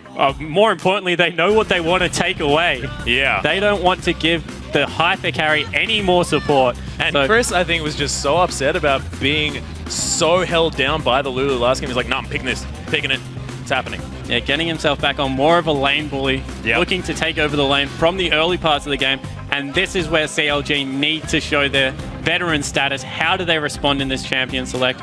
Everything's on the line, and their team comp has been pulled apart, and they go with the Alistair as well as potentially picking away the Kha'Zix. They've done it. Saint's going to be on something else. Yep, Saint finally having to mix up his champion pool, and St. Vicious locks in the Lee Sin. I haven't seen this for a long time, but I'm definitely excited. He looks a little bit worried, but I think he's got it. I think he's got it. Yeah, I used to love watching Saint play Lee Sin, an extremely aggressive Lee Sin play back in the past. It's just been a long time, you know. Dexter has played a lot of Kha'Zix and to mixed results. You can't say that his early game impact has been the same on that champion. However, they're 3 extremely strong pickups. Alistair Tristana lane is can just go off if it gets ahead. If it gets behind, it's very hard to play as Alistair in lane from behind. However, the initiation into rocket jumps just set up such an aggressive level 2. That being said, I mean, CLG now need to think about whether they want to give Seraph the Alistair in the top lane, and because we know that Afro is fantastic on that champion, but it is going to be Seraph actually managing to get the last pick Rise as well.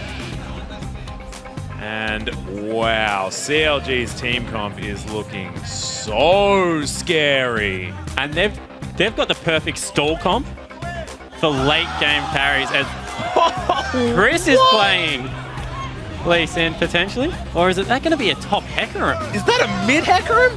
That is not a mid. Surely not. Well, if you're going to bring out your sneaky plays, if you're going to bring out what's going to get you into the LCS that you've been trying, that you've been holding in the vault, you bring it out in Game 5. And Hecarim? Keen, buddy, we know you haven't played that one yet in Oceania here or here in North America, but that guy is so good. Like, if that's what he wants to do, I have a feeling he's got something planned. And wow, this is a analyst caster's nightmare. I don't even know how to break that pick down. It's into a long-range champion with so much wave clear as well, so yeah. Wow, I'm speechless. Yeah, I don't know. I don't know what's going to happen here. Is he going to be roaming around more? Of course, he has taken that Ghost, hasn't taken Flash at all. He just wants to make sure that he gets that synergy with the passive of Hecarim, of course. But wow. As we head into Game 5, do you see earning that spot in the do you see CLG earning that spot in the LCS? Please tweet your answers to @LOL Esports with the hashtag CLG win or CA win and let us know, because now that Hecarim's been picked, come on guys, surely we've got to be having a few more votes for Curse Academy, because that's just damn cool. Well, I don't even know what their team comp does yet, so we're going to have to wait till we jump in the game and find out as well, and we're in there. Yep. Finally onto the Rift, everyone, for Game 5 between CLG and Cursed Academy. I never thought I'd be saying that, and Keen with a well-deserved zoom in on that pretty horse. That horse is amazing. The Rainbow Pony starting the boot, so oh my even a strange goodness. first item pickup. And I think this hinges on early game top lane. Does Chris get ahead and able to keep up with Seraph this time, or is Seraph going to once again get that CS advantage, look to drag Saint back to the top lane, and we've seen what happens if the bottom side of the map... already with the dodge advantage. Oh, having a dance. I don't even know. This is ridiculous. Such a ballsy pickup though, and Keen able to dodge out of 2. That's 0 for 2. Okay, this is going to be the quickest mid laner I think we've ever seen. With that Eon, as well as the speed up coming out of Zillion and Lulu, he's going to be able to close any distance, but what he does when he gets there, I don't know. We shall see. Shall definitely see. We'll see whether they've got any plans in this early game, because you'd imagine the harass coming out from Link will be just so difficult for Keen to deal with early on in this matchup, and Zeke's more than happy to play safe as well, so it's not necessarily a lane that St. Vicious is going to have an easy time ganking. Okay, we see that once again, wards have gone onto both sides' red buffs. They will be starting the top side of the map. Once again, looks like standard lanes. Yep, if you can call it that.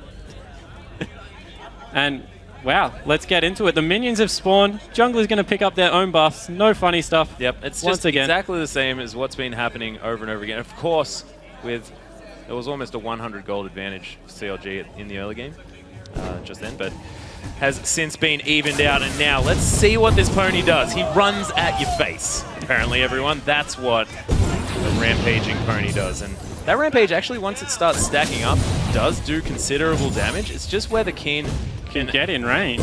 Yeah, exactly. But so far, this is looking pretty good for Keen. I think it's partly to do with the fact that Link has no idea what to do. Yeah, exactly right. And we see in the bottom lane, it looks like it's going fairly even at this point. The wave looks like it is going in CLG's favor as well. Keen gets level 2 first, immediately takes a point in that E.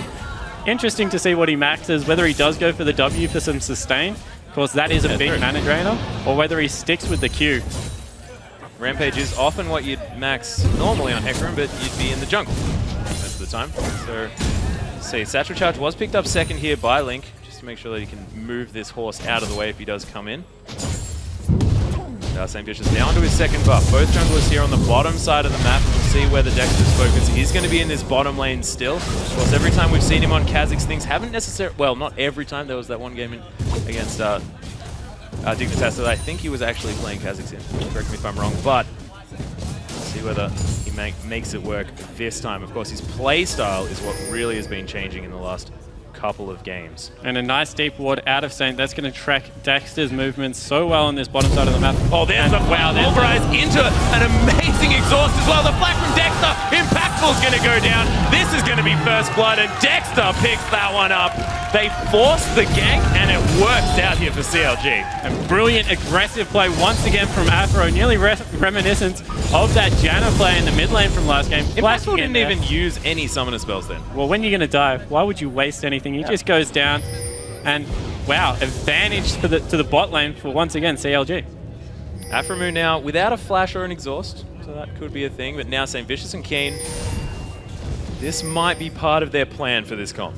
Yeah, looking to team up and put a gank on Link, but he sees them coming. Nothing coming of that. Now with Satchel Charge available as well, it's pretty difficult just to run at a Ziggs. Chris now trying to get a little bit back here against Seraph, but getting the worst end of that deal by a lot. No mana as well. There's another Q auto attack, and yeah, he's going to have to go back to base. That's a teleport burned as well if he does make it back using that. Well, he may as well walk, because what he was trying to do was shove that to the turret so he could go back to base, buy, and come back to an equal mid lane. But Seraph going aggressive like that ensures the lane will stay on his side of the map. There's more creep up on his side. We saw that once again it's just frozen perfectly in front of that river, opening him up to any ganks that can come out of Kha'Zix. Yep, so both top laners not going to use that teleport, sitting on that one for any potential engages that happen. And of course now CLG with the 76% vote, so it has come down just a little bit, I think, for the Heck Room.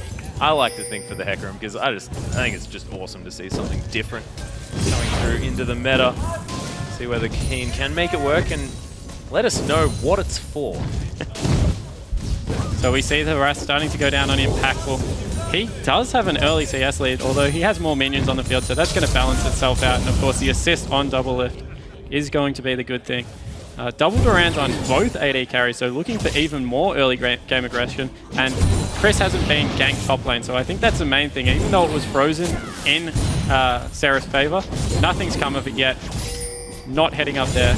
Dexter once again going back towards the bottom side of the map. Now Keen either looking for an early Hex Drinker or perhaps an early set of Mercury's Treads.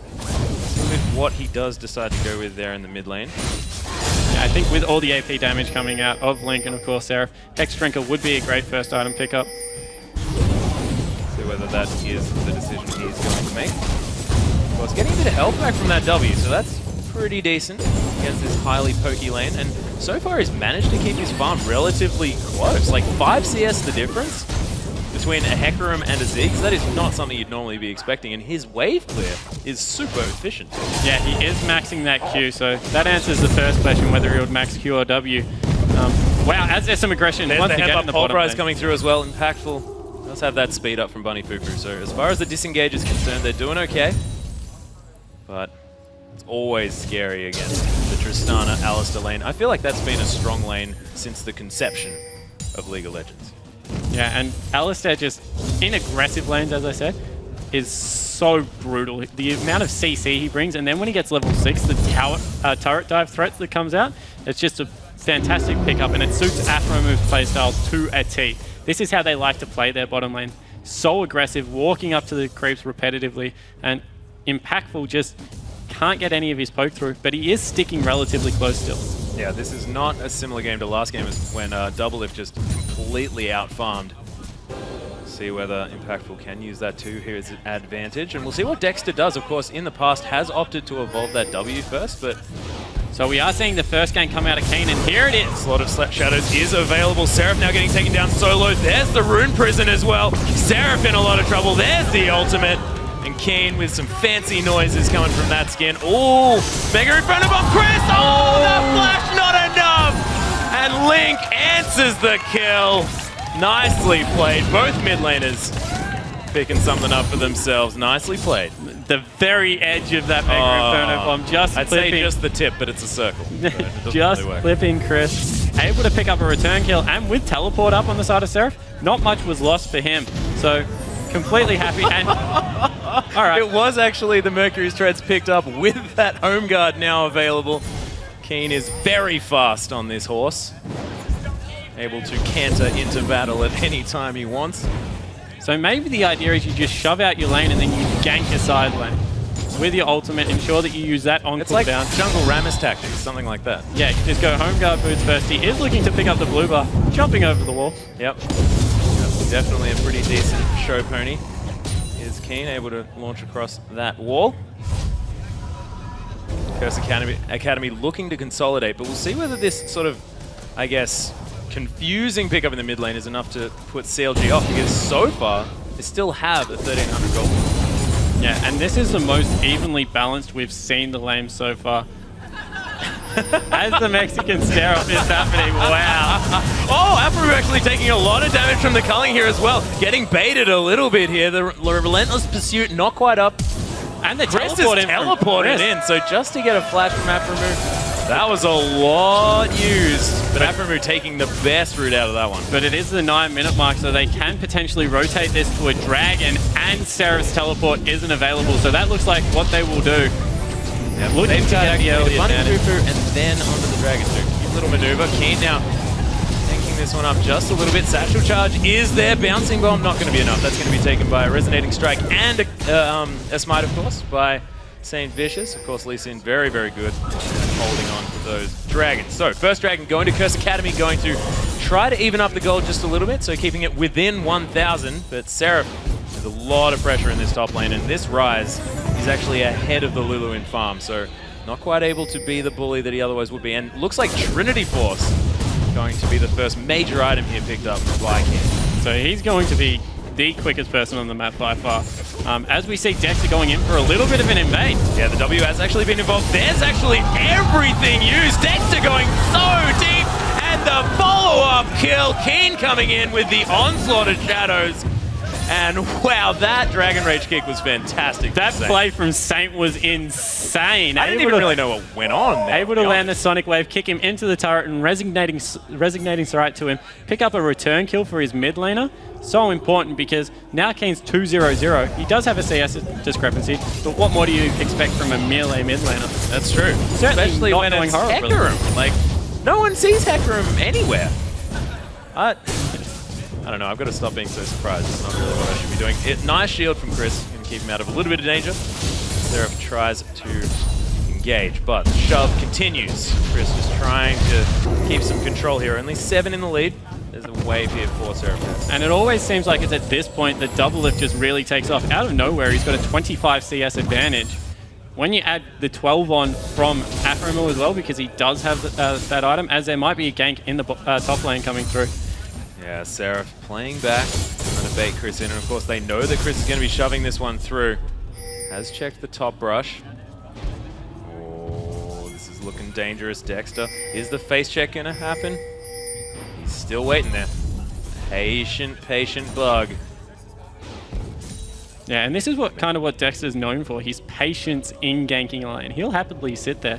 It's kind of what Amazing does from TSM as well. And he is really just showing how much he wants this gank. He's older and he's going in. Yeah, gets the slow 50% now because he's evolved that W. There's the wild growth coming on Chris. We'll see whether this is going to be enough. They probably could have just two-shot that turret as well and really pushed Chris out of there, but not going to do so. Of course, Dexter not very tanky, just has that Lizard Elder and a longsword. And Saint's looking for a little bit of an insect play on Link here. Wants to kick him out from underneath the turret.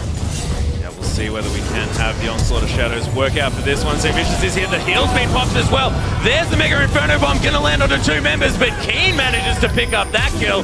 This horse is doing some work, but now he's got to try and escape. Seraph is teleported in. There's Zillion though with the ultimate, but Double Lift now finishes off Saint. Seraph's here. Keen's gonna fall down as well. Double kill for Rise. Seraph says that he wants some of the glory here, and Impactful didn't actually rotate around, but CLG so cohesive today, or in these last few games anyway. The collapse coming through from CLG means that they go for a 3-1 trade. Impactful not rotating down, just opting to get some damage on the turret. Maybe, in retrospect, not the best move. Yeah. And getting 2 kills on Rise, who's already made it through the laning phase, is massive. Yeah. Ridiculously well played in a situation that they didn't put themselves in as well. We saw last game, they were dictating the flow of the game really well, as, of course, the replay comes through. So we see that Saint wants to get a little bit of an insect out of the turret, but he can't. They go very deep on this, and That was so well played by like Link that too. with the teleport that comes in from Seraph, and then Afro move being here, just split focus, not being able to pick anything up. And we see Impactful's like, should I rotate over?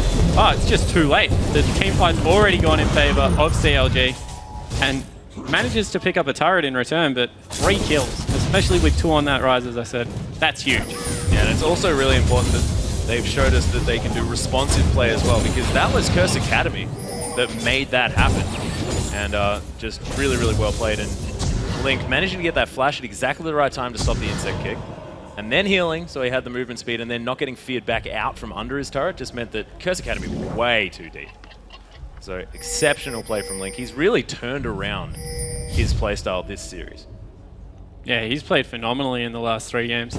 And we see that 2-1-2 for Dexter. He's had a great game on Kha'Zix, so that's definitely a champion that he's more than happy to play, taking it away from Saint. Saint's had an okay showing so far on Lee Sin. However, he does look wow as we... Oh, little bit of a miscommunication there on that one, but Link's still in a lot of trouble. Dexter's here though. There's the satchel charge. Dexter picks up the kill. Keen now getting followed up, and a little bit of a late teleport from Chris might mean a kill onto Dexter here. They do pick that up.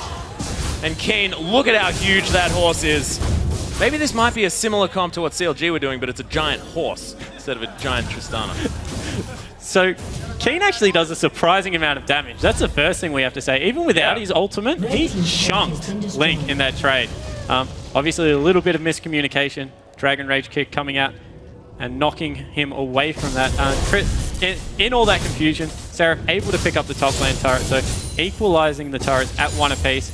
And yeah, across the map, double lift and Link once again, the 2 linchpins for their team, picking up massive CS leads. 150, you have to admit that it's going to be easier for Link here on the Ziggs, and you have to throw it out to... Oh, I think we're going to show it again. So we see here that straight away, as soon as that misses, the gank's already failed. The amount of damage that comes through from that ultimate, and then Dexter just gets his full combo on Saint, who hasn't been able to build very defensive yet. Chris, with a good teleport, gets a return kill. Able to pick that one up himself. Maybe with the red buff he can start trying to bully the lane, but laning phase is pretty much over as Afro goes really Flash pulverize onto Impactful, has got the ultimate from Zillion there as well, so he's going to be okay. Mega Inferno Bomb actually used for not too much. Dexter gets kicked out of town by St. Vicious, doesn't want anything of that bug. And everything's going to be a-okay. A lot expended though for that particular engagement. They haven't managed to pick up that ward, so Curse Academy with full knowledge of this dragon, but it is going down so quickly. Yeah, and it looks like they're going to look to push the mid lane in response to it. Keen wants to catch out the rotation, but has been pinged out, so maybe not much going to come of that. A free dragon picked up from CLG. No damage on that outer turret either. Well played by CLG. 4,000 gold, now the lead for those guys. 7 kills to 4. Curse Academy really needs to make something happen in this Hecarim pick. Of course, that Trinity Force spike is going to be coming through very, very shortly, and that might be when they decide to look for a potential pick with that Onslaught of Shadows ultimate from Keen. Of course, that mass fear that this Force pickup does bring into a matchup. And they have sent him into the free lane. And wow, thank God. Just been caught. Force used that flash and the safeguard. Dexter using the ultimate. There's the flash. The onslaught of shadows. So look at Dexter take so much damage. Keen's not finished. He's on a rampage through CLG. Is he going to be able to do enough? Bunny Fufu is here. There's the flash. The bomb's on his head. Double kill. Wanders out of the Mega Inferno Bomb. 5-1-1 on this Hecarim. We now know why it's been picked up. He does so much damage out of nowhere. As he picks up full speed, able to crash in there. The surprising burst that comes out. Oh, yeah. Trading a 2-for-1 kill where Saint was completely out of position. He's starting to get extremely fed. Once he's built his damage items, I mean, he's going to be so tanky with that W on as well in the middle of a fight. As well as the Zillion and the Lulu coming through to just augment that even further. Now we've got St. Vicious looking to build up that Hex Drinker next. Of course, wanting to nullify a lot of that double AP damage coming through. Impactful needing to act to his namesake a little bit more this game, I think, as well. Infinity Edge has been finished up here by Double Lift and Tristana as well. So 40 CS lead is going to translate. Oh, actually Zeal finished off at the same time. So that's even more strength added to this Trist. Yeah, Hecarim. his counterpoint on the other team, the most fed player came from Curse Academy, has picked up his Trinity Force and double Longsword. So potentially looking for a Brutalizer into a Black Ghost Blade? Potentially a Ghost Blade. Because that's even more movement speed, and we know that he's pretty into that movement speed. I don't know. I don't think we should even try and theory craft this. It's just Kane doing what he wants. However, now Seraph, he's got those Sorcerer's Boots built up. He's also got some armor, so he's going to start getting tanky in this matchup. Has had that Rod of Ages since about the 12-minute mark, I think, as Kane picks up the top turret, and he's gone into full split push mode. He's so quick, he can get into any team fight regardless. And he can get out of any sticky situation as well. But bottom lane outer turret is going to go to double lift.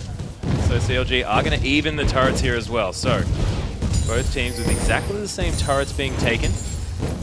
We'll see what the next point of call is. Of course, Dragon still a while until it comes up. Oh, Just kind of be looking to make a play. Sonic Wave doesn't land, and I think that would have spelled the start of that fight. Keen takes about half his health, but W does a fair bit of work into trying to keep him back up. I think the Curse Academy need to do this though. They need to be making plays. Oh, they definitely do. They have. Whilst this is all going on, we must say that CLG has jumped out to a 3,000 gold lead by 20 minutes, so they're definitely in control of this game. As Afro takes damage, they're looking to engage this fight. Yeah, Double Lift actually standing on that satchel charge so that he knows that he can't get engaged by King. That will just go off whenever he does come over there, and we can see the outer turret in the mid lane already down to about a quarter health. And Keen behind the team, forever behind the team, but CLG rotating around. Look at that. He's out of there. He's looking to complete the flank and get in on the back line of CLG and cause as much disruption as possible with that ultimate. They wanted to fight over this turret. Unfortunately, Sarah's push in the top lane means that they get it for free. They had to send Chris up there. And I feel Chris with the ultimate onto Keen is a combo that they're really looking for. That's exactly right. So Chris moving up there, he's going to be able to clear this one out. And Curse Academy now looking to potentially do a counter push on this mid lane. So 4,000 to go, exactly at 20 minutes into this game. Dragon up in about a minute and a half. CLG's gone back to shop. No team really has vision control over it, although Curse Academy, you must say, has a lot of vision control around the Baron area, particularly the entrances on that side of the river. Well, I guess they do theoretically have two junglers. You can imagine if they are going to push that one through, they are going to be able to do that one relatively fast. But Keen now looking to go, as you said, full split push mode with this horse. Knows he can get away and knows the fights that he can pick. Of course, has already shown us that he can kill people on this horse. Yeah, and he's built up the Brutalizer now, so he has some nice flat arm penetration to go with that. Double Lift, however, has finished the static shift, so 2-item Tristana. He's in full late game mode with the red buff. Look for him to be the person on his team that does a lot of damage. The horse meets the cow. It's the farmyard battle here in the bottom side of the map. I'm not going to have any of it. They respect one another. I haven't seen one of them fight in a paddock before. I can imagine that's not what's going to be going on. St. Vicious clearing out the wolves. Let's not talk about farm animals. Bunny Fufu heading back to base, so having a little bit of a lull. Nafamu pulverizing some creeps. Yeah, both teams definitely waiting for this dragon fight. Yeah. Teleports are up. Chris is a little bit low on mana, so he's looking to shop before this goes through. And look at the battle for vision over the bottom half of the map. Both junglers trying to continue to clear out wards, looking for a route in. And with Dragon only 5 seconds away. Well, Curse Academy might be looking to catch Seraph off as he tries to get around to this Dragon, but takes the intelligent route. So Bouncing Bomb not going to find Keen. I don't think Link is quite used to the speed of the FLICKR. Curse Academy getting zoned out of this one just a little bit. Without that outer turret, it is going to be a little bit more difficult for them to contest this Dragon. Wow, Dex actually going very aggressive onto Sane. Does have the bomb on his head. And Bunny taking a lot of incidental damage there from the evolved Void Sparks. And, I mean, we have to mention the fact that Dexter has Mega Inferno Bomb, gonna take Bunny Fufu and St. Vicious almost out of this one, forced her back. That's gonna give CLG this Dragon really well calculated. Link playing fantastically on this Ziggs. Not gonna get perturbed by the Hecker and pick up at all. Gonna keep his head straight into this game, and that Mega Inferno Bomb just gave them a Dragon. Yeah, what an intelligent play. burning the ultimate to secure an objective, making sure that they didn't even have to team fight against this comp. They're getting to a point where 5,000 gold in the lead. If they can sneak another 2,000 gold in the next couple of minutes, they might not even have to fight this team head-on because Doublelift is slowly going to scale up into the late game powerhouse we saw 2 games ago. And from there, he can just start wrecking again. Not to mention Seraph on this rise as well, who's more than happy to scale. In fact, the entirety of CLG able to scale, and the desperation Baron play coming through from Curse Academy, but there is, of course, a ward here. And they've been spotted out, and Dexter's there, although he might be caught. Oh, Kane has popped the Ghost as well, stops him from using the leap, but it's not going to be quite enough. The flash was available. Ooh, and Chris taking a lot of return damage from that. Link is starting to do so much damage with that death cap now finished up. 1, 1, and 5. In the background, he's been having an extremely solid game. Yeah, we got Kane looking to finish off a Frozen Heart here as well. So now starting to build a bit beefy. Leaving the Brutalizer. I would have thought that he might have wanted to go for that Ghost Blade before finishing off the next item, but no. Just likes the flat armor penetration, and St. Vicious now going to try and heal up on these golems. And no more sneaky Barons going to be attempted, but nice vision actually along the river here for Curse Academy. They're more than happy to send Keen split pushing. Yeah, and with 5-1 and 1, why would you not? He's picked up the majority of CS for his team, 224, although he's still only the 3rd highest in this game. Doublelift and Link leading the way in that regard. And I just can't see the way into the team fight. Without a massive teleport coming in from Lulu and a brilliant flank from Keen, it just looks like CLG are playing so controlled that they're not letting this comp come to fruition.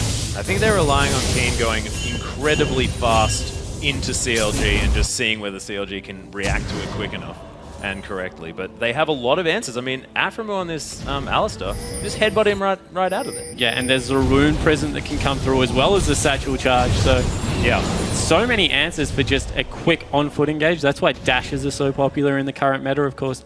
They're a little bit harder to stop coming through onto your team. Actually, a lot harder.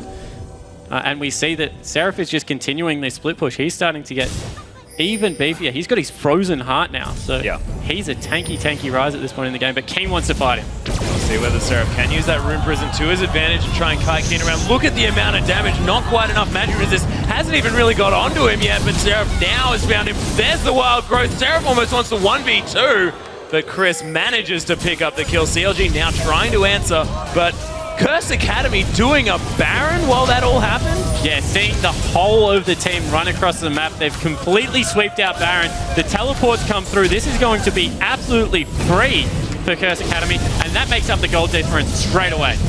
That play was so quick, knowing exactly what was that. They're going to sacrifice the blue buff, but they don't care. They're going to hecker him. Does he even need blue? I don't even know. We do see that they get a bottom turret back in response. Not much more coming from there, so you have to say Curse Academy got the better end of that trade, and now 5,000 gold. That's made up by Baron's stats at 26 minutes into the game. Yeah, that's true. We'll see whether Curse Academy can make it work for them, though, because it's now on them to capitalize on this Baron buff and really use the time that they've got it effectively. And so far, we can see CLG just pushing back, pushing out their waves, just assuming the defensive stance in the next few minutes. Yeah, I don't know how, even with a Baron buff, can Curse Academy actually siege turrets, because Lucian is so short-ranged. Yeah. Of course, Chris does lend himself to turret pushing reasonably well with that glitter lance, but then you have Zeke on the other side. He can throw his bombs to the side lane, that Mega Inferno bomb. He can clear out the lane with, of course, that Hextech explosive minefield. So I don't, with such a short-range comp coming through and a Hecker on mid lane, it's going to be so difficult without a pick to Big start bomb picked fight. up by Keen. Winning the jungle trade. St. Vicious is here as well. There's the Ghost actually being popped. Nice buster shot. Creates some distance there as well. Aframu has actually found 3 members of Curse Academy here, but does have that Unbreaking Will. So he's going to be okay. Curse Academy now all around this bottom lane inner turret. And it looks like, wow, the ward placement from, it was Link or Dexter, that was brilliant. It scoped out the attack straight away.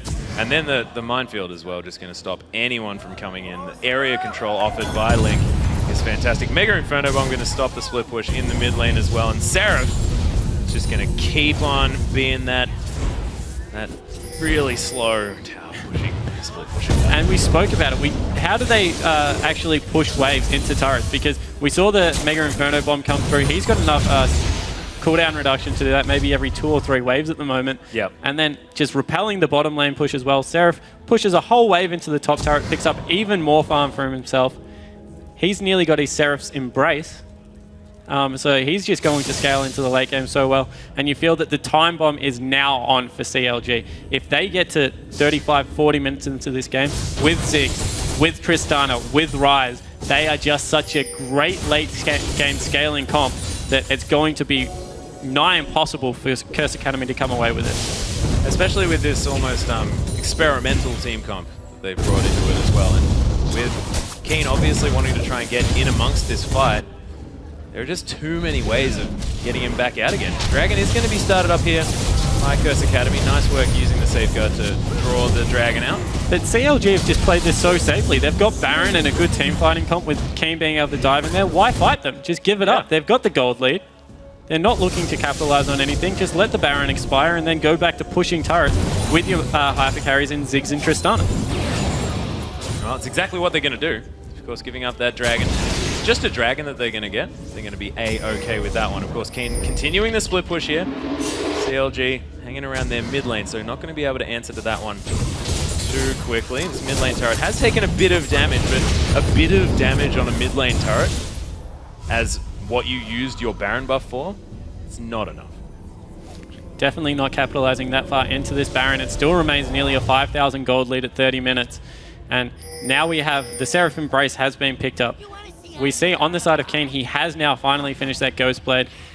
Lulu's kind of stuck between a couple of items right now. She's got a needlessly large rod. She has a Spectre Scale. She's picked up an Amplifying Tome. It's a bit interesting. Oh, Keen actually launching himself into this fight, but gets pulverized up. Wow. There's the wild growth, and Keen just turns tail and runs, and this is what we were worried about. Curse Academy just not able to get into these fights. Yeah, and maybe a little bit of miscommunication there. I don't necessarily think the wild growth was needed. Maybe thought that Keen was going to go in there. Of course, pulling up a little bit short. Yep. And in fact, when he turns around, he should probably like rear a little bit as well. That'd be kind of cool. Anyway, CLG going to be pushing out this mid lane. You can see Curse Academy answering as well. So everyone's still... this is the deciding match in a best of 5. And whoever wins this gets into the North American LCS. Trying to stop... Wow. Trying to stop Double Lift back there. Yep. Did manage to land it. And trying... Once again, they're just protecting this turret against everything.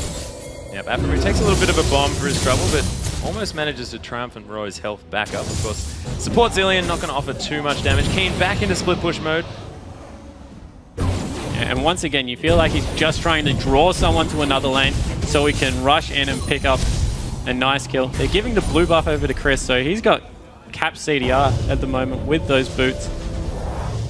Yep, so he's going to be able to throw out those glitter lances as much as possible.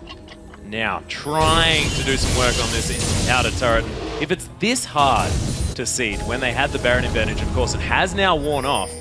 Oh, nice scrying orb, going to spot out Saint sitting in that brush. Not going to see Keen. And this could be the engage they're looking for. Oh, he's coming from behind. Has spotted Link though as well, and immediately gets knocked out of this one. There's all of the ultimates coming through. Keen's going to die, but no, it's going to be the ultimate coming through. Saint Vicious, look at Seraph damage. That's ridiculous. Double lift. Now flashing forward. There's the chase. And Curse Academy used everything, the Onslaught of Shadows, but it just wasn't enough. And Seraph's damage in that fight was huge, along with Link able to completely blow up Impactful. And this is going to lead to a turret on the other side of the map and a complete counter push.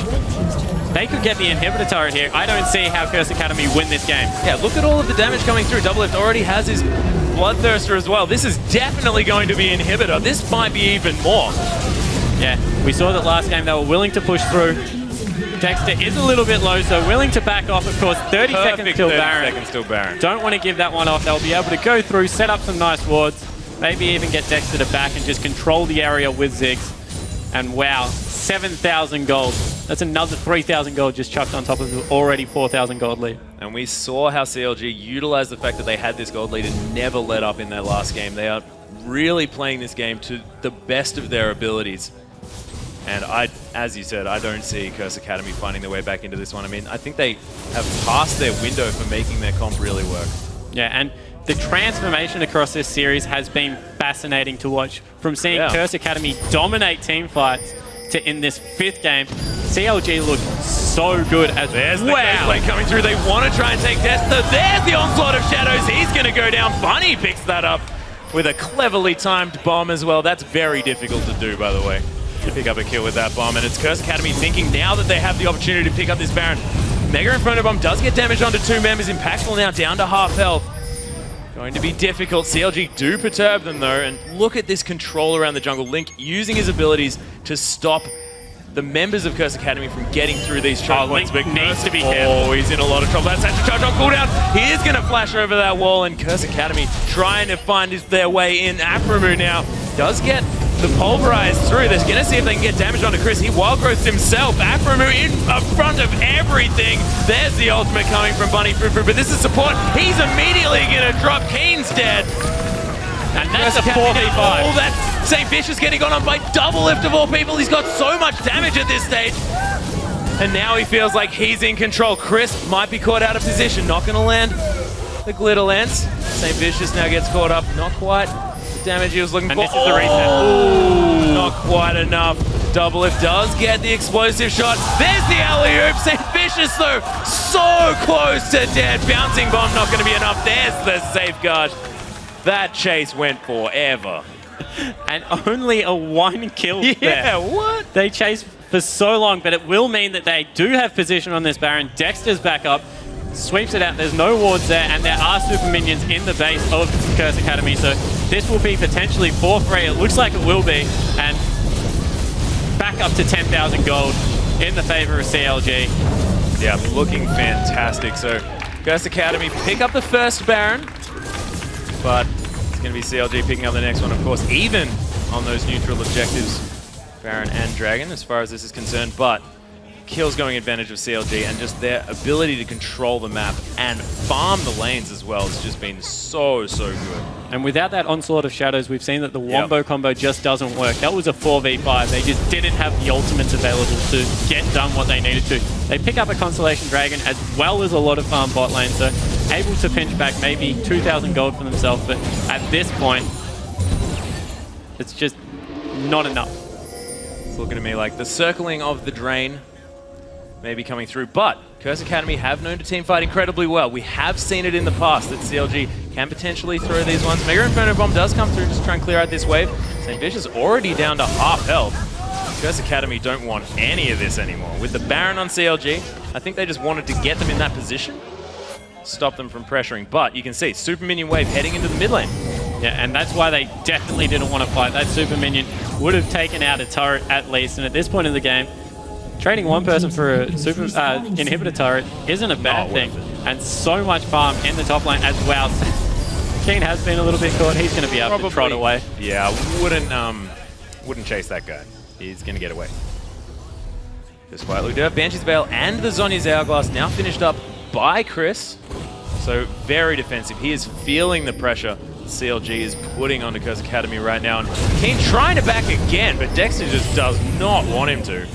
And that actually didn't look like it slowed at all. He got his passive proc, but no, it doesn't slow him down. But Dexter's starting to do a lot of damage now in this matchup, of course. Has picked up the range ones, but apart from that, all the back damage on the side of the CLG. Last Whisper as well. And wow, the culling doing absolutely nothing. This is a free turret. Yeah, this is a 4-item Tristana as well. 4 damage item Tristana.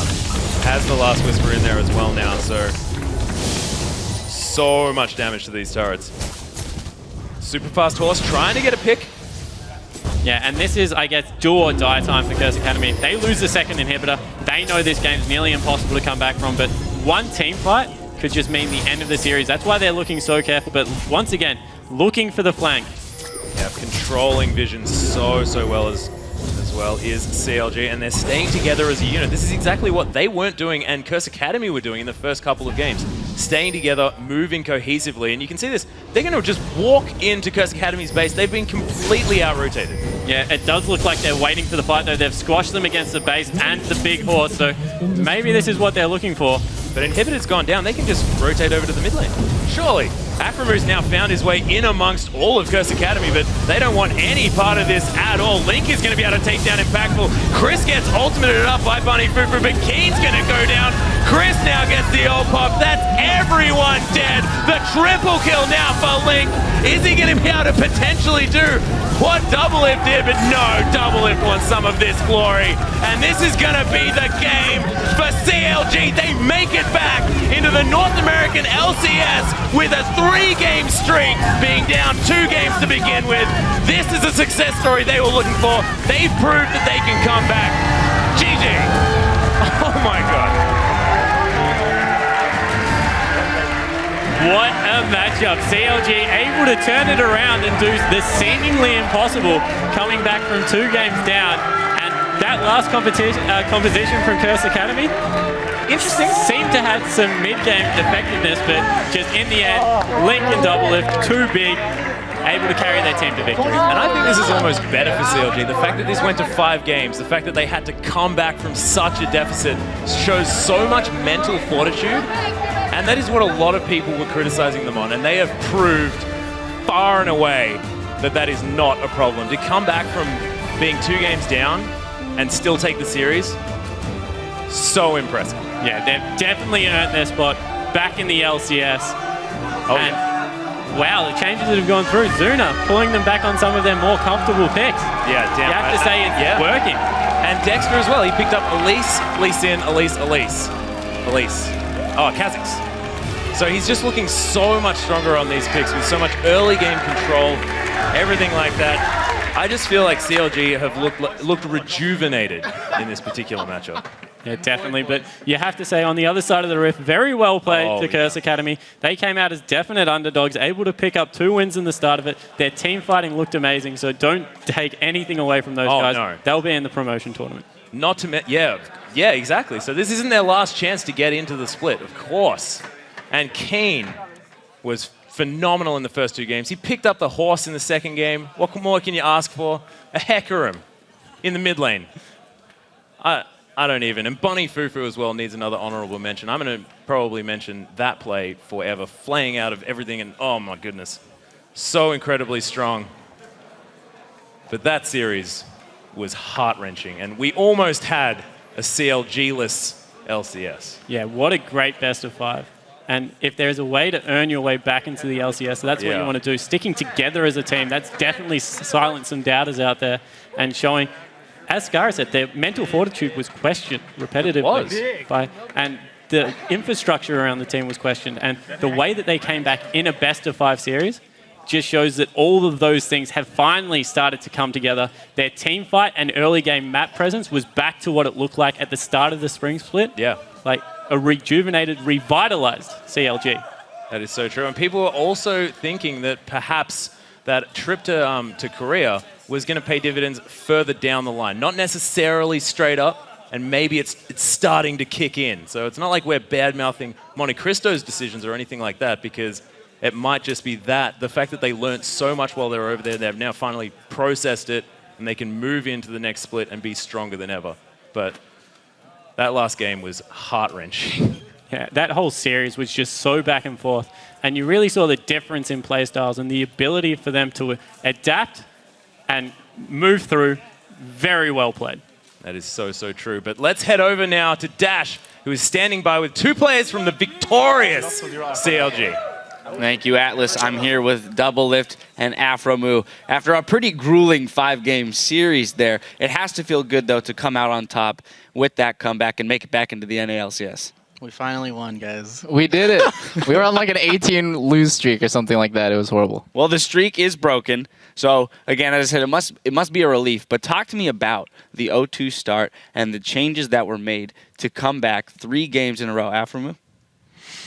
Well, we went down 0-2, trying to run our Jester strat. I don't even know what we were doing, picking all these random champions. You know, they didn't really work out. First game, we ran Leona.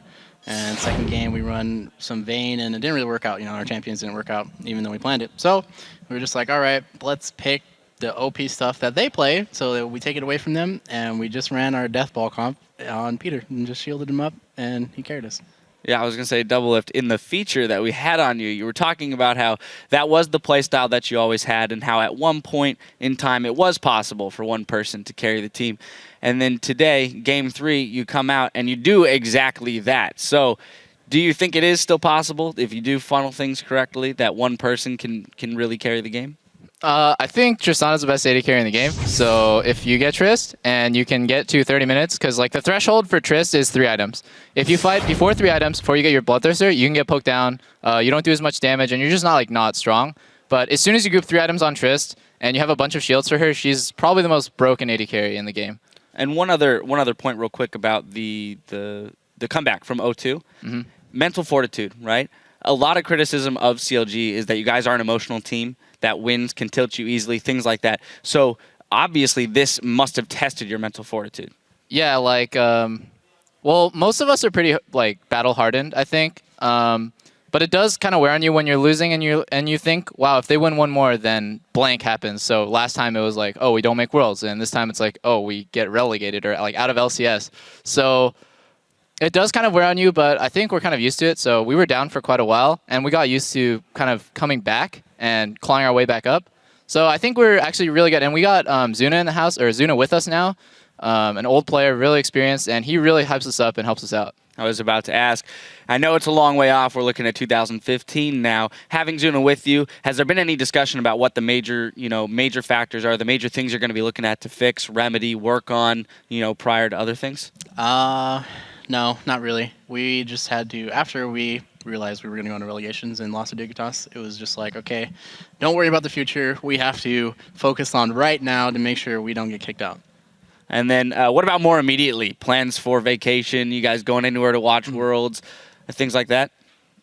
Well, I'm going to be on the desk, so you guys will see a lot of me soon. All right, can't wait for that. I don't know about after, though. What's up? Me, I'm going on vacation, baby. Yeah? I'll miss you. We got to separate the two of you for at least a little bit. Now let's look at the rest of the promotion tournament. I just want to get your thoughts as people who know the NA scene well. Obviously, we've got EG versus Coast tomorrow, Complexity versus Teammate the following day. Thoughts on those matchups? Who are we going to see walk away with the wins? I think definitely Teammate has the upper hand. In for EG versus Team Coast, we've scrimmed extensively with EG, and I think it's probably like an 80-20 matchup. Ours was supposedly supposed to be like a pretty slighted matchup for us, but we made it look really close by playing horrible. But I have faith in EG. Those guys got a lot better. Like especially like towards the last weeks of the split, I think they were undefeated in Super Week, and they're just looking really good. So it's kind of a misrepresentation of them for them to be 7th place playing against Coast. But definitely Teammate is really cheesy and really crazy. You don't know what to expect from that match. So that's a 50-50. Any thoughts to add there, Aframore? Is that pretty much covered? Well, Teammate was first for the Challenger Series, I think. Yeah, they came in first place. So we didn't want to pick them because they have the best chance at beating an LCS team, in my eyes. So I think Complexity versus Teammate will be really close, but EG versus Coast will be one-sided for EG. All right. And then one final thing here. It's been a long year, a long 2014 season. I want to give you guys the opportunity to say whatever you'd like to your fans, to the viewers at home. Doublelift?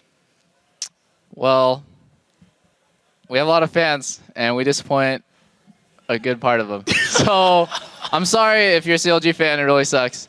And we always come up with the new year. We're like, yeah, it's a new year. Like, it's the new dawn of a new era for CLG.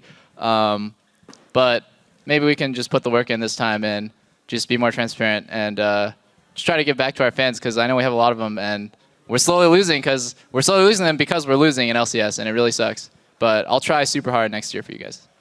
I love you guys. I'm going to stream. There it is. Nice, on vacation. All right, so there will still be plenty of fan interaction during the offseason, so they won't be having any CLG withdrawal, I guess you could say. Indubitably. Yeah. Fantastic. Well, now we're going to send things back over to Atlas and Spawn for a look at what's ahead. Thank you, Dash. CLG has earned themselves a return to the North American LCS for the 2015 Spring Split, and they'll rejoin the 5 other teams who will already be coming back. That series concludes our first day of the 2015 Spring Promotion Tournament, but there's a lot left to come this week. Tomorrow, Gambit Gaming and SK Gaming Prime will face off in our first series of the day. And then Evil Geniuses take on Team Coast in the second best of 5. And that all starts on Wednesday at 10 a.m. Pacific and 7 p.m. Central European Summer Time. I'd like to thank Skyronix Special for joining us on the analysis desk today. And now for myself, Spawn, Freak, Zyrene, Dash, and the entire broadcast team, thank you for watching, and we'll see you tomorrow. Boom. Look at that.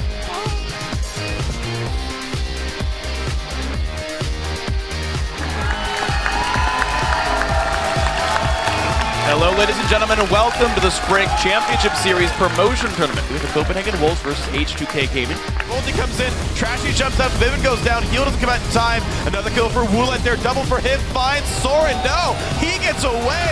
Nice. Good job, guys. Oh, look at that with a knockback into the turret. There's the root as well. What a good play by Copenhagen Wolves.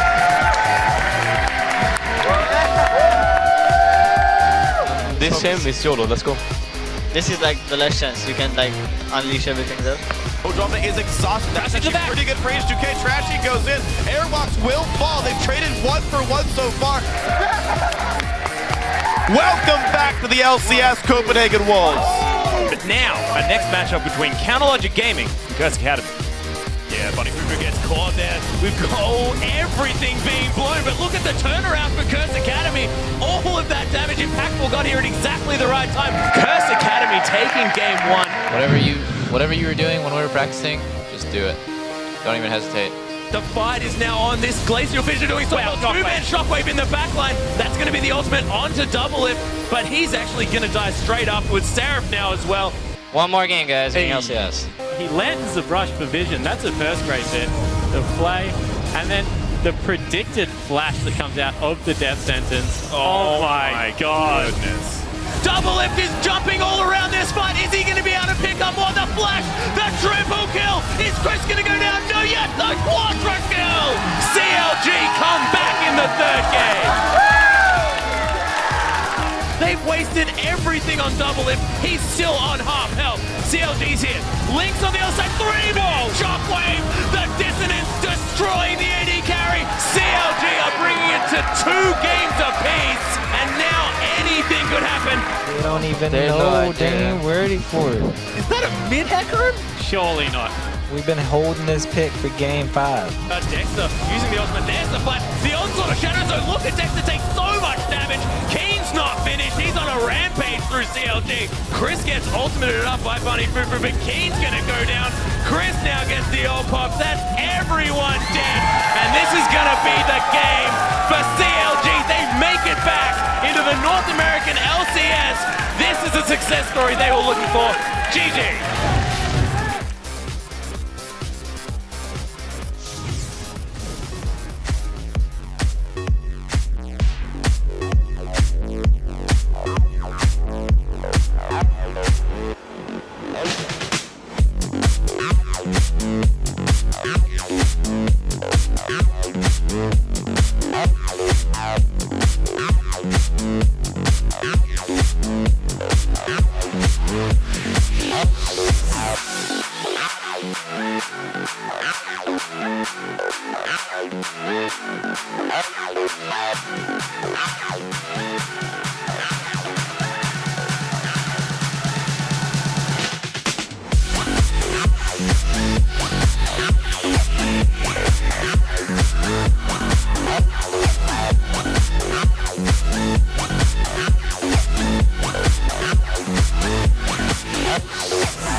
Yeah.